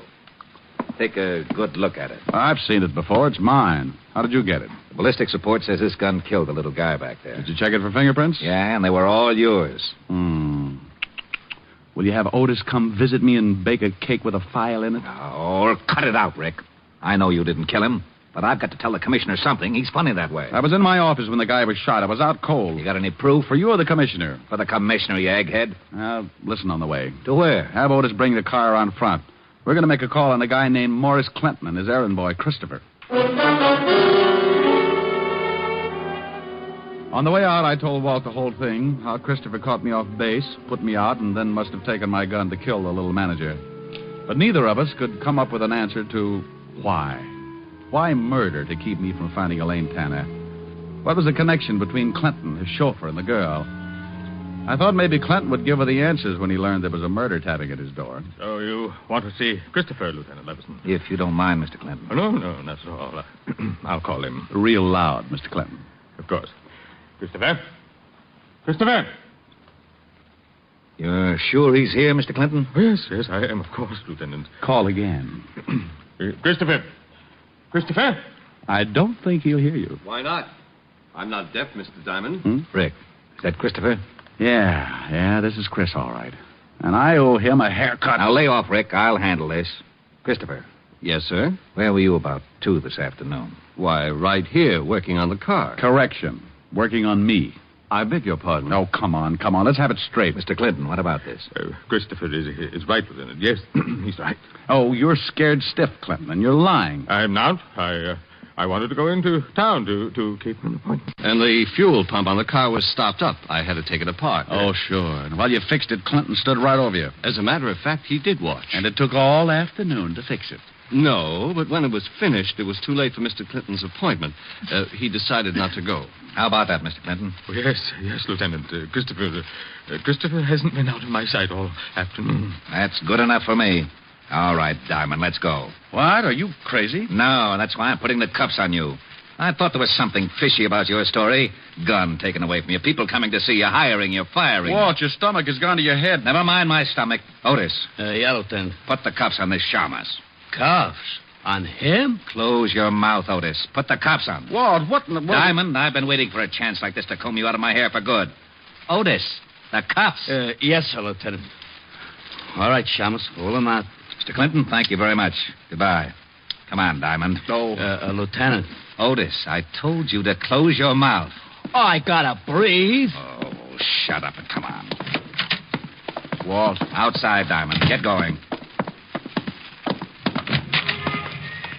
You big bubblehead. What's the idea of making like a cop with me? I kind of liked it. How'd I do? What? Good performance, eh? Oh, you big ham. You great big ham. Well, Lieutenant, are we going to put the Shamus in the jug? Shut up, Otis. Take the cuffs off him. What? Here, Otis, start working. Oh, you're right, Rick. Clinton was scared stiff, and for some reason he backed Christopher's alibi. Walt, I've got an idea. You better have. If I don't have something to tell the commissioner, I'll have to give up my ideas about a pension. I'm going back to that boarding house. Why? Well, the manager was going to call me. It's just possible he got a hold of a lead on Elaine Tanner, but Christopher killed him before he had a chance to tell me. Well, that makes sense. Have you got a man there? Yeah, a half. Oh, good. I'll see you later. Rick. All right. Please. For the sake of my stomach, don't slip up. You're my only suspect without an alibi. Thanks, Walt. See you later. Yeah. Oh, Walt. What? Bottoms up on the bicarbonate.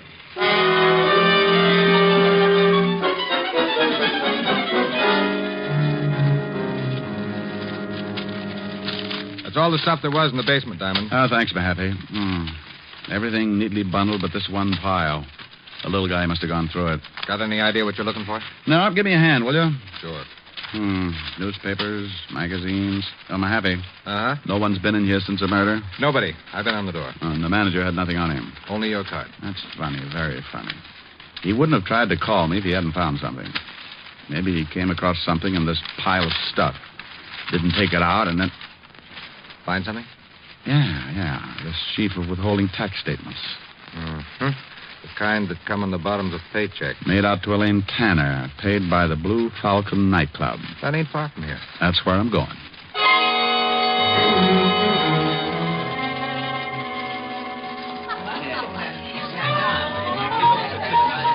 Yeah, sure. Now I remember a kid that named Tanner. Yeah, used to work here in the line. Thanks, bartender. Where's she now? Well, Mr. Me, I know from nothing about her, but she was good friends with one of the dolls in the line, gal named Gladys. Where can I find this Gladys? Dressing room, straight back, turn left. And knock on the door, huh? What for? They dressed that way for the show anyway. I'll keep both eyes closed.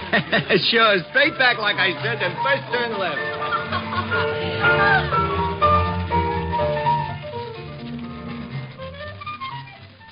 What you want with her, Hanson?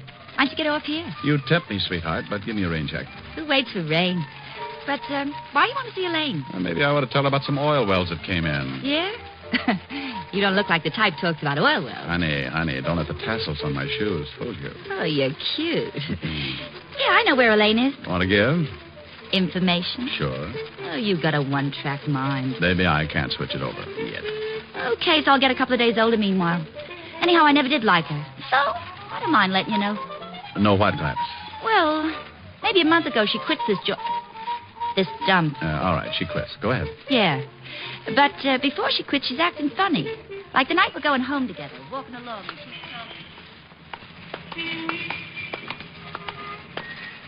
This is the last time I take this walk. So, gonna fly to him from work? I'm quitting. Well, if you like to eat grass, go ahead. I won't eat grass. Ever had a real mink coat, Gladys? I could have, but his lawyers settled out of court. I'll have one. I'll do all right. You thinking about that guy Clinton who comes in the club? Uh-huh. Honey, there's wolves and there's wolves. Want to pick one with teeth. He likes me. Sure. Every time he sees you, he's got to push his eyes back in his head. Chris is working for him. His chauffeur. So this is news, so what? Money. Lots of it. Shakedown? Oh, now look, honey, they can give you trouble for that. Not a shakedown. This is safe and sure. Chris figured it. He figured it, and I... And what?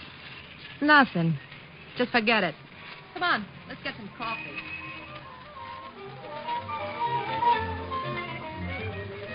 And that's all she says. Now, where can I find her? Oh, I'll tell you where I think she is. Here's the address. I wrote it down. Thanks, Gladys. I'll see you again. Yeah. See more of me. Is that possible? This costume's for the first show. We save up for the second. I'll be here for the last show. Oh, what you said. So long, Hanson.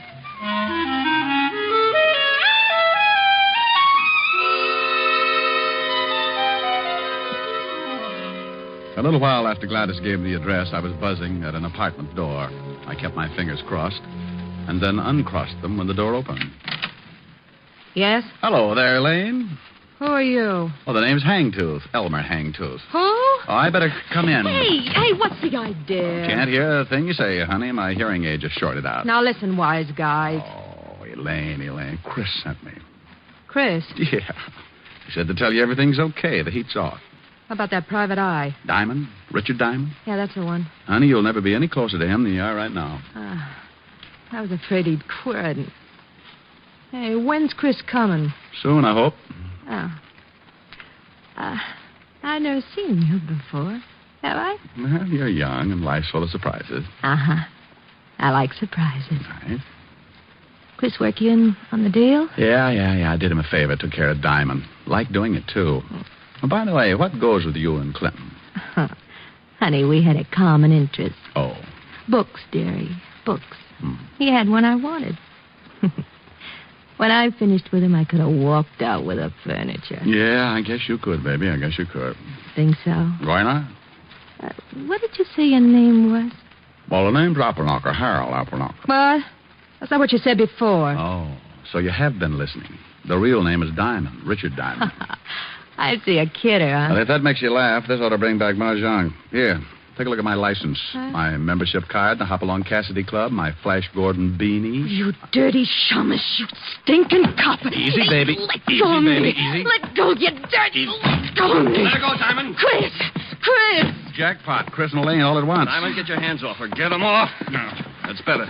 Now, Elaine, before I fill him full of holes, tell me what he's doing here. He said you sent him, Chris. Sure, he would.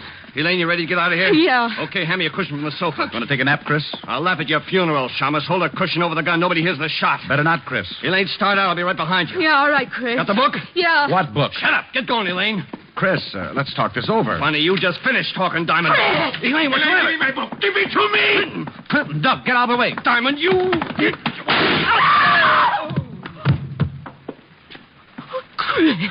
Well, I owed in that partner's hair. Chris. All right, Elaine. Just creased. I wouldn't think of depriving the hot seat of such a good customer. My book.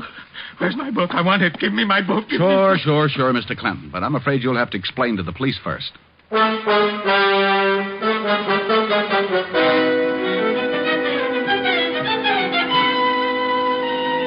telephone call to the 5th Precinct brought Walt and Otis to my rescue.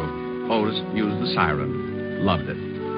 I told Walt the book old man Clinton kept screaming about had me a little confused, that I wouldn't be able to relax until he found out just where it fitted in the case. He promised to find out the answers as soon as he took Chris, Elaine, and Clinton back to the 5th Precinct. I told him to call me at Helen's. Rick, what about that check for $1,000? Is it any good? Well, the check's post-dated. I doubt if Mr. Clinton will honor it now. It's too bad. We could have celebrated.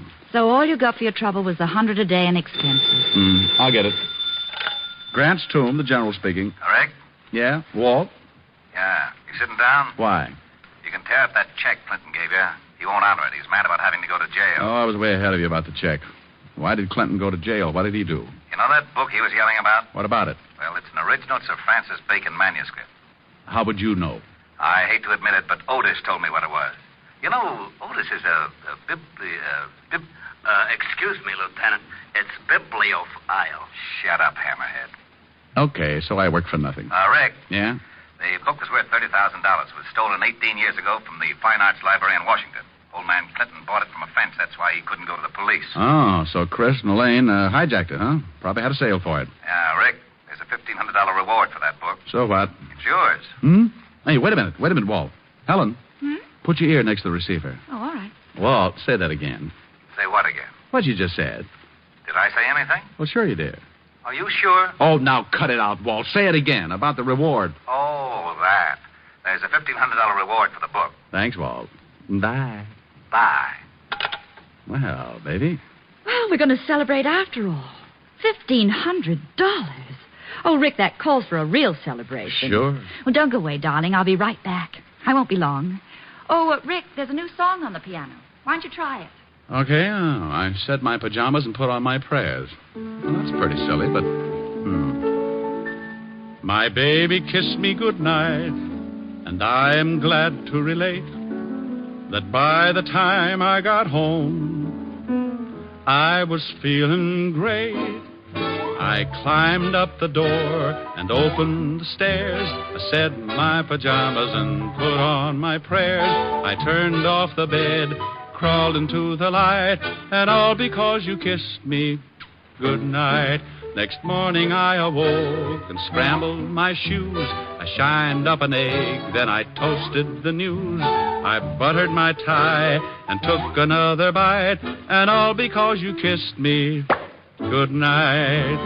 By evening I felt normal, so we went out again. You said goodnight and kissed me. I hurried home, and then I climbed up the door and opened the stairs. I said my pajamas and put on my prayers. I turned off the bed, crawled into the light, and all because you kissed me goodnight. By evening I felt normal, so we went out again. You said goodnight and kissed me. I hurried home, and then I lifted the preacher, called up the phone, spoke to the dog, and threw your ma a bone. 'Twas midnight, and yet the sun was shining bright, and all because you kissed me good night. Oh, that was lovely, Rick. Well, how do I look? Oh, my, wonderful. What are you so dressed up for? For the celebration. Oh, that's right, yeah. Come on, let's go. Oh, where are we going, Rick? Oh, the Blue Falcon nightclub. We'll be just in time for the last show. The Blue Falcon. Oh, but why pick that place? Oh, but they've got a wonderful floor show. Yes, but the costumes are... Oh, they're nothing. Oh, what you said.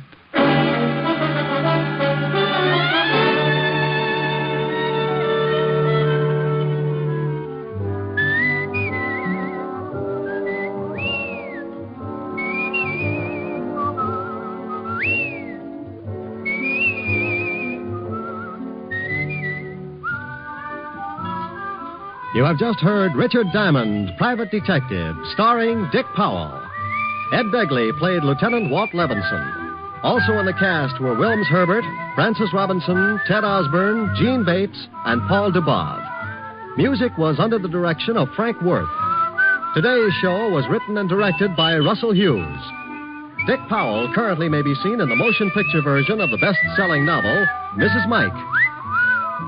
This is Eddie King inviting you to be with us next Sunday at this same time when we will again bring you Dick Powell as Richard Diamond, Private Detective.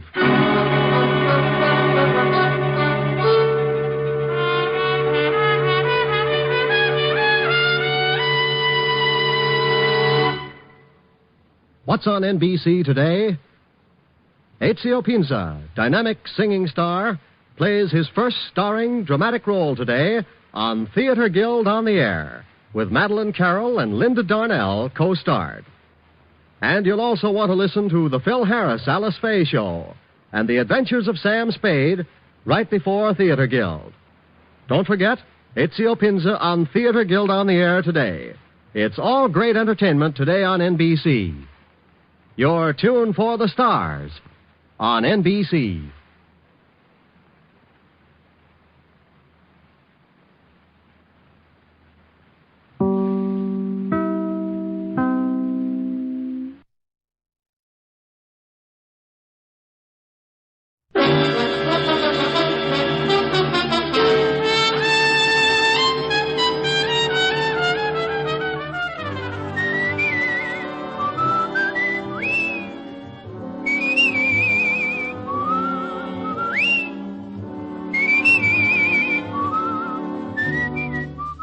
The National Broadcasting Company presents Dick Powell as Richard Diamond, Private Detective.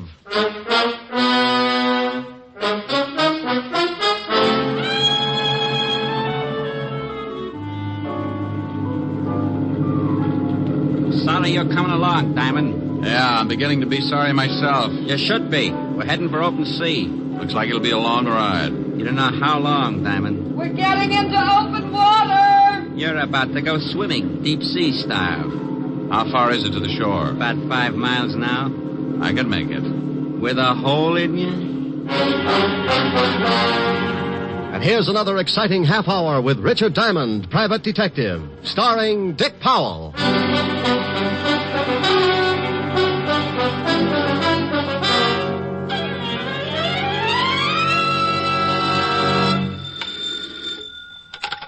Diamond Detective Agency, Happy Homicide. You know, that's pretty bad, that is. Oh, my goodness. Walt? Yeah. Well, what can I do for the shining light of the 5th Precinct? You can get right down here. I want you to do me a favor. I'm not going to help Sergeant Otis cross the street again.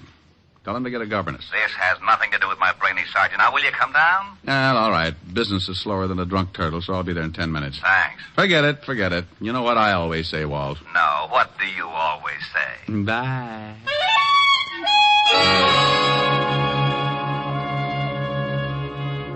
Well, sometimes that's the way things get started. The phone rings, and Lieutenant Walter Levinson, 5th Precinct Homicide, tells me to get down. One word from him, and I do as he pleases. So I buttoned my collar, pushed my tie back up into strangling position, and 10 minutes later walked into the squad room of the 5th Precinct, where, as always, the king of the jungle was on hand to greet me. Well, good morning, Shamus. Sergeant Otis. Oh, my goodness, you look terrible. Oh, what's wrong? Well, it's pretty obvious. You've been sleeping in the wrong position. What are you talking about? Oh, Otis, stop trying to be a sport. Get rid of the bats in your house. They're used to hanging upside down. Oh, for Pete's sake. The lieutenant in? He's expecting you. Go on in. Thank you, Sergeant. Hello, Walt. How are you, Rick?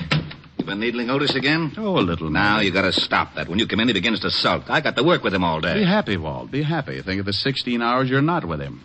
All those other people, jumping off bridges, turning on the gas, beating each other with hot paper sacks. Okay. Now, what's with you? Oh, well, this is a pretty ridiculous thing, and I'm in a tough spot. Well, I'm pretty tough, and you look ridiculous, so let's have it. Huh? Oh, well, we got a tip that a guy named Wells had a stash of stolen jewelry. You said had a stash. You mean he hasn't got it anymore? That's right, we have. Well, what the world are you mixed up in it for? It's not your department. It wasn't, but when the robbery boys got over to this guy's house, they found him dead. Oh. Murder. Shot through the head with a small caliber automatic. How about the jewelry? In the water pipes underneath the sink. About $100,000 worth. Now, what do you want me for? Wells' wife says the jewels are hers. We don't believe it.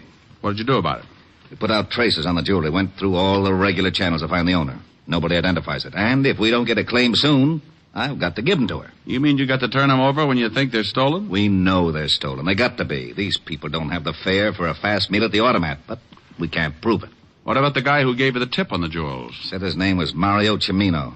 Disappeared. You got any lead on who knocked off Wells? We're holding his wife, but we haven't really got a thing. No weapon, no motive, no nothing. So you want me to see what I can do? Yeah, whole department's in the spot. Can you imagine what the press is going to say when I turn these jewels over to the wife? Yeah, could be rough.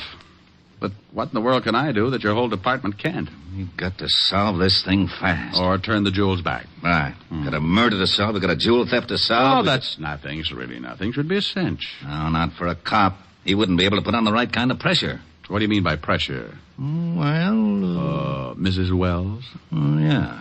Go ahead. Cimino's missing. We need him to tell us how he knew the jewels were stolen. If he's a stoolie, guys like that know you'll give them an even shake. Maybe he'll come out when he hears you're looking for him. Okay. Now, what about the wife, this Mrs. Wells? I was holding her till you got here. She's being questioned. You want to see her? One thing, Walt, before I do. Am I going to like this job? Knowing your taste, I say yes. When the boys brought her in, they walked her through the robbery detail. Everybody went right out and bought yo-yos.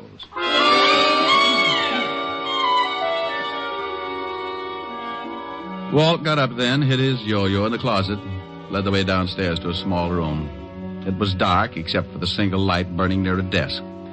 In the circle of light sat a young girl, late 20s, blonde and, well, you know.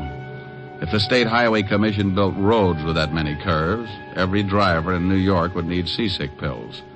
She was being questioned by one of the detectives. What time? I've told you at least a dozen times. I got home 10 minutes before you got there, and I called you. Your husband had been dead over an hour. I can't help that. I came home, and I found him, and I called you. Yeah, you called us. But I'm asking you about the jewels. Oh, how many times do I have to tell you? He found them. He found them. Why this routine, Walt? You think she had something to do with it? Only suspect. We're giving it to her like this so you could take a look without her seeing you. Where did your husband get the jewels? He told me he found them. Oh, please, look. I don't know anything about the jewels or how my husband got killed. What'd you do with the gun? I told you that, too. I don't know anything about a gun. I didn't kill him. You understand? Collins. Yeah? Come here. Give her another 5 minutes, then send her up to my office. You got to turn her loose. Okay, Lieutenant. Somebody bringing the rubber hose? All right, Mrs. Wells. Now, when did your husband find these jewels? Oh, please. How many times do I have to tell you? He found them 3 You heard days enough, ago. Rick? Fine. Yeah, let's go. Yes. Yes. What do you think? What do you want me to think? The girl doesn't seem too unhappy about the loss of her husband. Well, he'd been away for about 4 years, up until a week ago. In the Army. Occupation forces in Germany. No criminal record on him, huh? No. Well, let's see what I can find out. Oh, here's the information on the girl. Address, phone number. Thanks. Do some more checking on the husband, and I'll give you a call after I see the girl. How are you going to get in to talk to her? Walt, did I ever ask you how you got promoted to head of homicide? No. You want to tell me? Well, it's simple. Seniority, experience, hard work. Well, just lose the hard work, and you've got a fair idea of how I'm going to get in to talk to Mrs. Wells.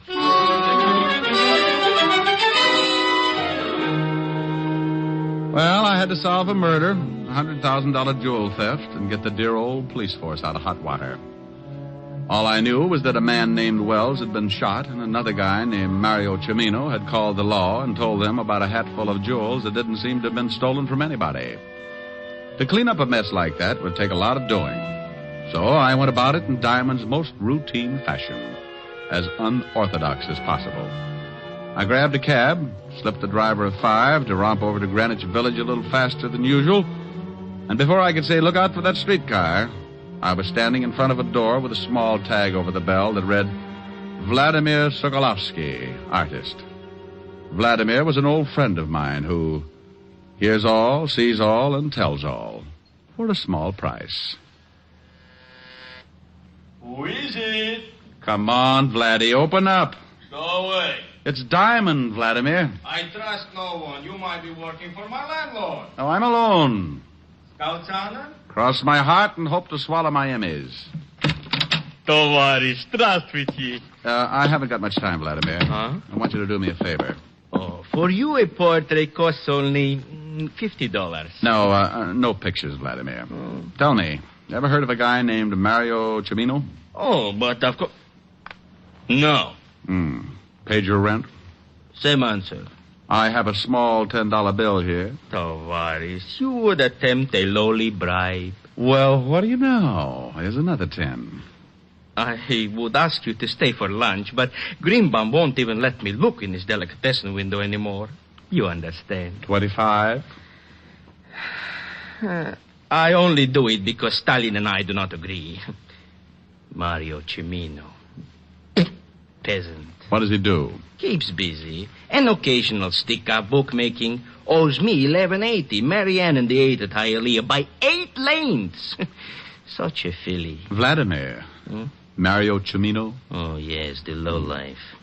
For him to find a friend would be like Rasputin running a Lonely Hearts Club. Where can I find him? I don't know. Vladimir. It's the truth. Scout's honor? But of course, if I knew where that peasant was, would I not collect my $11.80? Of course I would. Scout's honor, see? You hold up 3 fingers, Vladimir. Oh, a Cub Scout. When was the last time you heard from him? When he took my $2 that wins me $11.80. He was in the fish business. Oh, fish business? Yes, I know, because he brought me 2 halibut, which I promptly made into magnificent stew for my landlord. Was miserable. The stew? No, just the fish. Believe me, Tovarish, those 2 halibut were so old, they remember Jonah. Was he selling fish? Catching them. He had a boat. When I went down there to collect my $11.80, the bum wasn't there. Where did he keep the boat, Vladimir? A disgusting place called a schooner landing. Places like that should be in Siberia. Stinks. Well, thanks, Vladimir. Ничего, товарищ, до свидания. Oh, Chichornia, Greenbaum's Delicatessen, will you be surprised? Greenbaum's Delicatessen, Greenbaum's Delicatessen, Greenbaum's Delicatessen. Hello, Abe? Send up the works. Champagne, caviar, salami. I am a capitalist again.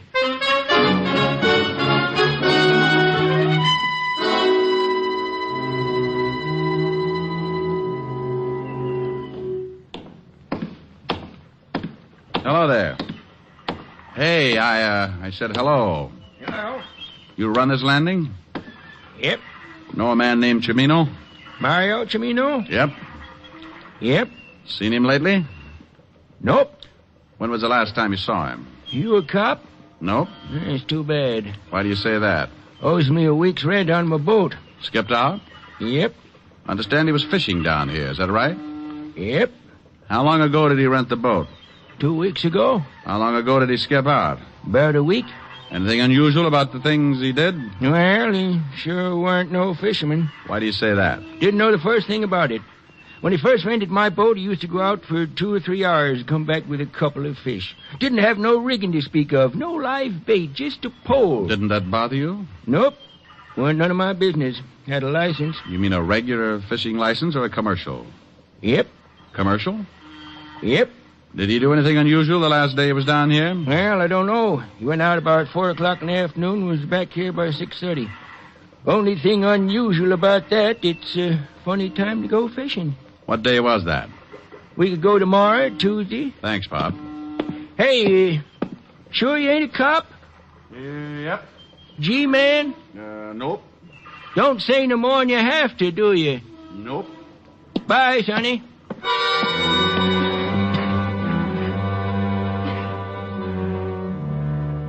Well, I left the old boy sitting on the dock trying to figure it out and headed for the city hall. Mario Cimino was closer now. I knew a little about him. His whereabouts up until a week ago and the fact that he'd taken out a commercial fishing license. The license I wanted because it would have a picture of Cimino on it. The picture I could turn over to Walt and then we could get out a description on him. I arrived at the city hall, went in, found the department that issues the licenses. They checked with Walt at the station, and 10 minutes later I was heading for Mrs. Wells' apartment with a fishing license and a pretty good photograph of Mario Cimino.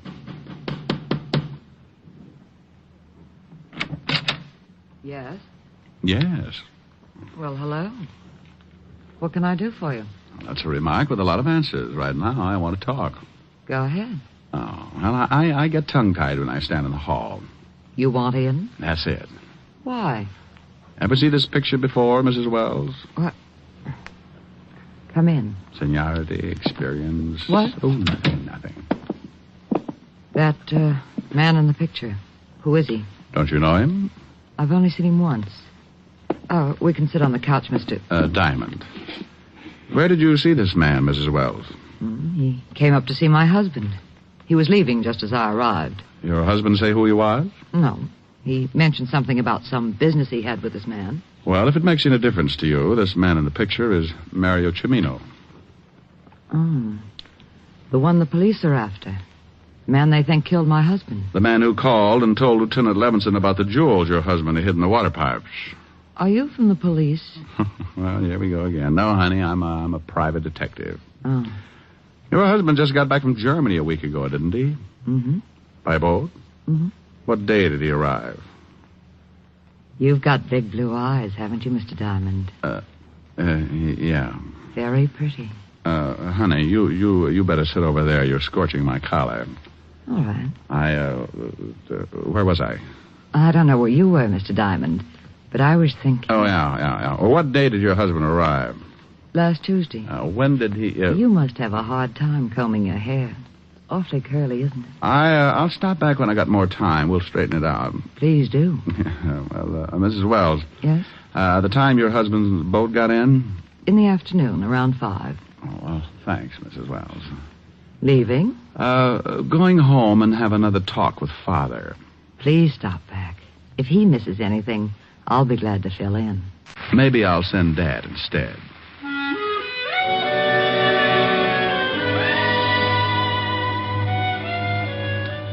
It was a little hard getting out of there because my shoe leather had started to burn and my number 10s were beginning to turn up like skis. I rocked my way down to the cab, did a slalom around 2 lamp posts and a fire hydrant, slid into the back seat, and 20 minutes later I got out across the street from the 5th Precinct Police Station. I was just stepping off the curb when... Hold it right here, Diamond. What? Don't move. Don't turn around. Oh, well, I hope that's a pipe you got in your pocket. If it is, it's the first one you'll ever see with a trigger in it. Keep smiling and walk back over to that alley. Oh, okay. Have to poke a hole in me. Better to have it poked than blown. Hey, your dialogue's pretty bad. It's fine enough. Now, your name is Diamond, isn't it? Well, I'll tell you what I'll do. I'll tell you mine if you'll give me the gun and let me make you tell me yours. Your dialogue's as bad as mine. Yeah, I guess I deserve that. Okay, I haven't got much time. Give me the picture. Oh, I can't do that. You better or I shoot you.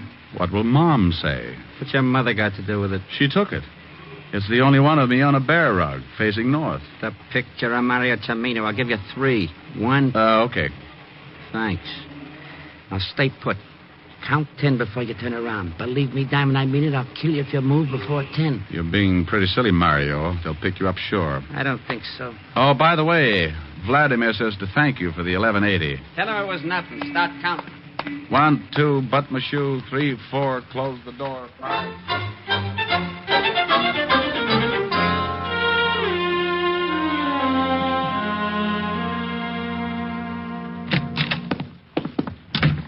Oh, Rick, you find out something? Well, I sure did. This is the lousiest precinct of the city. Oh, yeah? Oh, yeah. Now, 2 minutes ago, I got stuck up right at your front door. What? Yeah. And I had that picture of Mario Cimino on the fishing license. He swiped that? You just know it. Well, don't yell at me. You haven't solved this mess, have you? No, but I'm pretty close. Well, that isn't close enough. I had to send the jewels over to the wife a few minutes ago. Oh, dandy. Well, I had to. Well, what about the newspapers? They haven't gotten wind of it yet. We still have a little time. Now, what about Cimino? How did he know you had the picture on the license? Well, somebody gave him the tip. Gave him my description, but just relax. It wasn't Cimino who stuck me up. It wasn't? Not unless he paid Vladimir Sokolowski $11.80 in the last hour. Oh, wait a minute. I don't understand. Well, you're not alone. I'm a little mixed up, too. Well, let's both get untangled, shall we? Tell me what you found out. All right. Now, listen. Wells arrived last Tuesday by boat in the afternoon around 5. This we know. Mario Cimino was being a fisherman then. Oh. He'd rented a boat, taken out a fishing license. Okay. The day that Wells arrived, Cimino went out in the afternoon, stayed about 2 hours, came back, and disappeared. And then Wells shows up with a sink full of jewels. Right. Probably had them on the boat. Avoided customs by dropping them overboard, and Cimino picked them up. And Cimino killed him for the loot. Why? Why? $100,000 in jewels? Why not? Wells was killed in his own apartment, wasn't he? Yeah. Well, if Cimino picked the jewels out of the water, why go and kill Wells? Why not just take off? Wells could never go to the place. Oh. Yeah, and another thing. The pickup was pretty carefully planned. Wells couldn't have done it. He was in Germany. Somebody here had to plan it. Knew Wells had the jewels. The wife? Could be. But where did he get the jewels in the first place? Oh, a lot of that stuff's still hidden in Germany. You check with military intelligence, and I'll bet it ties up. Well, this guy who stuck you up and lifted the picture, you say you don't think it was Cimino. Maybe there's a third party. Could be, but I doubt it. I got a hunch, Walt. Take me down to the morgue. I want to take a look at Wells. Okay, let's go. You owe me $25. 25? For what? Oh, small bribe. Oh, well, here. What's this? It's as good as money. Tickets. Policeman's benefit. Oh, gee, Walt. You know something? What? You're a real sport.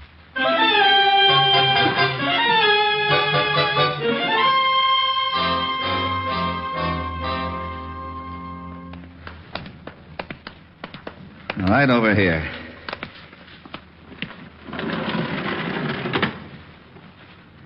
Well? Bullet didn't help his face. No. Why don't you get the Army records on Wells? Why? The wife identified him? Good for her, but she missed one slight detail. Yeah? Yeah. This isn't Wells. What? That's right, Walt. This is Mario Cimino. How do you know? From the picture on the fishing license. This is the same guy. Good grief. And you had to go and give the jewels back to Mrs. Wells. But... if you still want to save those jewels along with your hide, you better grab Otis and get over there. But... I'll see you when you get there. Now step on it. But...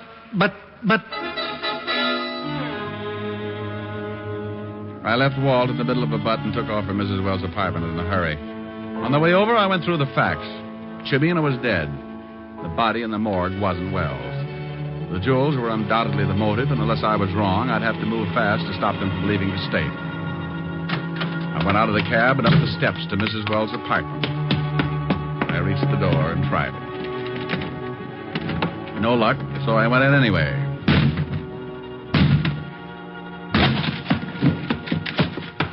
The front room was empty. I went through the other rooms. Nothing.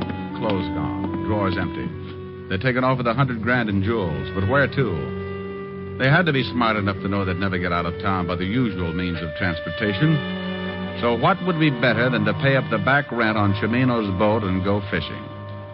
I left Walt a note where I was headed and took off for Schooner Landing.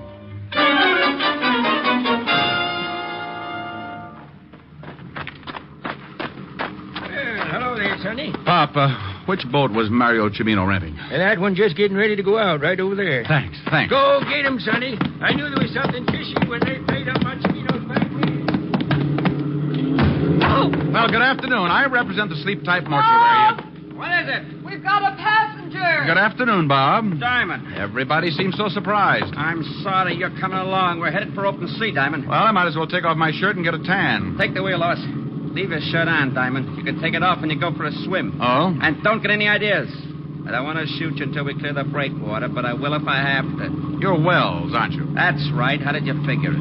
Partly guesswork. The fishing license tipped you Cimino was dead, not me, huh? That's right. You didn't know whether I was working with the law or not, but you had to get that picture to give yourself enough time to get out of the country. Your wife called you and gave you my description. I knew the damage that picture could do if it got to the police, so I had to tag you. Pretty smart.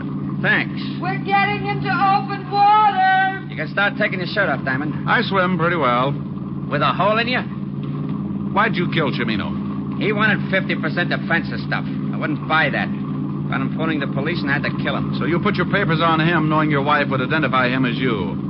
Why didn't you just grab the jewels and take off? You sound like you're stalling for something. But I'll tell you anyway. Those jewels are in the sink. I knew the law would be there in 10 minutes, so I had to take the chance they wouldn't find him. Bob, there's a boat coming up pretty fast. So what? Well, I hate to spoil the party, but I think it's the Coast Guard. You're nuts. I think dear old Lieutenant Levinson got my little old note. So that's what the stall was Bob! about. Shut up and stay with that wheel. Bob, that boat. Shut up! All right, Diamond, down in that cabin. I'll get seasick. None of your funny cracks. Just get down there. I think I'll take this life preserver just in case. Drop it. Sure. Give me that gun. Bob, that boat's almost alongside. Bob! Bob! Bob! Bob! You heard what the man said, baby. Stop the boat.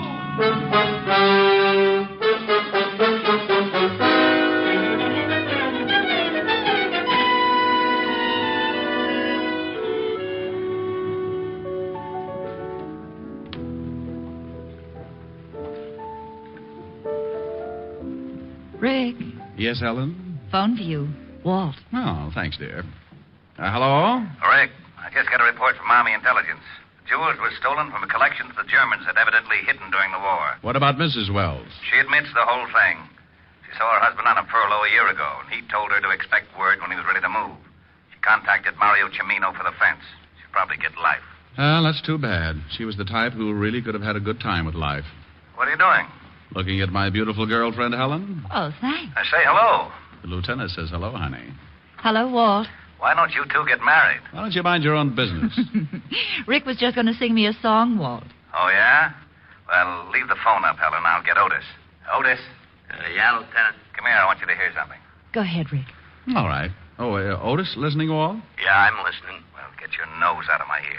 Oh, sorry, Lieutenant. What song would you like to hear, Otis? You going to sing something for me? Sure, just for you. What's your favorite? Well, now, let's see. Hey, do you know... Otis. Otis, that's the song. Sure. You know, Washington at Valley Forge, cold as heck and up spoke George. Otis. Yep. Yeah. How about get out of the wheat thresher, Mother? You're going against the grain. Oh, I don't know. It's an old spiritual. Look, I got a better idea. You just listen, huh? Okay, but I still like... Otis, you're fighting me. Well, okay. There's a place I'd like to be, and it's back in Tennessee, where your friendly neighbors smile and say hello. It's a pleasure and a treat to meander down the street. That's why I want the whole wide world to know.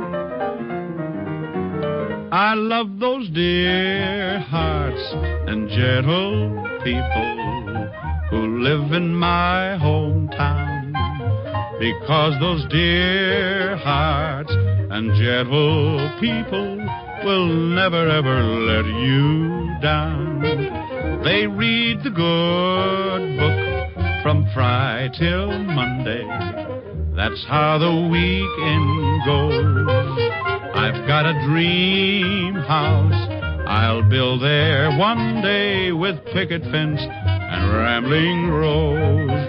I feel so welcome each time that I return, that my happy heart keeps laughing like a clown. I love the dear hearts and gentle people who live and love in my hometown.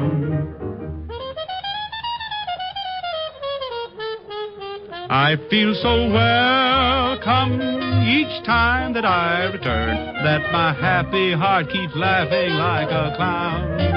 I love the dear hearts and gentle people who live and love in my hometown.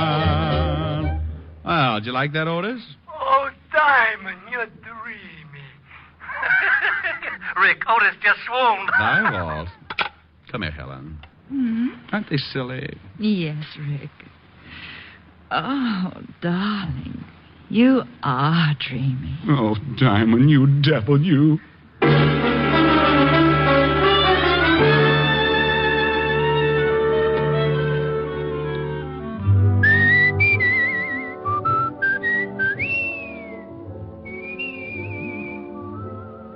You have just heard Richard Diamond, Private Detective, starring Dick Powell. Ed Begley played Lieutenant Walt Levinson. Also in the cast were Wilms Herbert, Francis Robinson, Jack Crucian, Yvonne Patey, and Charles Seal. Music was under the direction of Frank Worth. Tonight's show was written by Blake Edwards and directed by Russell Hughes. Dick Powell currently may be seen in the motion picture version of the best-selling novel, Mrs. Mike. Two other shows for Sunday on NBC that you'll want to hear tonight are the American Album of Familiar Music and Take It or Leave It. Together, they make up 1 hour of the very best in listening pleasure for you. Baritone Thomas L. Thomas brings you the songs you love best during the 30 minutes of restful reminiscence on the American Album. And immediately following this delightful musical show, Eddie Cantor comes romping into your radio with the $64 question on Take It or Leave It. There's a solid 30 minutes of question marks and laughs when it's time for Cantor, Sunday on NBC. Make it a point to hear both the American Album of Familiar Music and Eddie Cantor's Take It or Leave It tonight and every Sunday over most of these same NBC stations. There are 2 more of NBC's great lineup of Sunday shows. This is Eddie King inviting you to be with us next Sunday at this same time when we will again bring you Dick Powell as Richard Diamond, Private Detective.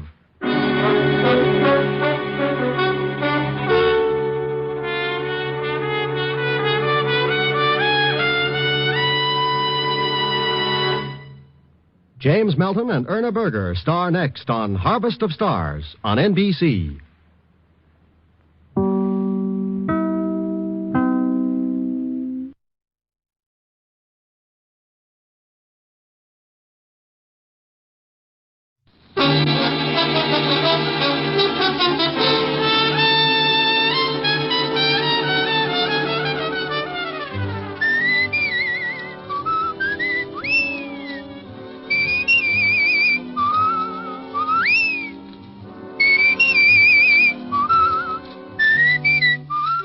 National Broadcasting Company presents Dick Powell as Richard Diamond, Private Detective.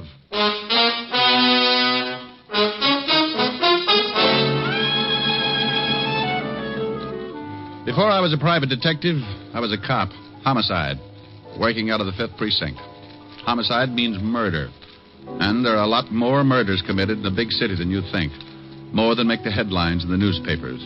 And for everyone, there's the same impersonal routine, the same hard work, the same check and double check, with every cop in or out of uniform doing his best to put the case in the closed file. But there's one kind of murder that will really tear the department to pieces, and that's when a cop is killed in line of duty. Here's another exciting half hour with Richard Diamond, Private Detective, starring Dick Powell.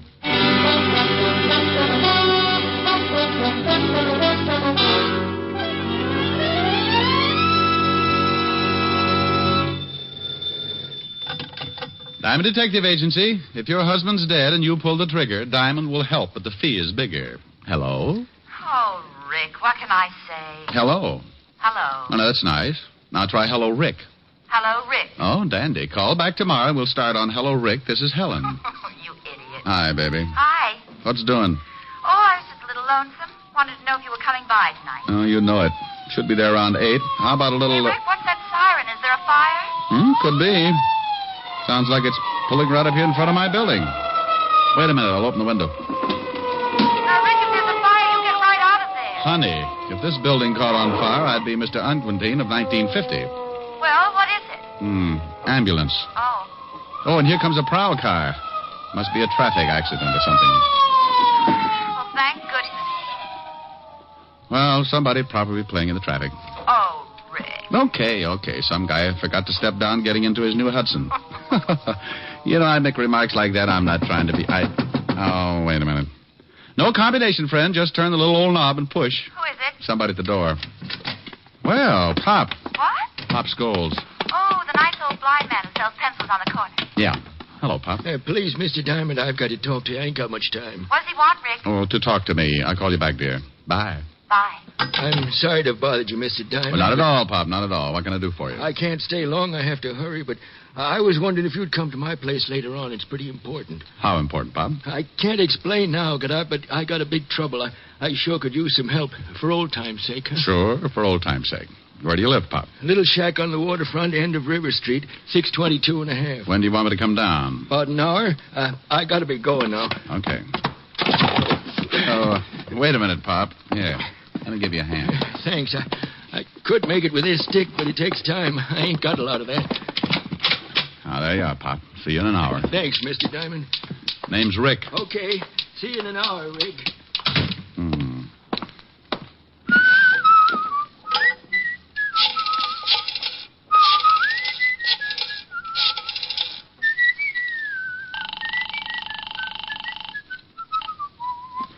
Asher's residence? Oh, hello, Francis. Mr. Diamond. Oh, yes, sir. I'll call Miss Asher right away. Thank you. Rick. What? Oh, Walt. Mind if I sit down? No. What are you doing down here? Hello, Rick. Hold the phone, honey. Came down on a homicide. Homicide? Oh, that squad car right in front of the... Right in front of your building, yes. Shooting. Well, what are you doing up here? I done all I could down there. Rick. Just a minute, baby. Thought you might want to hear about it. Bill Walton. What? Friend of yours, wasn't he? Yeah, darn good one. Hello, Rick. Somebody put 3 slugs in him. Rick, I can hear somebody talking. What's going on? Oh, I'll call you back, baby. What? Helen? Yeah. You know, I worked with Bill on a robbery for 3 years. Got any idea who did it? He left the robbery detail 2 years ago. Been with the narcotics division. Haven't checked with them yet, but he might have been working on something. Might give us a lead. You want to go down to the station with me? Yeah, I'd like to. Okay. I've got some witnesses to the shooting. They'll be down there for statements. Bill's got a wife and 3 kids. Yeah. Well, aren't you going to lock the office? For what? Even the termites gag on the furniture. Let's go. Well, that's the way a quiet day could work itself into a lot of trouble. And like always, if trouble's around, yours truly's bound to get a chunk of it. Walt and I went downstairs, climbed into the prowl car, and 10 minutes later we were walking into the squad room of the 5th Precinct Police Station. The first thing I saw was the zoo's best argument for not taking in boarders. Lieutenant, I got statements from all the witnesses. You want to talk to them? No, he thought he'd read their palms, Sergeant. Oh, Lieutenant, what did you have to bring the shamus along for? Just relax, Otis. And Rick, you lay off here. Well, I wouldn't needle him if he'd just stopped that terrible habit. What habit? Living. Oh. Come on, Rick. Oh, look at that, Walt. 4 heads and they all need haircuts. Come on, Rick, come on. This is a swell time to make jokes. Can you think of a better time? Okay. Otis. Yeah, Lieutenant. Send in the first one. Then check with narcotics and see what Bill Walton was working on. Right.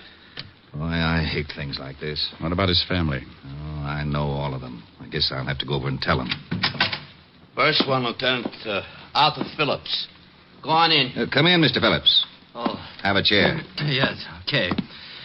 Look, I don't know much about this thing. I was Mr. Diamond, just Mr. Phillips. How are you? How do you do? As I was saying, You saw the killing, Mr. Phillips? Yes, I saw it. It all happened so fast that I don't think I can really be... What were you doing when you saw the killing, Mr. Phillips? Walking. But I didn't Walking see... where, Mr. Phillips? Up the street to my office. Oh, look, I gave your sergeant my statement. You'll find it all in order. What's your business, Mr. Phillips? Insurance. Liberty Insurance Company, 41st and Broadway. You saw Officer Walton killed? I saw a man. His name I didn't know he was killed. You heard the shots? Well, yes, but it was all so fast. Just what did you see?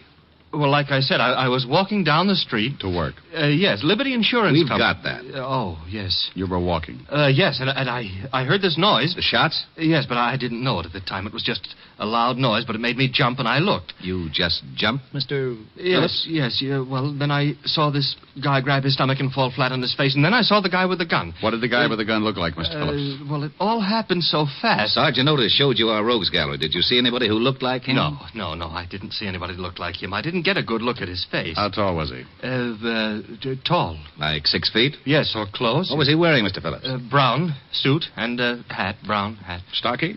Well built? Yes. Anything else, Mr. Phillips? No, Thank you, that's Mr. all. Phillips. We may want to talk to you again. Don't leave town on a business trip or anything. Oh, I can go? Good day, Mr. Phillips. Thank you again. Oh, anytime. Oh, if you ever need any insurance, Lieutenant. Liberty Insurance Company. Yeah, I'll remember. Yeah, well, so long. Cigarette? Thanks. We still work pretty well together, Rick. Why don't you come back on the force? Lieutenant. There's your answer, Walt. What is it, Hammerhead? Well, I went over and talked to Fisher. He told me Bill Walton was working on a narcotics case, but he had no leads. Stuff's been flooding the city. Bill must have picked up a lead and got shot for it. Well, that's all, Otis. Fisher doesn't know anything else. Walton just started on the job. You got some more witnesses? Yeah, a lady, Mrs. Margaret Walker. Okay, you can come in. Thank you. Come in, Mrs. Walker. Take a chair. Thank you. Anything else? No. This is Mr. Diamond, Mrs. Walker. How do you do? How do you do, Mrs. Walker? Do you work, Mrs. Walker? All the time. I'm a housewife. You saw the officer killed? Oh, yes, but I didn't know it was an officer. He wasn't in uniform, you know. Would you mind telling us just exactly what you saw? Well, it all happened so fast. I was standing on the corner and just... What corner, Mrs. Walker? Why, the corner where the poor man got shot, of course. 51st and Broadway. Just standing, Mrs. Walker? Young man, the traffic was very heavy. I was waiting for the signal. Sorry. I just want you to understand, I don't usually just stand around on street corners. Go ahead, Mrs. Walker. Well, I was standing there, and I noticed an old man selling pencils. An old man? Yes, he was blind. Hey, Pop Scholes did time about 15 years ago for peddling junk. Yeah, that's right, he did. I don't know what all this talk is about, but if you don't want to hear my story, I'm sorry, Mrs. Walker. Of course we want to hear your story. Please go ahead. Look, Walt, I just remembered something. I was supposed to see a client in an hour, and the hour's just about up. What? I'm sorry, Walt, but this is business. Now, you wait a minute. I'll talk to you later. Well, I never... Now, that's only because you don't have any friends named Diamond. All right, Mrs. Walker. Go on with your story. I went out of that station like Noor in the stretch. The minute the little old lady had mentioned a blind beggar, I remembered Pop Scholes in my office, and I grew the biggest hunch of my career. Something had really been bothering Pop, and a cop killing could have been it. I grabbed a cab, and 20 minutes later, I was standing in front of an old weather-beaten shack at the end of River Street.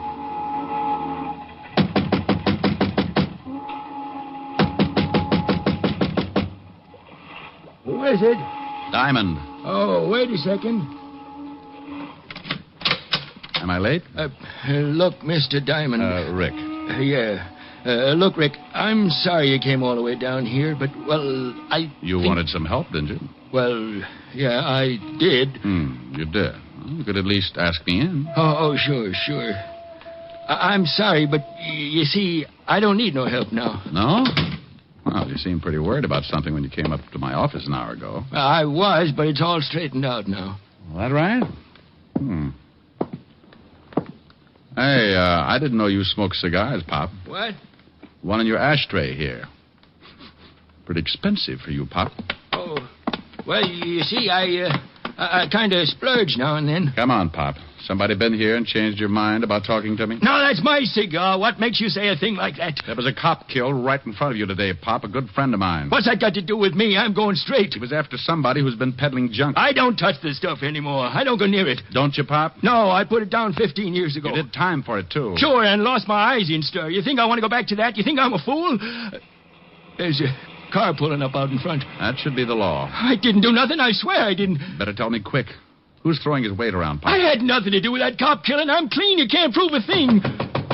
Come on, open up. It's the police. You're sure you don't want to tell me anything? No, I got nothing to tell. Busted in, Pop. Come on in. It's open. Okay, Pop, you're coming. I might have known it.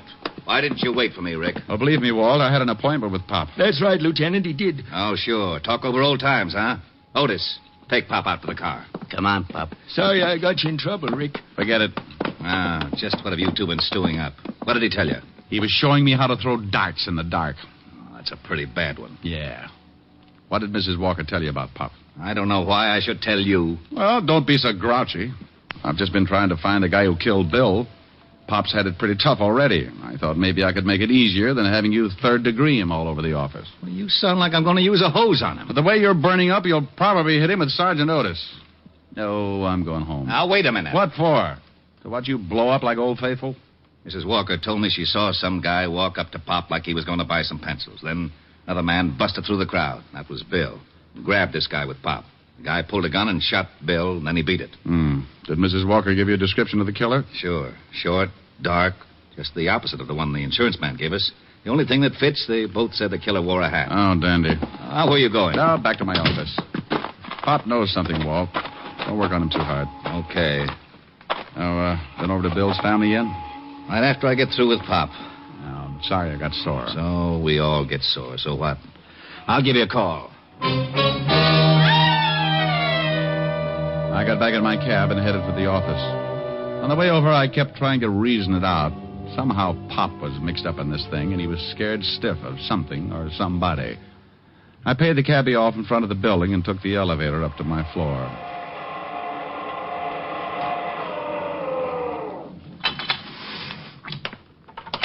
I headed down the hall to my office, still thinking, still trying to put two and two together. That was a mistake I never could add. When I walked in, I was too busy to notice much. All I got was a whiff of cigar smoke.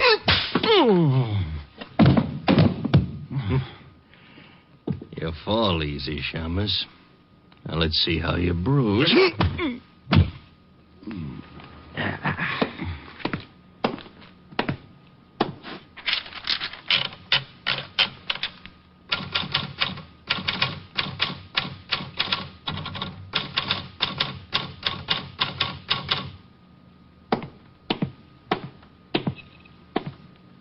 So long, Shamus. I left a note for you. Read it when you wake up. Everything about a beating like that is so unpleasant. The first swat isn't so bad. It's hitting that cold floor and fighting to stay awake. When you start getting kicked around, that's the time to face facts and give it up. But you don't. You keep on working until your senses get kicked loose and the world comes down around your ears. You fight it because you think maybe you're not ever going to wake up again, and when you finally do, you wish you never had. Anyway, like I said, it's so unpleasant. Oh, okay. Oh, well, that lamp was pretty silly anyway.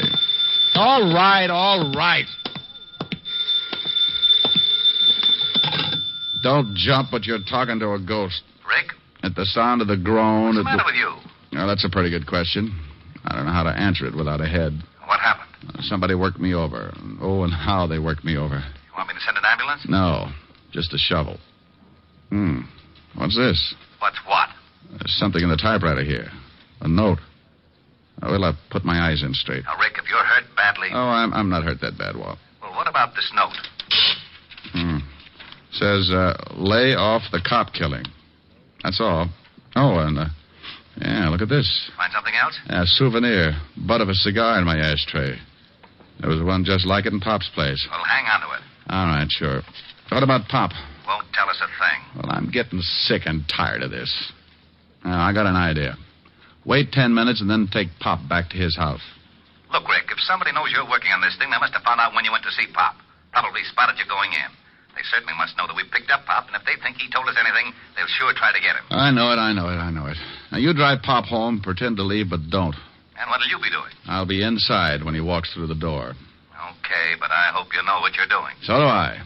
10 minutes, Walt.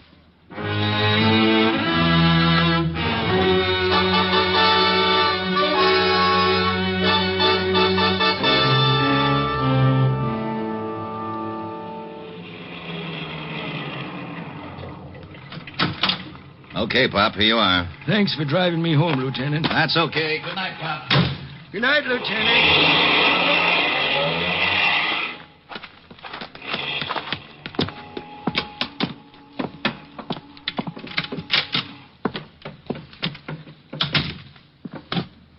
Who's in here?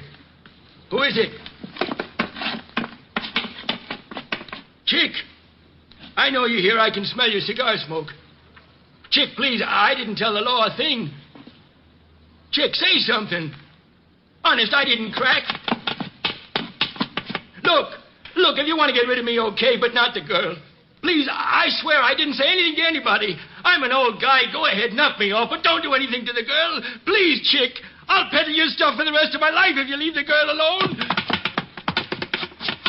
Chick! Relax, Pop. What? You're not... No, Pop. Diamond. Didn't like to do it this way, Pop. But that cigar... The guy who saw you earlier came up to see me. Left me a cigar, too, along with a few bruises. Well, you just about know everything. Who's the girl you're protecting, Pop? I can't tell you that. Who's Chick? I can't tell you anything. Look, Pop, a cop's been killed. A great guy with a wife and kids. Now tell me, who's Chick? I ain't going to say anything. If the girl is a reason you won't talk, Pop, I'll find her. And if it's the last thing I ever do, I'll make you both sweat. Well, I'm on my way. Wait a minute, Rick. All right. Go on. Okay. If you give me a word, you won't say nothing about what I'm going to tell you. I give you my word about nothing yet, Pop. Now tell me, and if I think it should be kept quiet, that's the way it'll be. I got a daughter, Rick. What? That's right. Right after I went to stir, my wife had a baby. My wife died, and the kid went to live with relatives. Rich relatives. She's getting a good home and good schools. She doesn't know about you? Panhandling, no. She don't know about me, and she ain't going to. Go on. Only one guy knew about her. My ex-partner, Chick Russo. He got away when they picked me up, and after 15 years, he comes back operating again. The guy with the cigar, huh? Yeah. How did you figure? The stuff was in the pencils. He delivered to me, and I'd pass it. Why would you pass it? Chick had me over a barrel. He told me if I didn't play along with him, he'd tell my daughter who her father was. I'd do anything to keep from ruining her life. Now, what about Bill Walton? Well, he was going to grab Chick, but Chick shot him. That's why I came to see you. I didn't want no part of a cop killing, but I couldn't say anything then because I had the stuff on me and I wanted to dump it. I didn't want to go back to stir. Then Chick came to see you here, huh? Threatened you. Told you to keep your mouth shut? Yes. Told me in plain words that if I cracked, he'd kill my little girl and me. That's why I froze on you. You going to say anything? About your daughter? No, Pop. Oh, thanks, Rick. No, I don't care what happens. Well, I do. This guy's still loose, and he's done a killing. I want him. I don't know where you can find him. He never said... Well, maybe I can find him. Take off your clothes, Pop. Take off my clothes? Yeah, you're going to get yourself a new suit. I'm going out and see Lieutenant Levinson. I'll be right back. You sure you know what you're doing? No, but why spoil a good surprise? Rick. Where are you, Walt? Over here by the pier. What's that with you? That's Otis. Well, tell him to hide his tail. Some guy from Oklahoma's liable to shoot him. Oh, that's very funny. Shut up, Otis. Okay. Seen anything, Walt? Very quiet. Now, look, here's the idea. I'm going down to 51st and Broadway and stand with Pop's clothes and dark glasses on. You're what? From what Pop told me, Chick Russo will certainly try and get him. Chick Russo? Are you crazy? He's been out of circulation for 15 years. Well, I got a big flash for you. He's back. But at 51st and Broadway, I can't give you any protection. Russo could step out of the crowd, and that's the end of it. Well, I'm counting on one thing. That he thinks I'm Pop. He knows Pop's blind, so he'll get in close to do it. Maybe even with a knife. You're crazy. Walt, not in front of Otis. Oh, that's all right, Diamond. Now, I'm going down and change clothes. And then you, Walt, drive me to the corner, let me off. Then beat it.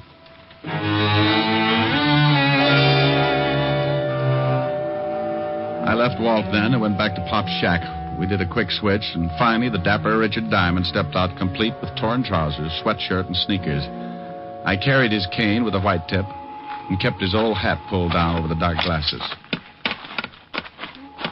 Well, I'll be darned. Yeah, he looks just like the old man. Yeah, let's go, Walt. Otis, you stay here with Pop just in case our pigeon doesn't go for the bait. Oh, Lieutenant, can't Otis. Okay. Don't look so unhappy, Otis. Who knows? Maybe I'll get shot. Oh, I gotta miss everything. Isn't he a dream?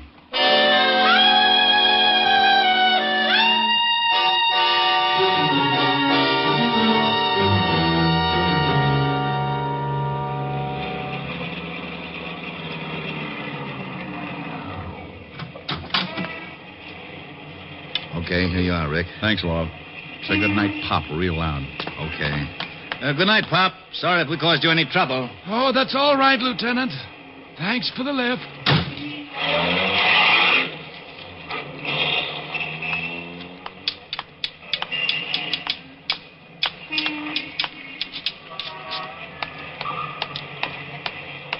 Here you are, my good man. Bless you. Hiker. Well, I stood there for 2 hours, getting a few dimes and selling a couple of pencils, but nothing happened. Now and then I'd pull my arm down against my side and feel a nice little 38 in the shoulder holster. I kept moving from one foot to another to keep my legs from going to sleep. I was getting a first-hand example of the tough role poor old Pop had to hold. By 10:30, I was ready to give it up. Then I spotted the cigar. Bless you. For what, Pop? Cops driving you to work now, huh? That's enough. I'll take your arm and you start walking. I'll lead you. Chick, is that you? Shut up. Walk.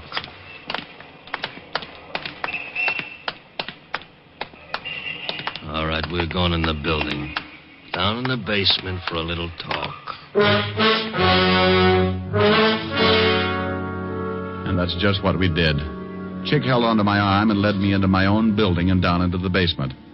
I could have taken him right there, but I kept remembering Bill Walton. So I let it go until just the right time.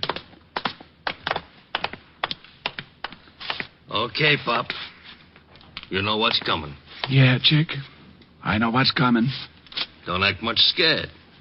I guess it ain't so tough for a blind man. You can't see it coming. You'd be surprised what I can see. What did I tell you? Busted my arm. You hit me with that cane like you could see you hit me. You go for that gun, I'll break your fat skull. You ain't Pop. No, Buster, I'm the fellow you gave the bruises to, just returning the favor. Boy, you dirty... Don't do it! Papa spank. My shoulder. All right. Now let's go back up where we can find a cop. Oh, no, you're not going to take me. Come back here, Russo. Stop, Russo. I've got a gun. Nuts to you, Shamus. Skeptic.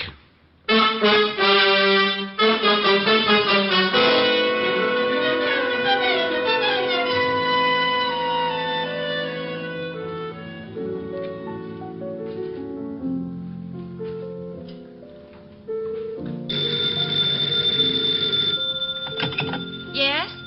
Oh, hello, Walt. Oh, no. Yes, he's right here. Rick, it's Walt. Oh. Oh, this is for wrong. Mr. Diamond very dead. Now, you stop that. I just had a long talk with Pop. Oh, is that right? Yeah, he said absolutely nothing. I still don't know where he figures in this thing. Would you mind telling me? Walt, anything Pop did was under duress. If it was illegal, I want to know about it. Yeah, and if it was illegal, Pop would stand a good chance going back to prison. He might. You better let the law decide that. You haven't got any proof? How could I? Everybody's dead, except you and Pop. Pop won't say anything? Not yet, he won't. Walt. Yeah? Die. Now, you wait. What in the world was that all about? Oh, that Walt. When he dies, he'll have the penal code written on his headstone. But he's a good cop. And there he is again. I can't stand to let a phone ring. Oh, he'll get tired. Rick, I'll go crazy. I'll drown it out. Well, do something. I've got a lovely bunch of coke. It stopped. Oh, good. Well, don't you stop. That was pretty. Well, all right. Oh, I've got a lovely bunch of nuts. There they are.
Yes, Walt. Helen, you put Diamond on the line. It's Walt, dear. Oh, never mind him. Come here, honey. Oh.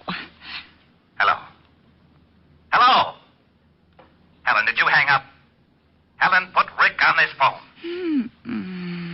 This is Fu Wong. Missy Diamond, not so very dead. Bye.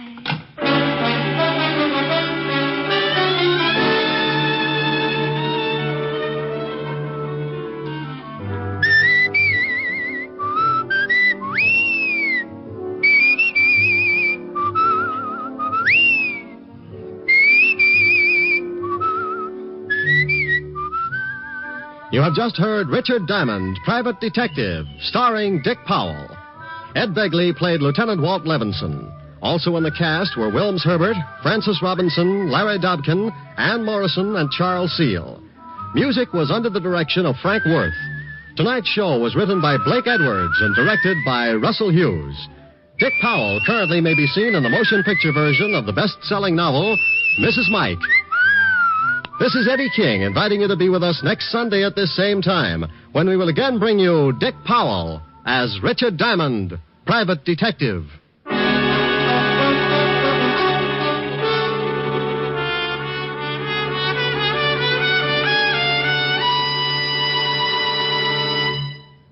Later today on most of these NBC stations, you'll want to hear two great stars, Kirk Douglas and Walter Houston, in the Theater Guild on the Air presentation of Heaven Can Wait. This is the comedy fantasy which you may have seen as the motion picture, Here Comes Mr. Jordan. It's a great comedy, yours for the listening, today on Theater Guild on the Air. And for another fine mystery program today on NBC, listen later to the adventures of Sam Spade, as Sam slams his way through another of his amusing and mystifying capers. Hear the lovely duet from Madame Butterfly on Harvest of Stars, next on NBC.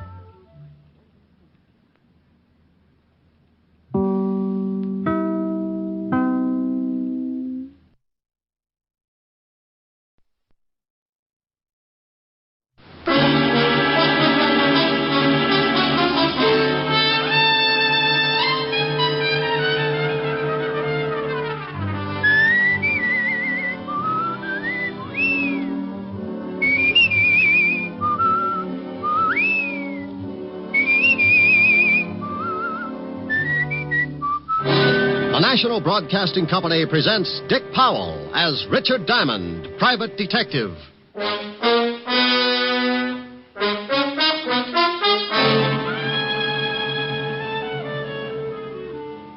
Mr. Diamond, the reason you're here is because I want someone to talk to the mayor.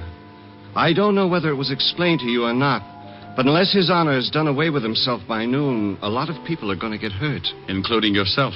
Oh, that doesn't really matter. You see, in making my escape, a guard attempted to stop me. I had to kill him.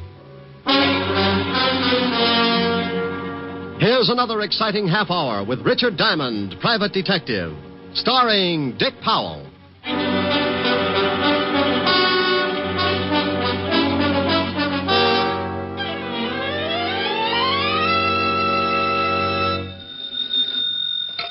Diamond Detective Agency. There's no corpse like an old corpse. Oh, Rick, that's awful. Yeah, but what am I going to do? I can't be witty and handsome at the same time. Well, don't be greedy. Just concentrate on one of them. Oh, you're pretty nothing today. Why don't you come on over and we'll both try and improve? Shame on you. You know I've got to work. Oh, have you got a client? Well, not yet, but I've set bear traps all the way down the hall. Well, now that's silly. How can you be sure you'll catch a client? Well, I can't be, but, I get so lonesome up here with no one to talk to. It's fun setting broken legs. You're impossible. Diamond. Oh, my gosh. What's wrong, Rick? Those traps. I think I've caught something terrible.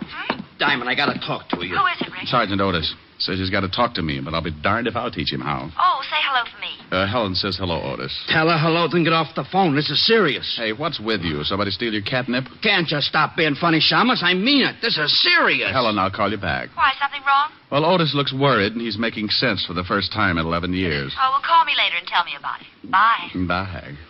Now, Sergeant, what's on your pretty I want you to come down to the station with me in a hurry. Of course, you'll think this is a silly question, but why? You remember Louis Spence? Louis Spence? About 4 years ago. Caught him running around sticking dynamite under the homes of some of our city officials. Oh, yeah. Socialistic nut. Put him away, didn't they? Yeah, crazy as they come. Well, he's out. What do you mean he's out?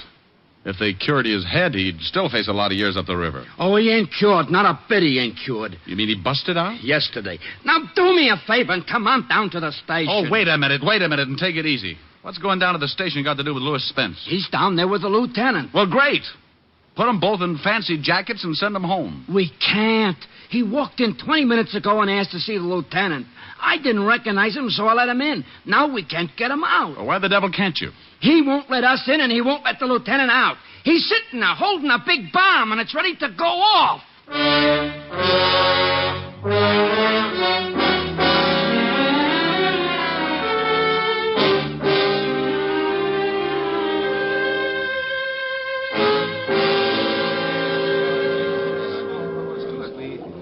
Well, it looks like a convention. Everyone's trying to think of something to do. Why is Spence doing this? What's he going to do? Just sit in there? You'll really get a boot out of this, Shamus. If the mayor don't jump off the top of the city hall by noon, Spence blows up the whole 5th precinct. What? That's right. Hey, Otis, get Diamond in there. It's 11 o'clock. Hello, Charlie. Hello, Rick. What do you mean, get me in there? Didn't you tell him, Otis? No, I ain't had time. Well, come on. Why me? What do you want me in there for? Spence wants someone Levinson can give direction to. He says no cop. Levinson buzzed out and told us to get hold of you. Okay. Wait a minute. Talk to the lieutenant on the intercom. Spence won't know who's walking through the door and maybe blow the whole joint up. Otis, you amaze me. I ain't so smart. It was Spence's idea. Come on. Here. Go ahead. Walt? Rick? Yeah. Wait a minute. Diamond's outside now. Okay. Tell him to come in. But just him. Anyone else? Okay. Rick, come on in, but no one else. All right. Otis, stick right here. I may want to talk to you. Sure. Diamond. Yeah? Nothing. You're so right. Hello, Rick. Walt? This is Mr. Lou Spence, Rick. Mm-hmm. How are you, Mr. Diamond? What's the matter, Spence? You want an early 4th of July? Rick. You think I'm kidding, Mr. Diamond? You think I'm not serious about this thing? Is that the bomb? Right here in my lap. He's got it rigged so it goes off the minute he relaxes his hand. You see, I thought maybe the police would want to take it away from me. If you shoot me, try to knock me out, well, it goes off. Then you won't mind if I take a look, huh? Rick, please. Stay right where you are. And I'll stay over here. Well, just as you say, Mr. Spence. Mr. Diamond, the reason you're here is because I want someone to talk to the mayor. I don't know whether it was explained to you or not, but unless His Honor has done away with himself by noon, a lot of people are going to get hurt. Including yourself. Oh, that doesn't really matter. You see, in making my escape, a guard attempted to stop me. I had to kill him. He split his head open with a crowbar. That's right. Oh, mind if I sit down? Not at all. But it's 4 minutes after 11. I hope you don't plan on staying too long. Cigarette? No, thank you. You look like a pretty reasonable guy, Spence. Well, thank you. It's too bad Lieutenant Levinson didn't think so when they arrested me. Now I'm going to have to show him I'm not as insane as he thought I was. Oh, well, you'll have to excuse that, Spence. Walt thinks everybody's a little, well, you know, even me. That's very interesting. Oh, and with good reason. Ever take a look at his sergeant? Mr. Diamond, when the lieutenant arrested me, I was putting an explosive under the mayor's house. He stopped me in my first attempt to rid the community of a political Judas. But now, as you see, I have a second chance. You really think the mayor's going to jump off the city hall? He better. And by 12 o'clock. By the way, you have 55 minutes. Now, look, Spence. Forget it, Mr. Diamond. I know just what you're thinking. How to get me without the bomb going off. You'll never make it. It's too well thought out. I've planned this for 4 years. In case you're wondering how much dynamite he's got, Rick. Mr. Diamond needs convincing. Well, under this overcoat, Mr. Diamond, are some 100 sticks. Does the mayor know about it yet? Yeah. Oh, you want me to talk to him, huh? I don't care whether you talk to him or not. I just want you to be there when he jumps. Swell. And just because you come back and tell me he's jumped, that isn't enough. I want his body in this room. Walt, I don't know what to say. Don't say anything, Rick. Just get out of here. I'm sorry I dragged you over, but I needed time. You still do. It's 54 minutes to 12. Clear the building, Rick. Yes, do that, Mr. Diamond. I think the lieutenant is going to make a hero of himself. Look, Spence, I've I've got till 12 o'clock, haven't I? Unless someone tries to get me. Oh, good. Well, then sit tight, Walt, and give me till 12. Okay, Rick. I hope you spend the time wisely.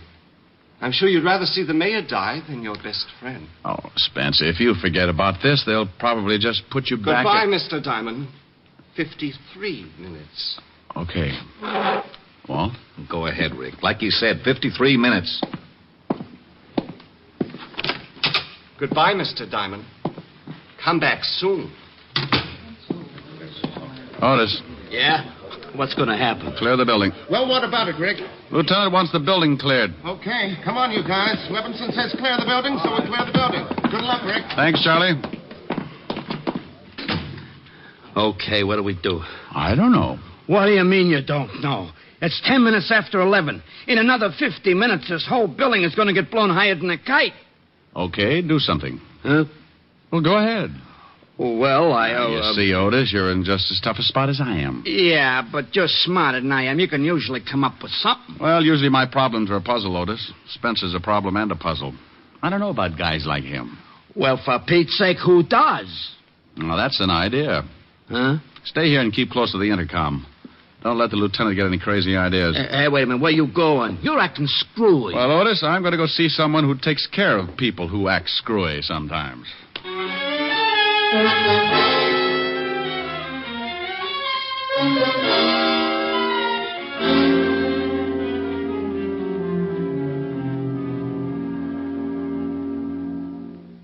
Well, that's the story, George. You're a psychiatrist. What do I do now? Well, we solved your problem with that little blonde dancer in Flatbush. Maybe we can do something about this. Of course, she didn't have 100 sticks of dynamite. Oh, she didn't, huh? What do you think I talked about for 6 weeks on that couch over there? Look, George, this isn't anything like that. This is a real mess. Now, Rick, take it easy. It's only a mess because you're used to working with something that has a pattern. Maybe not at first, but you know there's one there and you set out and find it. But with Spence, you feel there's no pattern. Oh, there's a pattern, George. Just wait for 38 minutes, then duck. There's no possible way to get the bomb away from him without it going off? Not the way he tells it. He only has to relax his hand. That's the way he tells it. Well, I'm not going to take the chance and call him a liar. If I only knew for sure just how that bomb worked, I could reason with him. Well, before you can reason with him, you've got to know something about him. And what do you know about Louis Spence? Arrested a couple of years ago for planting dynamite under the homes of some of our more prominent city officials. Found insane, sent to the state asylum, killed a guard, broke out, turned himself into a human bomb, and took a seat in the 5th Precinct Police Station. That's all? Well, isn't that enough?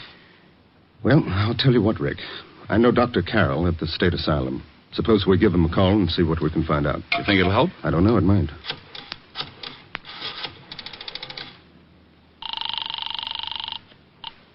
Long distance. Operator, this is an emergency. This is Dr. George Thacker, and I want to speak to Dr. Robert Carroll at the state asylum immediately. What was the name again? Dr. Robert Carroll. One moment, please. It'll be a minute, Rick. What time is it? 25 after. You got another phone here, George? Yes, I've got several lines in the other office. Good, I'll make a call. Let me know when you get Dr. Carroll on the line. Operator, would you please hurry? I hate the use of the expression, but this is a matter of life and death. You're on my line, Rick. Use the other phone.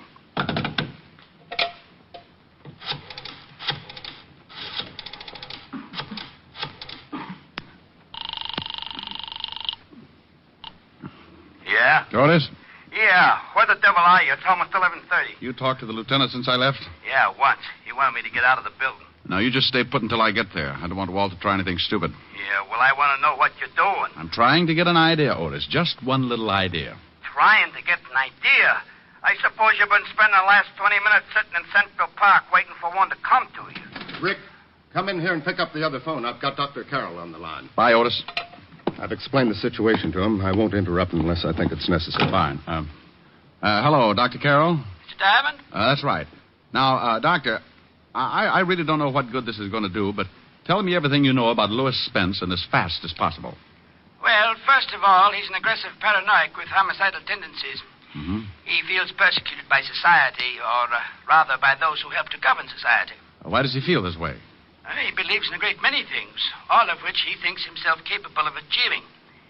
Paranoiacs are frustrated to a point where they perhaps imagine themselves as capable artists or great scholars. such as in the case of Louis Spence, society being his Judascope. Pardon me for interrupting, Bob, but don't you think Spence is capable of doing this sort of thing? Oh, absolutely, George. You see, he's doing this whole thing purely because he enjoys the agony of it. But he's nonetheless ashamed. But what about the mayor jumping off the city hall, Doctor? Just to be ridiculous for the moment. What if His Honor did jump? Would Spence then give up the bomb? I doubt it. If the mayor jumped, it would give Spence a certain amount of satisfaction. But I still think he'd set the bomb off as a climax to his own cleverness and persecution. Pardon again, Bob. Any usual therapy that you used on Spence? Yes, as a matter of fact. Spence, as I've said, imagined himself a great talent. And he seemed to lean particularly toward the more artistic accomplishments, such as painting and music. In his quieter moments, we saw that he had a radio. How does this music affect him, Bob? He allows it to lull him into a sense of security. Sometimes even believes he's written it. You see, Mr. Diamond, he believes that his environment is against him, that it is trying to debase, degrade, and persecute him. He fights off any acts of moral turpitude by becoming the thing he imagined. Oh, I hate to break it up, boys, but it's 25 minutes to 12. I've got to leave. Thank you, Doctor. I hope I've been some help. Well, you've given me an idea anyway. Goodbye.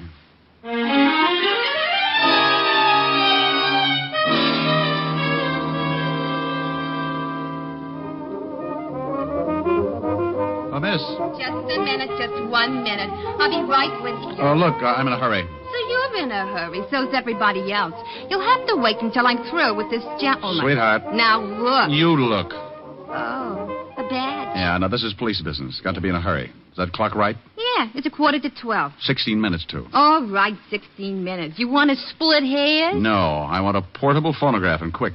Okay. Here's one right here on the counter. 3 speeds, interchanging. I'll take it. Okay, I'll go back to the storeroom and get you a new one. Forget it. I'll take this one. Look, mister, we got a policy here. I can't say you nothing off on the counter, supposing it don't work when you get it home. You'll hear about it? You see? That's just what I mean. Well, does it play now? Certainly, like everything. Listen. Oh, boy, that's Pete Rugelow's new arrangement. He's crazy. Okay. Don't dig it, huh? Give me a record by Debussy or Ravel. Oh, no wonder. Well, let's see. We got the Engulf Cathedral by Debussy. No, something with a little more excitement. All right. I'll read them off. Debussy or Ravel? Ravel. La Waltz, I guess. We got Bolero. I'll take it. Which one? The Bolero. Okay. I'll have to play it for you. I've heard it. So what? It's another policy of the store. There might be an imperfection. Give me the record. Hey, don't get so grabby. Now, look, dear. You want me to have you locked up for obstructing justice? Huh? Well, unless you give me that record and this machine, this one right here, I'm going to snap the cuffs on you and haul you down to headquarters. Oh. You want me to do that? Well, you can't. All right. What's your name? Well, take the machine and the record. Thanks. And charge it to Lieutenant Walter Levinson, 5th Precinct, Homicide Division. If it works, you get paid. If it doesn't, don't even bother sending over a repairman.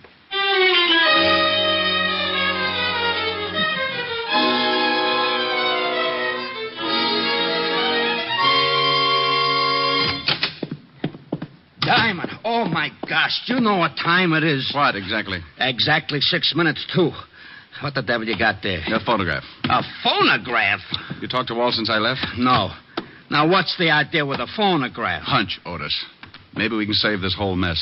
Well, for Pete's sake, can I help? Sure you can, Otis. Now, take this machine in the other room and play this record. You know how it works? Well, I can find out. You got less than 5 minutes to find out, so make it good. I don't want to hear anything until you're ready to let it play all the way through. Okay. Diamond. Yeah. Go on. Whatever you're going to do, if I louse it up, I louse up everything, huh? You won't louse it up, Otis. Oh, I'm so stupid. But I'll try. Otis. Yeah? You don't have to wind it. Just plug it in. Oh, yeah. I heard about them kind. All right, then get going. Okay. Yeah? Walt, it's Diamond. What's up? Careful, Lieutenant. Oh, I'm getting sick of this. Walt. Yeah? Relax. I want to come in. How about it, Spence? By all means. Have Mr. Diamond come in. All right, Rick.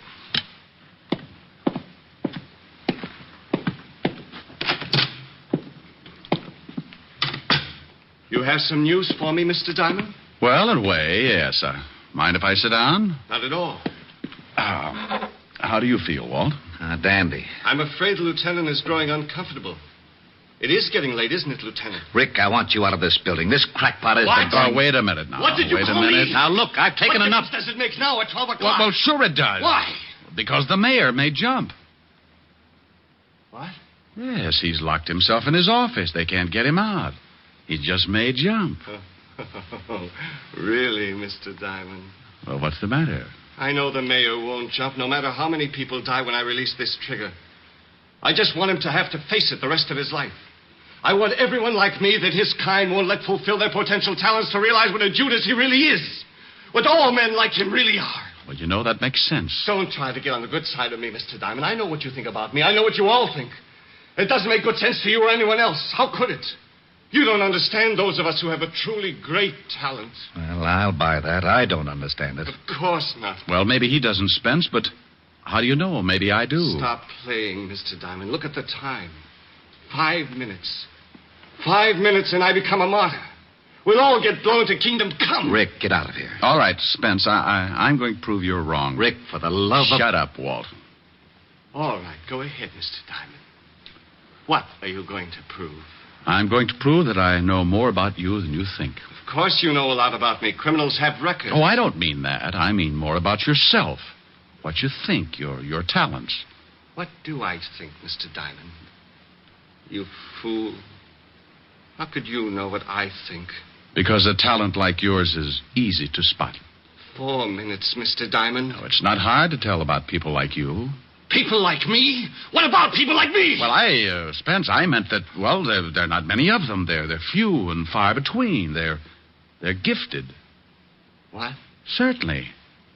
There's something you have that very few are lucky enough to be gifted with. Rick, please. Nearly 12, Mr. Diamond. I can tell that you are an artist, Spence. An artist? Yes, and a very good one. How do you know this? Very few people spot it. Do they, Spence? Very few. You surprise me, Mr. Diamond. He surprises me, too. Walt, keep quiet. Yes, Walt, keep quiet. It's 2 minutes to 12, Mr. Diamond. You can leave because maybe you have been honest with me. Perhaps you do recognize something that...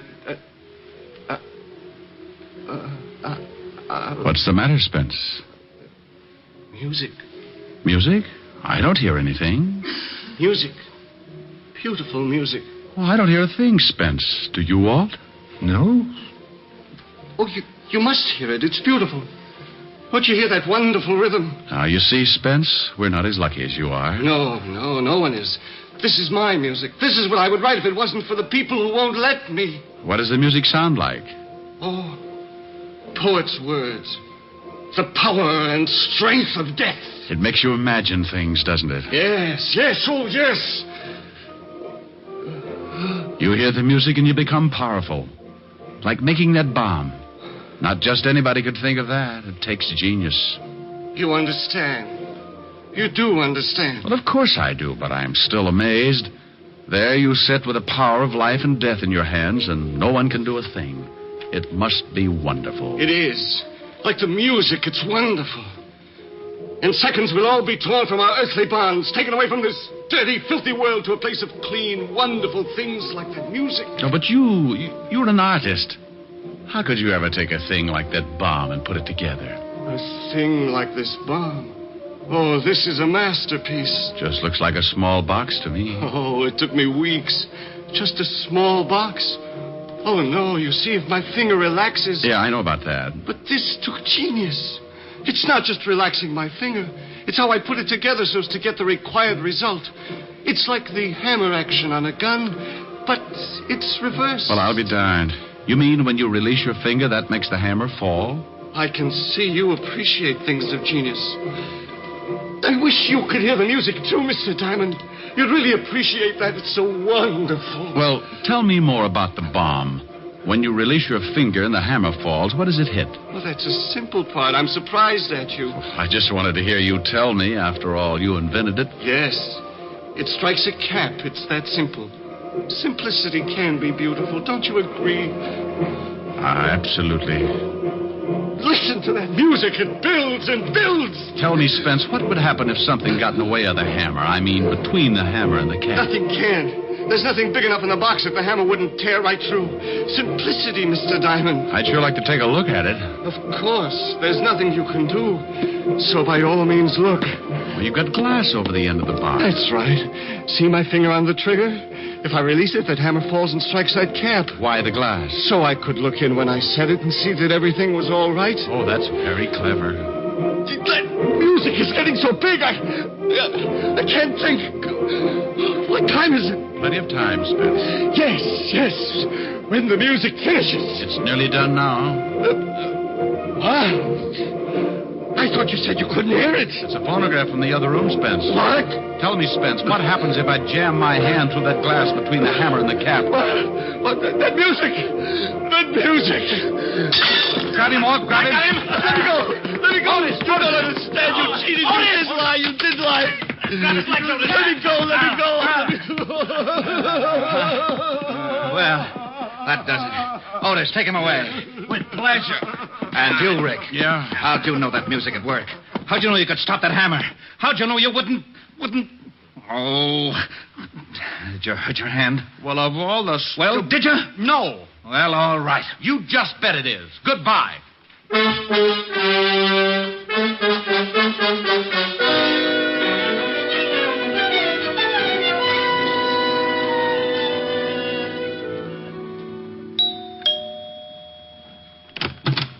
Hi. Rick, what are you doing here? Well, now, that's nice. Stop by my place some afternoon and see what kind of a welcome you get. Oh, I didn't mean that. I meant, what are you doing here so early? Well, things were getting boring. I thought I might come over and beat you up or something. Oh, now, isn't that sweet? Oh, Rick, what in the world have you... Oh, the hand? Oh, it's nothing. I know, Red Heart, but what did you do to it? Well, I kind of hurt it. Yes, I can see that, but how? Playing the piano. Oh, how could you hurt your hand playing the piano? Well, you know how I live my songs. Mm-hmm. Well, truthfully, I was singing The Brother of the Wild Goose, and I got to that part about a wandering foot or a heart at rest, and while I was trying to make up my mind, my heart was resting, but my foot wandered up on the keyboard and stepped on my hand. And stepped on your hand. That's exactly what happened, yeah. Well, I think you've got that bandage on just so you won't have to sing anything. Honey, have you ever seen me not want to sing? Well, sometimes it's a struggle. I don't even know whether I can play or not. Well, why don't you find out? After lunch. Before lunch. Before lunch. Well, maybe I don't need that finger. Go on. Love is a flower that blooms so tender, each kiss a dewdrop of sweet surrender. Love is a moment of life enchanting. Let's take that moment that tonight is granting. There's no tomorrow when love is new. Now is forever when love is true. So kiss me and hold me tight. There's no tomorrow. There's just tonight. You like that? So pretty. Well, thank you. Oh, that reminds me. We're having spaghetti for lunch. Oh, good.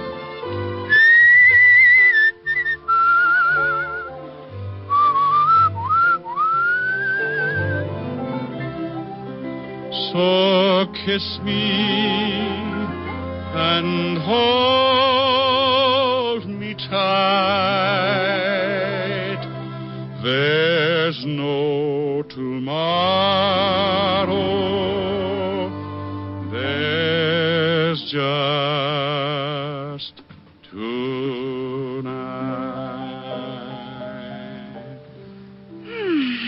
That was nice. Oh. Now tell me, how did you hurt your hand? Simple. I was grabbing. Grabbing? Mm-hmm. Like this.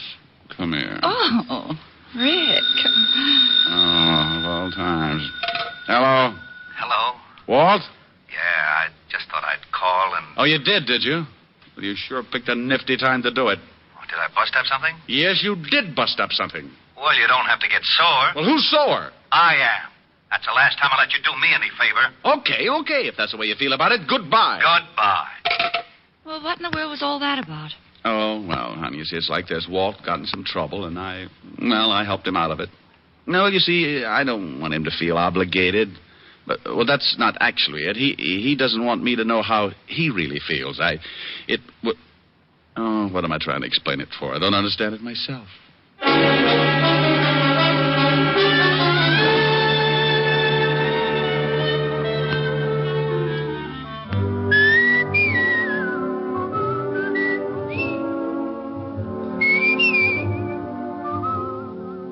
You have just heard Richard Diamond, Private Detective, starring Dick Powell. Ed Begley played Lieutenant Walt Levinson. Also in the cast were Wilms Herbert, Francis Robinson, Stanley Waxman, Cynthia Corley, and Paul DeBob.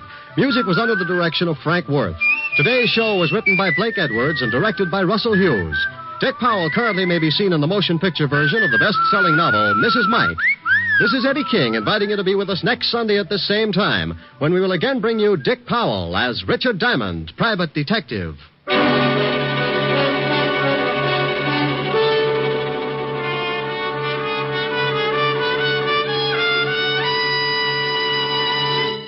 There's more great listening in store for you today on NBC. You'll hear the hilarious Phil Harris and Alice Faye show. And this evening on Theater Guild on the Air, Gertrude Lawrence and MacDonald Carey will star in Lady in the Dark.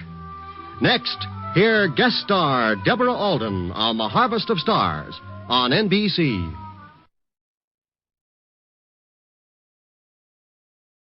From Hollywood, it's time now for... Johnny Dollar. Ralph Dean, Johnny, mono guarantee. Oh, hiya, Ralph. How are things? Rough. My wife could kill me, Johnny. For the insurance? No, just for kicks, because she's mad, because she wanted a mink coat. In short, she's a woman. I couldn't buy her a mink. I don't make that kind of money. You know how it is in the insurance game. Oh, sure, I know, Ralph. You're down to your last yatch. So what happens yesterday? I lose 80 mink coats, silver blue, worth $100,000. Gone, snatched, disappeared. Warehouse robbery? Check. Bandley Furriers out in Los Angeles. My wife's about to blow her stack. She says if I can't afford one fur coat for her, then how come I can pay for 80 of them that I haven't even got? How do you reason with a woman, Johnny? I never try. Usually I just send flowers. I've already done that. She ran them through the garbage disposer. So now what do I do? Buy some more flowers.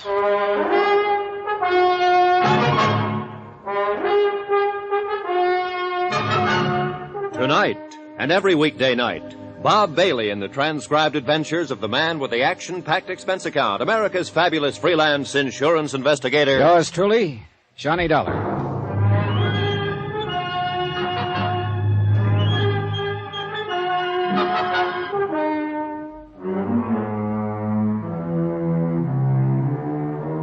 From Special Investigator Johnny Dollar to the Home Office Mono Guarantee Insurance Company, 4312 Spring Street, Hartford, Connecticut.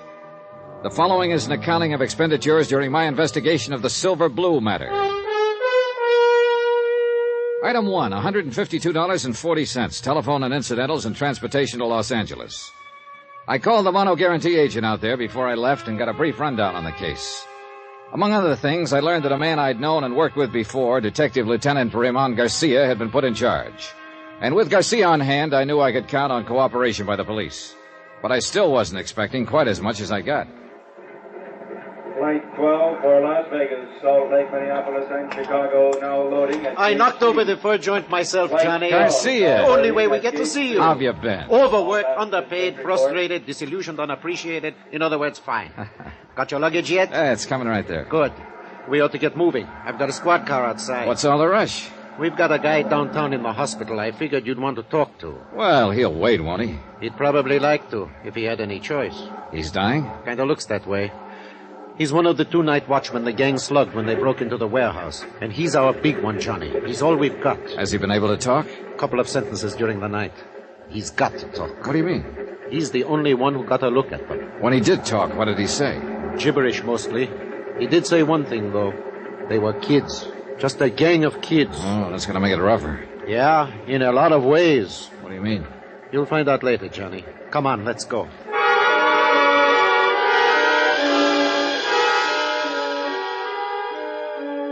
We took the freeway into town with the accelerator floorboarded and the siren screaming. Racing against time and against dying. Weaving in and out through the four-wheel madness that Los Angeles calls traffic. And then the other side of the coin.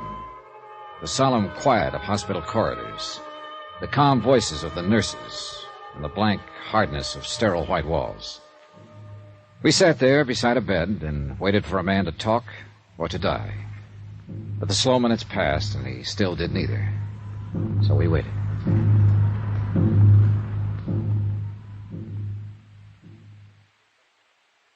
Guess that shot the doctor gave him is not going to have any effect. Apparently not. It's a crazy world, Johnny. No, just the people in it. I mean, yesterday, we'd never even heard of this guy. I still don't know his name. And 24 hours later, here we are. A couple of strangers, sitting around watching him die. It's here on his chart at the head of the bed. Albert Christman. Strangers. Not even family or friends. He didn't have any family or friends. He lived alone in a furnished room. Worked alone, too, except for one partner. So, a gang of punks jump him and bust his head open. Dude, I'm a bad cop, Johnny. I get sentimental about things like this. How'd they work it, Garcia? It's a warehouse district. The streets are practically deserted at night. A police prowl car checks the street once about every 40 minutes, and they hit at 1:10 a.m., 3 minutes after the police had passed. Sounds professional. No, just a smart bunch of kids. The only fur they seemed to know was mink. They passed up a dozen or so chinchillas worth twice as much. How'd they get in? I don't know. Chrisman hasn't been able to tell us. They must have tricked him into opening the door. What about Chrisman's partner? He was making his rounds. They slipped up behind him, slugged him. He didn't see them. He didn't know what hit him. And nobody outside in the street saw anything? Saw them leave with the furs or anything? Nope. Or if they did, they're not saying anything. Oh, it's a rough one, Johnny. We haven't got a thing to go on. Except Chrisman here. The shape he's in, that's only a straw. If he recognized any of them, if he lives long enough to identify... At least the poor devil can groan. I don't know. I think he's closer to being conscious right now than he's been in the last hour. Maybe you're right. Chrisman? Water? He wants a drink. Here you go. That enough? You want some more? Who are you? This is Johnny Dollar, insurance investigator from Hartford. I'm Lieutenant Garcia, L.A. Police. Warehouse. The kid. It's all right now. You're in the hospital now. It's going to be all right. My head. Do you feel like answering a few questions, Mr. Chrisman? It won't take long. Those kids, how did they get in? Telegram. Telegram? He showed me the telegram through the window. Yes. When I opened the door, one of them hit me. Did you get a look at the boy who showed you the telegram? Yes. I saw him. Yeah? 18, 19. What did he look like? 5'9", 10, dark skin, black hair. How was he dressed? Dark jacket. Hard to think. Any scars? Anything unusual about him? No. My head. Are you sure? Sure. Would you recognize him if you saw him again? Yes. Any of the others? No. The only one. There was a mark on his arm. What kind of a mark? My head. Oh, my head. What kind of a mark on his arm? Hurts too bad.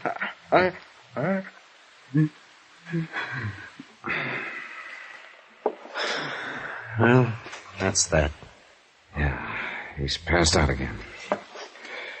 Well, we got a description. Only one thing wrong with it. What?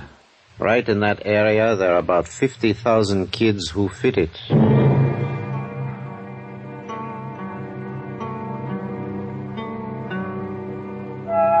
I talked with Mr. Banley, owner of the Furs. Then Garcia and I went down to the warehouse. It stood on the fringe of the river bottom section, fronting the railroad yards, and backed up by block after block of weather-beaten slum shacks. We looked through the warehouse, at the racks where the furs had hung, watchman's office where the gang had entered, but knew while we did it that we were only going through the motions. The police technicians had already been over the place inch by inch, and they'd found exactly nothing.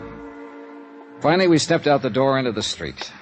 A drab gray street, cluttered with things cast off and discarded. Dusty and hollow. There's the story of this whole district down here, Johnny. Right there in that street. Yeah. It's a backwash, a service yard. It's something you need but don't like to look at, so you shove it out of sight. People you need but don't want around. It's the same with them. You grew up down here, didn't you, Garcia?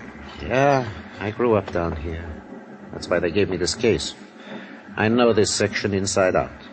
And that's why I told you this one was going to be tough. I think I get the general idea. Those kids came from that slum there to the east. One gets you 9 on that. And the people who live there aren't on our side, Johnny. If they do know anything, they won't talk, is that it? They wouldn't tell a cop the time of day. I don't mean they're criminals. Most of them aren't. It's just that they always put themselves on the other side. What about juvenile gangs? Do they operate around here? Oh, dozens of them. And there's another thing. A few of these gangs are pretty rough, and people who might talk don't because they're scared to. Oh, it's a great setup, Johnny. A fine place to look for $100,000 in furs. You know, I've been thinking about the fact that they knew exactly the time to hit. They must have staked out here somewhere. Sure, and probably right in the place you're thinking. Hey, that lunchroom across the street? No, they had to be inside, or the prowl car would have seen them. That's the only place open at night. Did you shake it down? Like I told you, Johnny, they won't give us the time of day. Uh-huh. What about me having a go at it? Yeah, maybe they wouldn't smell cop on you quite so strong. The owner's name is Red Wellers. He was on that night. See what you can get out of him if you want. I think I will. By the way, Johnny, I know you insurance guys make deals sometimes, no questions asked, just to get the loot back. Sometimes, yeah. Well, before you make any deal on this one, you better remember one thing. Chrisman may die.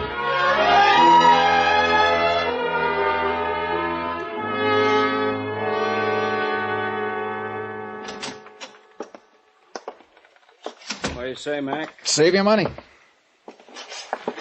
What do you want? Coffee? Yeah, I guess so. How's business? $1.02 a day. Farther in the hole. Want cream? No, I'll drink it plain. Want a sinker with it? No, thanks. Are you Red Willers? So that's it. What do you mean? You're in that fur case, ain't you? Maybe. I thought you was the same one, but I couldn't be sure seeing you across the street. You come up with that cop Garcia a while ago, didn't you? That's right. I'm an insurance investigator. Well, you come to the wrong address, mister. I don't know nothing about nothing. Who was in the lunchroom here just before the robbery? I don't remember. Any young kids here? No, it was all old men with long beards. I see. 10 cents for the coffee. Yeah, they got you real scared, haven't they? Haven't they? I don't know any days. All right, look. You know Chrisman, the watchman over at the warehouse. He comes in. He didn't know any days either. What about it? Nothing. Except he's dying. I'm at the Wilkins Hotel if you change your mind. Room 312, Johnny Dollar. Sorry, I don't see no use of me dying, too. Follow me, Mac?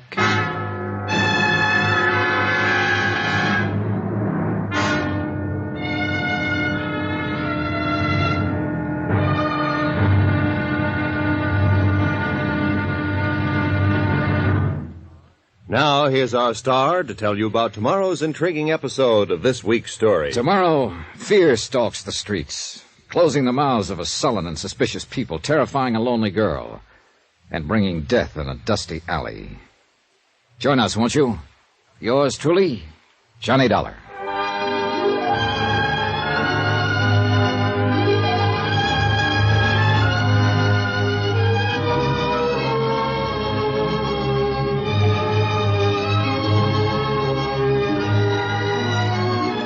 Yours Yours truly, Johnny Dollar, starring Bob Bailey, is transcribed in Hollywood. Written by Les Crutchfield, it is produced and directed by Jack Johnstone. Be sure to join us tomorrow night, same time and station, for the next exciting episode of Yours truly, Johnny Dollar. Roy Rowan speaking.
From Hollywood, it's time now for... Johnny Dollar. This is Red. Red Wallace, remember? Sure. You run that lunchroom across the street from the warehouse that was robbed last night. Yeah, that's right. Now, look, Dollar, supposing I tell you what I know about it, and what's going to happen to me. Nothing. As long as you weren't mixed up in it yourself. No. I mean the papers and the cops. If it gets out I talked to you, I won't last 24 hours. I think I can take care of that. What do you know about it, Red? That depends on what it's worth to you. I see. I'll have to sell out, get away from this section, so I'll need some dough. You follow me? All right. I'll see you taken care of. Now, just what is it No, I ain't safe. I'm talking from a booth. You stay right there at your hotel. I'll see you in a half hour. Right. Just you. No cops. Yeah, that's right, Mr. Beck. Mr. Beck? 6 quarts of milk and 2 pounds of butter. Sure, right away. Thanks, Mr. Beck. Goodbye. Hello.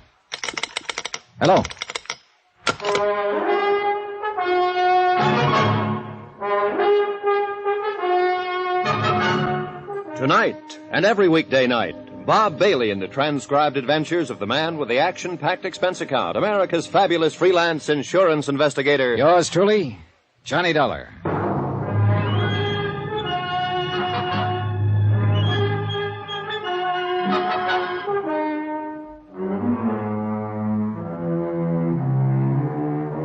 From Special Investigator Johnny Dollar, location Los Angeles, California.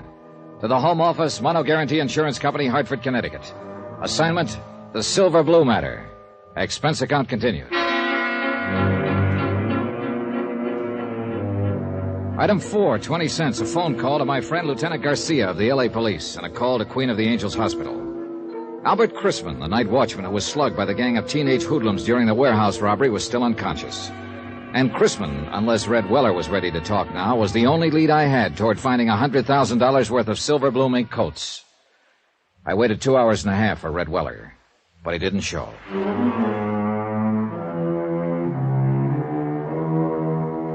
Item 5, $2.85, taxi to the warehouse district at the south end of the railroad yards. It was night by now, and the area was almost deserted. A lost, lonely district, shabby and worn even in the softening darkness, and haunted now by fear. The only lights in the block were those shining from the windows of the warehouse office and from Weller's lunchroom across the street. Good evening. Hello. What would you like, sir? Cup of coffee, I guess. Oh, you're lucky. I just made some fresh. Good. Would you like some cream? No, thanks. No, that'll be fine. Is it foggy out? Yeah, a little. Not bad, though. Hey, this coffee's all right. You're a good cook. Thanks. The boss always has me make it when I'm here. He says I do it better than he does. I'll bet you do. Is the boss around, by the way? No, He called me and said he had to go out. That's why I'm working. I'm on in the daytime mostly. Do you have any idea where he might be? No. No, he had to go somewhere, I guess. What'd you want to see him about? He wanted to see me. Do you know where he lives? Well, he's got an apartment over on Marina. It's about 8 blocks from here. Think he'd be there? No, he wasn't going home. He was going out somewhere. He acted kind of strange. I don't know what he was going to do. May I ask just what business you're in? Insurance. Oh. I'm a special investigator. What do you mean? I'm working for the company that insured those furs. Oh. The furs that were stolen night before last from the warehouse across the street. Oh. Something wrong? Oh, no. No, of course not. I don't know what you mean. Oh? Can I help you gather up that silverware? Oh, no, that's all right. I don't know what happened. Just careless, I guess. Yeah. Do you live around here somewhere? Well, yes, on Dalton, 3 blocks up. What's your name? Carla Monte. Why are you asking? How long have you worked here, Carla? About a year. Do many teenagers hang out here? What do you mean? Kids, 17, 18, 19. Do many of them come in here for coffee, hamburgers? Well, sometimes, yeah. I've never noticed much. Know any of them? No. I don't know any of their names. Are you sure? I don't ask them their names. Did I ask you your name? It's Dollar, Johnny Dollar. Well, I still didn't ask you. If you want to tell me What are you scared of, Carla? Nothing. I'm not scared. You're not? Of course not. Why would I be scared? For the same reason your boss is, Red Weller. He was scared when he talked to me this afternoon and when he phoned me later. I don't know what you're talking about. Oh, yes, you do. That's why he didn't come to my hotel. He was afraid to. And why did you drop that silverware when I told you who I am? Because you're scared half to death. No. What's the matter with you people down here? What are you doing, crawling into a hole because a half-grown gang of hoodlums starts throwing their weight around? You don't understand. Then suppose you tell me about it. Do you think that's any kind of an answer in the long run? To pull the covers up over your eyes and let them do as they please and just keep hoping they'll leave you alone? All you're doing is making things worse. Oh, you don't know how it is. You don't have to live here. No, I don't have to live here, but I know how it is. Because I've seen it in other places where the mobs manage to take over. And if you let it happen here, then you'll really have something to be scared of. Maybe they've already taken over. Oh, a bunch of kids with a gripe on running in packs so they feel safe? Is that the kind of mob you mean, Carla? No. They're not a mob yet, but they will be if they're not stopped. It seems to me you'd have some sense of responsibility to them, if nobody else. Maybe if other people had a sense of responsibility, kids wouldn't have to grow up in a place like this. Have you ever thought of that, Mr. Dollar? Yeah, I've thought of it. But it doesn't hold water. Well, you'd think so if you lived here. All right, so it's a slum district. And sure, these kids start out with a strike on them. But that's a pretty weak excuse for joining up at criminal bands and terrorizing a whole neighborhood. For slugging people and looting warehouses. Yes, I know. Most of them find other answers. It's only a small minority that turns to crime. But if you let them get away with it, others will join them and they'll grow until finally it's too late. Well, Carla? Still nothing to tell me? I can't. I just can't. I see. Well, there's a quarter for the coffee. Keep the change. Good night, Carla. Wait. Yeah? Mr. Dollar, suppose I knew someone who might be able to help you. I mean, who might know something about the robbery. Innocently, of course. If you talk to this person and they agreed to help you, could you keep them out of it? Depends on the circumstances. I do all I could, that much I promise. I don't know. I'm not sure. You're not sure of what? Of you. Oh, I know better when I stop and think, but I've lived in this neighborhood too long. Lived with these people and... I'm bound by the law like any other citizen, and I won't break it to help somebody cover up a criminal act. But I figure it's up to me sometimes to decide whether a thing is a criminal act. And if a person seems to deserve it, well, I can be pretty lenient. You promise? What you just said? Yes, I promise. I've got to trust you. I've got to trust someone. Do you know such a person, Carla? Yes. Do you know where to find them? I think so. Well, I'm sure they'll be at one of 2 or 3 places. Not very far from here. And who is this person? Someone who grew up around here. A boy. 19. What boy? My brother.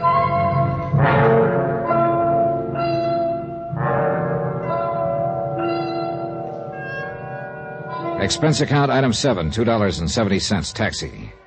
We went first to Carla's apartment where she lived with her brother, but there was no one there. Then we checked out a drive-in a few blocks away, a teenage hangout. No luck. Finally, we tried a pool hall down south of the yards, just off Alameda Street. It was our last hope. I know he comes here. It's not a good place for him, but a lot of the other kids do, too. And he wants to belong. Yeah, sure. Everybody does, in one way or another. Oh, gosh, it'd have been different if our folks had lived, but well, our boy just won't take orders from his sister. Yeah, I know. Go ahead. Thanks. Gosh, let's see. Well, if he's not here, then I just don't know where he... Oh, wait. There he is. Down near the corner. The one with the dark curly hair. All right, come on. Take it easy. Just tell him I'm a friend of yours and you want to talk to him.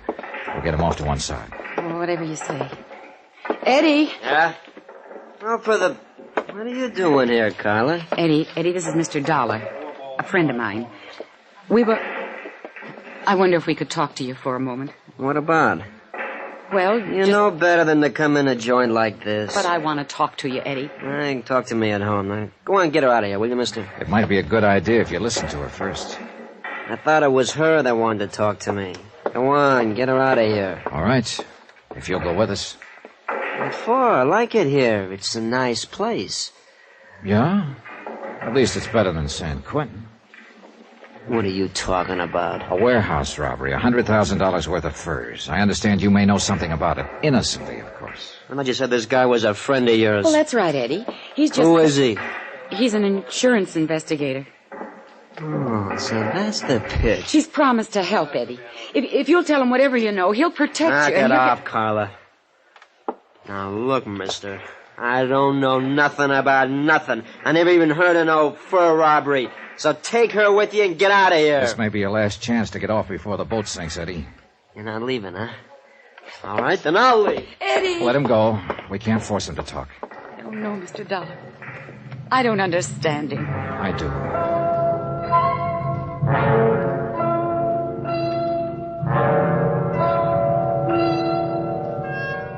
Item 8, 10 cents. Phone call from the pool hall to Lieutenant Garcia at police headquarters. He said there was no change in Albert Chrisman's condition yet. He was still holding on, and he still hadn't talked. But there had been another new development, a big one. And when I joined Carla in the taxi outside, she knew it by the look on my face.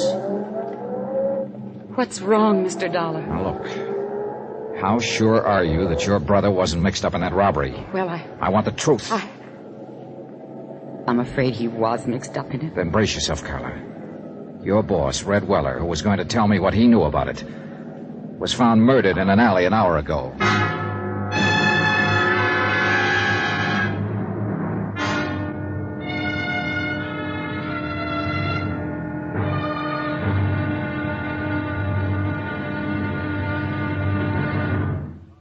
Now, here's our star to tell you about tomorrow's intriguing episode of this week's story. Tomorrow, a lonely, broken-hearted girl, a blood-stained shirt, and a fight with a cornered rat. Join us, won't you? Yours truly, Johnny Dollar.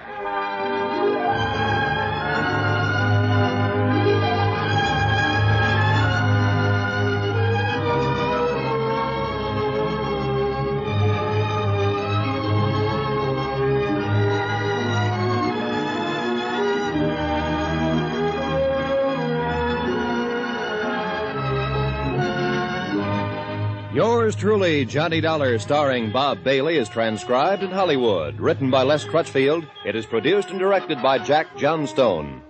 Be sure to join us tomorrow night, same time and station, for the next exciting episode of Yours truly, Johnny Dollar. Roy Rowan speaking.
From Hollywood, it's time now for... Johnny Dollar. Wake you up, Johnny? Oh, Garcia. No, just finished breakfast. Oh, you special investigators do live. Suppose that insurance company of yours could put me on expense account? Maybe. If you found that $100,000 worth of stolen furs. Just a matter of time, Johnny. Now you're talking like a police lieutenant. How soon can you come down here to headquarters? What's up? Has the watchman talked? Chrisman? No, he's still in a coma. But I want to know some more about that kid you mentioned on the phone last night. Eddie Monty. Yeah. Well, I don't know. That was told to me in confidence. Look, Johnny, I'm going to talk to you like a policeman for a minute. A man named Weller was knifed to death last night. You told me yourself his death is probably tied in with that warehouse robbery. Another man is dying at Queen of the Angels. So, confidence or no confidence, I want to know about that kid. All right, Garcia. I'll be there in 20 minutes.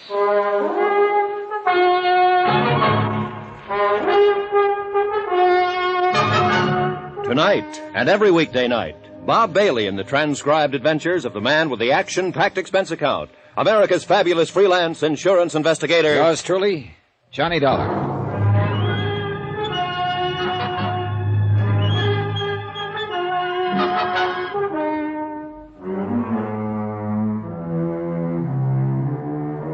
From Special Investigator Johnny Dollar, location Los Angeles, California. To the Home Office Mono Guarantee Insurance Company, Hartford, Connecticut. Assignment, the Silver Blue Matter. Expense account continued.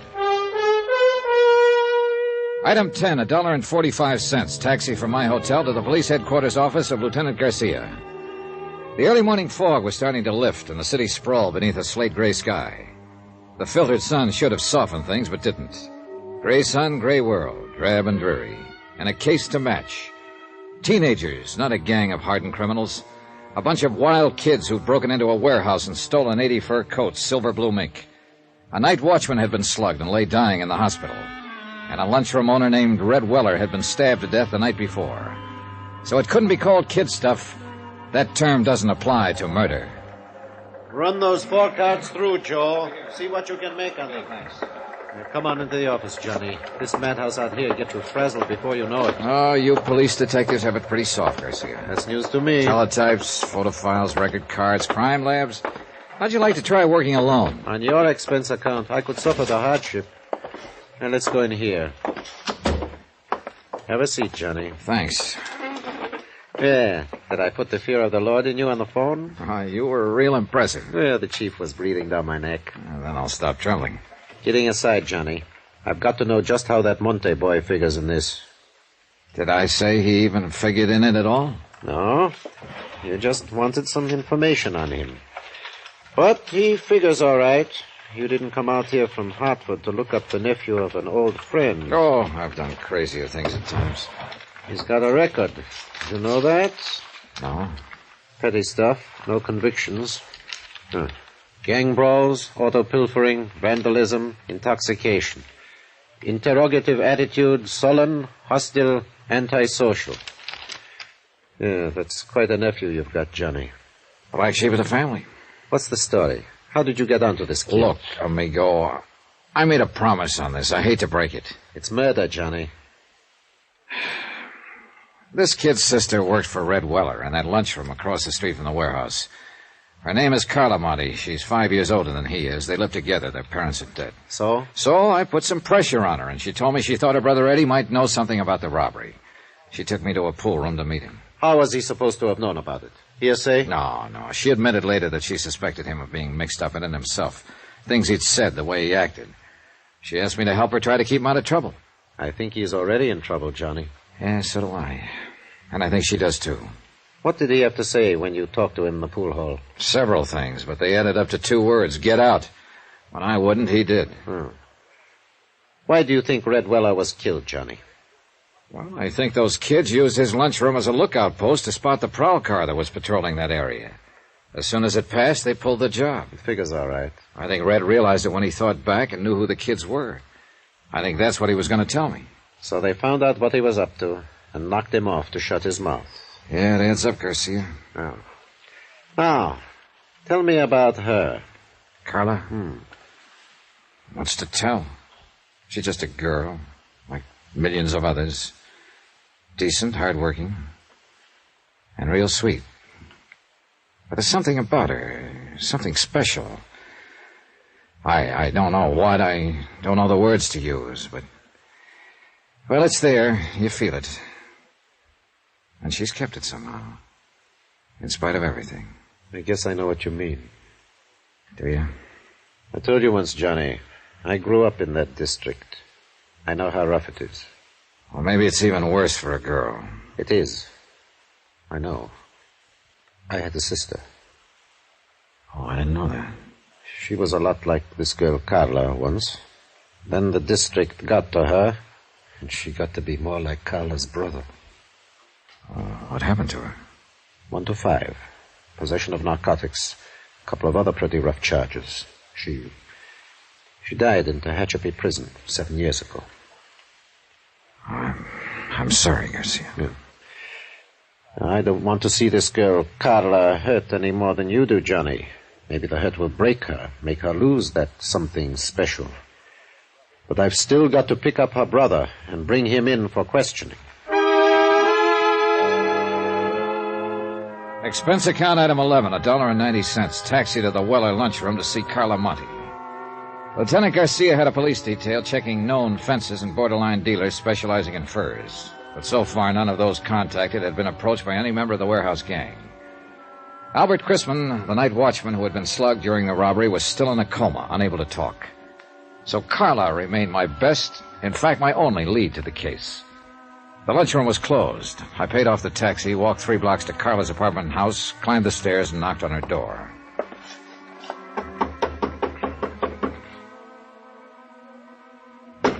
Yes? Who is it? Johnny Dollar, I'd like to talk to you. Oh, all right. Just a moment.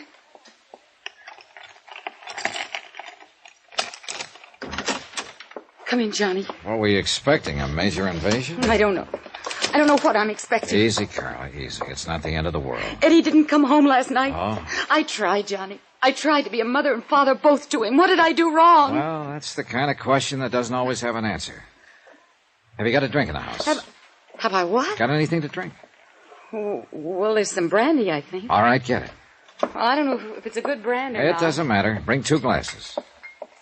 Pour out a couple of stiff ones. No, I don't Go ahead and pour them, 2 of them. All right. Is this a snapshot of Eddie when he was younger? Yeah. He was in junior high school then. It was taken at summer camp when he won a medal for swimming. And that was the only year I could afford to send him. Here you are, John. Thanks. All right, here's a go. Oh, I don't think Now drink it, all of it. All right. Good. You needed that. Where do you think he is, Johnny? What's happened to him? Carla, you're going to have to face it sooner or later, and I kind of think now is the time. What do you mean? You've been worried sick for fear your brother would get into some kind of trouble. And you had reason to worry. It's finally happened. No. He's in trouble, all right. Plenty of trouble. You're not the only one looking for him. Who else is? Who do you mean, Johnny? The police. There's an APB out. They want him for questioning in connection with the robbery and with the murder of Red Weller. Oh, no. Eddie wouldn't kill anyone. Maybe not, but somebody did. Some member of the gang that robbed the warehouse. And it looks very much as if Eddie is a member. Yes. I suppose he is. Now, look, Carla. Is there anything you haven't told me about the robbery, I mean? No. I was just suspicious, that's all. Because if there is, let's have it. It's too late to protect him now. The sooner he's taken into custody, the less likelihood of his getting any even deeper. He was out that night. He didn't come home until almost morning. I was worried about it, but I knew it wouldn't do any good to ask him. Do you know who was with him that night? No. Who would be the most likely ones to go along on a deal like that? Any of them. Any of those he's been running around with lately. Any idea where they hang out mostly? Well, just those 2 places I took you to last night. That drive-in and the pool hall. Look, if they did pull that robbery, where do you suppose they take the furs? Well, I don't know. Does Eddie have a car? No, but some of the other boys do. Uh-huh. Carlo, would you mind if I looked through Eddie's room? No, I don't mind. It doesn't matter. I guess nothing much matters now. It's gone so far that... Wait. It's Eddie. He has his own key. All right, take it easy now. Be careful, Johnny. Sis, you're gonna have to... What the devil are you doing here? Looking for you, Eddie. Yeah? What for? I think you know. Eddie, you've got to give yourself up. Shut up. Because I got you to thank for this jam. This insurance stick comes around, romances you up a little, and you sell me right down the river. That's not true. How'd you know you were in a jam, Eddie? I got friends in this neighborhood. They keep me posted. Did the same friends tell you Red Weller was about to make a deal to talk? You're whistling in the dark, Dollar. Maybe. I imagine Garcia will find out, though, when he gets you down to headquarters. Get your hand off that phone. Oh, so you've got a gun. Eddie, don't. Please. Keep out of this. Move back against that wall, Dollar. Put your hands flat against that wall. You keep them there. Give me some clothes, Carla. Come on, make it fast. What are you going to do, Eddie? I say give me some clothes. All right, Eddie. You're wrong, though. You're making a big mistake, Eddie. It's no use running. You'll only... Eddie. What's the matter? Down there in the street. A police car just pulled up. You're lying. Stay where you are, Dollar. I'd kill you, Carla. You're that one that brought him here. Trying to let him trap me. I think I'll pull a bullet in you before I leave. You fire one shot and you won't have a chance. They'll be in here before you can get out of the hallway. You better make up your mind, Eddie. Well, you've still got time. Stay where you are, Dollar. Don't try to come after me. Eddie, please. Give yourself up, Eddie. Stop him, Johnny. I'm afraid it's a little late. Why did you let him go? There was no choice, Carla. He'd have killed you if I'd moved. Well, you'd better give me that list of his friends. The police will want it. Heaven help him. Yeah. That's about all that can help him now.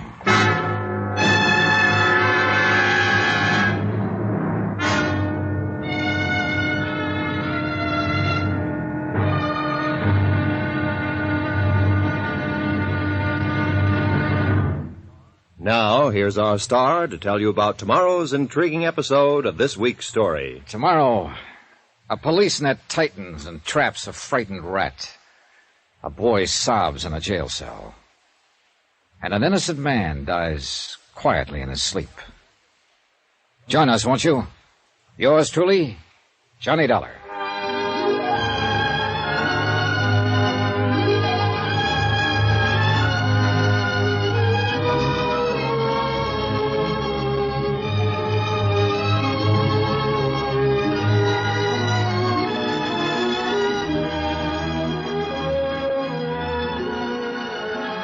Yours truly, Johnny Dollar, starring Bob Bailey, is transcribed in Hollywood.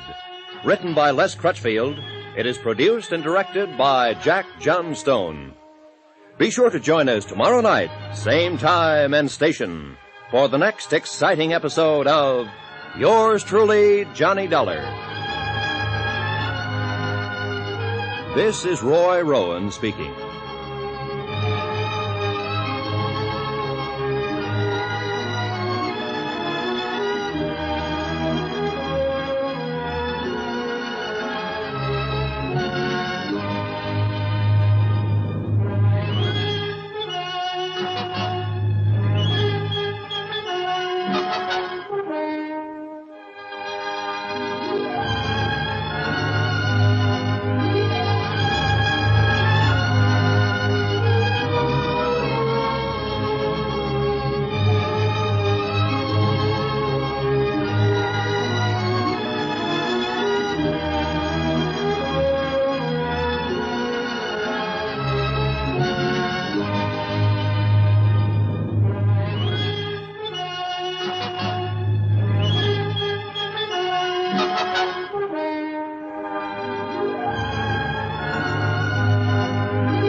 From Hollywood, it's time now for...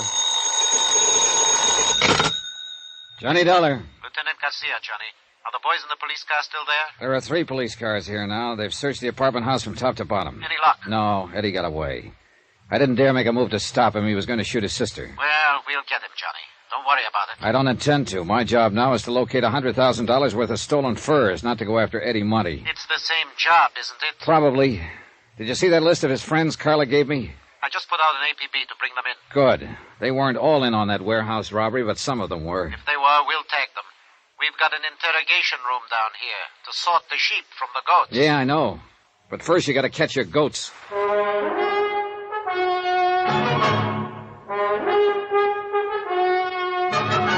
Tonight, and every weekday night, Bob Bailey in the transcribed adventures of the man with the action-packed expense account. America's fabulous freelance insurance investigator. Yours truly, Johnny Dollar.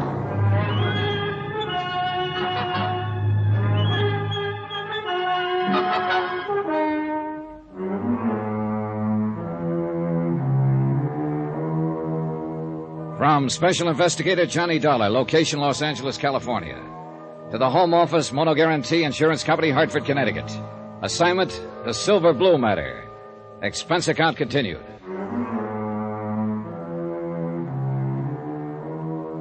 Item 12, 2 cents, for the way I felt. I hung up the phone and walked to the window, stood there looking out into the street. The police were leaving the apartment to carry their search for fugitive Eddie Monty into wider territory. And Eddie's sister, Carla, sat huddled in a corner, forlorn, beaten, broken-hearted. From the window, too, the view was anything but cheerful. Dirty, cluttered streets lined by row on row of sagging tenements, drab and gray in the weakening light of late afternoon. This was the slums that had spawned Eddie Monty, raised and nurtured him, made him into a member of a gang, and had now sent him fleeing from the police with a gun in his hand. And the same slum had bred the others of the gang who'd robbed a warehouse of 80 silver blue mink coats, slugged night watchman Albert Grisman into a near-death coma, and had murdered a man who tried to give them away.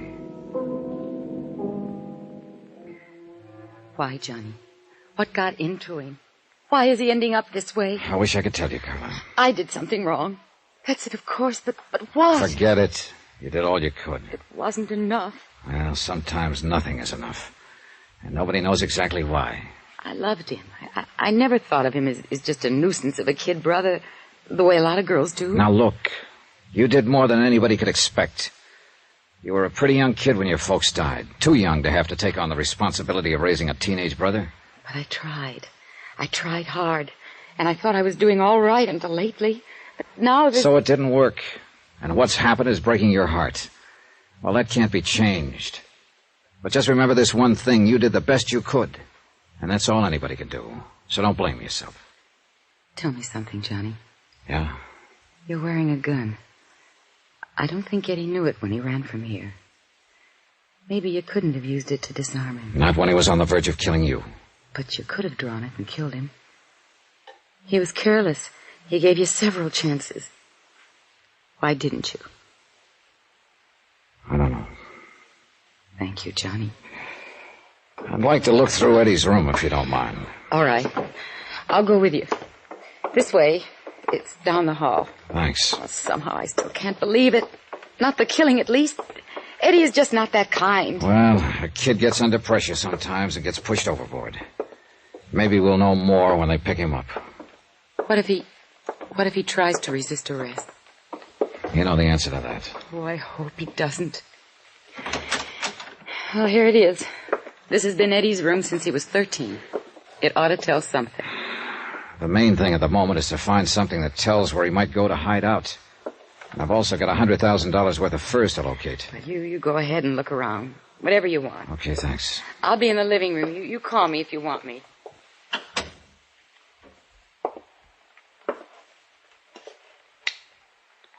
For the sake of company, I switched on a beat-up record player in the corner. And I looked at 6 years of a boy's life, accumulated in one room. Comic books, hot rod magazines, school mementos, knickknacks, photographs. Junk mostly, to anybody but the owner. I went through all of it, then through the drawers and chests and through his clothes. Nothing. I looked over the photographs stuck in the mirror tacked on the wall. Some of the names on the boys' pictures were the same as those on the list Carla had given to the police. There were a few pictures of girls and a lot of pictures of hot rods. I picked up an envelope of loose photographs lying on the dresser. They were views of a second-hand panel truck, and in all of the pictures, Eddie was standing beside the truck with obvious pride of ownership. One of the views showed the front license plate. I turned the envelope over. The film had been developed less than 2 weeks before. I called Carla back into the room and asked her about it. No, I didn't know he had a car, or a truck, rather. It may not be his, but I'll lay odds that it is. That look on his face is a dead giveaway. I don't know. He sure kept it a secret. He never brought it here once. Do you recognize the background in those pictures? No, I don't. It looks like a storage yard or an industrial place of some kind, doesn't it? Yeah, I'd call it that. Do you mind if I take these with me? Of course not.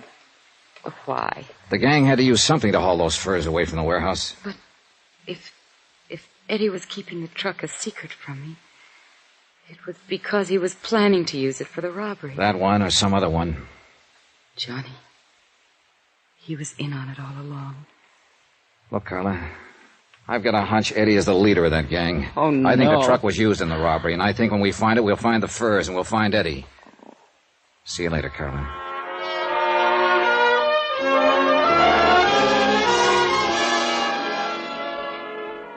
Expense account item 13, $1.85. Taxi fare from Carla's apartment to the police headquarters office of Lieutenant Garcia. Come in. Oh, Johnny, I've been trying to locate you. Oh, what's up? We picked up 2 of those kids on Carla Monte's list. Friends of Eddie's. Wow, that's a start. Not with one of them. He's in the clear. Perfect alibi. We have something on the other one, though. Want to help me talk to him? Yeah, sure. Oh, say, here are some photographs I picked up in Eddie's room a while ago. We should take a look at them, Garcia. All right, let's see them. The pictures were taken about 2 or 3 weeks ago. Now, if this truck is his sister doesn't know about it. Yeah, he sure got that owner look on his face. Yeah, he sure has. That second one there shows the license number, see? Yeah, I see it. You think they might have used this in the robbery, Johnny? It's a possibility. And we're not exactly swamped with angles. I was wondering, too, if you happen to recognize that background behind the truck. No, but it looks like it might be down in that area somewhere, the warehouse district. Look, why don't you get some copies made, circulate them, and see if any of your boys can tag the place. Oh, you insurance dicks do get ideas sometimes. Oh, you'd be amazed. All right, I'll do it. And now let's go down and talk to that kid.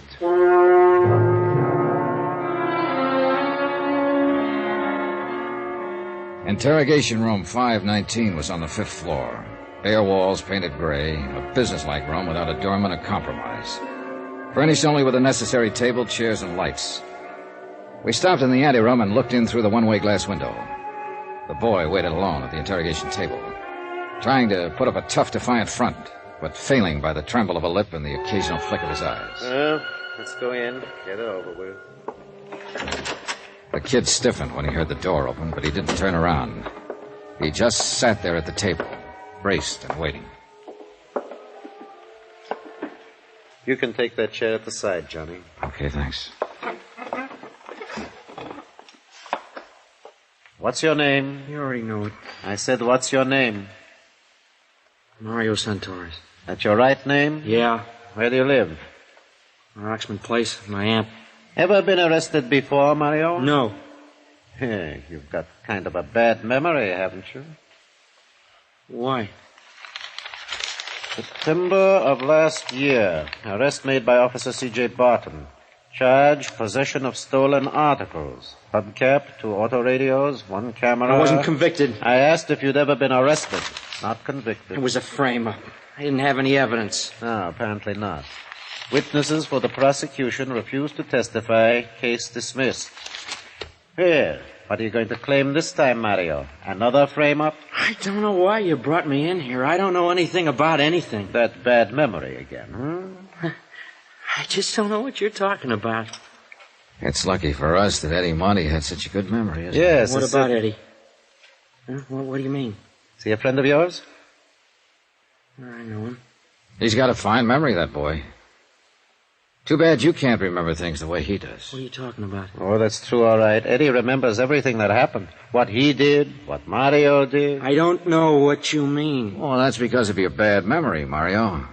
Why, Eddie remembers the name of every boy who was in on that job and just what each one of them did. What job? That warehouse robbery. Have you forgotten about that? I don't know anything about any robbery. Well, there's been a lot of talk. At least you've heard about it, haven't you? I don't know anything about it. Maybe you've just forgotten. I don't know what you're talking about. When did you see Eddie last? I don't remember. Have you seen him since the robbery? No. How can you be sure? You said you hadn't heard of any robbery. I haven't. Still, you haven't seen Eddie since the robbery. Well, Come on, Mario. Tell us about it. I guess maybe I did hear about it. So? Well, why shouldn't I hear? It was in the papers. Everybody's been talking about it, so what if I did hear it? I don't prove anything. But you said you hadn't heard. So I forgot. Guy can forget something, can't he? Yeah. If he's got a bad memory, he can. And Mario's got a real bad memory, Johnny. Not Eddie, though. He remembers how you guys loaded those furs into his truck. How you waited across the street in Red Weller's until the prowl car passed. How you slugged the night watchman, Albert Christman. That's a lie. How do you know it is, Mario? You don't even remember it. Eddie does, though. He even remembers the next night. When you stabbed Red Weller to death to keep him from coming to me. No. No, I didn't do that. Of course you did. You don't think Eddie would lie, do you? It's not true. Makes sense to us. Is Eddie here? You pick him up? How would we know what he remembers unless we picked him up? Now, how do you think we got your name? Out of the telephone book? It's not true what Eddie says.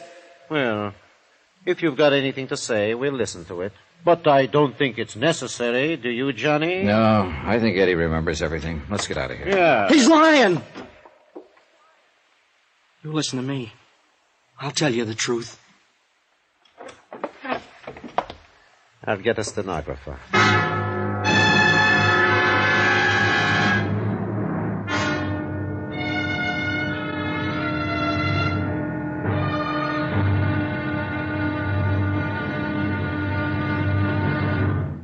Now, here's our star to tell you about the final intriguing episode of this week's story. Tomorrow, a cautious search, an ambush, bullets and tears. And the end is violence. Join us, won't you? Yours truly, Johnny Dollar.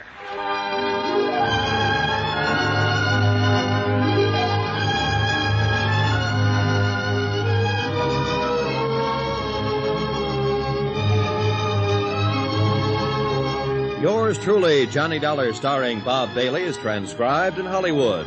Written by Les Crutchfield, it is produced and directed by Jack Johnstone. Be sure to join us tomorrow night, same time and station, for the next exciting episode of Yours truly, Johnny Dollar. Roy Rowan speaking.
From Hollywood, it's time now for... Johnny Dollar speaking, Lieutenant Garcia's office. Johnny, you're the one I was trying to reach. This is Carla Monte. Oh, I was going to phone you later. What's happening? Have they found Eddie yet? Not yet, but the police picked up one of his friends, Mario Santoris. Oh, Mario, I know him. Well, he's been to the apartment lots of times. Was he in on the robbery? Yes, he just made a statement admitting it. And what did he say about my brother? He says Eddie is the one who planned the whole thing. He must be lying. No, Garcia and I are pretty sure he's telling the truth. I'm sorry, Carla. I'm coming down to headquarters, Johnny. There's no use. There's nothing you can do here. At least I can be there when they bring him in or whatever happens. It won't help. You're better off at home. Now, No, Johnny. please. I raised him. Some of the fault must be mine. I can't desert him. I'm going to be there if he needs me. Okay, Carla.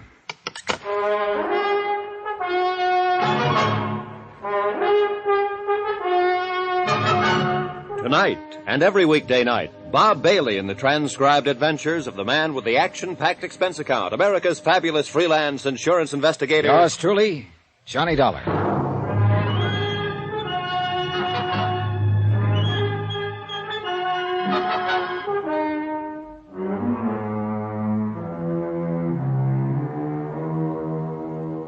From Special Investigator Johnny Dollar, location Los Angeles, California. To the Home Office, Moto Guarantee Insurance Company, Hartford, Connecticut. Assignment, the Silver Blue Matter. Expense account, final page. $100,000 worth of fur coats, silver blue mink, stolen in a warehouse robbery and still missing. A night watchman slugged during the robbery by one of the teenage gang, still lying in a coma, unable to speak. And Red Weller, a man who tried to speak, lay in the county morgue, stabbed to death in a dark alley. But now one of the gang had been arrested, a 17-year-old named Mario Santoris, and he'd finally talked. Sitting in Garcia's office, I read Mario's statement through for the second time. Well, what do you think, Johnny? I think the kid was telling the truth. Eddie Monty scraped up enough money to buy that second-hand panel truck and then talk the other kids into knocking over the warehouse. That ties in with what Eddie's sister said. But he'd kept the truck a secret, hadn't told her about it. And also the fact that Eddie seems to be a born leader type. They even mentioned it in one of his former records of arrest. Yeah, I think we can buy it that Eddie Monte is the leader of the gang. Yeah. All right, they picked their night. They cased the place from Red Weller's lunchroom across the street. And as soon as the prowl car passed, they made their move. They got the watchman, Albert Crisman, to open the door by showing him a fake telegram through the window. That's another thing that checks out Mario's story, Johnny. Mario claims he's the one who showed the telegram. That's right. Crisman kept saying, kid with a mark on his arm, and Mario's got a bad scar on his left wrist. That's what I mean. It checks out. Mario didn't know what Crisman had told us. All right, so they got inside, and then, according to Mario's version, it was Eddie Monty who slugged the watchman. Probably true. Then they jumped the other watchman in the dark and started hauling out the furs, loading them into the truck of Eddie's. They knew they had 45 minutes before the prowl car came back through. By that time, they'd finished and split up, Eddie driving the truck away alone and the others disappearing on foot. Yeah, I think that's about the size of it. And I think Mario's telling the truth when he says neither he nor any of the others know where Eddie planned to hide out the truck. And Red Weller, according to Mario, was murdered by another gang member. What was his name? Chuy Morel. Yeah. Well, if that's true, Eddie Monty is at least clean on the murder charge. If it's true. All you can tag him on is robbery and assault on that watchman. I'm kind of glad of it, Johnny. I feel sorry for that sister of his. So do I.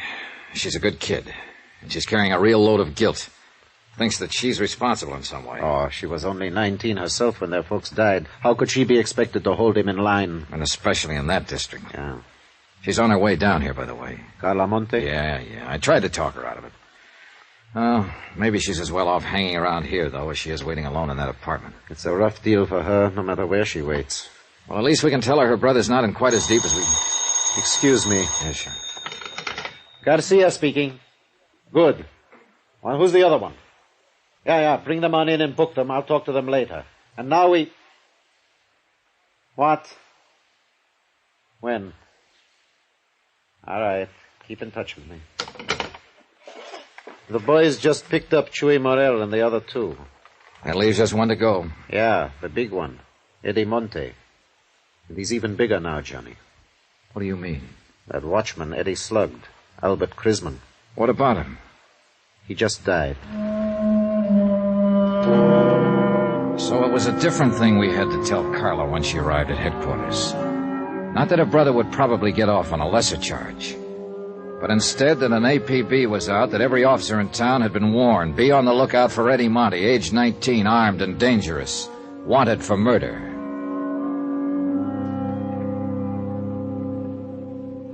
Expense account item 15, $12.50, rent on a hired car. One of Garcia's boys was certain that the background appearing in the photograph of Eddie's truck was somewhere in his district, but he couldn't tag the exact spot. So I decided to cruise that area street by street. Carla Monte, Eddie's sister, went along with me.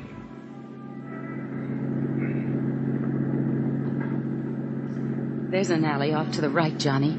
It might be worth a look. Yeah, it runs back toward a lumberyard there.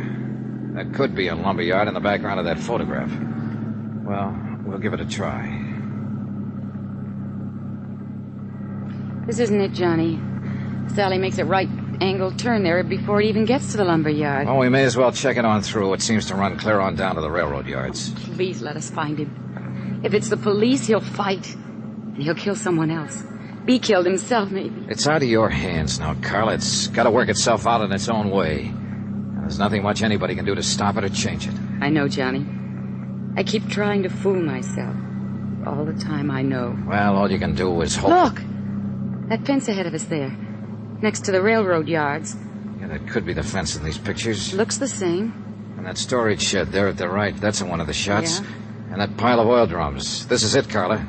This is where those films were taken. The truck was parked right at the corner of that shed. Well, it looks as though that off chance paid off. I'm scared, Johnny. Now that it's so close, I'm scared. Don't be. By off chance, I meant just finding the place. He may not have come back here since the day those pictures were taken. You don't believe that, and you know it. Look, Carla, that house back at the corner has a phone. There's a wire running in from the pole. Go back there and use it to call Lieutenant Garcia. Give him the location and tell him to hit the radio and have this whole area blocked off. Got it? Yes. Tell him to cover the railroad yard, too. Sew up this whole section tight. And tell him to make it fast. Johnny. Yeah. Eddie may be watching us from around here somewhere right this minute. I waited until she'd gone. Then I got out of the car and walked toward the shed and the sagging wooden fence that bordered the railroad yards. It was nearly dark now. The high floodlights had been turned on above the crisscross network of gleaming steel tracks. Shadows play tricks at such a time of evening, and I got sudden movements now and then from the corner of my eyes, but, well, yet nothing really moved. And the only sound was the sound of my own footsteps. I stopped several times and stood watching and listening, but nothing moved. There was only silence. I reached the door of the long wooden shed and found it padlocked. But looking in through a broken window, I could see the lock didn't matter. The shed was empty and long abandoned. Between it and the fence was a drive leading toward the rear. And behind the shed in a loading area, I found Eddie's truck. And in the back of it was $100,000 worth of furs. All right, darling. Get your hands up. Eddie, you're in a rut. That's the first thing you said to me the last time we met. I ought to killed you there in that apartment. Isn't one killing enough? I don't suppose you know it, but Albert Chrisman died this afternoon. I know. I got a radio in the truck there. That's where you've been hiding out all the time? Look, if I wanted to answer questions, I'd go turn myself in. You may be better off in the long run if you do. I'll get... You here alone? No, your sister's with me. Oh, for the love... What does she want to do? Watch me get it? Why don't you give me that gun, Eddie? It's only a matter of time. You know that. You don't have a chance. Oh, I figure I got a pretty good chance right here in my hand. Chance at what? To break Carla's heart? Smash her into the dirt, kill her, maybe? Shut up. What more do you want to do to her before you're through? I'm not planning to be through. Oh, that's great. But the police are doing some planning of their own. They gotta find me first. I found you, didn't I? And I ought to kill you right where you're standing. Is that all you got to think about, Eddie? To kill somebody and go on killing until one of them kills you? Shut up. Let me think. Think about Carla if you want to think about something. Think about the things she's done for you, the years she's worked for you, worried about you. That dame was born to worry. Nobody's born to worry. They inherit worries, like you were inherited by her. I didn't ask her to do it. Life didn't give her any choice. But it's too late now to talk about that. It's all over, Eddie. This is the wind-up. Come on now, give yourself up. You haven't got a chance. Oh, and I would have if I gave myself up? Don't you hand me that stuff. The police have got this whole section surrounded. Carla went to call them 20 minutes ago. If I thought you were trying to hand me... Keep your mouth shut. Eddie, you don't have a chance. Johnny, Lieutenant Garcia's here. Be careful, Eddie's here. You dirty... I hit the dirt and rolled into the truck and came up on the other side with my gun in my hand. I could hear Eddie running away, but I couldn't tell where he was. Johnny, are you all right? Yeah, I'm all right. Eddie went over the fence into the yards. Where are you? Here, the corner of the shed. Come on, let's go after him. We can't get through. I've got men working this way from the other side. Where's Carla? Back there somewhere. Come on, we can get through the fence here. Carla, stay where you are. Don't follow us. There he goes, Johnny, behind that line of freight cars. All right, come on. He can't get too far that way. There's a train coming. There he goes. He's going to try to beat it. The crazy Eddie! Santa Maria!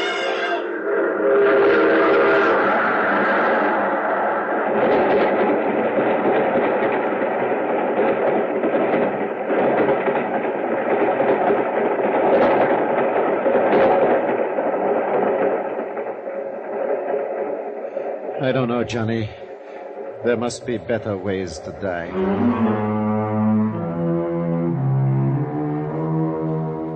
Expense account item 16, $300.60. Hotel and miscellaneous in Los Angeles and transportation back to Hartford. Expense account total, $541.25. End of account, end of report. Remarks?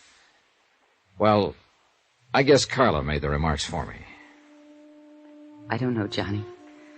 Those 80 fur coats, they'll go back into stock now. And they'll be sold to women who'll wear them to parties and dances and nightclubs. And they'll be happy in them. And they'll never know about Eddie or about me or what happened here tonight. Yours truly, Johnny Dollar.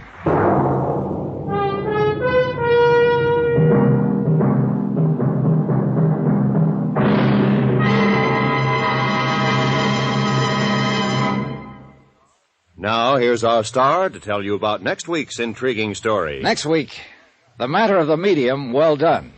And a seance or two that I think you'll like. Join us, won't you? Yours truly, Johnny Dollar.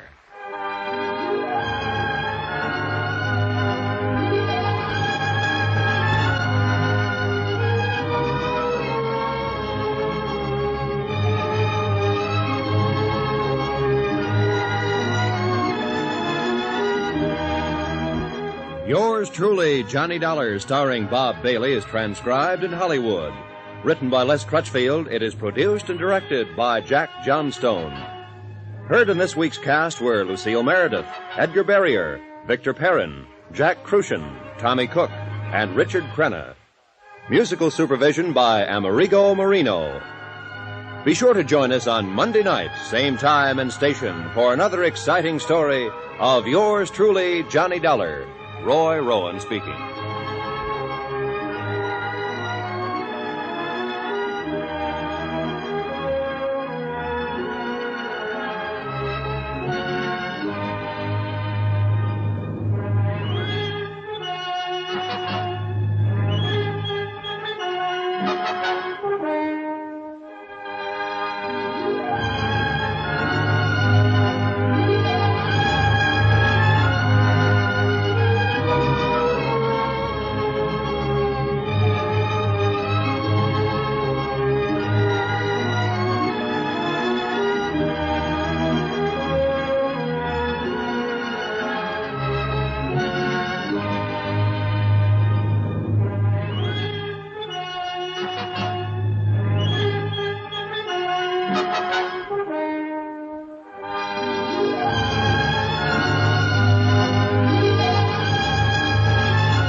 From Hollywood, it's time now for Johnny Dollar. Jimmy Sayer at Inter-Allied Life, Johnny. Oh, hi, Jim. How are you? The way I feel now, the way I'm going to feel depends on you. Okay, let's have it. Remember a guy named King Tut? Egyptian mummy they dug out of a tomb full of treasure a few years ago. That's right. Well, don't tell me you held a policy on him now, Jim. Oh, seriously now. You'll also remember there was supposed to be a curse on anybody who molested his tomb. Yeah, supposed to be. But of course, anybody knows that stuff's a lot of malarkey. Is it? Isn't it? Better reserve judgment, Johnny, until you hear about the curse of Kamashek.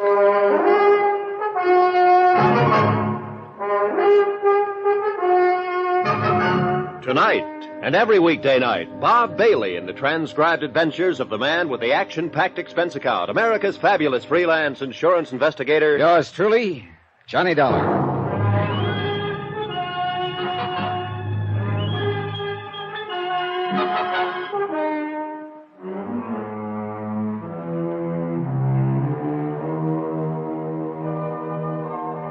Expense account submitted by Special Investigator Johnny Dollar to the Inter-Allied Life Insurance Company, Hartford, Connecticut. Following is an account of expenditures during my investigation of the Curse of Kamashek matter. Expense account item 1, $1 even. Taxi to the office of Inter-Allied Life to talk with Jim Sayer. The conference was brief and not very enlightening. I'd much rather have you see Mr. Turnbull and get the story from him yourself. As I said in the beginning, he's a very important client.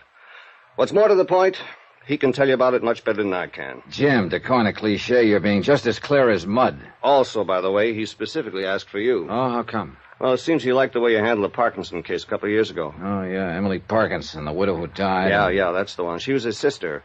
And, well, go down and see him, Johnny. I honestly can't tell you anything more than I already have about the thing. James, you have told me nothing. But he can, and you can pick up a nice fee on it. As a favor to me? No, for that nice fee.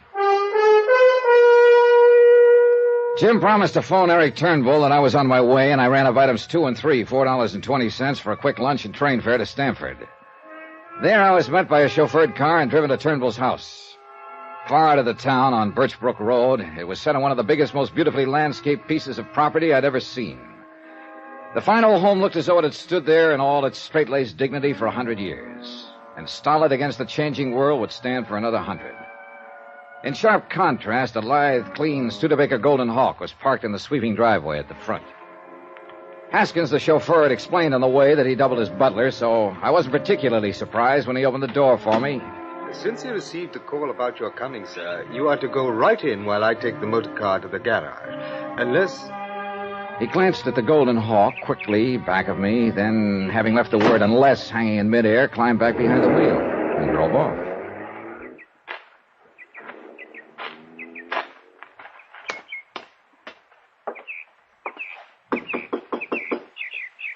Well, he said go right in.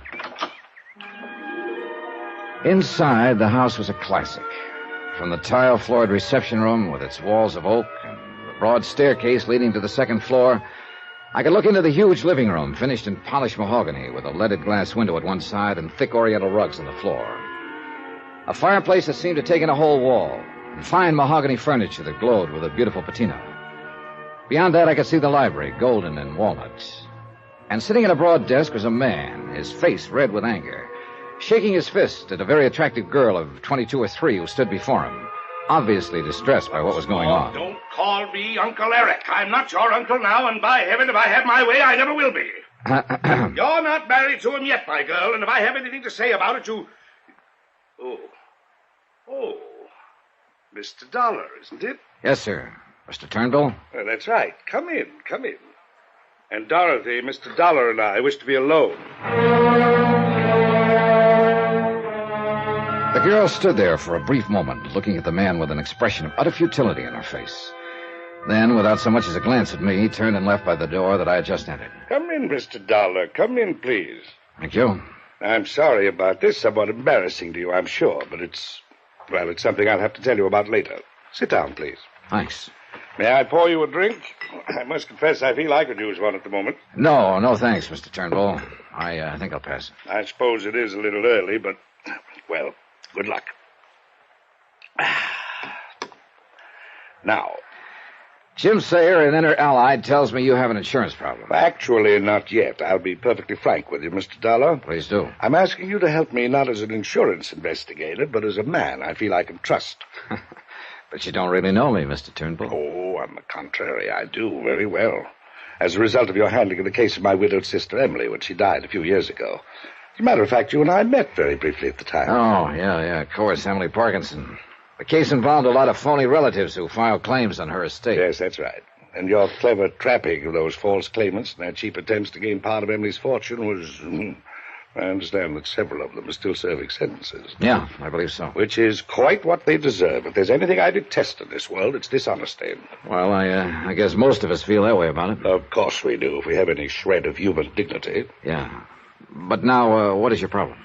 It concerns Donald, Emily's son, my nephew. I had expected him to arrive here before you, but suppose I go ahead anyway. Go ahead. Well, when her husband died, Emily was left with a considerable estate and their only child, Donald. The estate's worth nearly $1 million now. Mm-hmm. With not too many years ahead of her, she wasn't well. She had lavished everything on the boy, the best of private schools, travel to Europe, all the things that befit one of our social and financial status. Before she died, she carefully put all of the money into a trust for Donald, a rather unique arrangement which I control until he reaches the age of 30. What would happen if he didn't survive you? Would it all pass to you? Yes. But of course I have no particular need of it. When I sold Turnbull Enterprises some years ago, I think you can see that I'm pretty well fixed. Investments, you know. Yeah. At any rate, since his mother died, Donald has been living here with me in accordance with her request that I care for him. And I've been glad to do it, for I love the boy very dearly. How old is he, by the way? 25. He'll be 26 in October. And what's he doing for a living? That's the whole point. There's no need for him to work for a living, as you put it. But in college, against my better judgment, he majored in archaeology and Egyptology. What did you want him to study? Business and finance, of course. Forgive me for being so blunt, Dollar, but I see no sense whatsoever in his taking the fortune that his father spent so many years building up and squandering it on a lot of... Oh, Donald, come in. I received word at the club you wish to see me, Uncle Eric. What is it, this... Oh. Mr. Dollar, this is my nephew, Donald Cronin. How do you do, Mr. Hi, Donald. We've been talking about you, Donald. Oh? As a result of a newspaper item I just read, to the effect that you're preparing for another expedition. That's right, sir. I'm going to the ancient city of Thebes, in Egypt. Egypt? Since my trip last fall, I've done a lot of reading and research in New York and London. I'm convinced I've located the ancient tomb of the pharaoh Kameshek. An advance party's already begun excavation. I'll join them there. Do you realize the cost of this thing? Uncle Eric, it promises to be one of the most important archaeological finds of the century. You mean it might be if I let you go? If you let me go? Uncle Eric, perhaps Mr. Dollar... Mr. Dollar can hear anything I have to say to you. You see, Dollar, we're finally getting to the point. Yeah.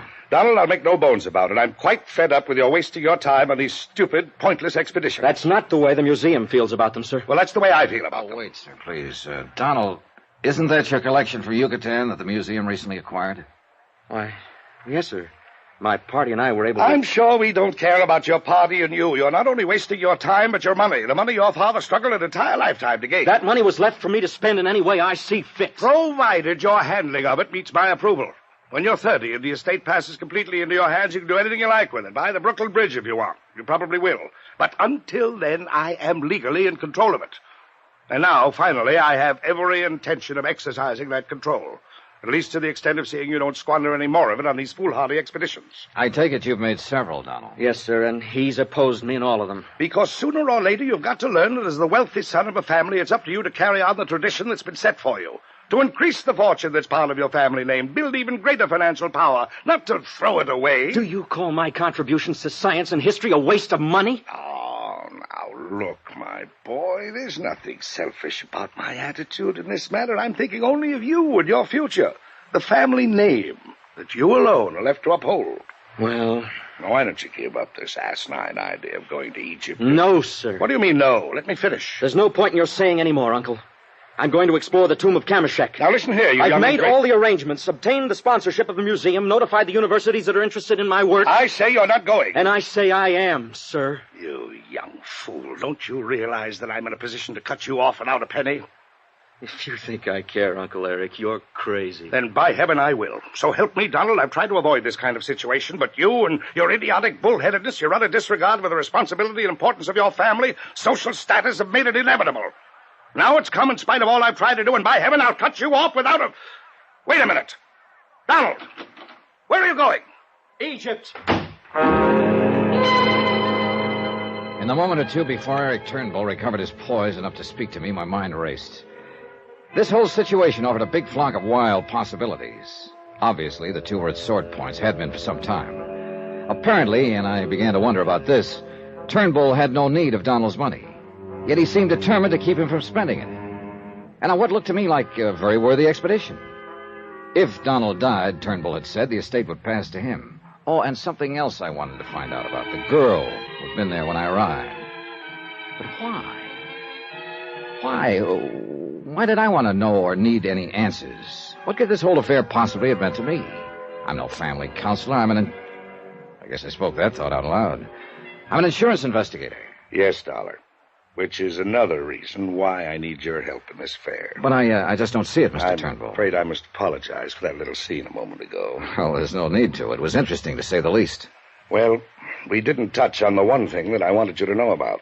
That girl, Dorothy Harkness, his so-called fiancée. Oh. Thanks to a generous allowance, plus fees from the museum and some of the universities, Donald's insured his life for $100,000. $50,000 for the museum, and a like amount for the girl. Through Inter-Allied? Yes. I'll put it to you bluntly. She has prodded him to go on these expeditions, and I believe she somehow hopes to engineer his death during this Kamashek project in order to collect on that policy. Do I make myself clear? If anything was clear about this situation, I certainly couldn't see it. More things had come flying at me from out of left field during the past half hour than I could cope with. And I wanted time to organize some kind of thinking. So I used a corny old device, glanced at my watch, said something about being late for an appointment back in Hartford. I apologized, promised to talk with him again tomorrow when there'd be more time. Haskins drove me back to the station and courteously waited until the train pulled in, then left. And it was then I noticed the little Studebaker Golden Hawk that I'd seen at the house pull up beside the platform, and the girl, Dorothy Harkness, jumped out and ran over to me. Mr. Dollar, I had to wait for Haskins to leave so he wouldn't see me. Oh? I must talk to you. Please call me. Here's the number. Is this about Donald? Yes, because of the danger he's in. From Mr. Turnbull? No, and you must believe me. From the curse of Kamashek.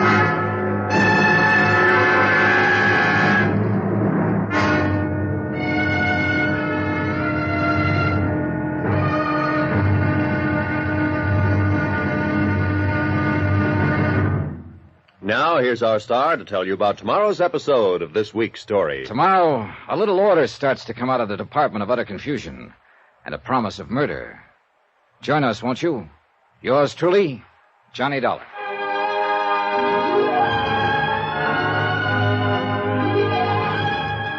Yours truly, Johnny Dollar, starring Bob Bailey, is transcribed in Hollywood. It is produced and directed by Jack Johnstone, who also wrote this week's story. Be sure to join us tomorrow night, same time and station, for the next exciting episode of Yours truly, Johnny Dollar. Roy Rowan speaking.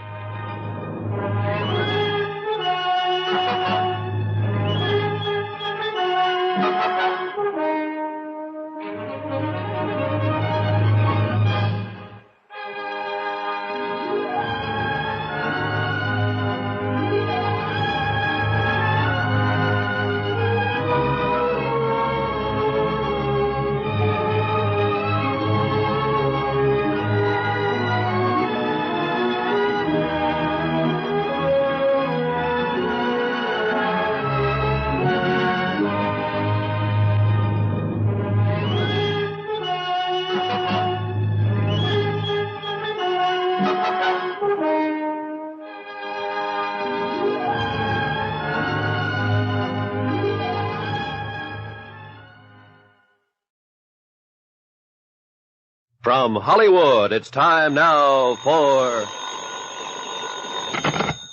Johnny Dollar. I have your call to Stanford, sir. Oh, thank you, operator.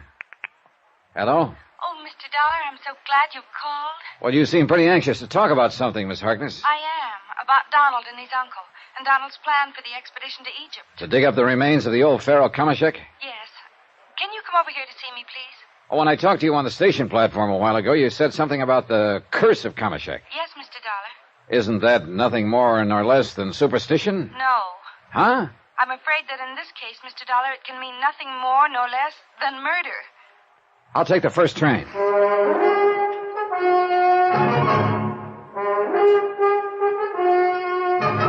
Tonight, and every weekday night, Bob Bailey in the transcribed adventures of the man with the action-packed expense account, America's fabulous freelance insurance investigator. Yours truly, Johnny Dollar.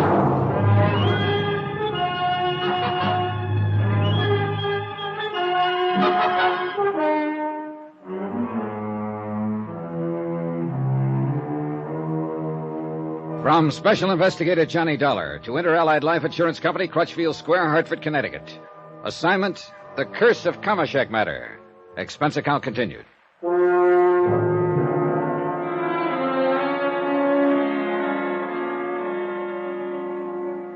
Item 4, 320, cab to the station, train fare from Hartford to Stamford, and cab to the modest but attractive apartment of Dorothy Harkness. The short trip gave me time to think. Eric Turnbull, wealthy retired businessman, called me in on this case. Turnbull, uncle of young Donald Cronin, entirely in control of a large trust fund for the boy. Turnbull, who was determined to prevent him from making an expedition to the tomb of Kamashek, on the excuse that he suspected a plot against the boy's life. Engineered by Dorothy Harkness, who was not only Donald's fiancée, but a beneficiary of his $100,000 life policy. So a talk with Dorothy Harkness seemed very much in order. Oh, come in, Mr. Dollar. I'm so glad you were willing to come and talk with me. How are you, Miss Harkness? You make me sound so old. It's Dorothy. Won't you sit down? Thank you. But before we go any further, Dorothy, I think you ought to understand that I'm an insurance investigator, and so far... I know that. Donald told me his uncle was going to send for you. But there's been no claim filed, no reason for one. I know. Mr. Turnbull does, well, kind of unusual things now and then, and I guess this is one of them. Unless he's trying to prevent whatever might cause a claim to be filed.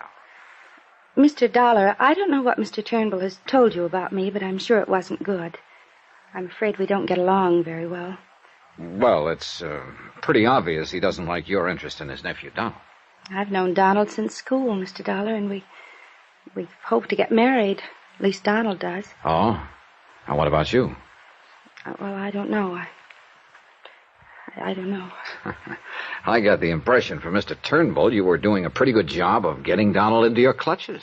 But that isn't the way it is at all. We've been seeing a great deal of each other, and Donald has asked me to marry him. And I'm fond of him, Mr. Dollar, terribly fond of him. But so far as marriage is concerned, I'm not sure. What do you mean? I can't help wondering all the time if he isn't hoping to marry me just as an escape from his uncle. Uh-huh. Would you marry him? If I were sure of him. You'd be sure of an awful lot of money, Dorothy. What? The minute he reached 30, that is. Mr. Turnbull has poisoned your mind, Mr. Dollar. What money Donald has or may have has nothing to do with it. That sort of thinking is filthy. I guess you mean that, don't you, Dorothy? Yes. I think I've loved Donald ever since my father brought him into the museum. Your father? Yes, he's curator of archaeology. Well, how does he feel about Donald and you? His only interest in Donald is in the money, the financial support he gives the museum. Oh. Since Mother died, he's become a grasping, self-centered old man whose only interest is in the museum. I see. So I don't live with him anymore. Well, then I take it he opposes any thought of your marrying Donald. He wants me to string him along for his money and scientific contributions. But Donald is making something of himself, instead of wasting his life in idle luxury as Mr. Turnbull would have it. Or would he rather have Don increase the family fortune? No, just not spend it. That's all he cares about. So if anything should happen to Donald, there would be more left for Mr. Eric Turnbull. And that's why I called you. Because I'm afraid that if Donald does go on this expedition to Egypt, something will happen to him. Oh, now, wait a minute. Turnbull has objected strenuously to this latest expedition. You don't know them yet. Either of them. They're of the same stock, and they're both stubborn, determined, and willful, and his uncle is clever. Clever enough to play on this stubbornness. Capitalize on it. What's that supposed to mean? He knows that the surest way to keep Donald from doing something is to insist that he do it. It's always been that way. Are you sure you haven't been reading too much psychology? It's true. And in spite of Donald's academic maturity, he's almost like a child in some things, emotional sometimes. That's another reason why I wonder if Donald really wants to marry me. If he loves me enough. Or if he's simply rebelling against his uncle. You feel, then, that Mr. Turnbull is opposing the expedition to be sure that Donald will make it? Yes. Because he doesn't quietly reason with Donald, talk things out. He shouts, he storms, he threatens. And that gets Don's back hair up, huh? It makes him more determined to go than ever. Wouldn't it do the same to you? Maybe so. And I'm afraid that if he does go, he'll never come back. You honestly don't want him to go? No. Just what do you think might happen to him? This curse of Kamashek you mentioned? I think that would be the excuse for his uncle to have something happen to him. Well, what is this curse? Do you remember King Tutankhamun? Well, I remember hearing and reading something about him, old Egyptian pharaoh. His tomb had a curse on it, too. But because they believed it would yield important historical data and some of the treasure of those ancient dynasties, an expedition went to the Valley of the Kings and excavated it anyhow. You're really hip on this stuff, aren't you? Because of Donald's interest in it, I guess. But listen to me. One after another, people who were involved in that expedition died under very mysterious circumstances. Yeah, I remember. Even Lord Carnarvon himself. They said that he died from the results of a mosquito bite and pneumonia. But the other deaths were not so easily explained away. Not even by able scientists and doctors. You believe in the curse of King Tut, then? And now the curse of Kamashek? No, I don't. But from what you just told me... There have been too many other tombs, all bearing warnings, where the people who dug into them touched the treasures in them, even touched the remains of the kings, had no harm at all come to them. Well, then I'm afraid I don't see what you're driving at. This, Johnny. Any mysterious death of someone who's explored one of these ancient tombs will be accepted as a result of the curse. Don't you see? It's an open door to murder. You know something? To me, it all sounds a little far-fetched. No. Because of Eric Turnbull. Because I'm sure he wants Donald out of the way. For his money? This terrible friction between them, this antagonism that's been building up for years. And it's reached a point where either one of them would be glad to see the other out of the way. But Eric Turnbull is the only one who's evil enough to do something about it. Well, I gotta admit, the sparks kind of flew between them when I saw them together. And don't forget, it would be to his uncle's advantage if Donald were to die. He needs the money? Well, no, I guess he doesn't. Well, what about you? I'm doing all right at the museum. I'm earning enough to live on, and I'm happy in my work. Just the same, as I understand it, you'd collect half of Donald's life policy. I hate you for even thinking about such a thing. I'd hoped you would help me save Donald's life. Funny, though, isn't it? Funny. Eric Turnbull is my employer in this case. If there really is a case. Because he's smart. He's clever. He's clever enough to know that calling you in would help cover up anything he might do. All right, look. Suppose Eric Turnbull did plan to get rid of Donald. How? I don't know. But this I do know. And it's the thing that has scared me. On his last expedition, and he didn't realize it until afterwards, one of the men in his party, a man he'd selected himself, turned out to have been paid separately by Mr. Turnbull. Why not? He probably wanted somebody there to look after Donald without his knowing. Listen to me. This man caused a couple of accidents. At least they called them accidents. That could have cost Donald his life. Oh, now, Dorothy, look. No, please. no. No, I can see that you don't believe anything I've told you. Dorothy, I think you're just building up something in your imagination. You don't believe me. But at least do this. Remember, no matter what happens, remember what I've told you. Somebody was lying. That was a cinch. But who? And why? Unless one of them really was plotting against the life of Donald Cronin. I couldn't get it out of my head that at least Eric Turnbull didn't need whatever money would come from Donald's death. Dorothy Harkness, on the other hand, would gain what to her would be plenty. Sure, nearly $1 million would go to Turnbull, but that would mean much less to him than the $50,000 insurance would to her. Well, there seemed to be nothing more to say to her at the moment, so I left her, took a cab back to the station. That's item 5, 65 cents, and telephoned to the house on Birchbrook Road in the hope that Donald would be home and I'd have a chance to talk to him. Hello? Oh, Mr. Turnbull, this is Johnny Dollar. Oh, splendid. Where are you? Well, I'm at the station, but I was calling to try and... Splendid. Haskins will drive the car down to meet you immediately. Well, now... I knew that if you thought it over, you'd be willing to take on this case. Yeah, sure. You just wait right there. Haskins will be along in a few minutes. Goodbye.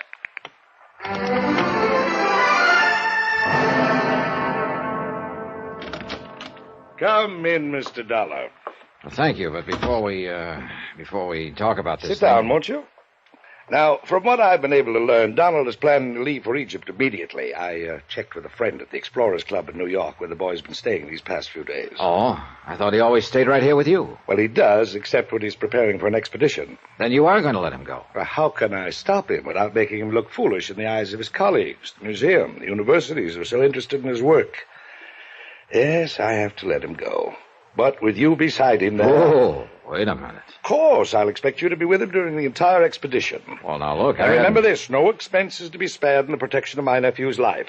I had to go down to New York to see David Wilt. He's my stockbroker, Harris Dillman Company. While I was there, I stopped at my bank and arranged to have some 5,000 in American Express traveler's checks ready for you. All you have to do is go down there and sign them and pick them up. If you need more, cable me. You don't waste any time, do you? I know Donald. He's very stubborn, determined, and willful. In his present frame of mind, he might pack up and take off at a moment's notice. I want to be sure you're at his side. Okay, you're the boss. But, Mr. Turnbull... Yes? You still haven't told me why you think his life is in any more danger on this expedition than on any of the others he's undertaken. Because that girl, Dorothy Harkness, is smart, is clever. And because of something that happened on Donald's last expedition in Yucatan. Oh? He didn't realize it until afterwards, but one of the men in his party, a man he'd selected himself, turned out to be a friend of this Dorothy Harkness. Not 20 minutes ago, I heard exactly... Now, listen to me. This man caused a couple of accidents. At least they called them accidents. That could have cost Donald his life. And Mr. Dollar, though lacking any proof, I am convinced he was put up to them by the beneficiary of his insurance policy, Dorothy Harkness. Did I say somebody was lying? Somebody had to be lying. And by now, that old feeling was beginning to come back to me, that hunch, whatever it is, that told me somebody was planning to kill Donald. Eric Turnbull? Dorothy Harkness? Who? Something told me I'd better get to Donald Cronin, but fast.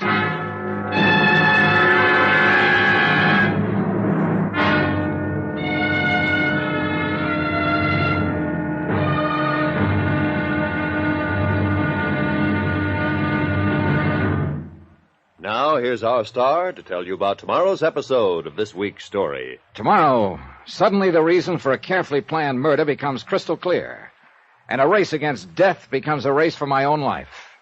Join us, won't you? Yours truly, Johnny Dollar.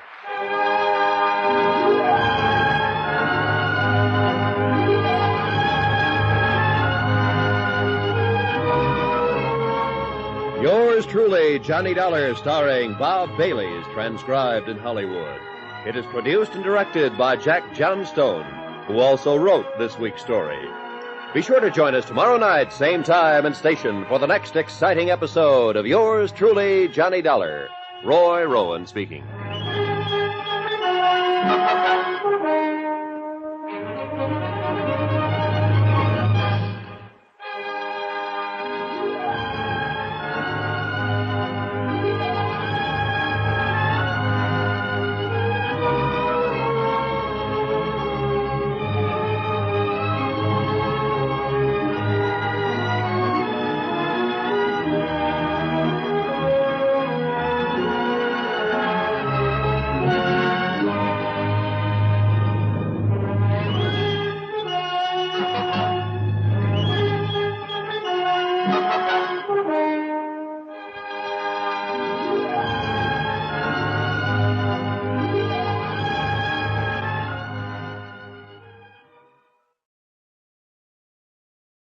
From Hollywood, it's time now for... Johnny Dollar. This is the operator at the Explorers Club. Oh, good. Have you been able Sorry, Mr. Dollar, but I haven't been able to reach Mr. Donald Cronin for you. Well, hasn't he been there at all? He was in and out all morning, but he refused to answer any calls then. Since you first telephoned, he hasn't been back. Well, do you know when he will be back? No, I don't, sir. All right, then leave a message. I'll meet him there at the club. Is it very important that you see him, Mr. Dollar? It's important that I keep him from being murdered.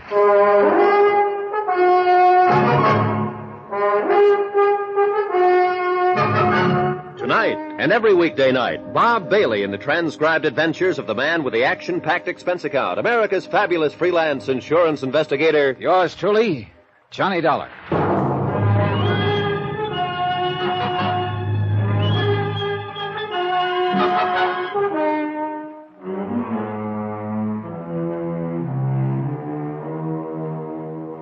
From Special Investigator Johnny Dollar to Inter-Allied Life Insurance Company, Crutchfield Square, Hartford, Connecticut.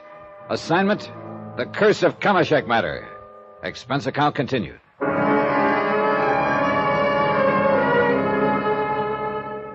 Item 6, $9.80, train to New York, quick lunch and taxi to the Traders Bank and Trust Company. There I picked up the American Express traveler's checks that Eric Turnbull had left in my name, had left for expense money to take me to Egypt, to make sure his nephew Donald Cronin lived safely through an expedition to open the grave of the ancient pharaoh Kamashek. The bank teller's brief remark gave me something to think about. All signed, Mr. Dollar? Yep. Yes, now, let me check the amount for you just once more. All right. 1,000, 2,000, 3,000, 3,500, 44, 45, 47, 48, at $5,000 even. Yes, here you are. Good, thanks. And as I'm sure Mr. Turnbull knows, this will close out this particular account completely. I thought about that remark a little later when it began to tie in with some other things I learned. Right now, item 780 cents cab fare to the Explorers Club. Donald had not yet returned, so I left another message for him, asking him to sit tight until he heard from me. And I meant sit tight. Because apparently, after the latest argument with his Uncle Eric, he was quite likely to hop off to Egypt on short notice. This I didn't want. As a matter of fact, at this point, I wasn't sure I approved of his expedition at all. Both his uncle and his girlfriend, Dorothy Harkness, had told me they thought his life was in danger. And each accused the other of plotting his murder. I was about to leave the Explorers Club when I was buttonholed by a short, kind of cute-looking old character in gray striped suit, tattersall vest, spats, believe it or not, and all but a monocle. I say there, old man. Yes? If you'll pardon me, I believe I overheard you inquiring at the desk for Donald Cronin, didn't I? Oh, yes. Do you know him? Oh, I most certainly do. But excuse me, I'm Percival Thronghurst Scatterday. Mr. Scatterday, I'm Johnny Dollar. Oh, yes. Donald told me that he'd met you at his home.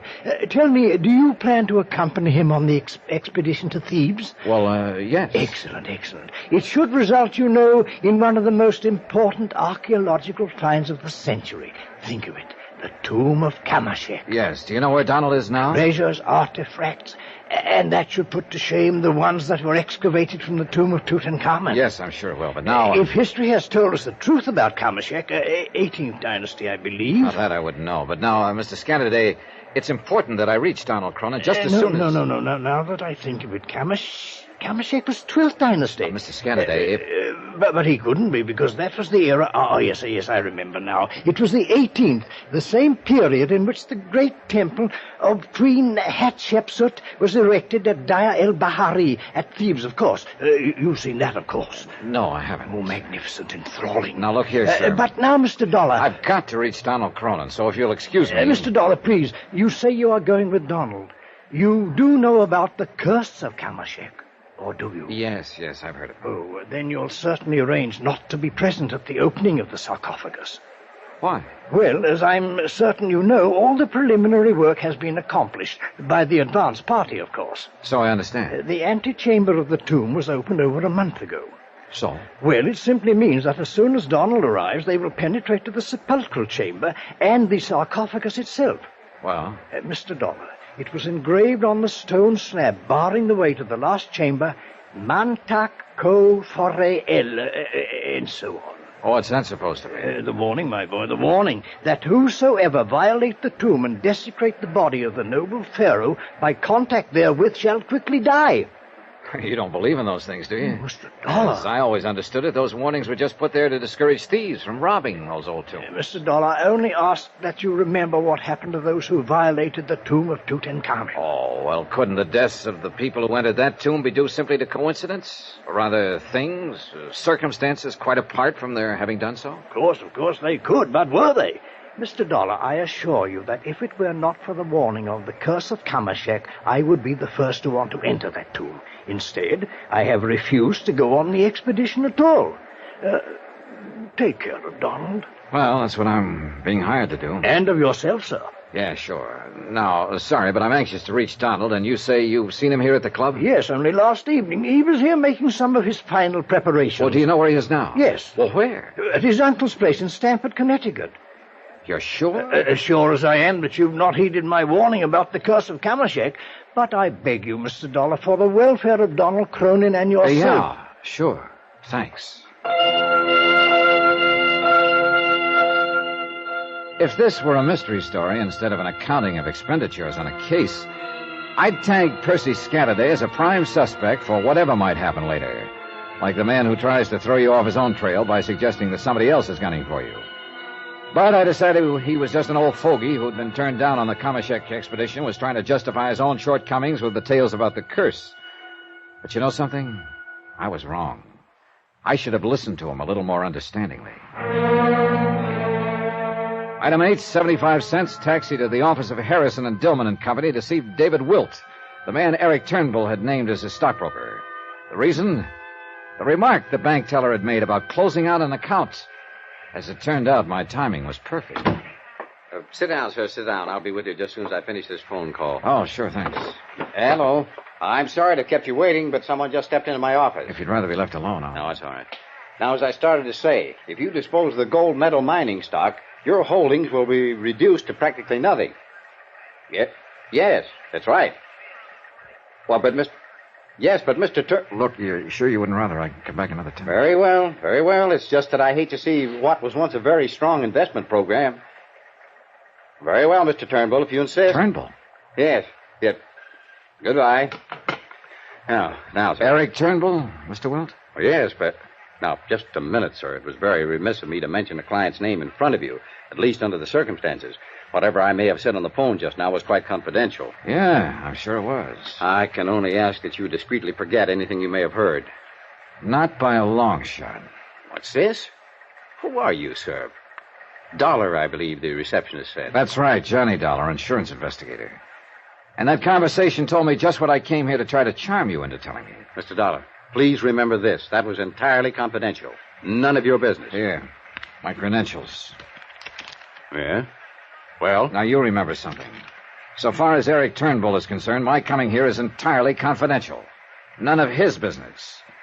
Goodbye, Mr. Wilt.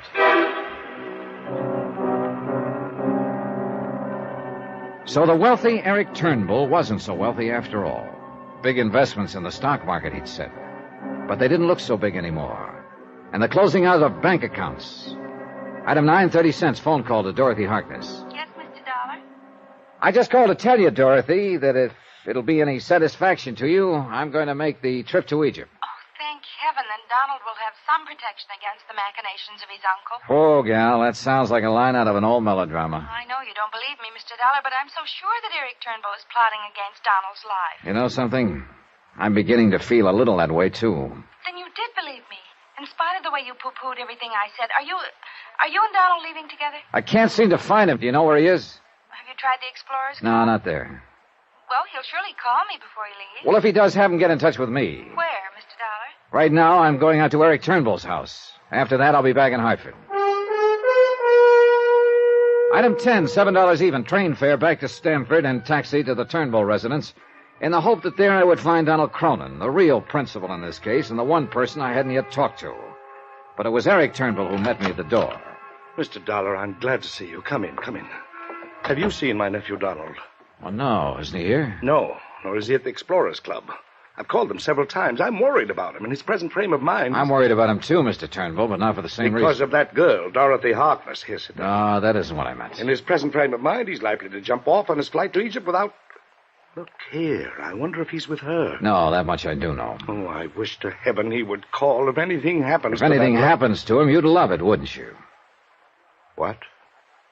What did you say? I've done a little checking up on you, Mr. Turnbull, since I last talked to you. What do you mean? In a case as involved as this, it's necessary to check all the angles, everything, everyone, even the man who hires you. Has that girl been poisoning your mind against me, too? Your banker, from whom I picked up the American Express checks, let it slip that your account is in pretty bad shape. Non-existent now, as a matter of fact. Go on, Mr. Dollar. And your stockbroker, quite inadvertently, made it all too plain that the big investments you told me about aren't so big after all. Mr. Dollar. All right, tie that in with the fact that if anything does happen to Donald, you'll come into his estate. You've said enough. But it's true, isn't it?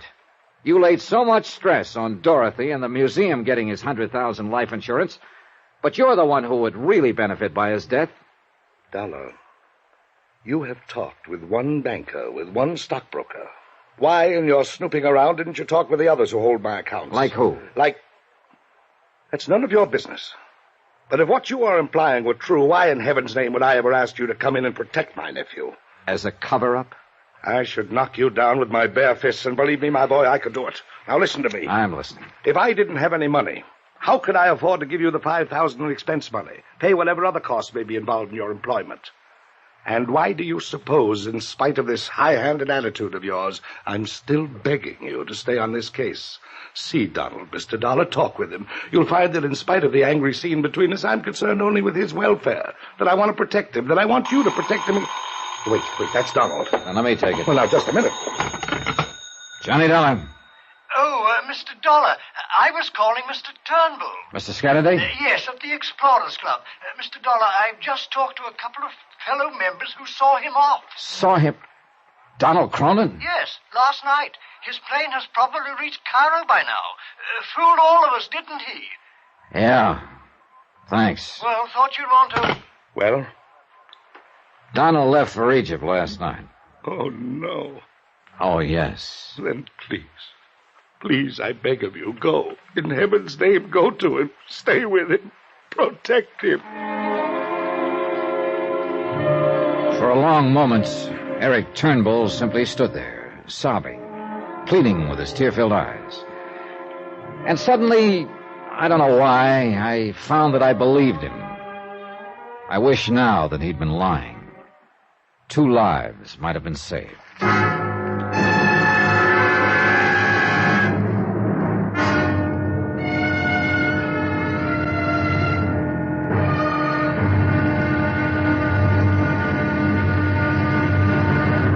Now, here's our star to tell you about tomorrow's episode of this week's story. Tomorrow, a flight into darkness, and when day has come, there's blood on the desert sands. Join us, won't you? Yours truly, Johnny Dollar.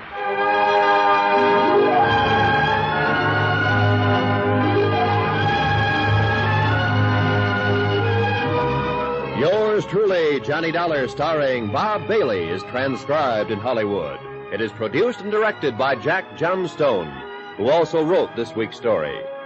Be sure to join us tomorrow night, same time and station, for the next exciting episode of Yours truly, Johnny Dollar.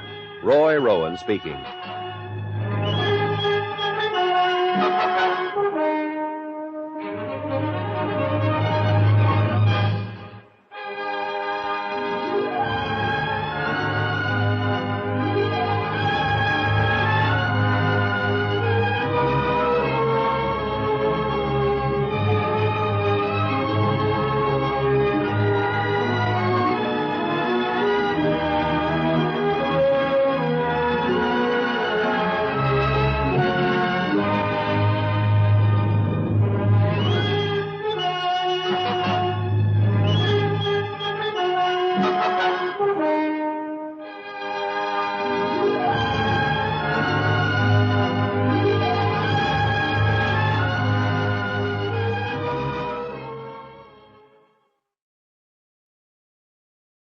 From Hollywood, it's time now for...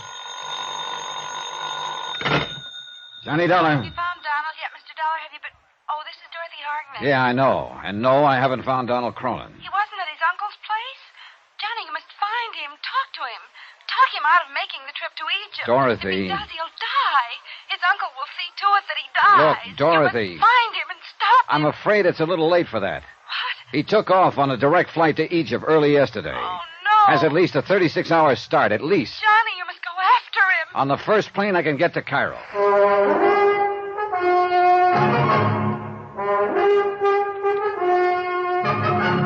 Tonight, and every weekday night, Bob Bailey in the transcribed adventures of the man with the action-packed expense account. America's fabulous freelance insurance investigator. Yours truly, Johnny Dollar.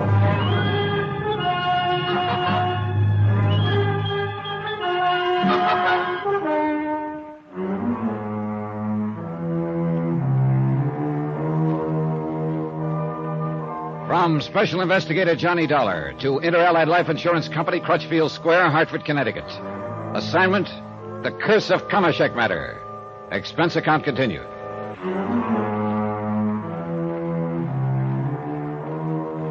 Item 10, taxi, train to New York, and cab to the airport, $9.45. Item 11, round-trip plane fare to Cairo, Egypt, $1,305.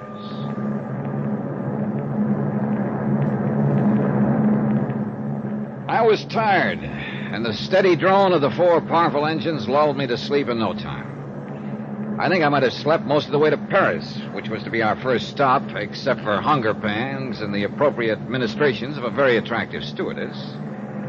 Usually on such a long flight, I try to make friends with everybody aboard, just to shorten the trip.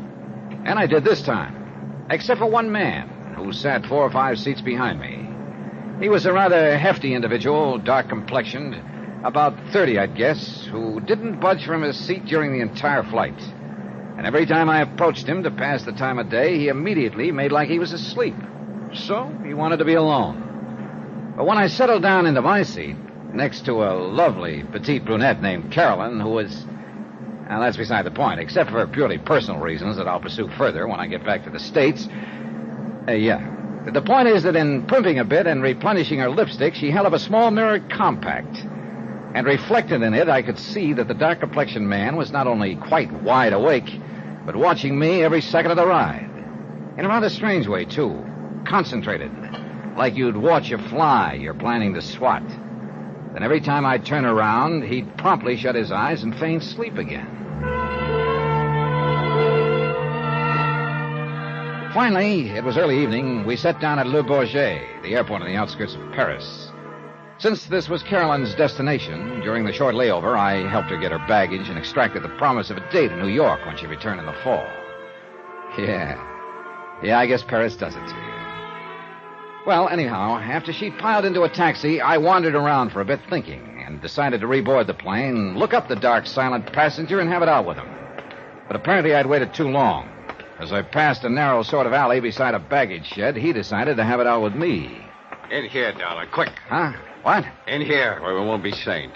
Oh, now, just a minute, fella. Who are you? What do you want? Just this. What? Why, you... Stop. You don't... All right, now. What was the big idea, mister? You gonna talk, or do you want some more of this? All right, I'll talk. Who put you up to this? Come on. No, I can't tell you that. You want to bet? All right, now start talking. I said... All right, I'll talk. It was Turnbull. What? Turnbull? Yeah, that's right. Frederick Turnbull. Why? Oh, should I know? I do a lot of strong arm for him. Go on. So he pays me good to get you out of the way, so I should ask questions? Well, maybe he'll have a few to ask you if you ever get back to the States. Now, roll over. Huh? No. Hey. All right. Hey, what are you doing? That's my passport. That's right, mister. That's exactly what it was. When you get back on your feet, you can try to figure out how to go on from here without it. Listen, you dirty... Sorry, buddy. I gotta catch a flight. I suppose I should have turned the unfriendly thug over to the French police, but figured he'd have trouble enough lacking a passport to keep him out of my way for a while. The only charges I could make against him would be for assault. Time was of the essence, too, since Donald Cronin actually was 2 days ahead of me, and it was important that I join him at the tomb of Kamashek as soon as possible. At least so I thought, until I entered the main building of the airport again and heard my name being called on the PA system. The information desk showed me where to take a transatlantic phone call. Johnny Dollar. Dollar, this is Eric Turnbull. Well. Thank goodness I was able to reach you during your Paris stopover. I'm glad you did, Mr. Turnbull, because there are a couple of things I want to talk to you about. When you return, Mr. Dollar. What's the matter with right now? And may I suggest that you take the first plane back here that you can get? First, I want a little explanation for a beating I just took for... Wait a minute. What did you say? Come back here and we'll settle our accounts. The case is closed. What? Donald is dead. Where? How? I just received word from one of the members of the expedition. In Egypt? Yes, the curse of Kamashek has been fulfilled. Or was he murdered? I'm afraid it was the same mysterious death that's overtaken so many who have violated those old tombs. Well, I don't believe it. Any more than you believe in that so-called curse the last time I talked to you. I know. I was wrong. Heaven forgive me for letting the boy go. Look, Mr. Turnbull, things just don't make sense at all. Come back, Mr. Dollar, and we'll talk about it here. Listen to me. Yes? Before I decide what I'm going to do, I want to know why you hired a thug to try to put me out of the picture. What? I don't know what you're talking about. Oh, you don't? Well, he made it plenty plain that he's handled strong-arm jobs for you before. That's impossible. Gave me your name as the man who's hired him many times. Frederick Whoa, hold it a minute. Dollar, I'm very sorry, but I haven't the least... Maybe I will go back to New York at that. Mr. Dollar. It suddenly dawned on me that I must have been slightly befuddled by the partial beating I'd taken earlier. You know, when the thug made his little confession a few minutes before. I'll talk. It was Turnbull hired me. Frederick Turnbull. Frederick Turnbull, he'd said, instead of Eric Turnbull. Sure, they sound alike. But a guy who's done a lot of strong-arm jobs, knows the right name of the guy that hired him, that can mean only one thing. Someone had instructed that thug to say he'd been hired by Turnbull. But who? I canceled out the rest of my flight to Cairo, made reservations back to New York, and then while waiting for that plane, ran up item 13, $82 American. On phone calls to whomever I could dig up among the Egyptian government authorities who'd been overseeing the excavation of Kamashek's tomb. What little I learned was pretty much summed up by the British doctor who'd been a member of the expedition. Very mysterious, Mr. Dollar. You see, because of the superstition about violating the tomb, only 2 of our people even touched any of the bones we found within it. Yeah? And incidentally, that is all we found. The tomb had been thoroughly ransacked by thieves, probably centuries ago. Yeah, but you were saying, Doctor. Oh, yes. Only 2 touched any of the remains.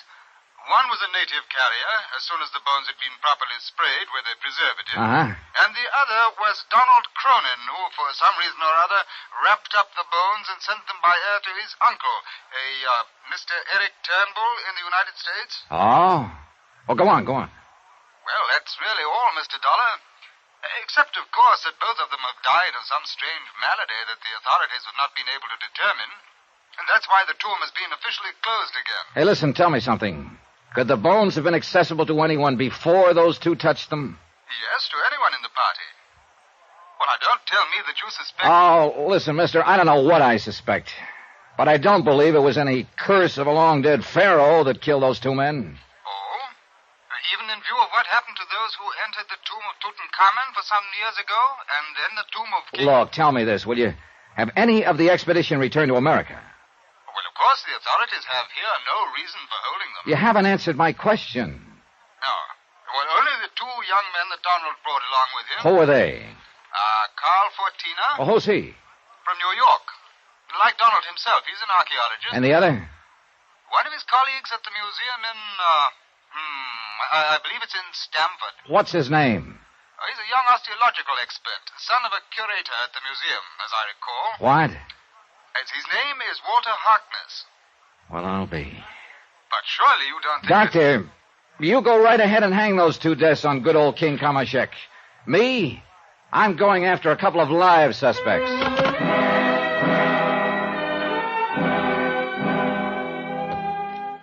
There was plenty of time before the New York plane for a quick look for my heavy-handed pal in the alley where I'd left him.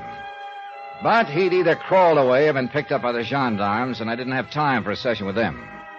Item 14, $150 for some food. Then aboard the plane and we took off. It was a rough case to figure. Actually, of course, the insurance angle was done and over with. It ended with Donald Cronin's death. And 2 people would benefit by his death, both of them number 1 suspects. One, his uncle, Eric Turnbull, who would now take over the $1 million estate. The other, Dorothy Harkness, who would gain a big chunk of life insurance money, along with the museum, of course, that her father... Who hold everything? Her father, Adam Harkness, who opposed her marriage to Donald, who looked on him simply as a source of income for the museum, who... Hold everything is right. There was the son, too, Walter Harkness, who ducked back to the States the minute Donald died. How did he fit into this? Believe me, in spite of all the talk in it, the belief in it, the one thing I was sure had nothing to do with the whole matter was the curse of Kamashek.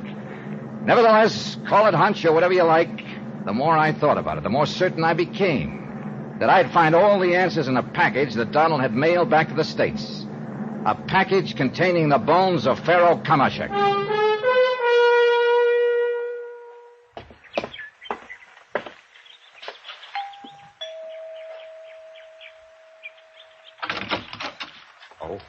Mr. Dollar. Hello, Haskins. Mr. Turnbull, then? Yes, and I'm sure he wishes to see you. It's a frightful thing about Master Donald, isn't it, sir? How does Mr. Turnbull feel about it? Terribly broken up, sir. I'll bet. Oh, but please come in. He's in the library. Thanks. He just received a package the poor boy sent to him before he... Wait, Haskins. Has he opened it yet? He was examining the contents when the doorbell... Good heavens. Mr. Turnbull. He's fallen from his chair, Mr. Dollar. Mr. Dollar, he's... Oh, no. Yeah, Haskins. He's dead.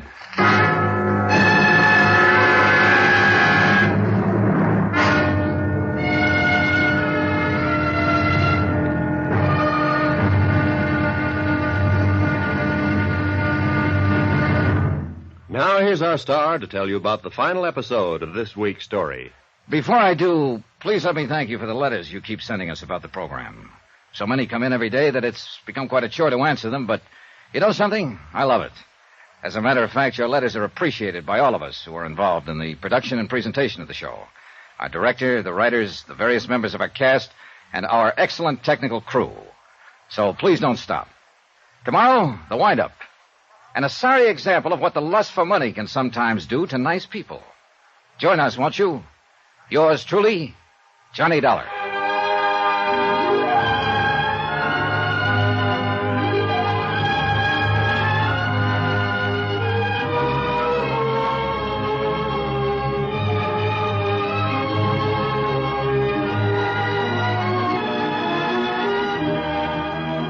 Yours truly, Johnny Dollar, starring Bob Bailey, is transcribed in Hollywood. It is produced and directed by Jack Johnstone, who also wrote this week's story.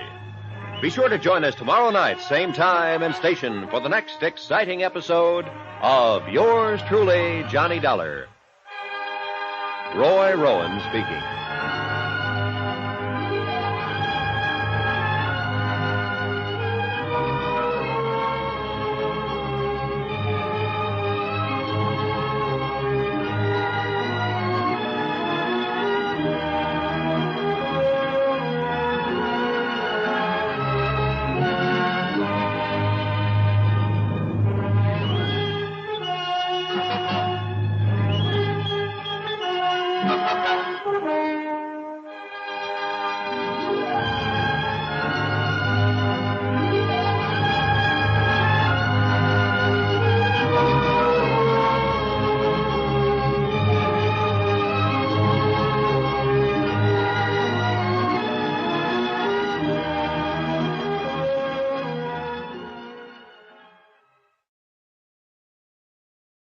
From Hollywood, it's time now for...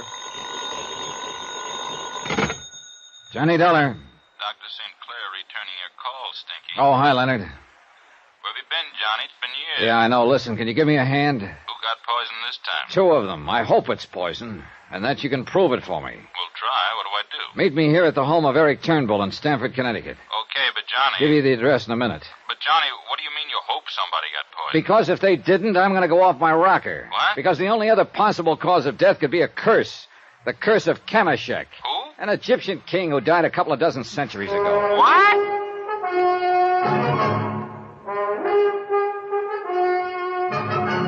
Tonight, and every weekday night, Bob Bailey in the transcribed adventures of the man with the action-packed expense account, America's fabulous freelance insurance investigator. Yours truly, Johnny Dollar.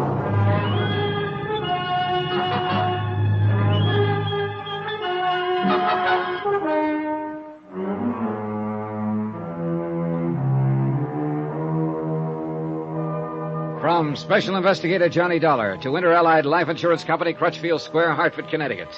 Assignment, the Curse of Kamashek matter. Expense account continued. I called Dr. Leonard St. Clair, an old school chum, because I knew him to be one of the foremost toxicologists in the country. And I was telling the truth. I hoped it could be shown that some kind of poison killed Donald Cronin and subsequently his uncle Eric Turnbull. Both apparently had believed in the curse of the old Egyptian pharaoh, a curse that was to befall anyone who violated his ancient tomb on the banks of the Nile. Donald had done this in excavating the tomb, but his uncle here in Stamford had only touched the bones that Donald had airmailed to him. He was opening the package that Master Donald, God rest his soul, that Master Donald had sent him just before he died, there at the tomb in Egypt. I brought them in here to the library for him, sir. Go on, Haskins. Well, then you rang the doorbell. I left him with it, and when you and I came in here... Yeah, dead. From the curse of Kamashek, Mr. Dollar. Oh, Haskins, I don't believe it. A friend of mine, Dr. St. Clair, will be here shortly, and he'll be able to... Shouldn't we notify the police? No, sir? Later. But leave my poor employee's body just lying there? For the time being, yes. Until Dr. St. Clair examines it. Hey, as you wish, sir. That's what I wish. Haskins. One person in this confusing mess I hadn't given a second thought to. As it turned out, there wasn't time, for Len St. Clair arrived a few minutes later in a car equipped like a miniature laboratory. No doubt as a result of the police work he was frequently called on to do. First, of course, in his capacity as an MD, he made a thorough examination of Eric Turnbull's body for purposes of death certificate data. It was poison, all right, Johnny. I'm sure of it. At least as sure as I can be, short of making an autopsy. But what kind of poison, Len? And how administered? Well, at the risk of making it sound like a dime novel, I'd say it was an extremely rare, Well, what? Come on. Well, it's something I haven't heard of in years. Related to the old Indian arrow poison. It's very difficult to detect. Can you make sure? Yes, if you'll help me drag some of my equipment in from the car, including a cage of white mice. What? Yeah, on which to experiment with samples of the stuff. Samples from those old bones out of the tomb? That's right. Now, from what you've told me, only 2 people have touched the bones since the minute they were discovered in the tomb. 3. A native carrier, Donald Cronin, and now the late Eric Turnbull. And they've all died. But, Johnny... Yeah? The poison I'm thinking of would hardly have been put on those bones in the time of the pharaohs. Oh, and by the way, I hope no one's touched them here. No, I've left them just as they are in that mailing wrapper. Good. Because it could be fatal. I'll carefully scrape them when we get the equipment in here. We brought in what Len needed for his work, including the white mice. Then I closed him in the library and left him to his experiments. To a bit of research, too, for he'd brought in a couple of thick books on toxicology. As a matter of routine, I phoned the local coroner and then tried to reach Dorothy Harkness. Her number didn't answer. I was about to drive over to her little apartment when Len came out of the library. I was right, Johnny. Curaba arsenium. That the name of the stuff? Uh-huh. In its powder form, absorbed into the pores of the skin, it could be fatal almost immediately. And listen to me. Yeah? Somehow, between the time the bones of that old king were discovered and the time that Donald Cronin touched them, somebody put that poison on him. How? Without endangering himself? By keeping it in aqueous solution until the bones were sprayed with it. Sprayed with it? Wait a minute. Yeah? Sprayed with it, huh? A doctor, an Englishman who was on the expedition, told me that the bones had been sprayed with some kind of preservative, even before the native carrier touched them. You thinking what I'm thinking? Yeah, right.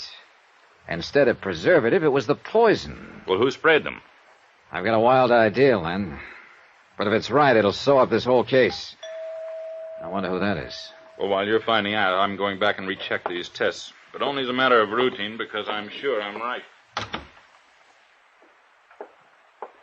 I beg your pardon, sir. Yeah, Haskins? Miss Dorothy Harkness is here, sir. Huh? And her young brother, Walter. Shall I ask them in, sir? By all Darling, means. What a terrible thing that has happened. Is that really the way you feel about it, Dorothy? Yes, just what do you mean by that, Mr. Dollar? I'm Walter Harkness. Well, come right in, Walter.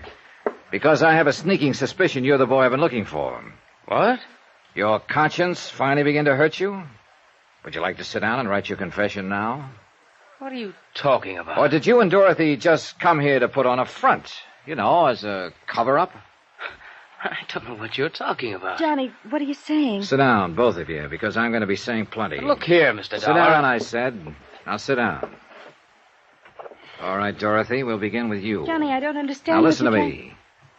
From what you told me, and I've no other reason for believing it except that you told me, Donald Cronin was in love with you. It was true. And I At any rate, he made you part beneficiary of his $100,000 life insurance policy. Half of it, I believe. A cool $50,000. How can you say or even be think... quiet. Mr. Dollar... I'm coming to you right now, Walter. You're working for the museum where your father is curator of archaeology. The museum that has depended quite a lot not only on Donald Cronin's scientific contributions, but his monetary help as well. That may be true, but now look The here. museum, the other beneficiary of Donald's insurance, also $50,000. Mr. Dollar, if you're implying that I had anything to do with Donald's death... You in can order shut to gain... up, too, and let me talk. This is the first chance I've had to begin to tie this case up. The first time any of the crazy elements in it made sense. No, wait, tell me this. Eric Turnbull was opposed to Donald's interest in the museum, wasn't he? Well, yes. Sure. And I'll bet my bottom dollar that if something happened to both Donald and his uncle, the estate worth nearly $1 million was willed by Donald to the museum. That's true, Johnny, but there's No wonder Eric Turnbull was afraid for Donald's life. Because he knew who would ultimately benefit most by his death. No wonder he hated you, Dorothy. Johnny. Oh, Johnny, you can't mean you think that I would... No, that no. I think you were only being used as a tool, Dorothy. You told me yourself how your father opposed your marrying him. How his only interest was in getting money for the museum. Is that true, Walter? Yes, Mr. Dollar, that is true. But if you mean to imply that I or any of us was involved in Donald's death... Walter, the more I think about it, the more I'm sure you are directly involved. Now, sit down. It's a lie. I swear to it, Mr. Dollar. You're wrong. It's a lie. We'll see about that. Because there's one thing you may have overlooked. I know what killed Donald Cronin. You do? Oh, yes, Walter. Just as well as you do. But I don't. I haven't the least... The curse of Kameshek? The curse Johnny? of Kameshek. Not by a long shot. Was it, Walter? I told you I haven't the All right, slightest... then tell me this. Immediately the pile of bones was found in Kameshek's tomb before anyone touched them. I refused to touch them Will you listen to me? Before anybody touched them, somebody sprayed those bones with a so-called preservative. And I mean so-called. Well, I don't know why you should. Oh? Well, that's common practice these days, in case you don't know it, but I fail to see what was supposed to be a preservative was in reality a deadly poison. What? Oh, come on now, Walter. But you're wrong. You must be wrong. It's impossible. You know, you're very convincing, I must admit. Well, it's true. I applied that preservative, Mr. Dollar. Oh, you did? Yes. Aqueous solution, wasn't it? Of course. And I'll bet you washed your hands very carefully immediately afterward, didn't you? Yes, of course I did, because I was told to. By whom? By... Oh, no. Walter? What is it? Holy... Tell me, Walter. Walter! Yes? Do you know anything about a man who tried to intercept me on my way to Egypt? To make sure I didn't get there until the bones of the pharaoh were sent to Eric Turnbull and that Donald Cronin died? No, I don't, believe me. Then answer me this one. Did you make up the, we'll call it preservative, that you used over there? No. Then who did? And who told you to be sure to wash your hands immediately after using it? Well? Walter! Oh, no! I'm afraid so, Dorothy. Oh, no! Better tell me, Walter. Beg your pardon, Mr. Dollar, but Mr. Harkness Sr. is here, too. Mr. Dollar, I'm Adam Harkness, curator of archaeology at the museum. Well, Mr. Harkness, I'm really glad to see you. Dorothy, Walter. Mr. Dollar, I've come to pick up the bones from the grave of Kameshek that I understand Donald Cronin sent to his uncle instead of to me through some misunderstanding. Oh, yeah, sure. I had a notion you'd want to pick up those bones, Dr. Harkness. And I'll give them to you on one condition. Oh? What is that? That you take them out of the package in which they arrived here with your bare hands. That you carry them out of this house also in your bare hands. Why, that's a strange... Will you? Of course not. Why? Why, because such priceless relics are too fragile, too full of a deadly poison that you had them sprayed with? Curaba arsenium, I believe it's called. I don't know what you're... Walter, what have you been telling us? It's true, isn't it, Father? Well, Dr. Harkness... Daddy! I don't know how you found out, Dollar, but I'll tell you this. You won't ever live. Wait a minute, put that thing down. Father! Wait a minute! Daddy!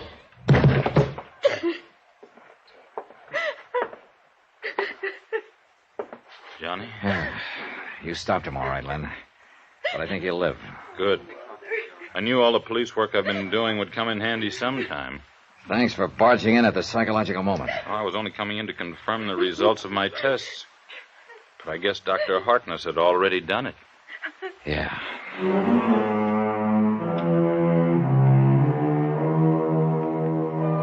So, I guess the museum will profit mightily from half the insurance and all of the estate of Donald Cronin. The museum, that is, without Dr. Adam Harkness. Expense account total, including transportation back to Hartford, $985. Remarks? Well, doesn't mean a thing, I know, but I kind of wonder what I might have found if I'd been assigned to investigate the deaths of the people who excavated some of those other old Egyptian tombs. Tombs that had a curse on them. Interesting thought, isn't it? Yours truly, Johnny Dollar.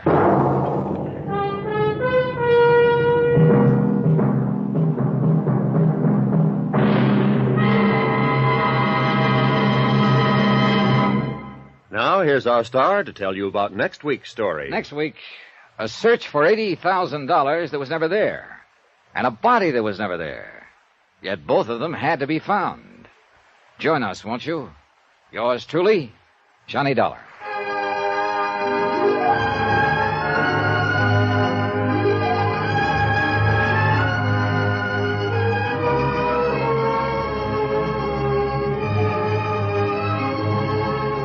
Yours truly, Johnny Dollar, starring Bob Bailey, is transcribed in Hollywood. It is produced and directed by Jack Johnstone, who also wrote this week's story. Heard in this week's cast were Paul Dubov, Alan Reed Sr., Dick Crenna, Virginia Gregg, Ben Wright, Forrest Lewis, Eric Snowden, Barney Phillips, James McCallion, and Les Tremaine. Musical supervision by Amerigo Marino. Be sure to join us on Monday night, same time and station, for another exciting story of yours truly, Johnny Dollar. Roy Rowan speaking.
My name's Regan. I work for Anthony J. Lyon Detective Bureau. They call me the Lion's Eye.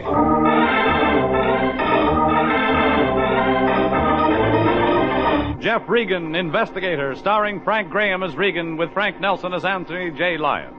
So stand by for mystery and suspense and adventure in tonight's story of The Gorilla That Always Said, Yeah.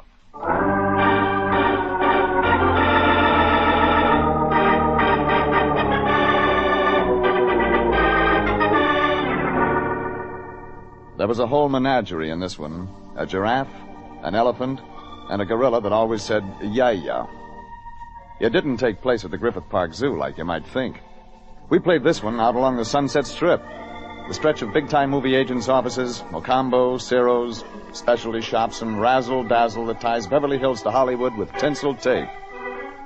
It started, as these things sometimes do, in my boss's office, the Lyon Detective Bureau. Now, just sit down, Jeffrey, and stop pacing the office floor. You know what carpeting costs. Sure.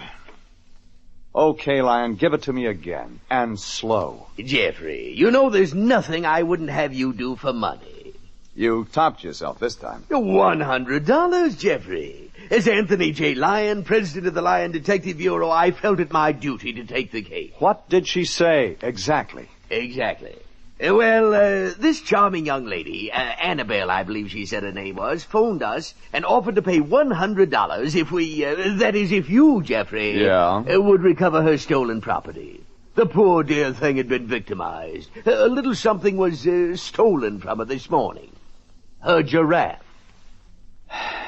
Annabelle happened to mention where the theft of this little something took place? Yes, she said it was somewhere along the Sunset Strip, behind an advertising billboard of some kind or other. But, Jeffrey, you can get the minor details from her when you see her. Sure I can. Jeffrey, you are going to see her. Oh, yeah. Give me the address. Yeah, Annabelle said she thought it'd be better if you met her someplace else. She had an idea that her place may be being watched, you see. Where, for instance, else, Fatso? Well, she suggested the Teensy Tea Shopette on the Sunset Strip. All right, phone her up and tell her I'll be there in 40 minutes. Oh, Lyon. Yes? She didn't give you anything else? Yes, there was one thing more, Jeffrey. Spill. I believe she did happen to mention that the stolen giraffe was, blue. Oh, well, that's okay then. I was scared for a minute this was going to turn out to be a screwy case.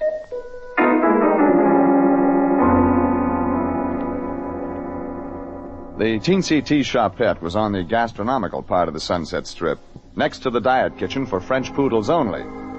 I entered, clutched my wallet, made a run for the back booth, the smog lifted, and there was Annabelle. If somebody had to get a giraffe stolen from her, and I had to get hired to get it back, then Annabelle was the one it ought to be. Shall I order tea, Mr. Regan? It's a specialty here. Not for me, thanks. Your first name's Jeffrey, isn't it? Jeff. Jeff. You know, I don't care for tea. Would you like to see the place where my giraffe was stolen? That would be a good place to begin. Wouldn't it, Jeff?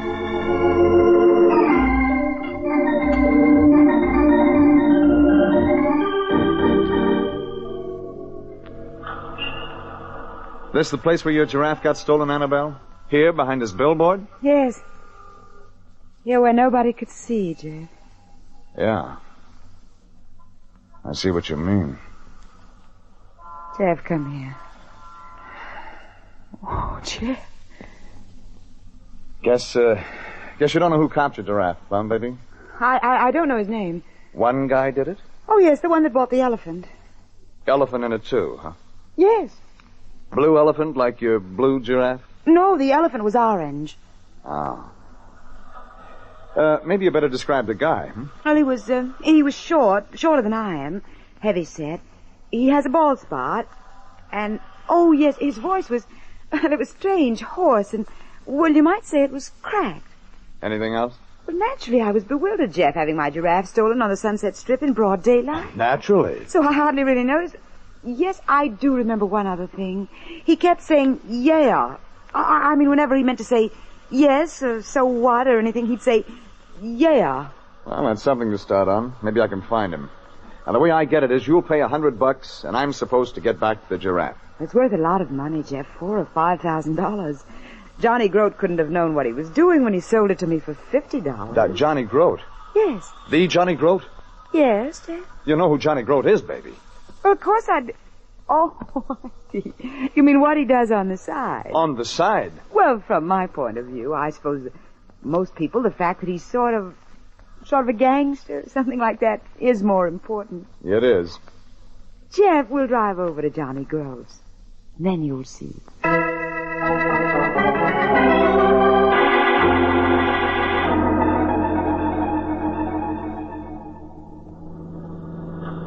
This place, Grote's? He just opened it. We'll park here across the street. Now you can read the sign. J. Grote, ceramics. You see, I'm in ceramics, too. The address I gave dear Tony Lyon is my ceramic shop. Oh, so the blue giraffe and the orange elephant are made out of pottery. Oh, no, Jeff, no porcelain. It's quite a different thing. You see, well, the word's around in the trade that Johnny Grote managed to buy a big consignment of pieces shipped from Europe right after the war. I dropped in this morning to see if there mightn't be something I could pick up for my own shop. And you bought the blue giraffe? Now, it was a queer thing. While I was looking around, that short, thick man with the odd voice came in. He bought the orange elephant. Now, for $50, they were a match set, the blue giraffe and the orange elephant. I was thunderstruck, Jeff. They were Viegli. No. Oh, I was beside myself. I knew that their resale would run into thousands of dollars. The great ceramist Viegli made his last porcelain figures in Berlin before 1750, and they've nearly all disappeared. Uh-huh, this begins to make sense. You bought the giraffe. The short guy with the cracked voice saw you buy it. He followed you. He hijacked you. Yes.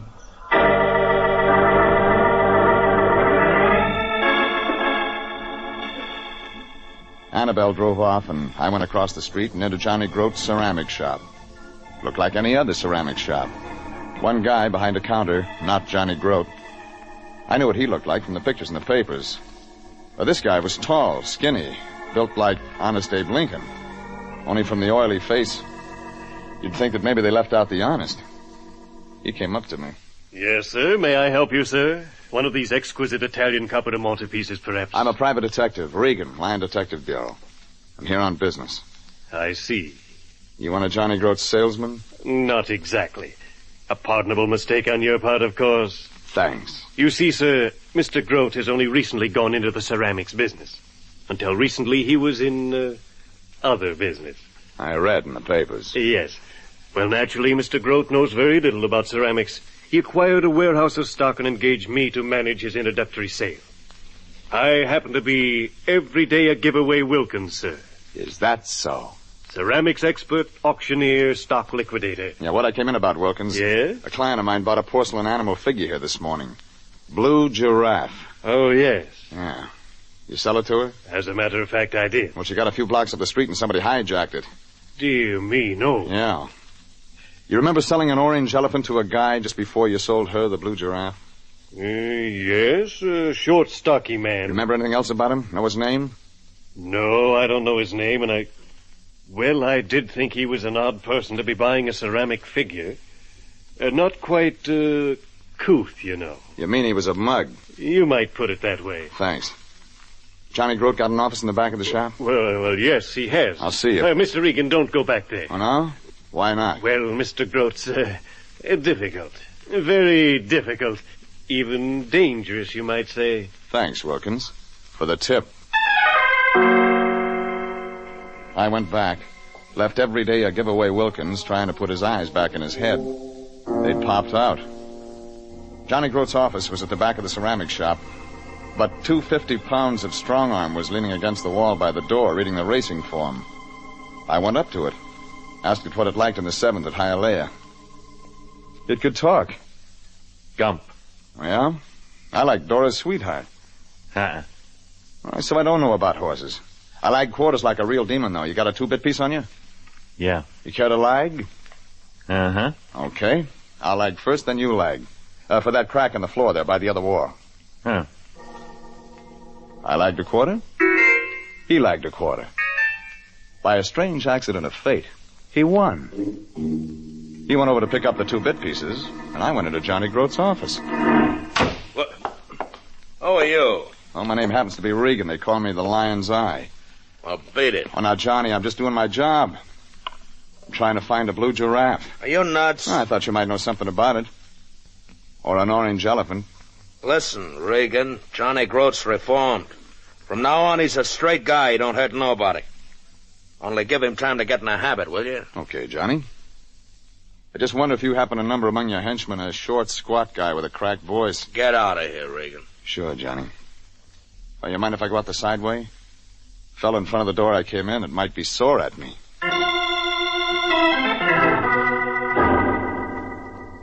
I went out the side way. Maybe the visit was worth the 2-bit piece I lost lagging with the mug in front of the other door. I got 2 items. One, the short, squat, crack-voiced guy that had heisted my client Annabelle's blue giraffe was not unknown to Jay Grote, ceramic shop owner and former racketeer. 2, Jay Grote had only one thing written on his desk pad. I read it upside down, but it said, Sam. That was followed by a phone number. Sunset 931. The last 2 numbers were torn off. I went out the side door and started up the alley in back of Grote's shop. That was when something happened. The Southern Cal Chamber of Commerce was going to have to hush up. Footsteps came up behind me fast. And then all of a sudden, a big, bright, high-octane February California sun went out.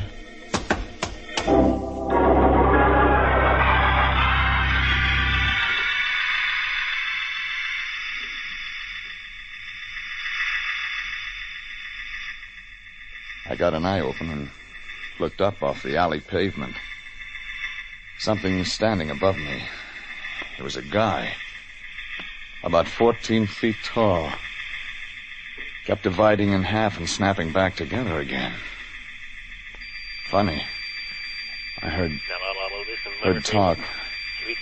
All I could make out was a name. Murphy.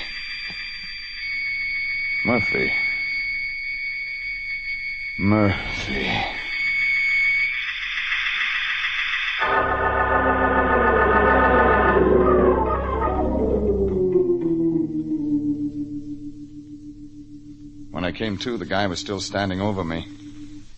He wasn't 14 feet tall. Only about 7. Get up, Regan.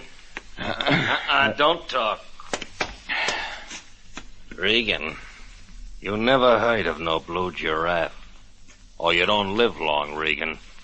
Johnny Grote says for me to tell you. Well, thanks, Murphy. You're wise, huh? Well, go back to sleep. I went back to sleep.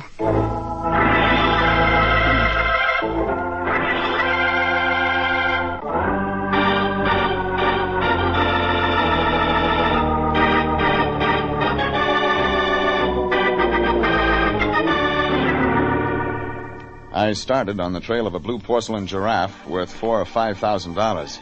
I did fine. 3 hours after I took the case, I had A, an order from Johnny Grote, ceramic shop owner and former mobster, to drop the case or turn up dead. B, 2 lumps on the head administered by one Murphy. C, description of a short, squat person unknown that had a cracked voice in the habit of saying ya and had copped the giraffe from my client. D, half a telephone number. E, my client Annabelle. Well, item E was okay anyway. Well, Jeff, I think you're really doing brilliantly on the case. Sure I am. Only, Jeff, Yeah? don't find my blue giraffe too soon. Oh, I want it back. It's worth lots of money, but make the case last a while. See what you mean. You got a phone here in your ceramic shop, Annabelle? Of course. I got a lot of phoning to do.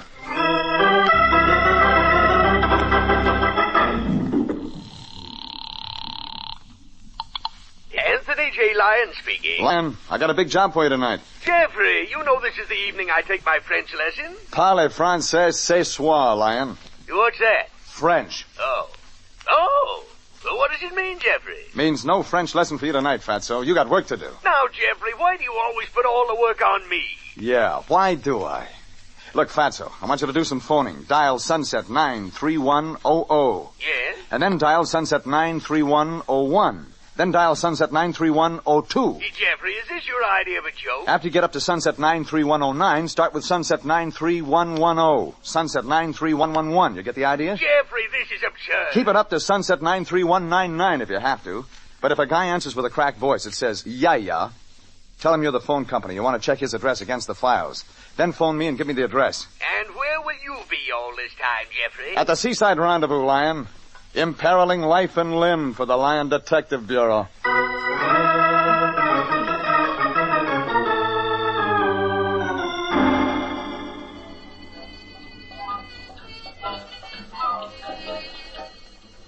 Jeff.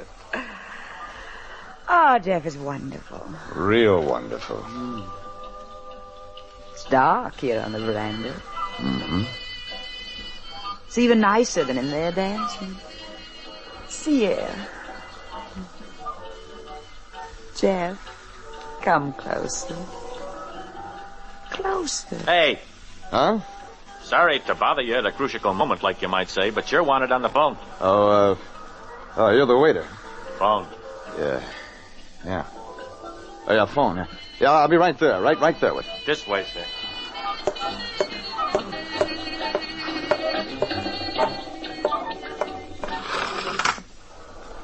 Regan. Jeffrey. Oh, Lyon, that's you? I've lost my voice. Oh, no. I got as far as Sunset 93187. Talk to thousands of people. Jeffrey, I can't go on. I can't go on.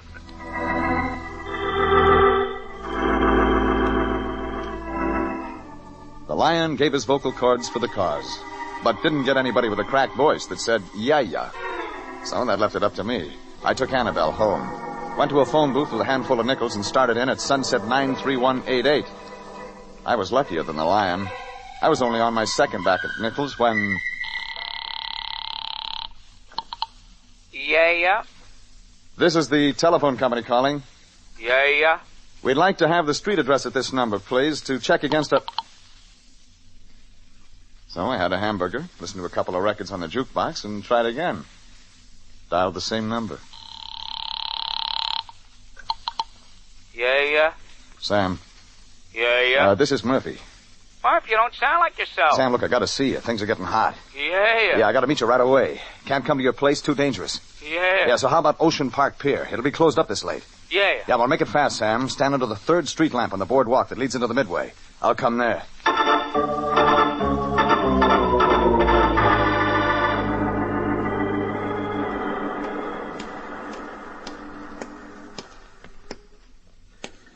Got a match, Bud? Yeah. All right, Stan, this is a gun in my pocket. Turn around and walk straight ahead. Hey, what are you... Walk, shut up and walk. Out on the amusement pier, up the midway. Hey, what is this? Shut up and walk. Yeah. Okay.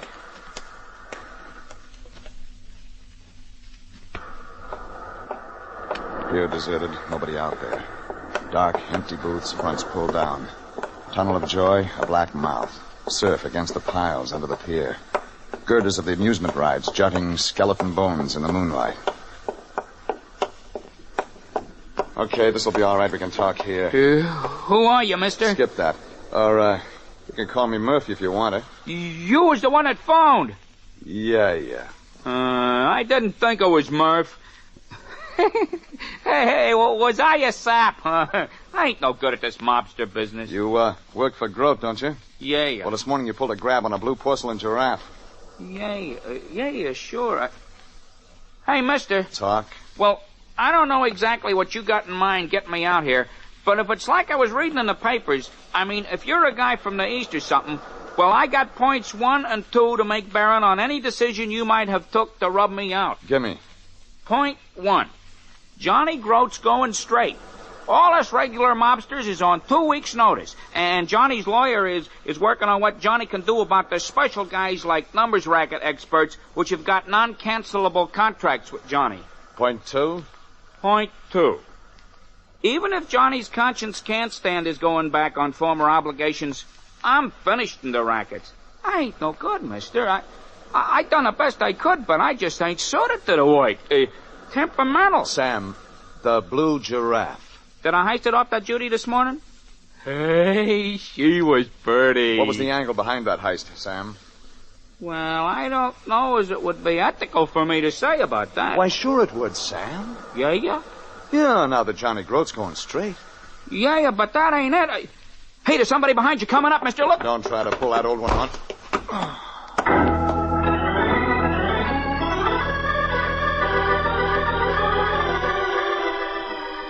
My head was getting used to it. I came out of it quick. Yeah, but I was all alone on the pier. The unsuccessful gorilla with a cracked voice, Sam, had disappeared. I patted around among the booths a while, came up with nothing. So I phoned police headquarters and gave them a description on Sam. It was past 1 a.m, and I went home to my place on Taft. Opened the door and went in. Then, like they say, that was the moment my whole life passed in a flash before my eyes. That's what they say happens the moment before you die.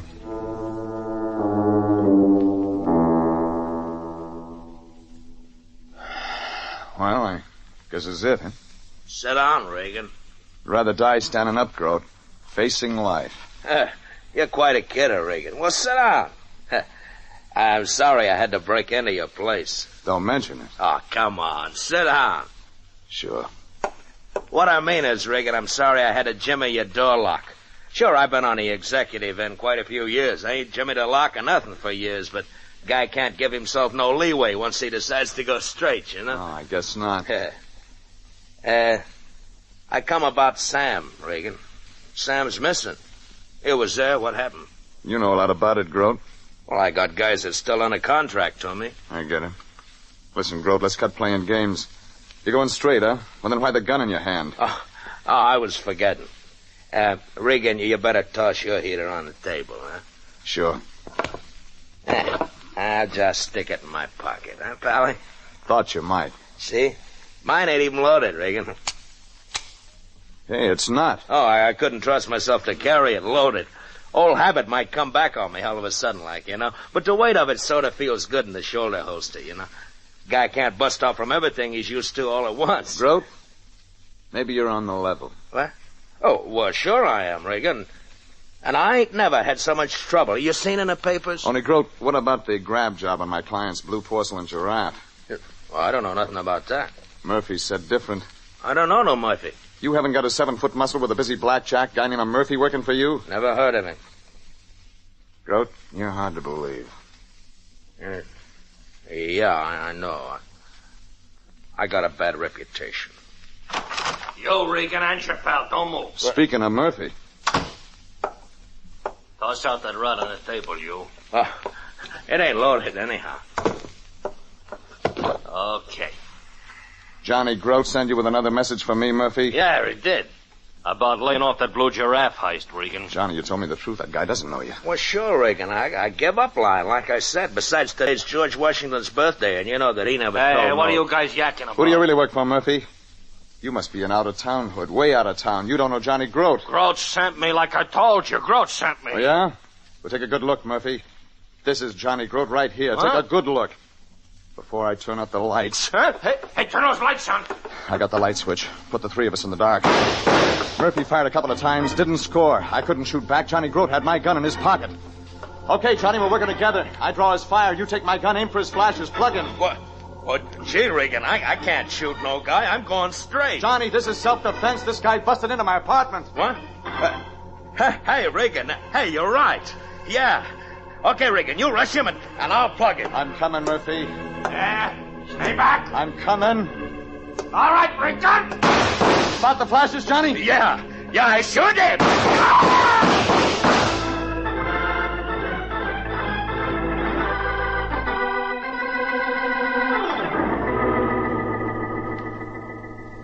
While we waited for the cops and the police ambulance, Grote and I had a chance to talk things over. Johnny had bought a big consignment of ceramic pieces like Annabelle had told me. He didn't know anything about this stuff, so he hired every day a giveaway Wilkins to sell his stock for him. Wilkins was an expert on the value of the stuff. Cops came, hauled what was left of Murphy off. They buttoned Jay Grote up in the wagon. Said they'd have to hold him for questioning. Maybe the story we told them was okay, but they weren't taking any chances on Johnny Grote. Me? I had a call to make. Why, Mr. Regan, it's 3 o'clock in the morning. Step back in, Wilkins. I want to talk. Now, just a Step minute. back, Wilkins, like fast. Well, very well. Mr. Regan, I'm sure I don't know what this is all about. You sold an orange ceramics elephant from Johnny Grote's stock to a guy named Sam, $50. Well, yes, I did. I tried to make as many sales for Miss Grote as possible, of course. Yeah, sure. Only that ceramics elephant was a German antique. That was worth about $5,000. You were a ceramics expert. You knew what that was worth. Grote didn't. You hired Sam to buy it for you. Then you'd appraise it way, way low. That was your way of getting it cheap. Mr. Regan, a statement of that kind had better be backed up with proof. Well, that'll be easy. Who else knew the value of the ceramics pieces? You had tough luck, Wilkins. My client Annabelle saw the sale. She bought the giraffe. That was worth $5,000, too. You had to sell it to her for $50, only you had Sam tag her and heist it from her. That way you got both pieces. Mr. Regan, if the ceramic pieces are valuable, as you say, there might be a handy profit in their resale. That could be divided, eh? You don't have to pay off, Wilkins. I'm already in debt to you. I don't know that I understand that. 3 saps on the head you sent me by Murphy. And now it's my turn to pay you back, Wilkins. With interest.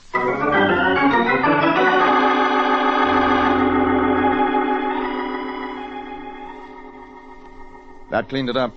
I took Wilkins to police headquarters where they had some questions to ask him regarding embezzlement. Murphy? He was in the morgue. Sam? Well, he came out of hiding when he read the papers. He jumped backwards when Murphy rapped me on the head on the pier, falling into the Pacific Ocean. Sam never could do things right. Annabelle got her blue giraffe back, and the next morning, I dropped into the Lion Detective Bureau office. Anthony J. was too busy to notice me.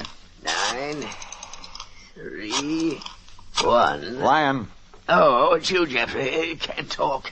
Save my voice. Let me see now. 7, 3. Yeah. Hello? I seem to have the wrong number.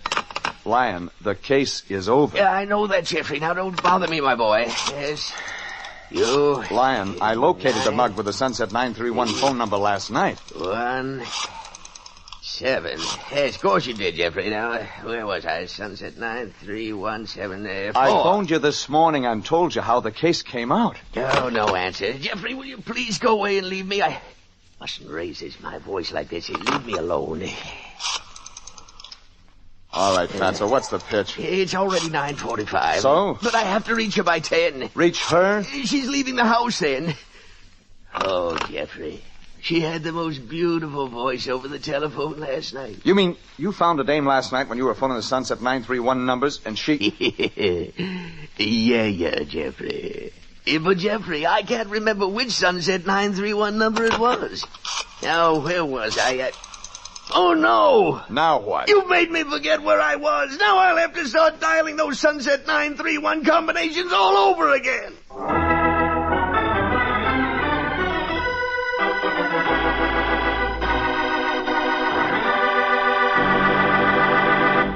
Jeff Regan, Investigator, is written by William Frug and William Fifield, produced and directed by Sterling Tracy, and stars Frank Graham as Regan with Frank Nelson as Anthony J. Lyon. Original music is by Dick Arant.